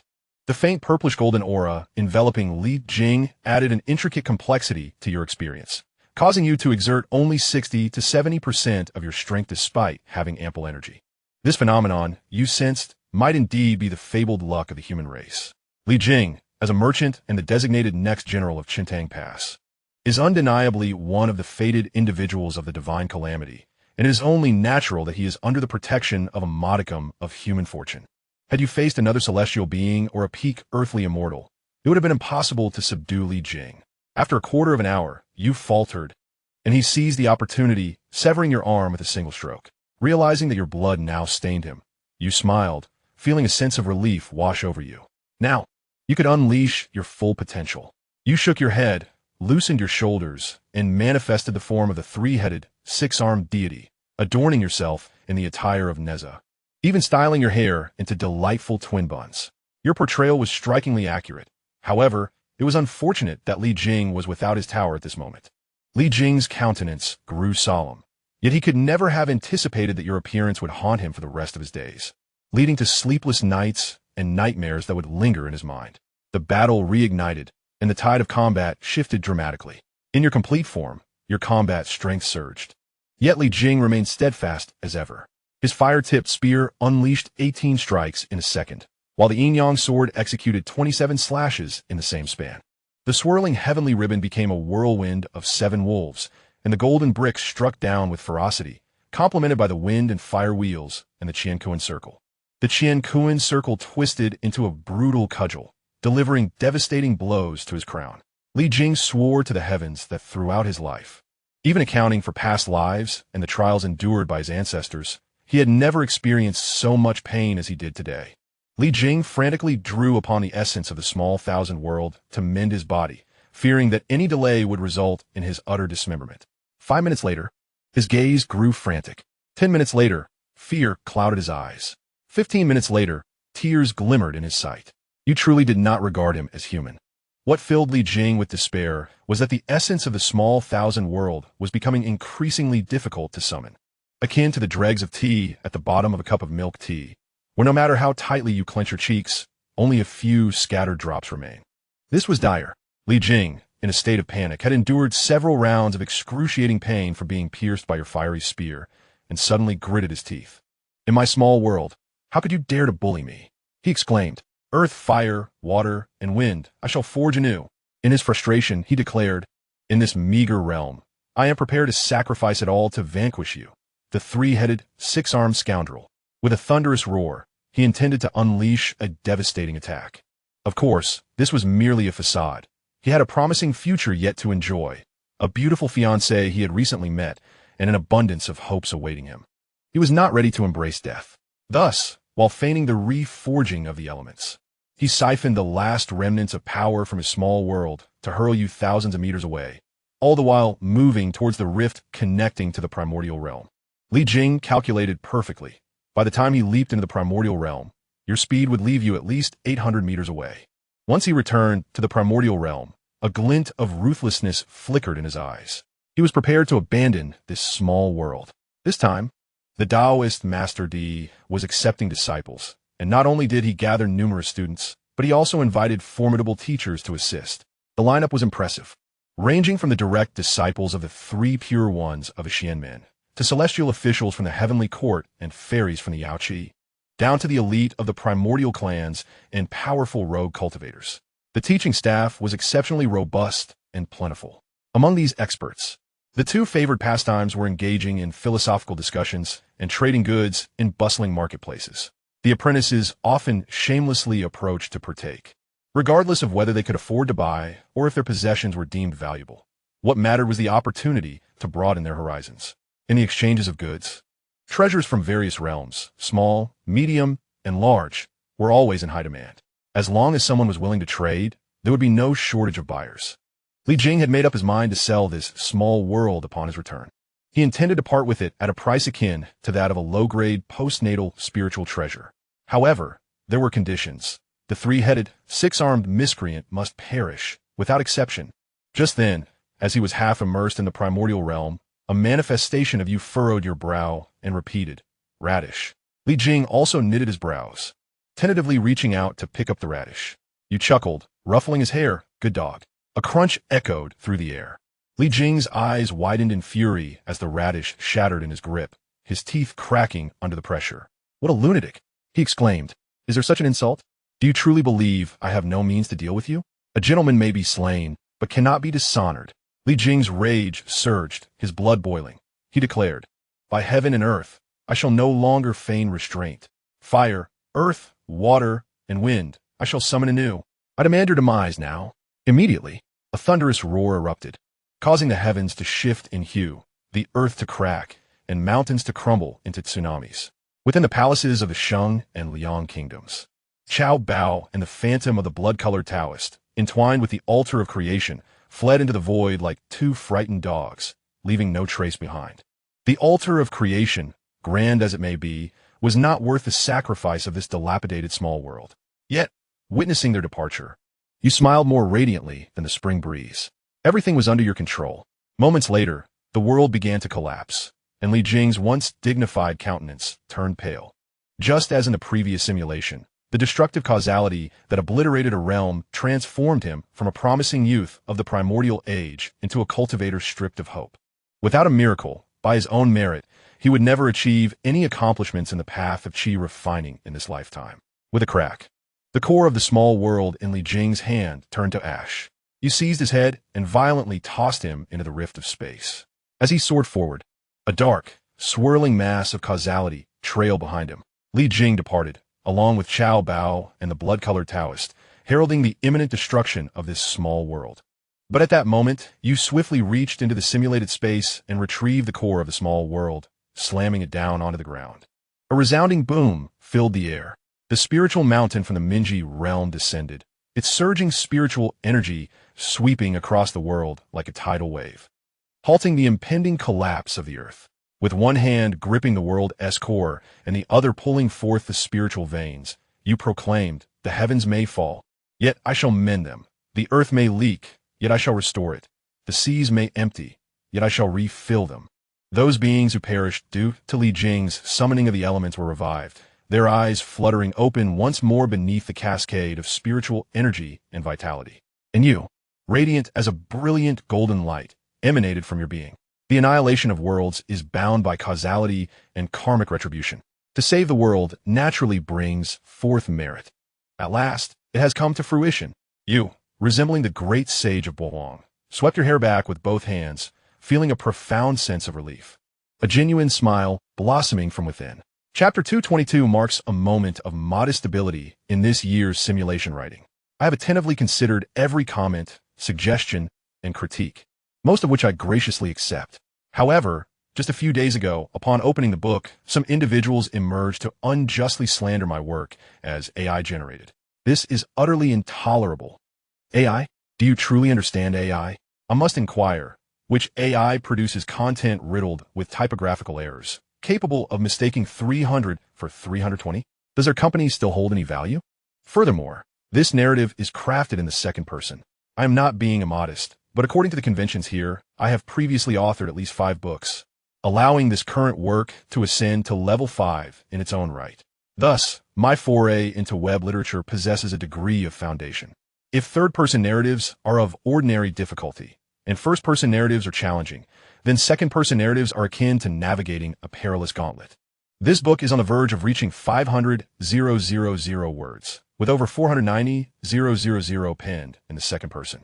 There may be a handful of works in this genre that successfully employ a second-person perspective to reach 100,000 reads, but they are certainly few and far between. If any AI can achieve such a feat, do share its name. I shall invest in their stock. Now, así conclude. I extend my heartfelt wishes for a delightful weekend to all esteemed readers. Little Novice adores you all, sending love and virtual hearts. Chapter 223, Master the World. Abundant Harvests. To orchestrate significant events, one must inevitably expend precious brain cells. From the moment you discern this realm as the primordial chaos, realizing that Li Jing, this great fool, would reincarnate with the elemental forces of fire, water, and wind entwined with karmic retribution, you are already contemplating.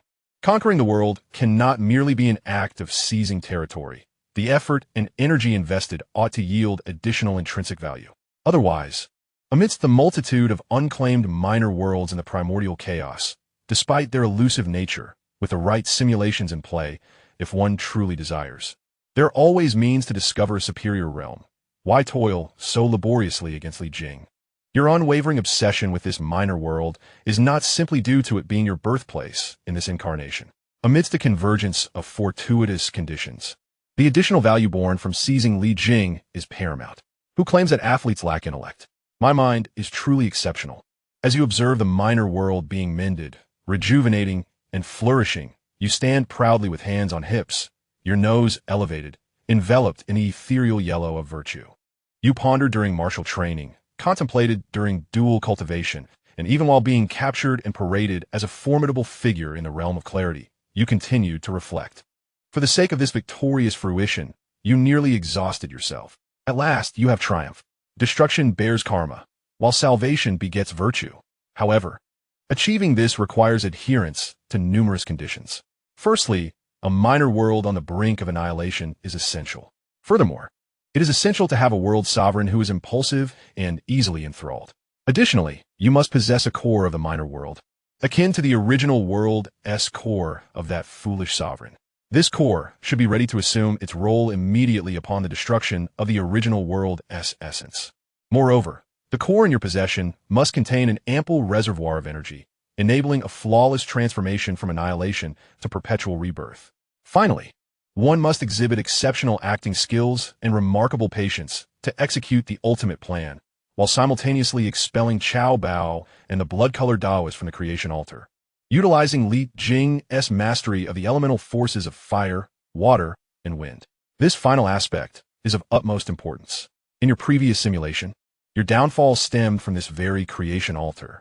Now, as you endeavor to completely claim the minor world as your own, you cannot permit such uncontrollable entities to exist within your domain. At present, having achieved total victory, you reflect upon your success with a sense of disbelief. Is it truly possible that you accomplished such a delicate feat? Indeed, it is I, ha ha ha. Henceforth, this minor world shall be named Shinhabulu. As your unrestrained laughter echoes, the core of the minor world integrates with your heart, and you bestow upon it a new name. Shinhabulu, though somewhat tongue-twisting, draws from the 4 great regions of the primordial world, signifying your ambition and setting a promising trajectory for your future. 5 hours later, tranquility envelopes the Shinhabulu minor world. The transition from destruction to rebirth has proven to be quite taxing. The spiritual veins you excavated from the Wangchuan realm and the spiritual mountains relocated from the Minji realm have now been nearly exhausted in the restoration of the world and the stabilization of the elemental forces. Currently, the remaining spiritual veins amount to no more than the equivalent of 2 large spiritual veins. However, 2 large spiritual veins are more than sufficient to establish a cultivation civilization within the Shunha Balu, the smallest of minor worlds, exceeding all standards and expectations. To be candid, the total area of the Shunha Balu realm is even smaller than that of a single state in the Wangchuan realm. Yet, possessing a single large spiritual vein would suffice to infuse the entire world with spiritual energy. The combined essence of 2 large spiritual veins instantly elevates the overall concentration of spiritual energy here, surpassing any state in the Wangchuan realm, even outshining the central state where the Hahuan sect resides. Although the world rank is minor, any locale here could easily be compared to a sacred ground for cultivation found in a middle-tier world. Presently, the only discrepancies between the Shunha Balu realm and a middle-tier world lie in its area and the pathways of the Great Tao. In your previous simulation, when you ascended to the position of sect master of the Hahuan branch in Qingshan State, you diligently absorbed knowledge related to the worlds, but regrettably, the level of the middle-tier world was too low for you to glean much insight. Fortunately, you later relocated the sacred mountain of the vast world of enlightenment. It appears that the enlightened Buddha, a being of considerable strength, is quite the bibliophile. During the 2 years spent in anticipation of the arrival of Li Jing, you, through the simulated space, discovered the knowledge you sought within the Buddha's collection of texts. The fundamental disparity between the worlds of small, medium, and large, and the primordial world lies in the laws of the Great Tao.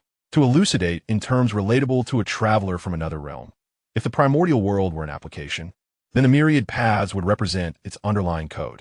The primordial world is akin to a complete application, boasting flawless and bug-free code. As one descends through the levels of the small, medium, and large worlds, the code composing the application becomes increasingly rudimentary, chaotic, plagued with bugs, and limited in functionality. The reason why practitioners from the primordial world so fervently cherish these smaller worlds is precisely due to their respective codes. The code of the primordial world is exceedingly refined, stable, and profound. However, you lack the back-end access to study it intuitively and gradually, making it rare to acquire such knowledge. In contrast, while the codes in small, medium, and large worlds may be disordered, few, and unstable, attaining the status of world master grants you back-end privileges, offering a learning environment superior to that found in the primordial realm. It is unnecessary to master all 3,000 paths. Even the most skilled programmer need only to thoroughly comprehend 1 or 2 to achieve lifelong prowess. What if the code you wish to learn is absent from your application or exists only in minuscule amounts? The solution is straightforward. Seize and integrate the applications of other programmers, regardless of the circumstances. Grasping a single law of the Great Tao can enhance efficiency in your newly acquired world, at least tripling your capabilities compared to those without a world of their own. However, this exalted and invincible concept of the Great Tao seems inherently disconnected from the Witch Clan.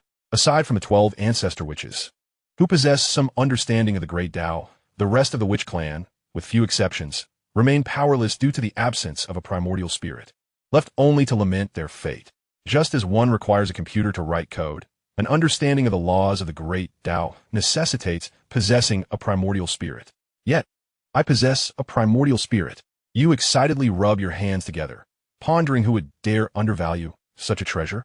With the physique of the Witch Clan and the primordial spirit of humanity, you are uniquely positioned to cultivate both strength and the laws of the universe, striving to conquer, to devour, to enrich the sacred paths of the divine realm, and to become a paragon of holistic development in body and principle. What a fulfilling day it has been. You smile with confidence, believing that today's gains are already ample. But then Chiyu interjects, "Do not be hasty, my friend. I have a complete inheritance of the 9 transformations of mysterious arts to bestow upon you." Buzz. Your mind buzzed with a peculiar sensation, as if a third eye had manifested upon your forehead, revealing a crimson mark. The true lineage of the Witch Clan, the 9 turns profound arts. In the second year, Part 2, the 9 turns profound arts. The primordial Witch Clan, the ultimate techniques of Pangu, an overwhelming torrent of information detonated in your mind. A formidable challenge for the capacity of a mere athlete's brain. Seated atop the spiritual mountain, you cradled your head, enduring a painful struggle to assimilate this sudden influx of knowledge, taking half a year to fully adapt to the newfound profound arts within your consciousness. The 9 turns profound arts, 9 transformations of profundity. From common witches to earth witches, celestial witches, true witches, mysterious witches, golden witches, great witches, and ancestral witches. Each transformation represented a realm of existence. The 8th transformation aligned with the ancestral witch realm that once stood alongside the demonic celestial court in the primordial age, corresponding to the quasi-saint level. The ultimate 9th transformation, however, remains unattainable by any witch throughout history, naturally corresponding to the status of a saint. Reflecting upon your own abilities, you realize that although you could currently engage in a contest of strength with celestial beings, you are still merely at the 2nd transformation of the earth witch realm. Yet to break through to the 3rd, you felt like a novice just beginning your journey, but you were content with your progress. Having transcended just moments ago, you had already reached the earth witch level. After a mere 20 more seconds, you could potentially cultivate to the 6th transformation of the golden witch realm, which would suffice for now.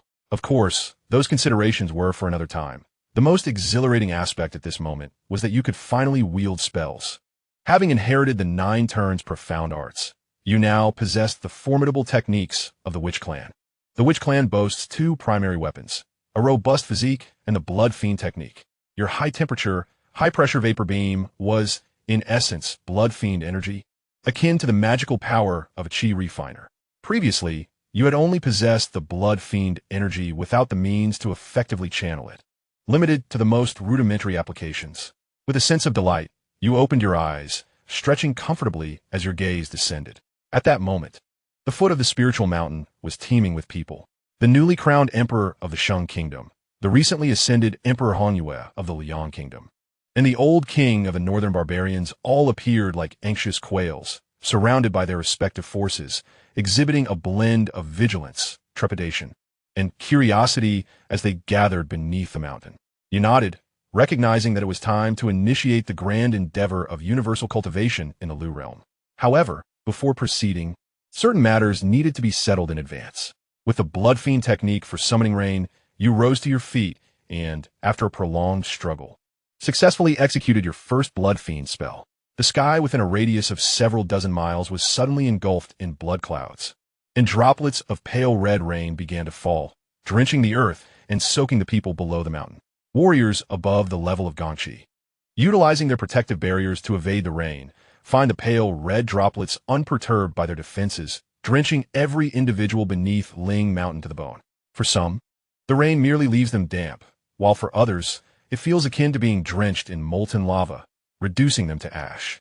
Within mere breaths, the emperor of the Shang nation and his loyal confidants meet their untimely demise, utterly extinguished.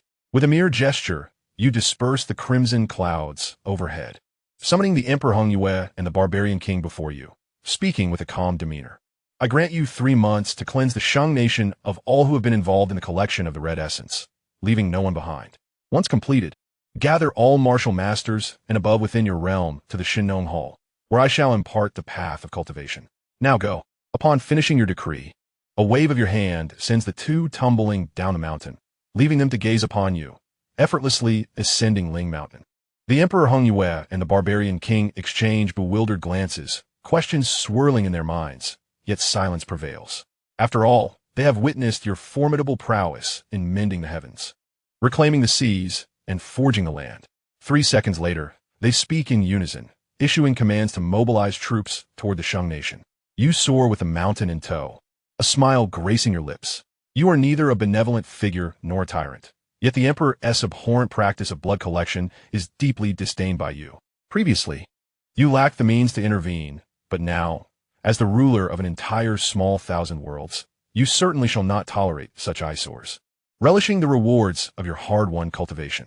Nonetheless, as the sovereign of this realm, you do not aspire to be a tyrannical overlord. The realm of Xinnong and its inhabitants belong to you, but equally, they're the rightful heritage of all who were born and raised here. You do not wish to become a slave master or a despotic ruler. Rather, your ambition is for the flourishing of cultivation within the realm of Xinnong, to nurture a force capable of expanding your dominion and conquering other worlds. In the 3rd year, The former Shinnong Hall has been rebranded as the Ministry of Cultivation Education of the Realm of Shinnong. As a modern traveler, you find disdain for the archaic sectarian models prevalent in the current era of the Hongwang. Not all things improve with age. In the realm of education, progress and advancement are paramount. At this moment, the realm of Shinnong witnesses the establishment of numerous cultivation academies across its expanse. The first batch of cultivation instructors, whom you hastily trained over the course of 6 months, have commenced their duties, launching a program of compulsory cultivation education. This is merely the beginning. As the overall level of cultivation within the realm rises, you plan to subdivide the academies into primary, secondary, and tertiary institutions, even aspiring to create elite cultivation universities akin to the prestigious 985 and 211 institutions. You intend to devote a span of 5 to 10 years to thoroughly integrate the practice of immortality into the very essence of the Shinj Department's Lu realm, after which you shall embark on the conquest of other worlds. Naturally, while you actively develop compulsory education in the realm of immortality, you do not neglect your own cultivation. Having acquired the complete inheritance of the 9 transformations of profound skills, you have temporarily set aside the dual cultivation pathway and embraced a more diligent approach to your practice. After all, in the current Shinj Department's Lu realm, there are no suitable dual cultivation partners available to you, and you find no urgency in this matter. With the realm of Earth Witches at your disposal, but lacking the corresponding means, you have much to learn, for the pursuit of knowledge knows no bounds. In the 5th year, a foundational stage cultivator named Xianxia emerged in the Shinj Department's Lu realm. Subsequently, foundational stage cultivators began to spring forth like bamboo shoots after a rain. Seizing the opportunity, you advanced the compulsory education in the realm of immortality to its 2nd stage, a high school for immortal cultivation. By the 8th year, your educational initiatives were progressing steadily, and you finally completed your studies from the previous night, obtaining a legitimate Earth Witch of the Witch clan, equipped with all the requisite blood sorcery techniques. In the 10th year, the first Golden Core cultivator appeared. Predictably, it was Xianxia, and you established a university and vocational college for immortal cultivation. In the 13th year, your educational efforts entered a phase of stability. The culture of immortality had become deeply entrenched. Now, every child under the age of 15 in the Shinj Department's Lu realm could attend primary and secondary immortal cultivation schools, receiving the benefits of compulsory education free of charge. Only those who reached the 6th level of Qi refinement before the age of 15 were eligible to advance to high school, while foundational cultivators had the opportunity to apply for university. All flourished and developed steadily. You are confident that under such exceptional educational conditions and a luxurious concentration of spiritual energy, the next 5 years will see the emergence of at least 100 Golden Core cultivators and a substantial number of Earth Immortals in your Shinj Department's Lu realm. Do not inquire why. Simply recall that during your previous simulations, the Master Min Dai Jun from the Shinnong Hall, along with your senior sister Chu Xianxia and the enchanting alchemist Xiao Guandan, had already cultivated to an impressive standard, poised to experience the formidable powers of the flesh bodhisattva in the realm of direct encounter. However, on this very day, as you diligently practiced, a nearly transparent claw from the sky sliced open a rift in the air as effortlessly as a hot knife through butter, so subtly that even you, the sovereign of this world, failed to notice. Li Jing, teacher AO, see, I was not deceiving you. There truly exists a small 1,000 worlds here. Chapter 225, The Dragon Clan's Daylight. In the 13th year, the flow of time in the primordial world differs from that of the small 1,000 worlds, evoking a sensation where a day above equates to a millennium below. Presently, the once renowned Qi refinement prodigy, Li Jing, who had been reduced to a Qi refinement wastrel by a 3-headed, 6-armed demon, has finally recuperated from his injuries and returned. He returned with a teacher from the 9 Peaks Iron Fork Mountain and the 8 Treasure Cloud-like cave school of immortal cultivation, appearing rather discreetly. As the former master of this small 1,000 worlds, he was well aware of its coordinates.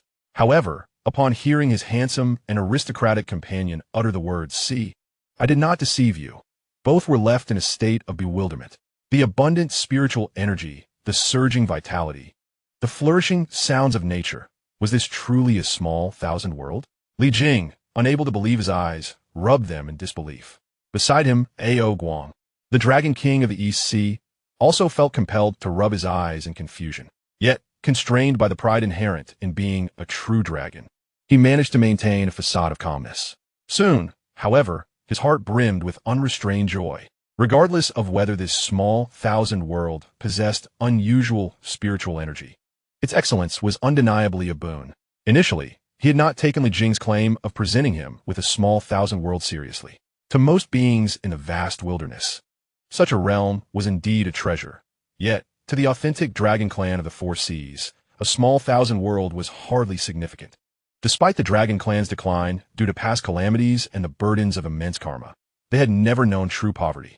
An old saying in the wilderness aptly states that in the eyes of dragons, all is deemed trivial. Even the true dragons of the Four Seas would use toilet paper crafted to the standards of spirit artifact refinement. Not only did they possess numerous small thousand worlds, but they also held no less than 20 large thousand worlds.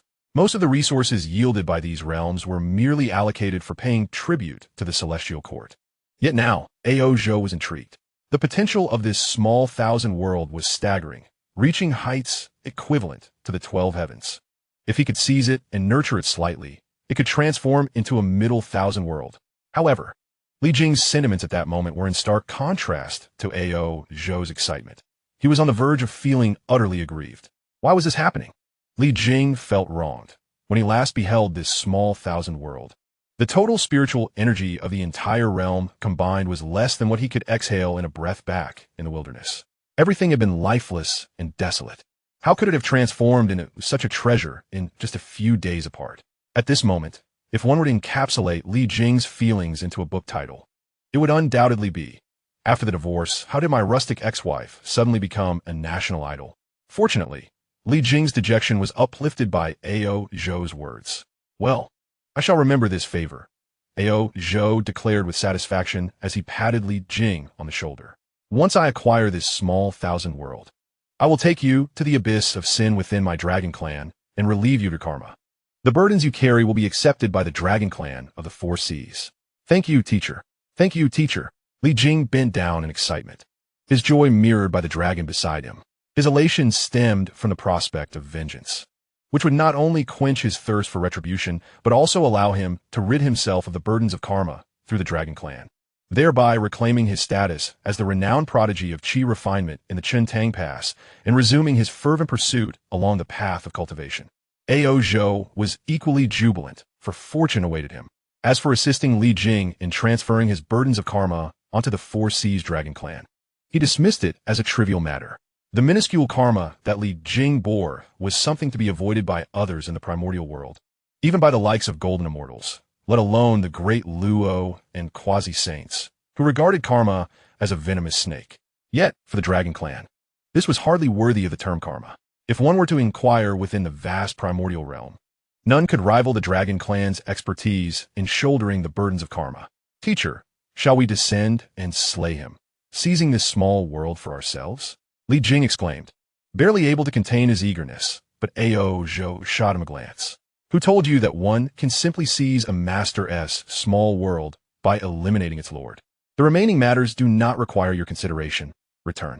With a wave of his hand, Ao Zhou sent Li Jing back to the primordial realm, forcefully stifling Li Jing's utterance of, "Is that how you seize it?" He then retrieved a jade talisman of innate spiritual treasure from his storage pouch and pressed it to his forehead. In an instant, his celestial consciousness, at the true immortal level, thoroughly swept across every inch of the divine realm of Lu, undetected beneath the veil of the jade talisman. After half an hour, Ao Zhou scoffed disdainfully. The entire realm had only 12 golden elixirs and not a single earth immortal, a shame considering the 2 large spiritual veins present. After this contemptuous laughter, Ao Zhou, now aware of the situation, turned and departed. Upon returning to the primordial realm, his first act was to seek out the revered Zhenren Du, inviting him to visit the 8 Treasures Cloudlight Cave, where the East Sea Dragon King, Ao Guang, occasionally taught. "Imperial brother, lend me a small world," Ao Zhou stated, standing tall, his demeanor resembling that of a gorilla despite being a dragon. "What do you intend to do?" "Not a chance," Ao Guang replied, his tone leaving no room for negotiation as he waved his sleeves dismissively. While it was true that the dragon clan was immensely wealthy, their reputation for stinginess was equally well known. Unperturbed by the refusal, Ao Zhou smirked mischievously. Recalling his recent visit to the West Sea, where he fortuitously attended the first birthday celebration of the third prince, Ao Lai, son of his brother, Ao Run, imperial brother. I couldn't help but notice that the third prince, Ao Lai, bears little resemblance to you. His features starkly differ from yours, he jested. Silence. Ao Guang's dragon eyes widened in exasperation as he painfully rummaged through his sleeve, eventually producing a core of a small world's origin and tossing it to Ao Zhou. Now be gone, and keep your mouth shut. Rest assured, my royal brother, you know me well, my lips are sealed. After a night of revelry, I departed with joy. In the vast expanse of myriad realms, ownership can indeed change hands, provided the original master consents. However, attempting to seize control through such a transfer is a fool's errand unless one's power is overwhelmingly superior. Otherwise, it is a mere pipe dream. After all, every world possesses mechanisms for self-preservation, and the master of a realm can only elevate their limits with the world assistance, ultimately leading to a fruitless endeavor fraught with failure.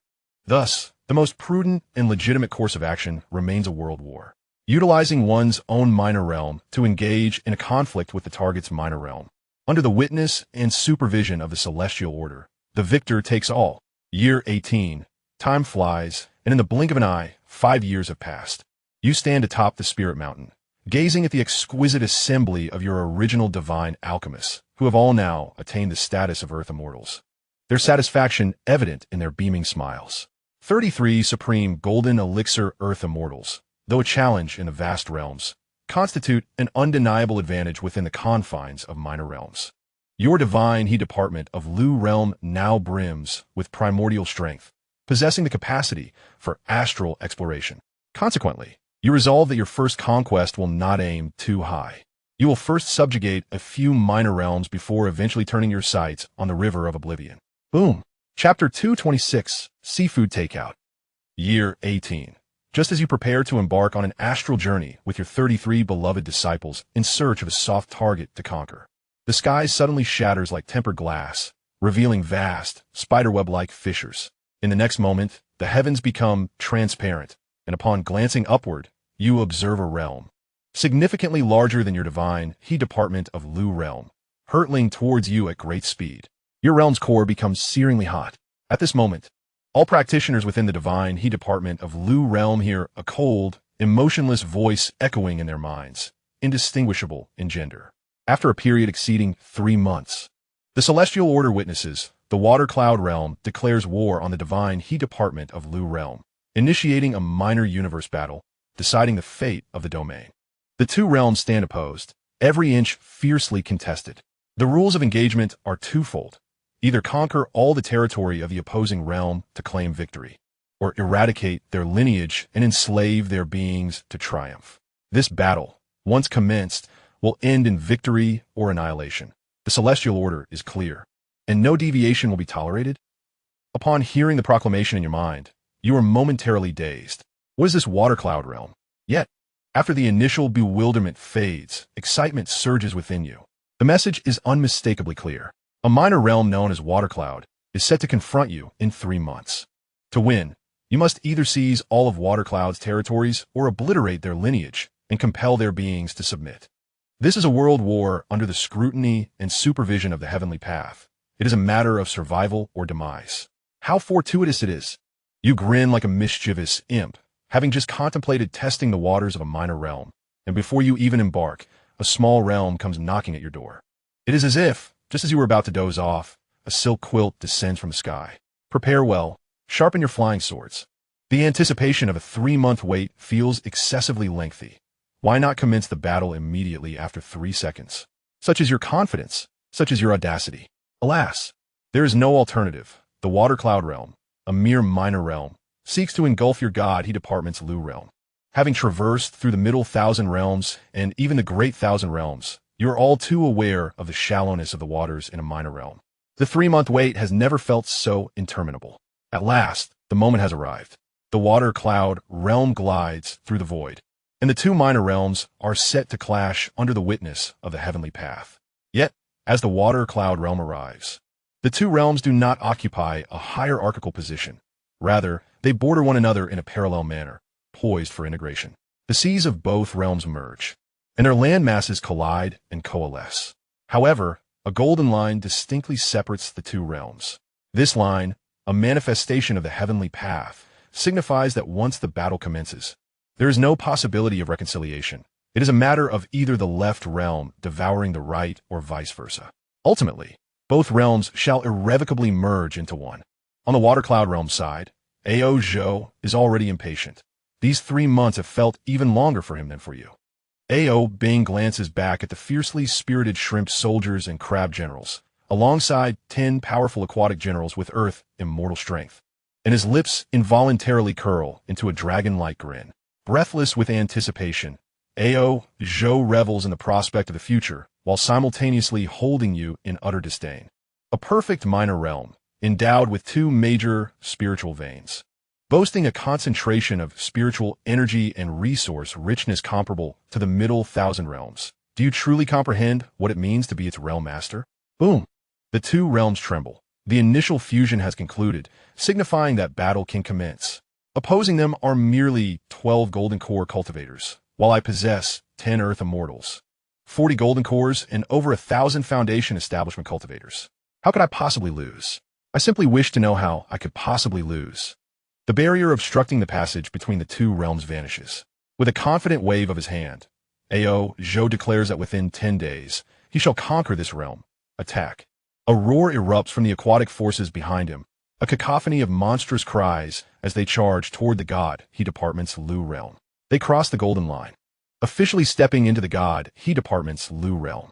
Yet ahead, there is naught but emptiness. Not a single soul stands in their way. Ao Zhou's disdain deepens. The heavenly path has even informed him of their impending assault and granted 3 months for preparation. And this is the result? Could it be that you think I will soften my heart if I do not resist? However, it is indeed more advantageous not to resist. Initially, I planned to conquer this in 10 days, but now, 3 days will suffice. With no one to oppose them, the aquatic beings surged forward with even greater fervor, especially upon sensing the abundant spiritual energy here, which is several times denser than that of their own water cloud realm. Their eyes sparkled with excitement. As they advanced, the golden thread moved in tandem with their steps towards the divine He Department of the Lu realm. This signified that these lands and territories were now considered property of the Water Cloud realm. But why stop? Why the retreat? Continue the charge. Ao Zhou, who was reluctant to intervene personally, furrowed his brow and soared into the sky to scan the area with his celestial perception. The frown deepened, and his lips quivered. The disdain he once held transformed into a resounding slap upon his face, leaving it stinging. How could I possibly lose in such a weak domain? How could I lose? As he beheld 33 stunning celestial beings, resembling the fairies of Xianxia, along with nearly 100 golden core cultivators descending from the heavens to intercept his aquatic forces, Ao Zhou felt compelled to confirm with the heavenly Tao. Is this truly a minor world? Which minor world can breed 33 celestial beings without forcibly elevating them? Under normal circumstances, a minor world possesses limited quality, and accommodating 5 or 6 celestial beings simultaneously is already a remarkable feat. Exceeding this number would trigger the world's self-preservation mechanism, forcibly ascending several celestial beings. If any celestial being resisted leaving, the realm's lord would either expel them or eliminate them, as failure to do so would hinder long-term stability. The reason his water cloud realm could host 10 celestial beings simultaneously is due to the wealth and treasures of the Dragon Clan, which stabilize the realm and elevate the quality limit of the minor world. But what justifies your situation? Even if your minor world boasts 2 substantial spiritual veins, the sheer quantity of spiritual energy does not equate to the world's capacity to sustain it. Ao Zhou wished to inquire, are you not afraid of exhausting this minor world with your actions? Yet, you seem entirely unperturbed.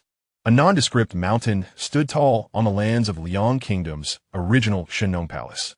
This mountain, known as Ling Mountain in the Great Thousand World, was utilized by the Buddha as a treasure to stabilize the realm. If such a mountain can anchor the Great Thousand World, how can it fail to stabilize a minor world? Hey, what are you all staring at? Did I summon you for a beauty contest? Go catch fish, crabs, and lobsters. I want to feast on a supreme seafood hot pot tonight. Chapter 227. Don't transform into a dragon, Ron. In the 18th year, Ao Zhou found himself unable to comprehend, accept, or believe the reality that lay before him. The 33 celestial beings around him, akin to the divine maidens of Yaopul, were merely the tip of the iceberg. The nearly 100 golden core cultivators had far surpassed the limits of his understanding. Yet, this exemplified the constraints of feudal notions within the cultivation society, a realm he could scarcely fathom. In the world of cultivation, practitioners need not worry about resources, suffer through arduous techniques, engage in treacherous scheming, or calculate their moves with precision. There existed no distinctions between factions, nor disputes over doctrines.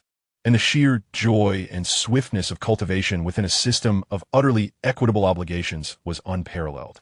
Kill, leave none alive. With a defiant gesture directed at Ao Zhou, you commanded with a sweeping motion, and the cultivators of the Xianxia department surged forward as if invigorated by a surge of fervor. Faced with two methods of victory in this world war, you unhesitatingly opted for the first. A relentless assault, seizing all the lands of the Shuiyun realm. After all, the freshly developing cultivation education of the Xianxia department lacked the brainwashing prowess of the Western teachings evident in the Minji realm. Yet, you had already begun preparations in this regard. Among those engaged in battle with the Shuiyun cultivators, the figure of Zhang Yu was conspicuously absent.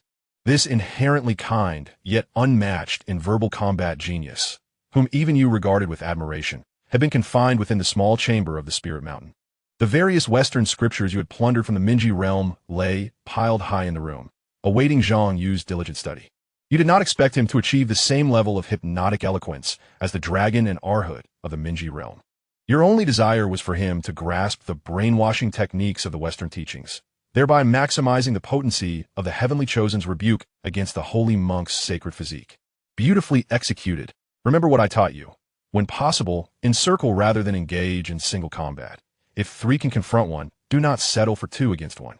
From your strategic position, you commanded with a resounding voice, and the tide of battle swiftly tilted in your favor. With superiority in both numbers and quality, the cultivators of the Xianxia department advanced with remarkable ferocity. The Shuiyun cultivators lamented their plight. Within less than half an hour of combat, they found themselves retreating continuously. The Shuiyun realm, which boasted an expanse of at least 1,000 acres, had already been largely consumed by the Xianxia department. Ao Zhou's expression darkened, like the depths of water. This battle, witnessed by the heavenly Tao, constrained him as the realm lord. Just like you, he was unable to intervene directly in the conflict. The devouring war between worlds was not determined by the strength of the realm lord's cultivation. Much like the previous simulation, where the Minji realm devoured the Wangchuan realm, if the prowess of a realm lord dictated victory. Why would the Buddha of the Minji realm go through the trouble of sending the dragon and Arhut to brainwash the cultivators of the Wangchuan realm? A simple descent by a golden immortal to strike down would have sufficed.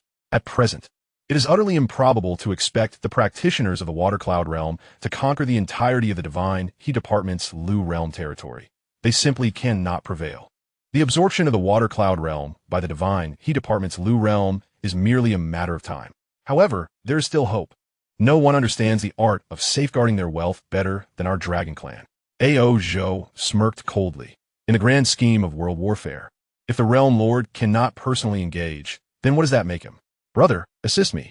Ao Zhou crushed a jade talisman, enveloping the surrounding area in a misty haze. The ethereal figure of Ao Guang, the Dragon King of the Eastern Sea, materialized beside him.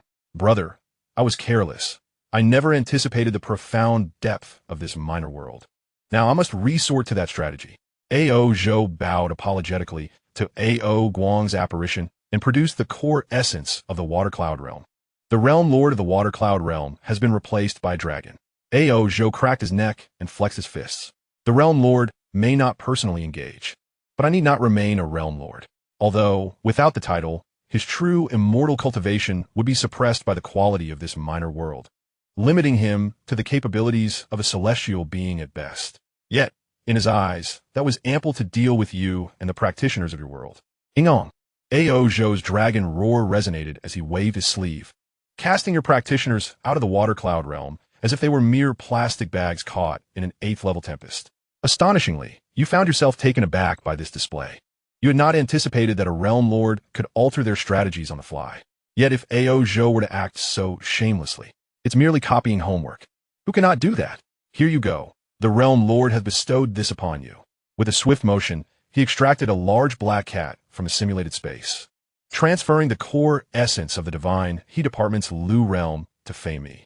In that moment, the exhilarating sensation of being a world master dissipated, yet simultaneously, so did the overwhelming pressure exerted by the heavenly laws upon the realm lord during the world battle. You executed a sudden strike, appearing before Ao Zhou, who was poised to unleash a fierce attack on your practitioners, delivering a powerful blow. Ao Zhou regarded you with disdain, pondering how you dared to challenge a dragon in close combat, questioning your understanding of what a dragon truly is. With a swift twist of his waist, he retaliated, and the collision sent both him and the dragon staggering back 1,000 meters. You shook your fists, observing the rapidly healing mangled bones with astonishment. To be fair, in terms of strength and physique, Ao Zhou was the most formidable opponent you had encountered since your arrival in this simulated realm. Meanwhile, Ao Zhou mended his shattered leg bones with celestial energy, maintaining an impassive facade. Yet inwardly, he felt as if he had been insulted. Despite being constrained to the abilities of a celestial being, his form was unmistakably that of a true immortal dragon. With a single strike, the true celestial dragon was cleaved into 9 segments. Is this the strength and physique expected of the human race?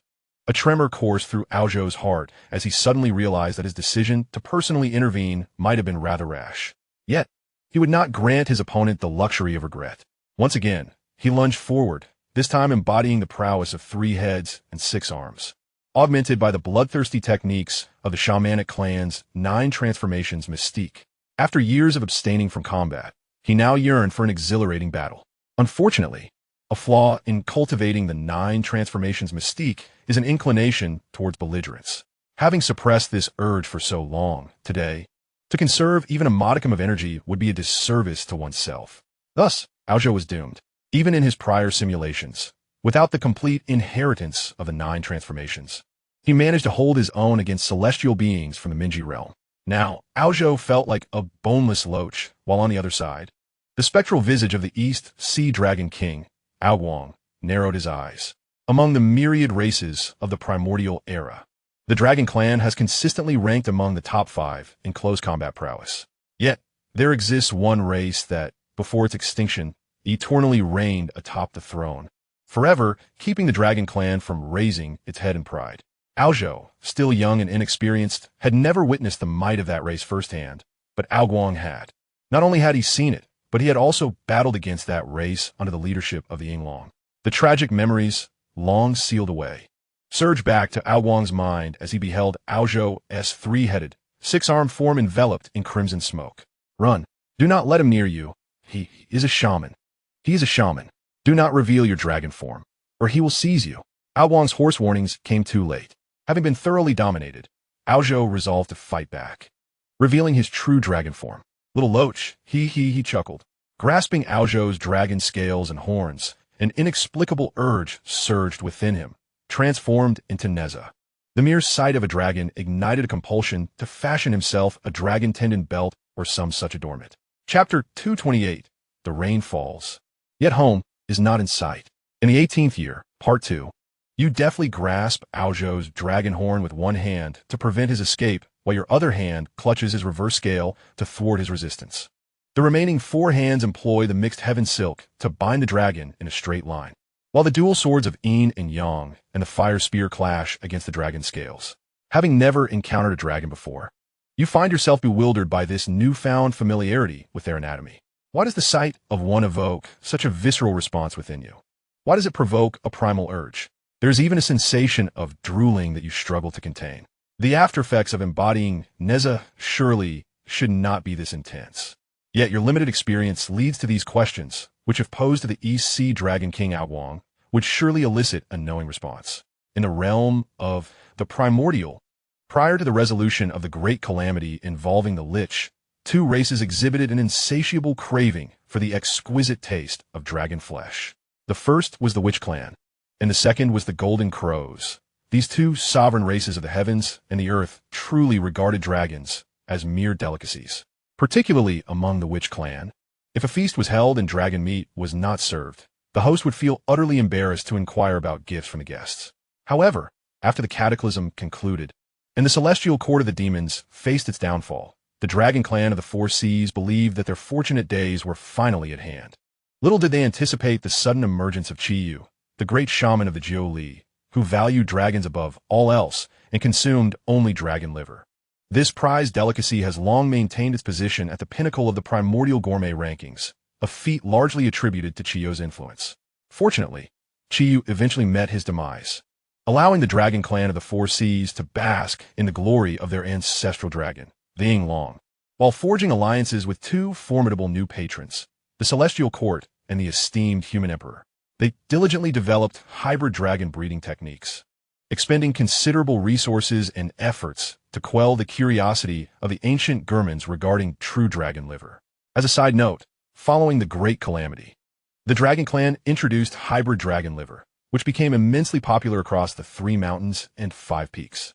Even the revered 3 Pure Ones praised it, and the dragon liver business has now become a pillar of the Four Seas Dragon Clan's economy. A phantom of A.O. Guang swallowed hard as he observed your deft skill in skinning and deboning, a wave of primal dread washing over him.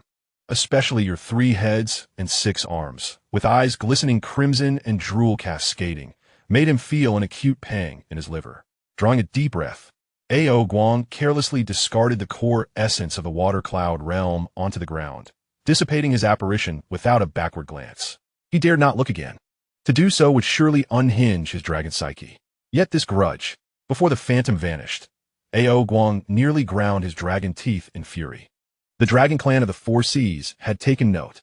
Victory, as the last earthly immortal of the water cloud realm fell, you, the cultivator, soared upon your flying sword to the terminus of that realm. The water cloud realm and the divine Hebo Lu realm had completely merged into one entity. The core essence within the canines being trembled with delight, and you finally completed the taming of the dragon. In this battle for supremacy, the divine Hebo Lu realm emerged triumphantly, even leaving the opposing realm's lord in a state of defeat. You meticulously selected A.O. Zhou's dragon liver, beckoning to the ebony cat, the canine, intending for your household companion to prepare a sumptuous meal of dragon liver for you that evening. As for the other possessions of A.O. Zhou, you chose not to partake, instead entrusting them to your alchemical disciples for research and refinement, subsequently integrating them into the cultivation education system.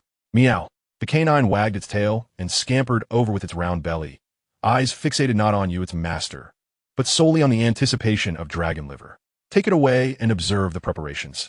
Ensure the realm lord is returned to me. You gently caress the cat's head. The feline opens its mouth, relishing a piece of sashimi before attempting to carry off the dragon's liver with its paws. You grasp the cat firmly by the nape of its neck, spreading your hand wide. Teasing, it seems you've developed quite the addiction to being the master. Haven tea, you little one. I sense you're having difficulty distinguishing between the king and the joker. There exists a dish, perhaps you've heard of it, called Dragon and Tiger Duel. Now that we have the dragon, your 60-odd pounds resemble that of a small tiger. The cat, taken aback, stares wide-eyed.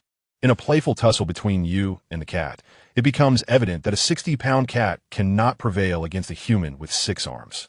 The realm of divine, he and the Lu has returned under the rightful governance, and as the cat carries away the dragon's liver, it is soon met with a whispering echo of mischief. Pray tell, did you secretly spit into the dragon's liver while cooking it? The cat shivers in response, letting out a soft meow, an entity that is half human, half witch, with a heart full of guile. With the cat off to prepare a meal, you squint your eyes slightly, beginning to savor the profound elevation following the triumph of the divine he and Lu realm. First comes the expansion of territory. After consuming the water cloud realm, the small 1,000 worlds have increased in size by more than double. However, the land area has not grown significantly, roughly equivalent to the combined size of the Liang Kingdom and the southern frontier. This is understandable, for the water cloud realm, as its name suggests, is predominantly aquatic. The species there are primarily aquatic creatures, with the human population totaling merely a few 100,000, classifying them as an exceedingly rare species. Yet, this is of little consequence. Any world capable of cultivating immortals, even those as ancient as the primordial realms, is characterized by the coexistence and development of multiple species and beings. As the realm's master, regardless of the previous societal rules of the water cloud inhabitants, now that they are within the divine he and Lu domain, they are considered part of the divine he and Lu people, free from discrimination and prejudice. Messengers will soon arrive to assist them in their integration. With a wave of your hand, the prepared team of messengers boards their flying swords, embarking towards the former territory of the Water Cloud realm. You nod in satisfaction, pondering how splendid it would be to have a few more deliveries akin to Aozhou, perhaps with 3 to 5 more. The divine He and Lu realm could ascend to a higher echelon in the universe. At that moment, rain begins to fall from the sky, and as the cool droplets cascade upon you, an unexpected sense of comfort and delight envelopes your being. Oh no, have I become foolish? Not even realizing I should run home in the rain, instead reveling in this downpour. A perplexing sensation washes over you. Common sense dictates that one should seek shelter from the rain, yet your body revels in the refreshing experience, feeling liberated and euphoric. Your form begins to blur, transforming into water, merging with the rain. One moment you are bathing in the sky, and the next you plunge into the earth. Then you sink into the soil, joining countless raindrops as you seep into an underground river, flowing into a stream, and ultimately rushing towards the vast ocean. This sensation renders you momentarily dazed, and by the time you regain your senses, you find yourself upon the vast expanse of the sea, 100 miles distant from your previous location. A remarkable feat of water evasion, indeed, by the realm's master. Applause erupts as the envoy from the Water Cloud realm arrives, marveling at your mastery of the formless and fluid art of water evasion. You smile broadly and wave, your toes awkwardly digging into your shoe sole. But alas, it is not so. I possess no magical power. When could I have performed such a water evasion? Chapter 229. Crabs are humanity's good friends. You beam as you watch the departing cultivators, then glance down at your feet, which dance upon the water's surface as if on a verdant lawn. Your mind swirling with questions. Water evasion, when combined with the other elemental arts of wood, fire, and earth, forms the foundation of the 5 elements evasion technique, a fundamental principle of ancient methods. A single tome on the 5 elements evasion is sufficient for many chi refiners to progress from novice to adept. Yet, you remain perplexed. You have never studied this art. Even if you had previously learned it and forgotten, it would be in vain since you lack the magical energy to utilize it. You bend down to scoop some cool seawater, and that wondrous sensation resurfaces. Water is simply water. When you held it before, you felt nothing extraordinary. But now, it seems alive, pulsating with vitality. With a mere thought, guided by this feeling, in an instant, you merge with the water and find yourself 100 miles away. Indeed, you are utterly convinced this is the water evasion technique. Despite your lack of magical energy and chi, the texts on the 5 elements evasion you brought back from the realms of Minji and Wangchuan contain ample teachings. All cultivators of the Shenge, Lu realm, at the foundation establishment stage and beyond, have learned some form of the 5 elements evasion. When they wield water evasion, it resembles this. However, the distinction lies in your ability to perform it without the need for intricate gestures or the consumption of magical energy, achieving distances far surpassing theirs. 100 miles is merely the foundation. With another thought, within a breath, you reappear 300 miles away upon the sea's surface. You extend your hand, and a water vortex rises from the sea, spiraling higher and larger. In mere moments, it grows to a scale capable of wreaking havoc in a mortal realm. As you dissipate the water vortex and stand upon the waves, you gaze skyward, watching the mist rise and coalesce into a cloud, from which gentle rain begins to fall. Water evasion is not solely for fleeing. It encompasses a multitude of water-related spells. The water vortex and the rain conjured earlier were among the water techniques employed by Aozhou during your confrontation. At this moment, you have effortlessly employed a technique, albeit lacking the formidable power of Aozhou, yet it manifested without the need for magical energy. How curious it is that after your skirmish with Aozhou, you suddenly possess the ability to manipulate water. You scratch your head in bewilderment, unable to fathom the reason behind this transformation, as if you have unexpectedly become an ancient water mage. It is indeed a remarkable sensation. At this instant, you long for a mystical seashell. Wait a moment, a seashell? Your eyes brighten. While you may be uncertain of the existence of such a wondrous artifact, the Water Cloud realm is predominantly inhabited by aquatic beings, particularly water cultivators who are adept at manipulating water. It is wise to leave specialized matters to those skilled in them. If you are perplexed, why not inquire with a fish? You plunge into the sea, where the well-trained aquatic beings thrive. Even a mere fish, capable of traversing both land and water, prefers to dwell in the depths of the ocean, grasping the core of the small thousand worlds. You sense the location of the spiritual veins of the original water cloud realm. Soon, you arrive at a crystal palace nestled beneath the sea, known as the Azure Sea Palace, the largest sect of cultivation in the water cloud realm. 6 of the 10 Earth immortals summoned by Ao Zhou hailed from this illustrious place. At this moment, the residents of the Azure Sea Palace are in a state of turmoil, being part of the defeated faction. You have no time to offer them comfort. Your gaze swiftly scans the surroundings, landing on a crab spirit with a strength equivalent to the pinnacle of the Golden Core stage, on the verge of transcending. You recall this crab spirit from the previous inter-realm conflict, and as soon as it perceives the dire nature of the situation, it scuttles into the water to escape. Now, with the water cloud realm's defeat, this crab spirit may very well be one of the last Golden Core aquatic beings remaining. On the surface of the sea, you and the crab spirit meet. The crab, with its large, round eyes darting nervously, bows its head before you, pleading for mercy. "O great king, spare my life." Crabs are friends of humanity. Our flesh is not delectable. It is sour, indeed sour. You chuckle, responding nonchalantly, "I enjoy sour flavors. It conveniently saves me the need for vinegar." The crab spirit shivers, quaking with fear. But the flesh of an old crab is both sour and bitter. More bitter than the most potent herbs. I am 1,200 years old, a true old crab. Believe me, genuine old crabs do not deceive. If you doubt, do taste for yourself. With that, the old crab attempts to detach a leg to offer you a sample, demonstrating the wisdom that has allowed it to survive for over a millennium. You cease your jesting and voice your confusion. How is it possible for someone to suddenly master the art of water manipulation without ever having learned any water techniques or possessing any magical energy? The old crab scratches its head, pondering, thinking perhaps it should just offer you a taste of its leg to satisfy your cravings instead of enduring your perplexing inquiry. "I do not know," it replies. "Your Majesty, I have never encountered such a circumstance." With a graceful wave of your hand, a water vortex materializes. You turn your gaze to the old crab and inquire, "Did you sense any fluctuations of magical energy emanating from me just now?" The old crab with wide eyes responds, "No, there is not even a hint of magical energy." After pondering for a moment, the old crab gazes at you earnestly and suggests, "Might it be possible, my lord, that what you employed was not the water escape technique at all? If it is not a technique, then what is it?" You ask. "Water control." The old crab recalls. "A millennium ago, the Dragon King of the East Sea imparted wisdom within the Azure Sea Palace. I was fortunate enough to catch a few words.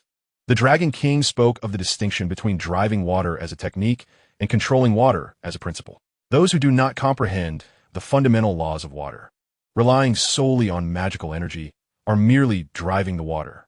Only those who grasp the profound principles of water can command it at will without the need for magical force. This is true water control. My lord, your mastery of the water escape technique without the use of magical energy is undeniably an act of water control." A tremor of realization courses through you, prompting you to dismiss the old crab and sit cross-legged, delving inward. After an extensive introspection, everything appears unchanged at first. Yet upon meticulous examination 3 times, you finally discern a transformation within your dantian. Within your dantian, a pair of yin and yang fish spirals endlessly, a manifestation from your previous cultivation and level enhancement, significantly enhancing your recovery abilities. At the apex of your dantian, a faint glimmer of golden light shines, a small measure of merit acquired through your diligent efforts to cultivate this miniature world. To this day, you have yet to ascertain the precise utility of this merit, but in the primordial world, such merit is undoubtedly advantageous. The change manifests upon the yin and yang fish. You observe that surrounding the ever-spiraling fish is a faint symbol, at times transparent and at other times semi-transparent, visible only upon close inspection. You are no longer a novice unversed in the ways of cultivation. This is the water symbol from the 8 trigrams. Have I managed to refine the laws of water into my dantian? How did I achieve this? Chapter 230, Bang Bang Bang. You are uncertain how the laws of water have been refined into your body. But one thing you are now certain of. The laws of water are not the first principle you have absorbed. You examined the yin and yang fish within your dantian, once believing it to be a unique mark resulting from the interplay of extreme yin and extreme yang through dual cultivation. Yet now, with the laws of water merely encircling the yin and yang fish, what else can be said about this phenomenon? You swallow hard, sensing a 99. 9 likelihood that these yin and yang fish embody the principles of yin and yang. In the primordial realm, the 3,000 principles are stratified in hierarchy. There are numerous arrangements, yet regardless of the order, the yin and yang principles undoubtedly rank among the foremost. You feel a surge of excitement as you rub your hands together. Now, the confusion has dissipated. The ability to wield proficient water escape techniques without the need for magical power or incantation stems from having refined a portion of the principles of the water path into one's very being. However, a new conundrum has emerged, one that is even more perplexing. Why, you ponder? The myriad paths of the primordial universe represent the ultimate pursuit of a chi-refining practitioner. This phenomenon is meant for comprehension. It has never been heard of anyone manifesting the principles of the great Tao within their corporeal form. Furthermore, such matters are typically accessible only after one has attained ascendance.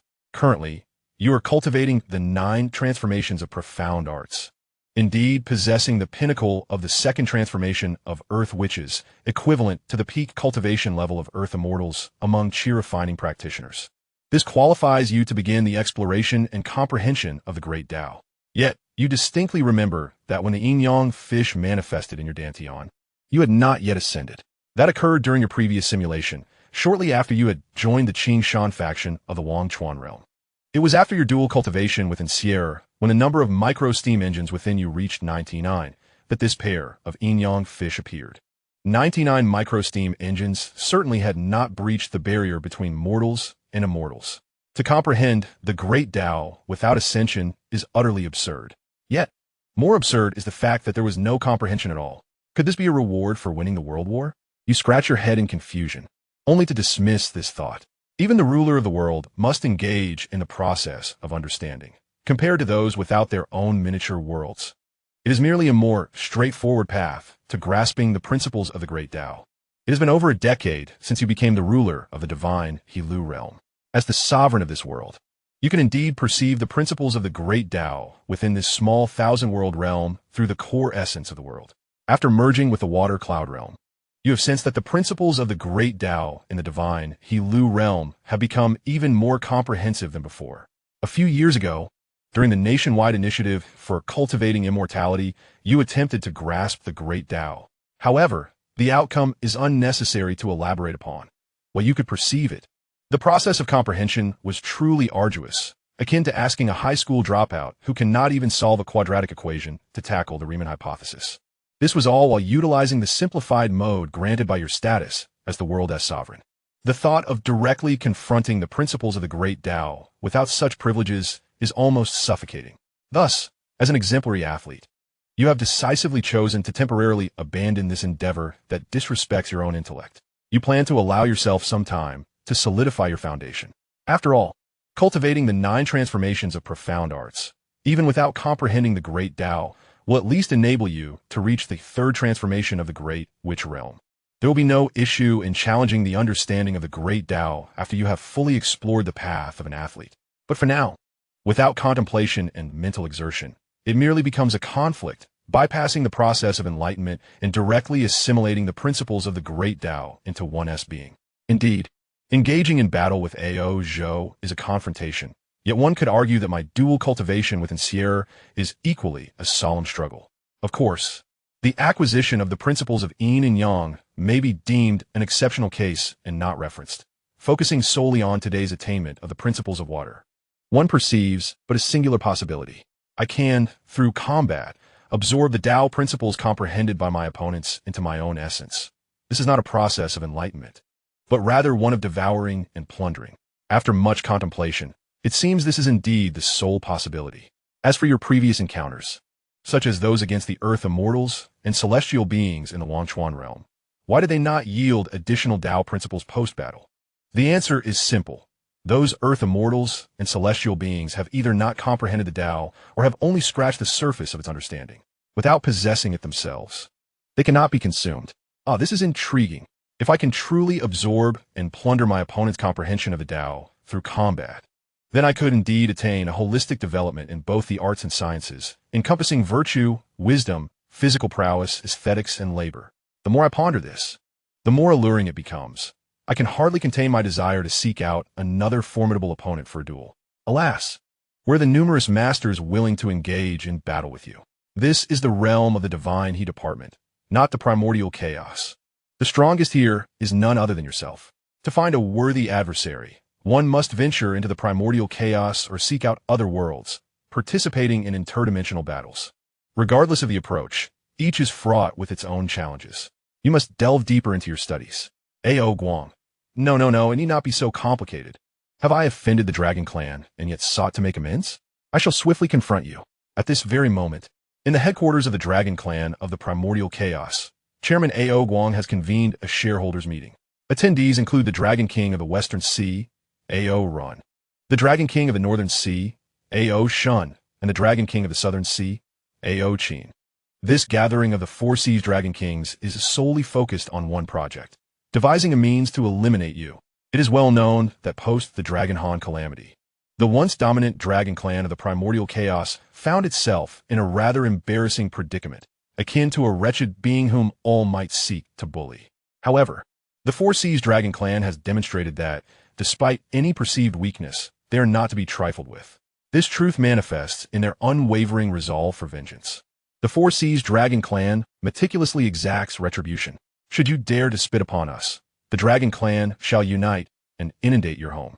Regardless of the scale of the offense, harboring a grudge suffices. Should you offend the Dragon Clan, no matter where you hide, be it in the depths of the abyss or the heights of the heavens, the Dragon Clan will pursue you relentlessly, to repay grievances, to not show mercy when in the right, and to maintain a degree of decorum in disputes.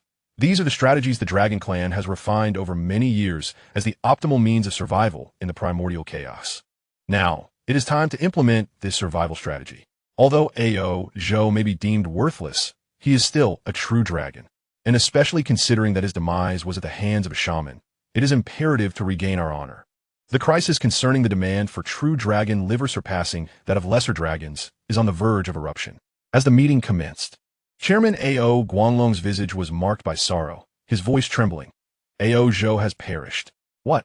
The three sea dragon kings of the south, west, and north simultaneously slammed their palms on the table, rolling up their sleeves, eager for their elder brother A.O. Guang to lead the charge in adhering to the Dragon Clan's principle of vengeance. A.O. Guang cleared his throat, stating, "He fell to a member of the shaman tribe, who before my very eyes flayed A.O. Zhou and extracted his liver." What? Once again, the three sea dragon kings reacted in unison, questioning and retreating in simultaneous astonishment. Chapter 231, The Dragon Clan Assembly. The tenet of vengeance, of not sparing the guilty, and of being unruly in times of grievance, is indeed the primordial survival principle of the Dragon Clan, yet it is essential to consider the identity of the adversary. The mere mention of a shaman, particularly one capable of harvesting dragon liver, instantly stirred within them a deep-seated, primal fear. Come back. Where do you think you're going? Let me finish speaking. Seeing his three younger brothers on the verge of fleeing the East Sea Dragon Palace, A.O. Guanglong's face contorted with frustration, his whiskers seemingly smoking with rage. True, he belongs to the shaman tribe, but he is merely a celestial shaman of limited cultivation. The three sea dragon kings abruptly halted, turning back, adjusting their dragon robes, and returning to their former composure as if they had never moved at all. A.O. Guang made an effort to suppress his disdain and recounted the events surrounding A.O. Zhou's demise in full detail. At that moment, the three sea dragon kings grasped the gravity of the situation. The South Sea Dragon King A.O. Qin cleared his throat, stating, "Although this incident transpired beyond the primordial realm, there exists no wall that does not allow the wind to pass. Should outsiders learn of this and relay the information back to the primordial realm, the dignity the Four Seas Dragon Clan have painstakingly built over the years may become irreparably tarnished. Therefore, I propose we utterly obliterate that small world, erasing it from existence. Of course, while the Dragon Clan can bear the karmic consequences of destroying a small world, it is preferable not to shoulder such burdens, if avoidable. Hence, I suggest we directly dispatch 3 great worlds to engage in battle against that small world." A.O. Guang nodded in agreement, affirming, "That is indeed the rightful stance for our clan's vengeance. Let us proceed with this plan." "Wait," the West Sea Dragon King A.O. Run interjected, furrowing his brow. After interrupting his elder brother A.O. Guang, he continued, "While I have no objections to the second brother's proposal, I do have a query. Please, fourth brother, speak." Ao Guang responded gently, always feeling a twinge of guilt towards the youngest of the four brothers. Ao Run. Ao Run rose to his feet, a frown marring his brow as he voiced his concerns. Since the Battle of the Deer, the shaman tribe had vanished for many years. Even if a few remnants survived, they would surely scuttle about like rats in the gutter, daring not to act so brazenly. Although our dragon clan has fallen from grace, we remain a formidable force, second only to the sacred sex and the divine emperor, not to mention the Emperor E, a mere celestial shaman. No matter how emboldened by the essence of a golden shaman, would have no reason to provoke our clan. I suspect that this celestial shaman is merely a superficial facade. Behind him lies a complete shaman tribe, perhaps even led by a grand shaman. A flicker of fear crossed Ao Run's draconic visage as he trembled, saying, perhaps the shaman tribe is none other than the remnants of the Zhou Li, who fortuitously escaped the Battle of the Deer. After years of recuperation, they may have regained their strength. Have my three elder brothers forgotten the customs of the Zhou Li tribe? Whenever a significant event occurred, they would capture a true dragon to sacrifice at the Temple of the Five Organs. The dragon kings of the three seas narrowed their eyes in unison. Ao Run's apprehensions were indeed not unfounded. So will we simply let this enmity go unavenged? Looking at his brothers, Ao Run sensed their shared unease and slammed the table with fervor. We cannot allow this grievance to go unanswered. The survival of the dragon clan hinges upon our pride. Thus, I find my second brother's suggestion far too cautious. At this juncture, why discuss world warfare or fear the burden of annihilation? We should strike directly, mobilizing all true dragons of the four seas, uniting our aquatic forces to besiege that small world, establishing a sacred dragon formation to eradicate the evil within, leaving not a trace behind. The North Sea Dragon King, Ao Shun, nodded vigorously in agreement with his younger brother's proposal, yet he felt it still lacked a certain boldness. But what if behind that shaman tribe, there truly lies a grand shaman? While we four brothers possess great cultivation, the intrusion of karma may render us less formidable than a seasoned golden immortal in actual combat. Hence, I propose we send word to our ancestor, the Yinglong. His presence would ensure our endeavor is devoid of peril. The South Sea Dragon King, Ao Qin, clapped in acknowledgement, reflecting on his earlier suggestion to dispatch three great worlds to sequentially assault that small world. Indeed, it had been overly cautious. This would not do. Merely summoning the Yinglong is too reckless. I propose we also involve the Heavenly Court. Our dragon clan is obliged to supply at least half of our profits to the Heavenly Court each year. Now that trouble has arisen, they cannot afford to remain indifferent. An astute suggestion, second brother. Ao Shun and Ao Run felt that this arrangement was genuinely prudent. The three dragons turned their expectant gazes towards their elder brother, Ao Guang. Ao Guang replied, "What are you all staring at me for? You three have become so timid. Do you really expect me to propose something more brilliant?" And yet, he could. Ao Guang stood with his hands clasped behind his back, addressing his three younger brothers with a hint of disdain. "You are still too young and overly reckless. Do you truly believe that should our dragon clan, the Four Seas, emerge in full force alongside the ancestor Yinglong and call upon the celestial armies, victory is assured against the Witch clan?" He turned slightly, revealing a face shrouded in mystery. Let us not forget, the Witch clan still possesses that formidable presence. Though they may have lost their former glory, who can ascertain the truth of their power? The three cautious elder dragon kings inhaled sharply, the cold waters of the eastern sea sending shivers down their spines. Ao Guang smiled slightly, reassuring them, "Fear not, for I have a plan." Though Aozhou met his demise at the hands of the Witch clan, the root cause lay in the instigation by Li Jing, the son of the general of Chintang Pass. Our true dragon lineage has perished due to his son's machinations. Shouldn't he, the esteemed general under the human emperor, provide us with an explanation? We shall demand he procure an imperial edict from the human emperor, accompanied by the general's seal, and unite the human fortune from the city wall Xianxia and the Jintianero, thus mobilizing our forces. Does he dare refuse? The water level of the eastern sea plummeted dramatically as the three dragon brothers erupted in applause, their spirits lifted. Indeed, brilliant. Our elder brother is truly remarkable. This is Invincible. At that moment, the primordial world was dominated by the human race. If they could embark on this expedition backed by the fortune of 30 to 50 humans, even that formidable presence would hesitate to entangle itself in such consequences. Ao Guang declared, "I shall apply pressure at Chintang Pass." Ao Qin asserted, I will voice our grievances in the heavenly court. Aoshuan proclaimed, I will summon Ancestor Inglong. Arwen added, I will gather the aquatic clans and rehearse the sacred dragon as formation to vanquish the demons. Am I breaking celestial laws? Am I truly violating celestial laws? Chapter 232. Dragons? Are there dragons? A hellish crisis, aimed directly at you and the divine realm of the Lu tribe, is quietly brewing. The end of the witch and demon era, coupled with the uninitiated sealing of the gods, has brought forth a cacophony in the once tranquil primordial world, stirred by the restless movements of the dragon clan. At the golden Ao island of the western sea, where the Tao's essence flows and myriad immortals gather, the grand atmosphere of the Xianmen sect reaches towards the heavens, flourishing in its might. The 7 attendants, meditating outside the Bo palace, suddenly opened their eyes in unison. Turning to bow respectfully, a striking young man, with sword-like brows and starry eyes, radiating vitality while clad in a simple, unadorned Taoist robe, appeared. He seemed to embody the essence of the entire primordial world as he rode upon a single-legged, ebony kolong adorned with colorful auspicious clouds, emerging from the Bo palace. Greetings, my lord. Are you preparing for a journey? We shall make arrangements for your procession immediately. The attendants, too timid to raise their heads, inquired respectfully, but upon waiting in silence for a moment, they looked up to find the young man had already vanished from sight.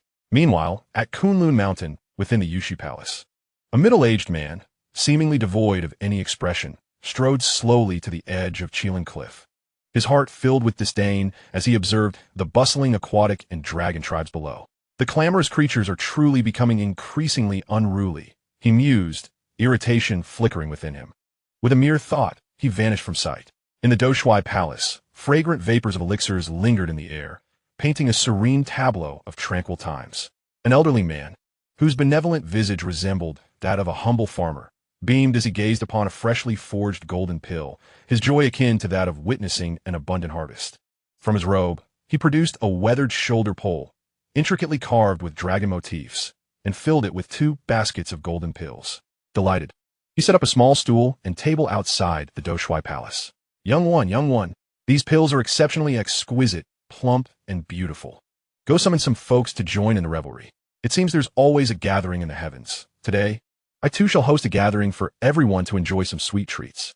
Meanwhile, the 4 dragon princes of the East Sea divided their efforts. The East Sea Dragon King first headed to Chuntang Pass, employing a series of ancestral intimidation and persuasion techniques, leaving Li Jing's father feeling as though he had been thoroughly cornered. To send you to Master Dui for apprenticeship is all well and good. Just learn your craft diligently.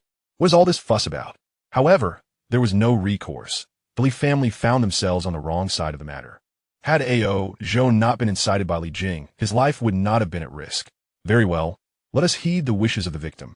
If the dragon clan stirs up trouble, it is I, the commander of Chuntang Pass, who shall bear the brunt of it. Li Jing's father pondered for a moment, recalling how Emperor he had always cherished his subjects as his children. Seeking a few threads of human fortune for protection should not prove too difficult. My family has never shied away from responsibility. Dragon King, let us proceed to the imperial court to pay our respects to Emperor He. The East Sea Dragon King Ao Guang, accompanied by several true dragons, prepared a grand display as they soared through the clouds, carrying Li Jing and his father to the sacred land of the human tribe, Chaoga. As a general, Li Jing's father was not a feudal lord claiming territories. Seeking an audience with Emperor Yi was a matter of straightforwardness, and they arrived at the Londa Hall. Before they could enter, Ao Guang squinted his eyes, astonished by the sight before him. Outside the Londa Hall stood a Kuei Nyo, balancing on one leg, gazing vacantly towards the sky above Chaoga City, while a peculiar dark bird, resembling a swallow, squawked animatedly. The sight of the cow and bird frolicking together was a curious spectacle. To an ordinary observer, it might appear as if they were witnessing a foolish, disabled cow. Yet, with Ao Guang's extensive knowledge, he could not mistake it for anything less than the authentic ancient divine beast, Kuei Nyo, whose current numbers were even scarcer than pure-blooded Qilin. Ao Guang felt a surge of excitement, his mouth watering at the thought.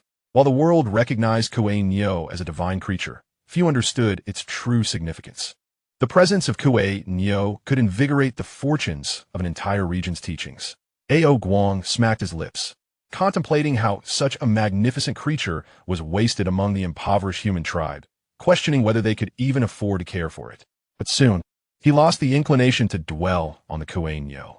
After taking a few more steps, the sound of cheerful chatter wafted from within the Londa Hall. Ha! If one were to speak of the finest delicacies under heaven, it would undoubtedly be dragon meat, especially the liver of a true dragon, steamed and infused with rich sauces.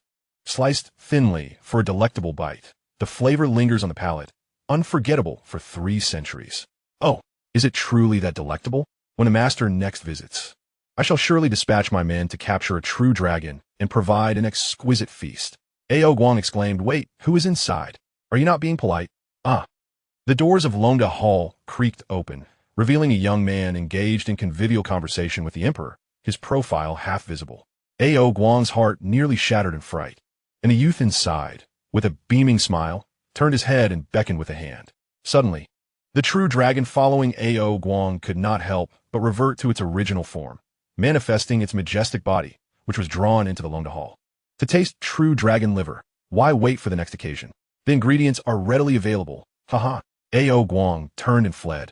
Should he dare to look back, it would render his years of existence meaningless. Meanwhile, the Dragon King of the South Sea, Ao Qin, soared through the clouds to the heavenly realm, passing through the southern gate and traversing the eastern road of Penglai, before kneeling before the Lingxiao Hall, lamenting his plight with a voice filled with anguish. As if his kin, the dragon race, bore the greatest grievances in all of Hongwang.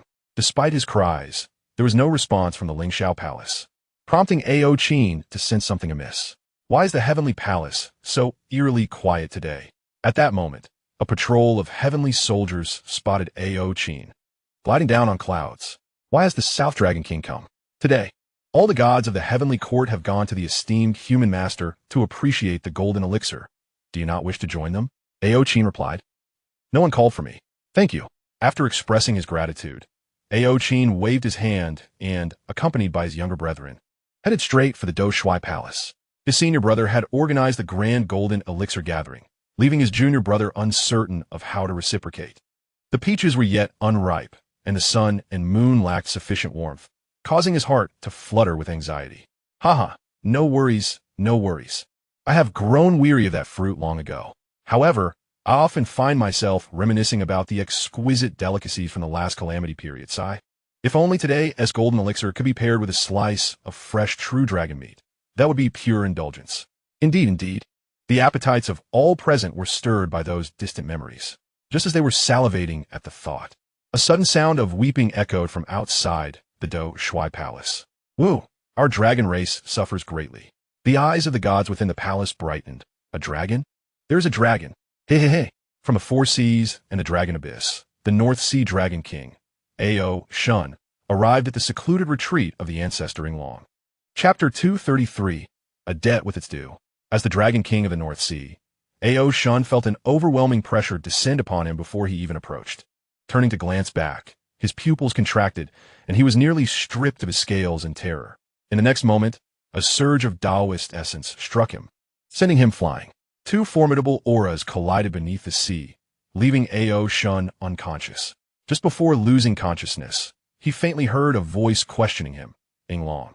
Today this deity was teaching the doctrine to my disciple, yet your scaly kin disrupted the discourse. If this matter is not resolved, consequences shall ensue. Time passed, and Ao Shun awoke, staggering towards the secluded chamber of the silver dragon ancestor. With a bruised eye socket and several lumps on his head, the wearying Long waved him off. Go back. I care not for your reasons today.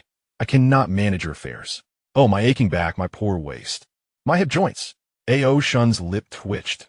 With the ancestor in such a state, he dared not act further. He decided to return to the East Sea and explain the situation to a few others, for he had encountered extraordinary circumstances and could not be blamed entirely. However, upon returning to the East Sea Dragon Palace, Ao Shun discovered that misfortune was not his sole companion. Aside from his younger brother Ao Run, who was faring well, his elder brothers Ao Guang and Ao Qin were embroiled in serious troubles. At the very least, Ao Shun had merely fainted from the overwhelming pressure, yet his brothers faced genuine calamities. In the next instant, news of dire consequence arrived from the North Sea. The vice leader of the Chan sect, Ran Deng, had come to seize a true dragon, claiming it was by the mandate of the sage to collect reparations. Thus, the North Sea was now set to mourn. So the question arose, would they still annihilate your small world despite such tragic events? The four brothers exchanged glances, their eyes devoid of fear, filled instead with boundless hatred. It was imperative to exact vengeance. They blamed that accursed shaman for their grievances. With such deep indignation, the four dragons harbored a seething fury. If he did not perish, their hearts would remain unsettled.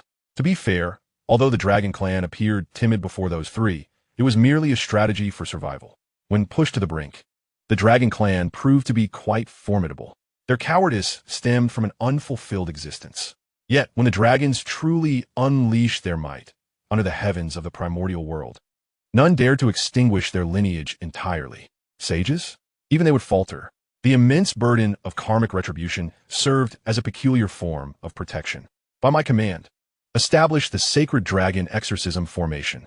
We shall mobilize in 3 days. Ao Guang declared, gesturing grandly, and the true dragons of the four seas surged forth. In the 20th year of the primordial world, the four seas of the dragon clan stirred with tumult, while your divine realm remained a picture of serene tranquility. In the span of merely 2 years, the aquatic beings have remarkably integrated with humanity, joyfully partaking in the cultivation of a shared educational framework for immortality. Meanwhile, following a 2-decade accumulation since the conclusion of the last simulation, your cultivation has finally transcended the second transformation of the 9 transformations of profound art, elevating you to a bona fide 3rd transformation celestial sorcerer. Fortuitously, on this very day, under your directive, the Divine He Department of the Lu Realm, after 2 years of traversing the void, has stumbled upon a small 1,000 world. The sensation of double happiness is exhilarating. Yet who could have anticipated a triple blessing? This small 1,000 world is unclaimed, signifying that there is no need to instigate a world war. What difference does it make than acquiring it for free? A decree was dispatched for this year's graduating high school students to venture into this small 1,000 world, to search for the core of the world's essence, while simultaneously disseminating the teachings of immortality, hastening the inclusion of this pitiable small 1,000 world into our warm, familial embrace of the Divine He Department of the Lu Realm. At your command, thousands of foundational cultivators boarded the ferry boats, merrily embarking on their pioneering expedition. However, before they could even exit the skies of the Divine He Department of the Lu Realm, they were repelled back by layers of light rings. Those versed in formations furrowed their brows, pondering how these light rings bore such resemblance to a formation. Yet, did not our Realm Master focus solely on physical strength, neglecting intellect? Could it be that the Realm Master has finally had an epiphany? Alas, it was proven that the Realm Master's ironclad mind remained impervious to enlightenment. The heavens of the Divine He Department of the Lu Realm were torn asunder. Hundreds of colossal dragons roared, encircling the sea dragon kings who stood majestically in the void. Intricate and convoluted formations densely enveloping the Divine He Department of the Lu Realm like iron chains. Tempests brewed, and torrential rains descended, marking the greatest flood in the history of the Divine He Department of the Lu Realm, which in comparison made previous floods seem trivial. At that moment, all beings within the Divine He Department of the Lu Realm, including yourself, shared a singular sentiment. This is it, we are doomed. Thousands of dragons, the weakest boasting celestial strength, with true and profound immortals in abundance. Additionally, the sacred dragon's domain-dispelling formation further amplifies their might, showcasing your ignorance of its formidable nature. With the entire Sea Dragon clan emerging alongside the sacred dragon's domain-dispelling formation, even a solitary quasi-saint would find it utterly daunting. Ao Guang, unwilling to waste a breath on frivolities, gestured with a wave, ready to unleash the sacred dragon's domain-dispelling formation, intending to refine you along with the Divine He Department of the Lu Realm in an instant. So many dragons. Indeed, an abundance of dragons. How delightful, truly delightful. What fun, such amusement. As Ao Guang's dragon form trembled, he was taken aback to find 4 cherubic little children with innocent and wide-eyed gazes, appearing beside the sea dragon kings. The 4 little ones possessed meager skills, seemingly not even reaching the realm of earth immortals. A mere sneeze from a dragon could spell their demise 100 times over. Yet at this moment, the Dragon King of the 4 seas stood rigid. The specters of dread loomed large, For the most feared scenario had indeed transpired. Dragon King, do you intend to annihilate this small world below? The four little spirits in unison queried. Without awaiting a response, they furrowed their brows, lamenting, "Alas, our esteemed lady has only just granted us release for some amusement." If the Dragon King were to extinguish so many lives in an instant, how would the cycle of reincarnation cope? We would have no time left for play. The four spirits wept heartily, resembling reluctant beasts of burden. After a moment of lamentation, one spirit tugged at Ao Guang's dragon robe and pleaded, "Might we negotiate? Esteemed Dragon King, every grievance has its source, and our outing has not been without difficulty." In that moment, Ao Guang, who had felt utterly despondent, suddenly experienced a revelation. The phrase, "every grievance has its source, every debt has its master," illuminated his understanding. The lady was offering a slap, followed by a sweet date. The Dragon King of the Four Seas exchanged a knowing glance with the spirits. "Very well. Every grievance has its source, every debt has its master." Upon uttering these words, Ao Guang felt a surge of clarity. It was evident that the lady was providing a subtle hint. Clearly, there was something amiss with the Witch Clan. But regardless of the circumstances, the Four Sea Dragon Clan had no choice but to confront it. Presenting this troublesome Witch Clan for your reckoning was a gesture of goodwill. And such goodwill must be embraced. Even the lady extended her grace to us. With newfound resolve, Ao Guang discerned that the secrets of the Witch Clan were concealed within this small world. "I understand." He smiled at the four little spirits. "Now, might I trouble you to take this small world back?" "Why should we take it back?" The spirits gazed at him as if he were a fool. "Handle it as you see fit. Just do not burden us with additional tasks. Let us go, it's time for fun." The four spirits frolicked towards the void, leaving Ao Guang momentarily stunned. "Wait, you don't want to?" Oh, he realized the secrets of the Witch Clan were not here. It was simply the Lady's benevolence that disallowed the suffering of living beings. If that were the case, the Dragon Clan would not hold back in this small world. "Let's act." With a wave of his claw, Ao Guang commanded the four Dragon Kings, who, along with countless true dragons, manifested their true dragon forms. Their majestic heads casting a shadow over the realm, their overwhelming presence engulfing the entire divine domain. "To the domain's master, ignorant child, for the slaughter of my true dragons. What punishment do you deserve? Come forth and accept your fate." The dragons roared in unison, their majestic presence causing even the sacred mountains you had transported from the vast expanse of the world to tremble. At this very moment, as a newly ascended third-tier celestial sorcerer, you gazed upon the multitude of dragons, feeling the vibrancy of life evaporate into nothingness. You mused that if only each dragon could come forth individually, it would be far more manageable. Alas, they displayed no sense of urgency, akin to a disinterested delivery service, utterly deserving of a poor review. Yet, with the current circumstances being what they were, you recognized that resistance was futile for one who had merely traversed this realm for 40 seconds. With a resigned sigh, you lamented the premature conclusion of this simulation, barely having embarked on your journey. But it mattered little now. In a fleeting moment, another brave soul emerged. In this critical juncture, a phrase from the compendium of the consort penned by Xiao Balian flashed through your mind. When a master family insults you, wrongs you, or even seeks to kill you, and you find yourself unable to resist or escape, the only recourse is to don the skin of a tiger and wave a grand banner. You contemplated your surname and the illustrious figures it had produced, and in the face of inevitable demise, you resolved to give it a try. Perhaps it might instill a sense of fear in your adversaries. "Oh, Xiao, if this works, once I conquer the realm of oblivion, I shall appoint you as the leader of the Hahuan sect." Taking a deep breath, as your thoughts ignited with fervor, you realized how to deceive them. "How dare you?" With a thunderous roar, you soared into the sky, hands clasped behind your back, your resolute figure inspiring a wave of pride among the beings of the Divine He Department. Indeed, what are the dragons? Even if the heavens were to collapse, the realm's Lord would stand firm. Our Lord is invincible, both on earth and in the heavens. In an instant, you found yourself before the Dragon King of the Four Seas, and with a mere thought, you manifested 3 heads and 6 arms. Your already imposing figure becoming even more formidable. "How dare these insignificant dragons flaunt their power in my realm? Do they know who I am?" "I am, we know." "Enough with the nonsense, it's you." With a swish of his tail, larger than a mountain, Ao Qin sent you flying out of the Divine He Department and into the Holy Dragon Town's demon-dispelling formation. A mere celestial sorcerer, entering a formation capable of challenging even the most esteemed saints was akin to a dragon toying with its prey. Certainly, the 4C Dragon Clan would find it excessive to employ such a formation to eliminate you. It was akin to using a cannon to swat a mosquito. Overkill indeed. The resources required to deploy the Holy Dragon Town's demon-dispelling formation were equivalent to the total output of a vast world over millennia. Now that the resources had been expended and the formation set, there was no need for further waste. Prepare to be annihilated.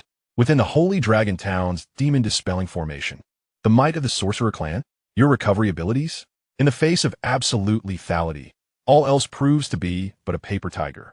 You resemble a fish impaled upon a cutting board, your very soul ensnared. Motionless, voiceless, thoughtless. The sole act remaining to you is to meticulously and vividly endure ceaseless torment until the final breath. You are dead, are you not? Not at all. You are utterly alive. Just as you are being mercilessly torn apart, your essence begins to emanate a crimson glow, transforming into a resplendent spiritual pearl that vanishes from sight. Are you dead? No, you are not. Alive? You remain uncertain, engulfed in an abyss of darkness, devoid of any sense of time, sound, or movement. You cannot even resurrect from a drop of blood, as you have done countless times before. You are perplexed as to why your essence has metamorphosed into a pearl. 50 years pass. You remain in this radiant state of the pearl, shrouded in confusion, unable to move or perish, nor to contemplate. Yet today, unexpectedly, you hear a cacophony. It is loud, it is tumultuous, yet your numbed soul stirs, awakening to light, warmth, and an array of voices that gradually become clearer, albeit still indistinct. At last, the words crystallize in your comprehension. Master, Master, congratulations, Master. Rejoice, for the lady has given birth. What? Splendid news. The lady has finally given birth. Is it a boy or a girl? At this moment, you can only listen, unable to see, yet you sense a familiar voice among those speaking, though you cannot recall whose it is. Then another voice emerges. Master, it is uncertain whether it is a boy or girl. What do you mean? The lady has birthed a ball, a hefty little meatball. Li Jing. You. In that instant, Li Jing feels as though the sky has collapsed, while you perceive the heavens have not crumbled enough. Indeed, it would be best if this world were to explode. A disconcerting sensation washes over you, compelling you to awaken with fervor. Before you lies a curved wall, composed of flesh. Boom! By heavens, have I truly transformed into Neza? You glance down at yourself, and indeed, small, pudgy hands and feet greet you, plump and rosy, in a state of complete infancy. A hefty little one, ensconced within a ball of flesh. No, not just one. Twins? Beside you lies another, an identical reflection of yourself. Chapter 235. The emergence of the spirit pearl. Why are there two of me? If I have become Neza, then which Neza is the true one? Am I the imitation, or is he? As you gaze at the seemingly duplicated figure beside you, your mind becomes a tumult of confusion. What on earth is happening? Curiosity piqued, you extend a small, chubby hand to prod the duplicate. Yet, just as your finger is about to make contact, the other version of you opens its eyes. With no hesitation, it lunges at you, gripping your throat and attempting to bite, as if it intends to devour you whole. How can one endure such a situation? The two versions of you grapple within the fleshy sphere. Although you have no desire to be the son of Li Jing, survival must take precedence. One must first clarify the circumstances before considering demise. As for fighting, particularly in close quarters, it has been quite some time since anyone has bested you. Outside the fleshy sphere, a warm room harbors Lady Yin, who stands feebly before the sphere, blocking the frantic Li Jing wielding a sword. Li Jing is on the brink of madness, convinced that his family's reputation at Chuntang Pass is doomed. Why is there a sphere? Why must the heavens torment me? Li Jing, I am in anguish. Li Jing gazes skyward in despair, his eyes reddened. Lady, step aside. This sphere is undoubtedly a monstrosity. I must slay it today. No, this is my child, born after 3 years and 6 months of hardship. If you slay it, you shall take me with you. Lady Yin stands resolute.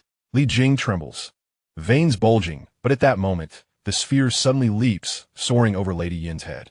With a resounding crash, it pins Li Jing to the ground, spinning and grinding against him. With a gasp, Li Jing is pressed down, struggling for breath, blood spewing forth several feet away. And slay a creature? He cannot even move. Lady Yin is equally bewildered, torn between the child she bore and her husband. How can she assist? Whom should she aid? Help me. Quickly. Push it away.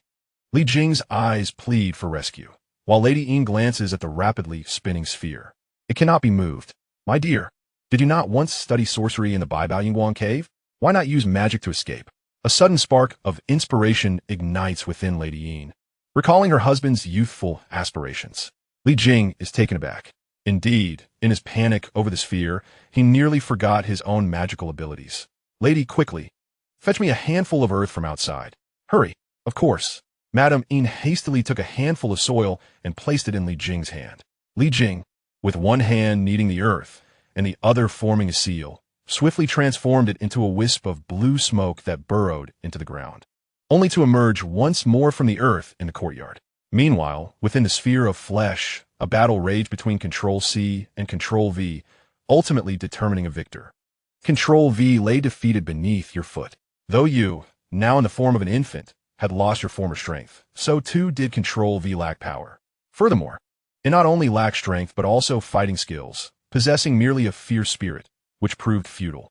With one hand wielding the heavenly silk to bind Control-V like a dumpling, and the other swinging the cosmic circle with fervor.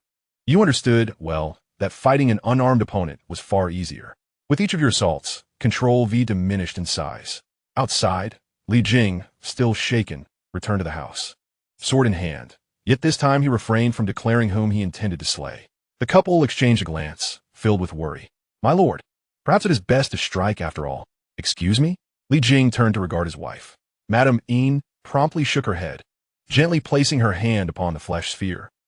We should cleave the outer layer. I can sense a heartbeat within. Our child must be inside. Very well. I shall strike. Li Jing summoned his courage, advancing once more with his sword, and gently sliced open the flesh sphere. Inside, you hurriedly covered your eyes. It had been countless years since these eyes had seen light, and the sudden exposure was indeed overwhelming. Yet almost immediately, you felt yourself enveloped in a warm and tender embrace. My lord, it's a boy. Look how handsome he is, even more so than Jiner and Mu are. Li Jing leaned closer, gently prying open your small hand that shielded your eyes. What a beautiful little child. He was exquisitely crafted, full of vitality, and astonishingly, he emerged with two innate magical treasures. Though this was not Li Jing's first experience of fatherhood, he recalled that both Jin and Mu, upon their births, were wrinkled and unattractive, only transforming into charming infants after a few days. Yet your beauty was almost excessive. However, inexplicably, Li Jing felt a visceral aversion towards your visage. My lord, my lord. At that moment, a servant from the general's household rushed in, breathless. My lord, there is someone at the door. Stop. Li Jing interrupted. Are you about to say? Madame Yin interjected. There is an old immortal seeking an audience outside. The servant, bewildered, responded. Are you two rehearsing your lines? The couple exchanged another glance, both resigned and sighing. Here we go again. Indeed, it has arrived once more. Both of them have grown accustomed to it. In the bygone days, when Xianxia was newly born, an ancient immortal came to visit. A few years later, when Mu Jia was born, yet another venerable immortal graced them with his presence.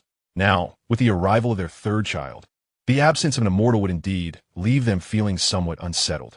Madame Yin wore a troubled expression. Based on her experiences with the first two, she knew that when the immortal arrived, he would whisk the child away to an unknown majestic mountain dwelling to learn the arts and seek enlightenment. This was undoubtedly a good fortune, as any mother naturally desires a bright future for her offspring, yet the pangs of longing were hard to bear. As for Li Jing, having witnessed the elder siblings being taken away by the immortal, he too felt a yearning for his children, but regarding this third one. In his heart, a flicker of excitement arose, as he perceived the prospect of the third child being taken away as a positive development. Firstly, he could not fathom why he was inherently unable to feel affection for this child. Secondly, after his wife bore the child after 3 years and 6 months of pregnancy, the infant turned out to be a plump little bundle, and raising him in Shintang Pass might inadvertently tarnish his reputation as a general. Quickly, please come in. As soon as Li Jing finished speaking, a middle-aged man with an ethereal demeanor entered the room, causing Li Jing's pupils to contract. Are you the Jade Void Tai Jinren? He inquired respectfully, bowing in deference. Years ago, during his studies in the art of immortality, he had attended a public lecture by Tai Jinren. After so many years, General Li's appearance remained unchanged, and Tai Jinren nodded amiably. Li Jing, filled with excitement, exclaimed, Do you still remember me? Of course, Tai Yizhenren replied with a serious nod. You are the only student who withdrew from the 8 treasure cloud-like cave. And not just myself. All the teachers have a vivid impression of you. This esteemed immortal. What do you mean by the only one who withdrew from studies? My husband is clearly the most cherished disciple under the tutelage of Du Yizhenren. Why do you speak of him in such a manner? How can you tarnish your own reputation so casually? Enough, enough, Madame Yin interjected. Upon hearing Tai Yizhenren mention her husband's withdrawal, she became indignant. Cradling one child while placing her hands on her hips, ready to confront Tai Yizhenren about the matter, Li Jing hastily tugged at her sleeve, wishing for a hole to appear beneath his feet to escape the situation. Wait a moment. Madame Yin suddenly narrowed her beautiful eyes, scrutinizing Tai Yizhenren's handsome visage. Haven T, I seen you somewhere before? You're the one who caused my belly to swell. Tai, Li Jing. Madam, might you consider the words you are uttering? Madame Yin, now on guard, stepped back a few paces, pulling Li Jing closer to her side.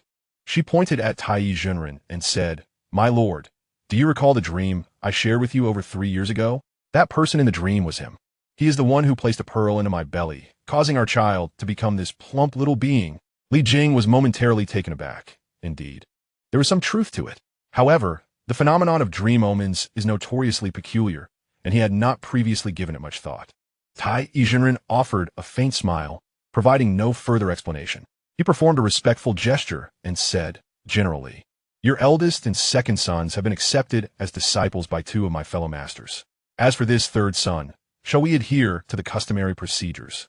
Or shall I save time by bestowing a name upon him and taking him directly with me? Take him directly, Li Jing exclaimed, waving his hand decisively, though he could not quite fathom why he felt such a sense of familiarity. Thus, Tai Yizhenren granted you the name Neza. And after residing for a full 100 days at Shentang Pass, you were taken back to the Golden Light Cave on Xianxia Mountain. You felt a twinge of anxiety, yet sensed that you could withstand it. In the 51st year, on Xianxia Mountain, the harmony of the universe thrived, and within the Golden Light Cave, the Taoist arts flourished. In a blink, you had been a disciple of Tai Yizhenren for a year. At merely 1 year of age, you were a finely sculpted child, with a head like that of a tiger, seated cross-legged atop the head of a fierce tiger, surrounded by a swirling aura of spiritual energy. With each breath, boundless spiritual essence was refined and absorbed into your being. Well, being Neza wasn't so bad after all. You luxuriated in the ocean of spiritual energy. Although you still did not comprehend why you had transformed into Neza, thus far, you had not encountered any drawbacks. In fact, the benefits were countless. Setting aside the myriad advantages, one was sufficient to justify the experience. You had finally transcended from being merely a sports enthusiast. On the very next day, after arriving at the Golden Light Cave, Tai Yizhenren imparted to you the authentic teachings of the Xianmen, the 8-9 profound art, along with numerous celestial techniques of the Jade Pure lineage. At that moment, you could not help but think that Tai Yizhenren might be slightly eccentric. Could a mere child of just 100 days truly grasp the profound and transcendent path of the 8-9 profound art? Logically, you shouldn't even be able to recognize characters. Yet, as you flipped through the 8-9 profound art as if it were a toy, you soon realized your narrow perspective. Was there truly a need to study it? To learn to read? Not at all. Upon opening the book, it was devoid of characters, filled instead with illustrations akin to picture books. You distinctly remembered that on the day you posed according to the first illustration, a colossal vortex of spiritual energy manifested above Xianxia Mountain. Your body, akin to an abyss, ravenously devoured the spiritual energy. You were uncertain how much spiritual energy you absorbed that day, but after you finished, the area within 1,000 miles of Xianxia Mountain became a desolate wasteland devoid of spiritual essence, taking several months to recover. This was indeed the primordial wilderness, and moreover, Tai Yizhenren's cave abode. The capacity to drain this place of its spiritual essence was staggering. You had attained the ability to refine qi, and, in a single breath, you had transformed into a qi refiner of the void harmonization realm. At less than a year old, having cultivated for merely 2.5 hours, you have attained the profound realm of refining the void and merging with the Tao. Such talent, to describe it as terrifying would be an understatement. The only discomfort you experience stems from your frail physique. Despite your ability to cultivate qi, you are assured of possessing the bloodline of the Witch Clan for you. Capable of practicing the profound arts of the Xianmen, can likewise engage in the Witch Clan's 9 transformations of Xiangong. Those who are not of the Witch clan cannot master the 9 transformations of Xianxia. Unfortunately, being under the watchful eye of the esteemed Tai Zhenren, you find it difficult to practice the 9 transformations, and so, after a brief tremor of assurance, you have ceased further attempts. Upon introspection, you perceive that in the location of your dantian lies a red orb. The surface of this orb is smooth and lustrous, adorned with flickering patterns of yin and yang fish alongside the hexagram. You sense that the formidable power of your 9 transformations of Xianxia, previously at the 3rd transformation and at the level of a celestial witch, is encapsulated within this red orb in your dantian. However, this power cannot be fully reclaimed at present. No one has divulged the reason to you, yet you intuitively understand. This must be a protective measure. You are still too young, your body too tender, and this power will gradually be unsealed as you mature. For instance, at 1 year old, you possess slightly greater strength than you did at 6 months. Alas, having reached the age of 1, your raw physical strength has only just attained 200,000 pounds. What difference is there from being utterly powerless? Upon concluding your meditation, you effortlessly lift the 3,000-pound tiger demon beneath you, skinning and bleeding it, then roasting it over a fire, savoring the mouth-watering flavors. In no time, the tiger demon disappears into your belly. You stretch your muscles, your internal organs quivering as the flesh is swiftly refined into warm currents that your body absorbs. Jar, come here. At that moment, the gentle voice of Tai Zhenren resonates within the golden light cave. You scamper with your short legs into the cave. Master. Your childish voice calling out for your master, combined with your irresistibly adorable visage, nearly elicits a burst of laughter from Tai Zhenren. He gathers you into his embrace, allowing you to tug at his beard and tug his hair, all the while wearing a benevolent smile, permitting your playful antics. To be candid, while you grapple with the notion of your father being Li Jing, you wholeheartedly embrace the fact that your master is Tai Zhenren, reveling in this delightful reality. Considering from what perspective one stands, what issues one contemplates, would one truly resent a master who is fiercely protective, possesses great strength, and whose own sect equally shelters their own? Jar, I have refined the Qian Kuan circle and the Hunyuan silk anew for you, transforming them from spiritual artifacts into low-grade post-heaven spiritual treasures. Quickly, wear them and let your master admire their beauty. Indeed, they're truly exquisite. Jar is the most beautiful of all. What?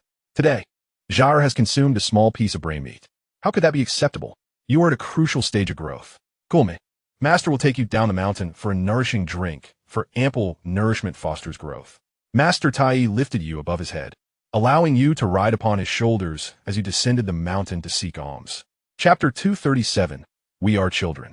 In the blink of an eye, 2 years have passed since arriving at Qianyuan Mountain, and you are now 2 years old. In terms of your cultivation in Qi refining, you remain at the pinnacle of the void integration stage. Indeed, a year and a half ago, you possessed the same level of cultivation, and you still do. According to Master Tai, while you are still young and your cultivation is sufficient, your primordial spirit requires further development.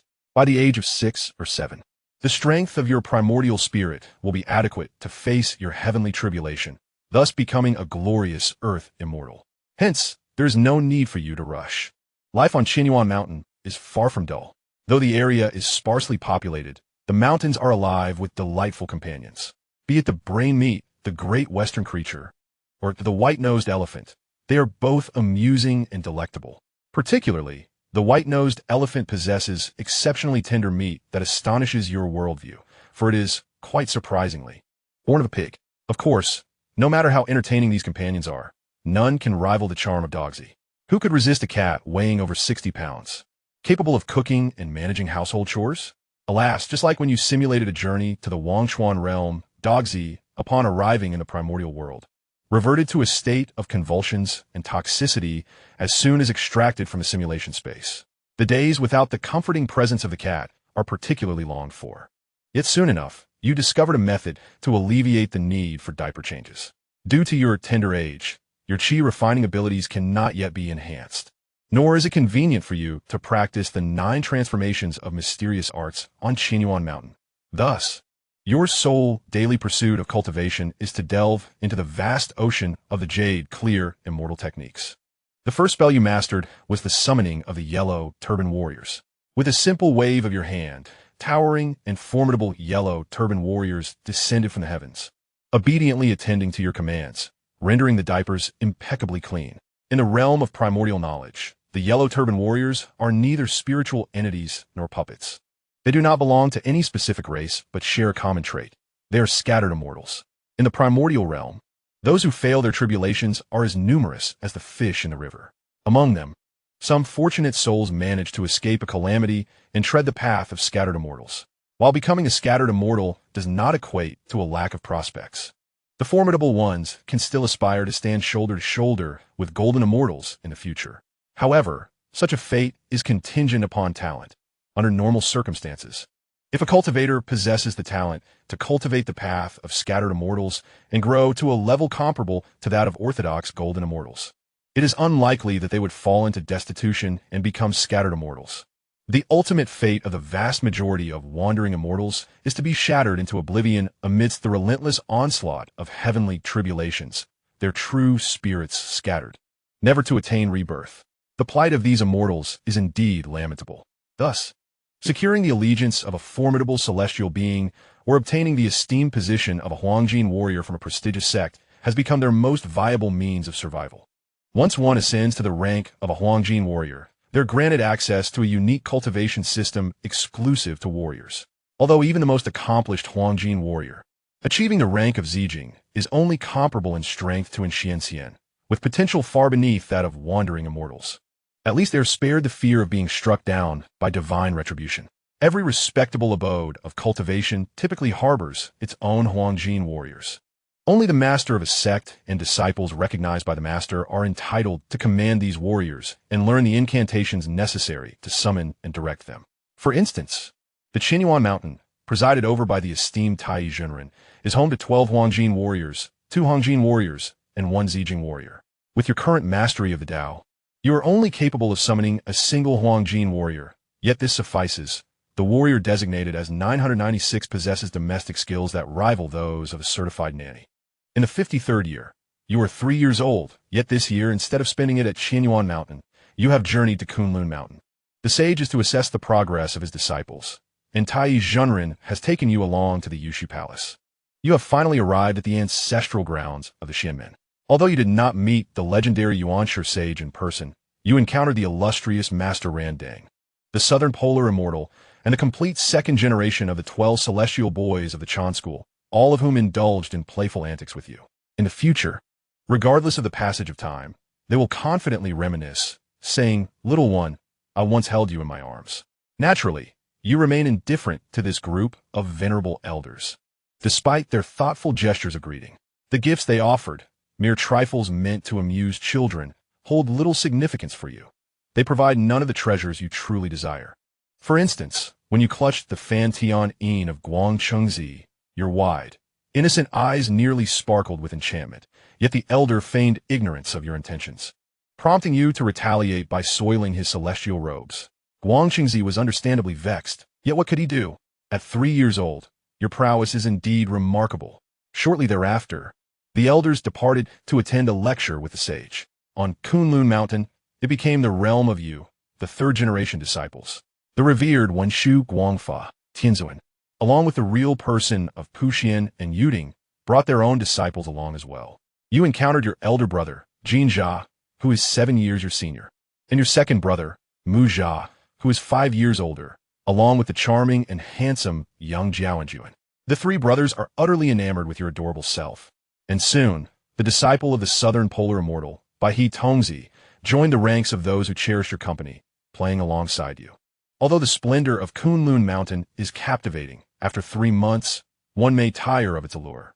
Thus, your gaze shifted towards the western expanse of the Kunlun Range, a realm shrouded in ethereal mist, from which a bold idea emerged.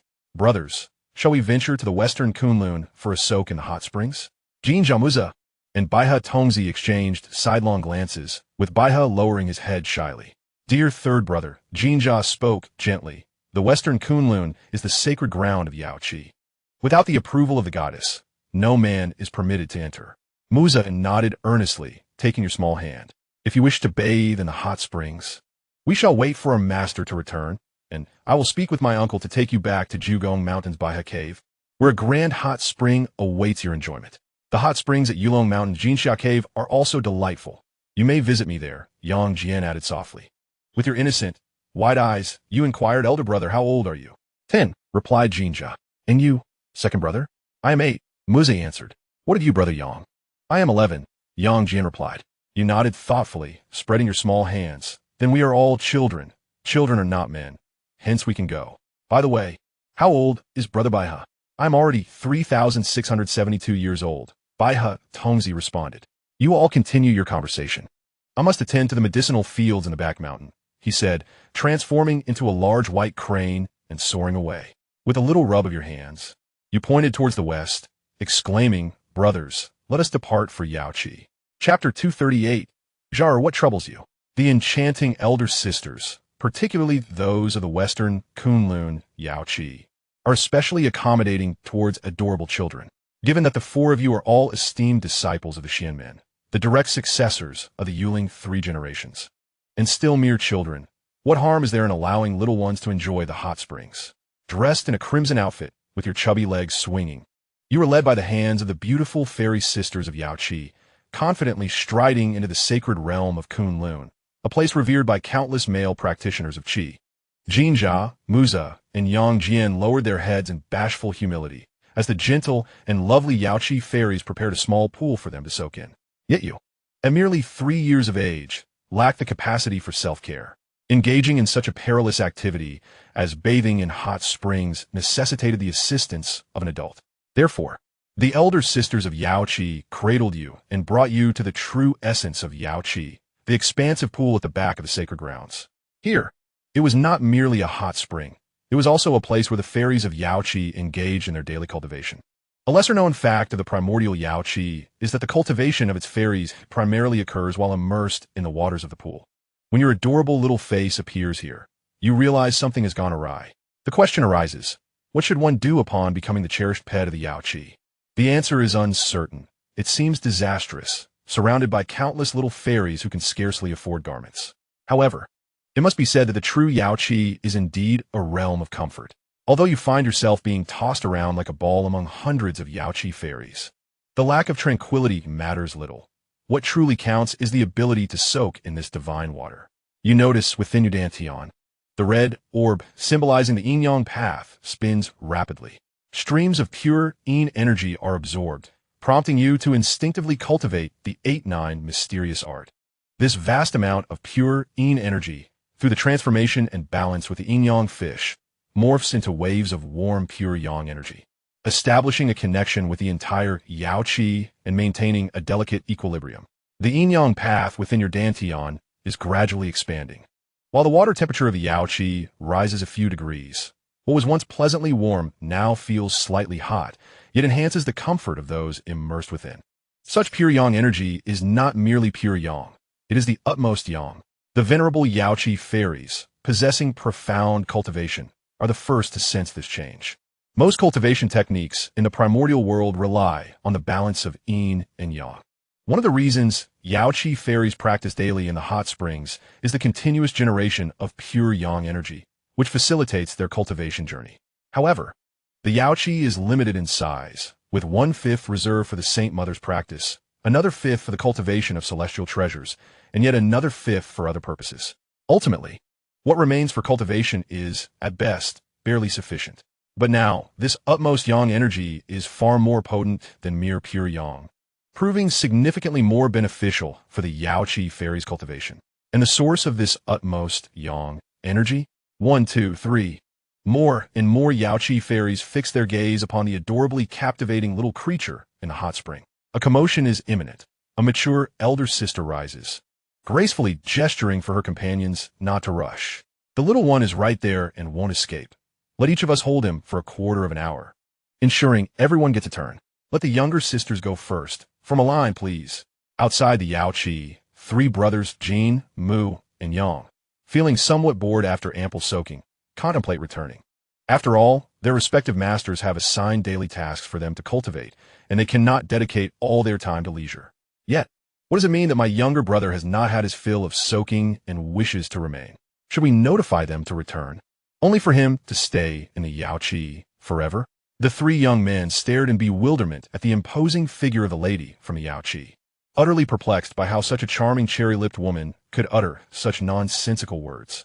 Oh dear, it was Neza himself who said it. Come now, come now. This is the sacred land of Xianxia. As men, you cannot linger here.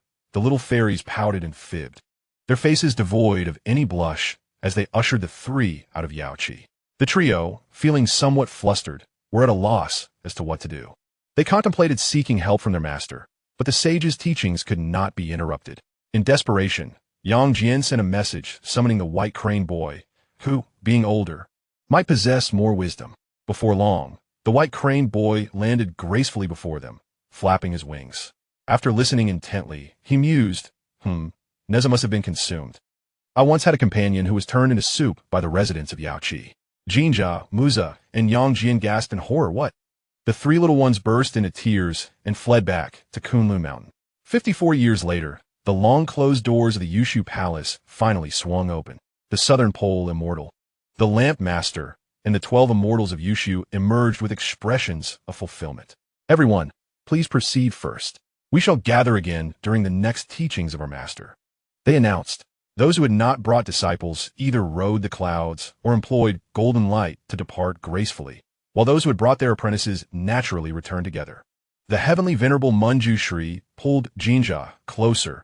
Ah, my dear disciple is here. The real person Pushin beckoned Muza, good disciple, you are here. The real person Yuding called Xianxia, handsome disciple, you are here. The real person Tai inquired, but where is my disciple? I left that adorable dumpling like treasure. Neza? Right here. What? Tai exclaimed. What do you mean Neza was eaten by the fairies of Xianxia? What are you all saying? The three little ones recounted the events, causing Puxian, Yuding, and Manjushri to stifle their laughter with their hands, unable to contain their amusement. Tai covered his face with both hands, pondering what to do next. We must go to Xianxia to retrieve him, he determined. However, they cannot go alone. So Tai gathered the other three Yushu immortals, and together they soared towards Xianxia. Greetings, your majesty. Upon reaching the gates of Xianxia, they bowed before the majestic and beautiful divine visage. A jade decree fell at their feet, and the lady gently uttered a phrase before activating the formidable protective array of Xianxia, an array so powerful that even several quasi-saints could not breach it. Tai exclaimed, wait, my disciple is the only male disciple of Xianxia now. Neza, what has happened to you? Chapter 239, Departure to Troubled Waters. Did I just hear my master's voice? In the sacred realm of Xianxia, you perk up your ears from the embrace of an older sister. She waves her hands dismissively, insisting, no, little one, you must have misheard. Come, enjoy a peach, continue your bath.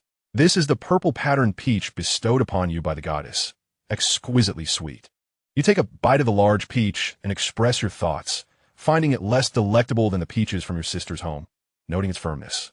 Outside the Xianxia, Tai Zhenren is anxiously pacing, while you bask in the warmth of spring within the pool. His frantic movements are futile, as he cannot enter the Xianxia. Wenshu Puxian and Yuding observed Tai's distress with empathy, understanding that were they in his position, they would hardly remain composed. It is no jest. The disciples recently gathered by the 12 immortals of Yushu are not mere ordinary students. They are destined to face the impending calamity of the function, where heaven's mandate meets fate. In the future, many may assert that the disciples of Yushu are the most cunning, especially the 12 immortals. The pretext of accepting disciples and protecting one's own is merely a guise, a ploy to secure a scapegoat for the impending tribulations. However, those within the family are aware of their own affairs. Accepting a disciple to avert disaster? Absurd. If the cataclysm of Hong Huang could be circumvented simply by finding a disciple to die in one's stead, then what merit would such a catastrophe hold? The true evasion of disaster has never been the practice of the Yushu disciples. Rather, it is the teachings of Jiejiao that emphasize tranquility and the adherence to worldly affairs as a means of avoiding calamity. From a moment the Yushu disciples became aware of the Fengshen calamity, their chosen response has been to actively engage with their fate. Seizing the opportunity before the calamity clouds gather, the primordial saint swiftly expends great magical power and fortune to divine the many who are destined to face tribulation.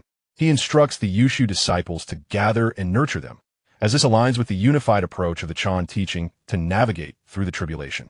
The methods of Jiejiao to avoid calamity are inconsistent, and the proud disciples of Yushu refrain from passing judgment. firmly believing that an active engagement with their fate is indeed the correct path. Sometimes, advancing is a form of retreat, and retreat can lead to advancement. This is intolerable. I shall seek my teacher for redress.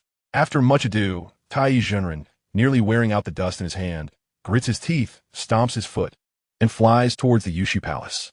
Your status in the Yaoqi is undoubtedly esteemed, favored by the Tao ancestor, yet we are not without our own in the Chan teaching. Teacher, a grave matter has arisen. My disciple has been seized by the Yaoqi. How splendid a child Neza is! In the hands of those women from Yaoqi. How can he fare well? Before he even knocks on the grand doors of the Yushu Palace, Tai Zhenren wipes his eyes with saliva and cries out in despair. Then, the grand doors of the Yushu Palace swing open, revealing a man and a woman emerging from within. The primordial lord casts a sidelong glance at Tai Zhenren, and then at the golden mother of Yaoqi beside him. Even her eternally cold countenance appears somewhat awkward at this moment. Yaoqi's golden mother. How dare you refer to our Yaoqi maidens as that group of women? Tai Zhenren raised his head, responding, what women? I was speaking of those ladies. He chuckled. A sincere smile broke across Tai Zhenren's face. Suddenly, he felt the weight of 2 mountains pressing down upon his shoulders, and with a thud, he found himself seated on the ground. After witnessing Yaoqi's golden mother depart, he immediately lamented, Teacher, did you see that? This old woman is not merely bullying me. She is clearly... Smack! Tai Zhenren slapped his own face, realizing, this old woman is slapping your face. Despite his lack of diligence in cultivation, he was always first in stoking the flames of conflict. With a grand sweep of his sleeve, Xianxia Tianzuan returned to Yushu Palace, and, as the door closed, a voice echoed, that child is still young, not even 6 years old, and cannot cultivate yet. Let him stay in Yaoqi for 2 years, soaking in the spiritual springs. It is far better than following you around Qianyuan Mountain like a wild monkey. A woman caring for a child is undoubtedly superior to you. Return now. The time will come, and Neza will seek you out. Tai Zhenren's handsome face fell, feeling that without you, joy was absent. Year 55. You are now 5 years old and have spent nearly 2 years soaking in Yaoqi. You can confidently assert that throughout the entire Hongwang, no one understands the delights of this hot spring or the tenderness of the Yaoqi sisters better than you.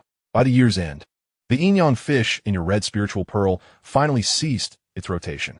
Over the course of 2 years, through soaking in the hot springs, this yin-yang fish, a manifestation of the principles of yin and yang, has grown at least tenfold.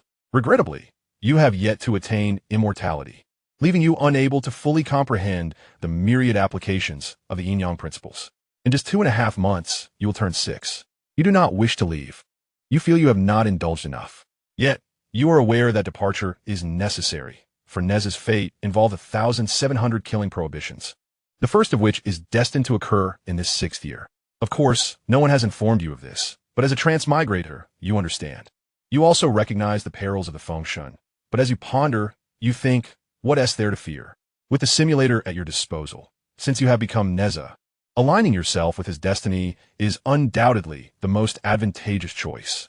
After all, being a wild cultivator pales in comparison to having the support of the Chan teaching and the efficiency of ascending through the Fengshen calamity. Attempting to evade calamities on your own, resisting the heavens and fate, leaves your future uncertain. However, if you follow Neza's destiny faithfully, you may at least achieve the status of a saint in physical form. Then you can devise a way to restart anew, maximizing the benefits of this simulation, especially since you have been eagerly anticipating Neza's first killing calamity for many years. From the moment you transformed into Neza, you have awaited that day. You have not forgotten the deep-rooted connection between you and the Dragon Clan. In the 55th year, little Neza, you cannot depart. The outside world is fraught with peril, and where could one find comfort like that of the Yaoqi? The elder sisters will take care of you. Indeed, little Neza, if you were to leave, your sisters would find it difficult to sleep at night. If the day comes for your departure, it would be truly challenging to take a single step. However, your resolute stance will compel the elder sisters of Yaoqi, despite their reluctance, to respect your choice. One elder sister emerged from the depths, producing your Hunyuan silk and Qianquan circle. Little one, should you choose to leave, we possess little to offer you. We can only beseech the goddess to utilize her immense powers and resources to reforge these 2 innate treasures for you. They may serve as a meager means of self-defense. And this exclaimed another. From the assembly of fairies, a charming young lady, a few years your senior, stepped forward. She was as delightful and lovely as a little princess, none other than Princess Longji, the daughter of the Queen of Xianxia. With pouting lips, Princess Longji grasped her hand, her eyes downcast with reluctance. Originally, I intended to stealthily procure my mother's plain cloud banner for your protection, but alas, I failed. Nonetheless, I recall you expressing your disdain for the Dragon Clan, so I shall give you this instead. As she opened her delicate hand, a swirling illusion that was neither dragon nor bird manifested within her palm. Open your mouth. Princess Longji cast the illusion into your mouth, and as you smacked your lips, you felt no discernible change. This is the blood of the ancestral deity, whose divine lineage naturally restrains the dragon whales. However, the ancestral deity feeds upon dragons. Once consumed, should you encounter any loathsome dragons, you shall be empowered to strike them down decisively. For the essence of the ancestral deity will render them immobile, she proclaimed, waving her dainty fist. Chapter 240, Ascending to Immortality. In the 56th year, departure, destination, Xianxia Pass. Riding on the Divine Express, crafted by Princess Longji, you alighted approximately 10 miles from Xianxia Pass, gazing at the towering, formidable city walls that reached into the clouds. A normal person might experience a twinge of homesickness, yet you felt none of that. Only a sense of dread filled you. The mere thought of calling Li Jing father made your stomach churn. However, you must return. Avoiding Xianxia Pass could lead to a distortion of Neza's narrative. With great concerns looming ahead, you sighed and set forth, striding into Xianxia Pass. It had been 6 years since you transformed into Neza. Your existence had been spent either atop Qianyuan Mountain or in the celestial realms of Kunlun. Even though you had resided in Xianxia Pass for a mere 100 days upon your birth, you had never left the confines of your room. This was your first direct encounter with the grandiosity of the Shang dynasty's mighty city gates since arriving in the primordial world. You initially believed that the cities of the Shang dynasty were not dissimilar to those of the feudal dynasties you encountered in the realms of minor, middle, and major worlds, perhaps merely larger in scale. However, upon witnessing it firsthand and stepping inside, you were astounded. What you beheld was truly ancient. Within the walls of Xianxia Pass, towering edifices rose prominently. Indeed, these were high-rises. Structures of 7 or 8 stories, even dozens, stood in a magnificent array, with streets meticulously planned and orderly. There were dedicated pedestrian paths, animal thoroughfares, and vehicle lanes, while above, vibrant silks delineated exclusive flight paths for cultivators. To your astonishment, there were even routers and mobile phones. Can you believe it?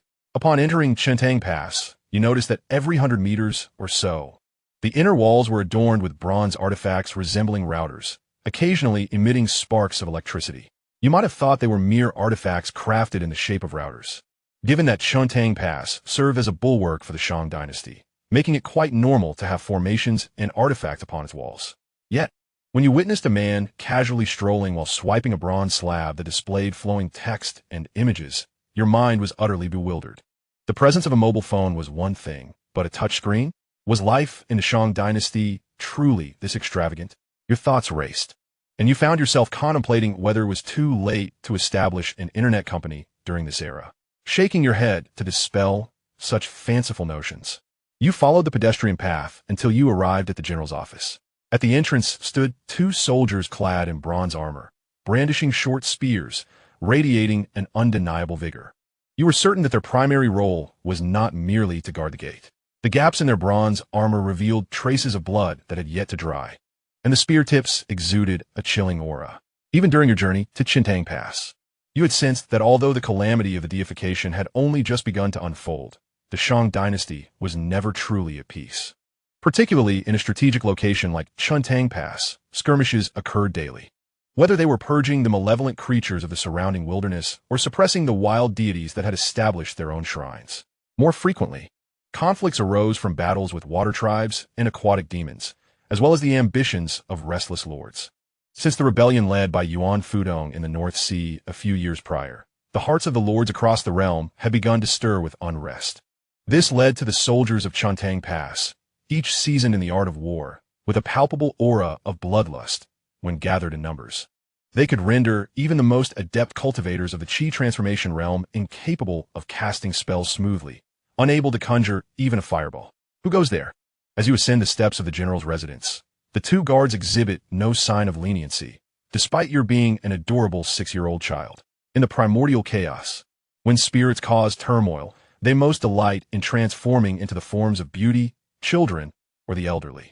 I am Neza, returned to inherit the family legacy, you declare, your hands firmly clasped around your chubby waist. The guards exchange glances, their mouths twitching. They have never heard of Neza. Yet, the peculiar choice of name indeed reflects the idiosyncratic style of their general, and they are aware of the tale concerning the third son, who was taken by the old immortal 6 years ago to learn the ways of the world. One guard enters to report, and before long, a voice filled with excitement erupts from within. What? Neza has returned. Within a minute, hurried footsteps can be heard approaching. A man and a woman emerge from the general's abode. The woman is gentle and beautiful, her tear-filled eyes radiating maternal love, while the man wears a stern expression, his gaze towards you laden with complex emotions, the predominant one being disdain. Li Jing, indeed, even after 6 years apart, my feelings for my third son remain unchanged. It's unavoidable. He resembles me too closely. Neza, Lady Yin embraces you tightly, tears of longing streaming down her face. Where have you been all these 6 years? Is that Tai Jinren's heart truly so callous? Why did he not even allow you to send a letter home? Enough of this weeping. Such behavior is unbecoming. Have you forgotten how to speak after 6 years away? Is there not a trace of your parents in your heart? Li Jing scowls, his displeasure evident. Lady Yin casts him a reproachful glance, yet her eyes are filled with eager anticipation as she looks at you. She has awaited your call for mother for 6 long years. You twitch your lips, realizing that evasion is futile, and resolutely decide to confront the moment. Mother, oh, my dear Neza, Lady Yin cries out in excitement once more, her tears flowing afresh. Li Jing furrows his brow again, disapproving of your failure to address him first as father. Such manners are lacking. You gaze at Li Jing, taking a deep breath. Li Jing.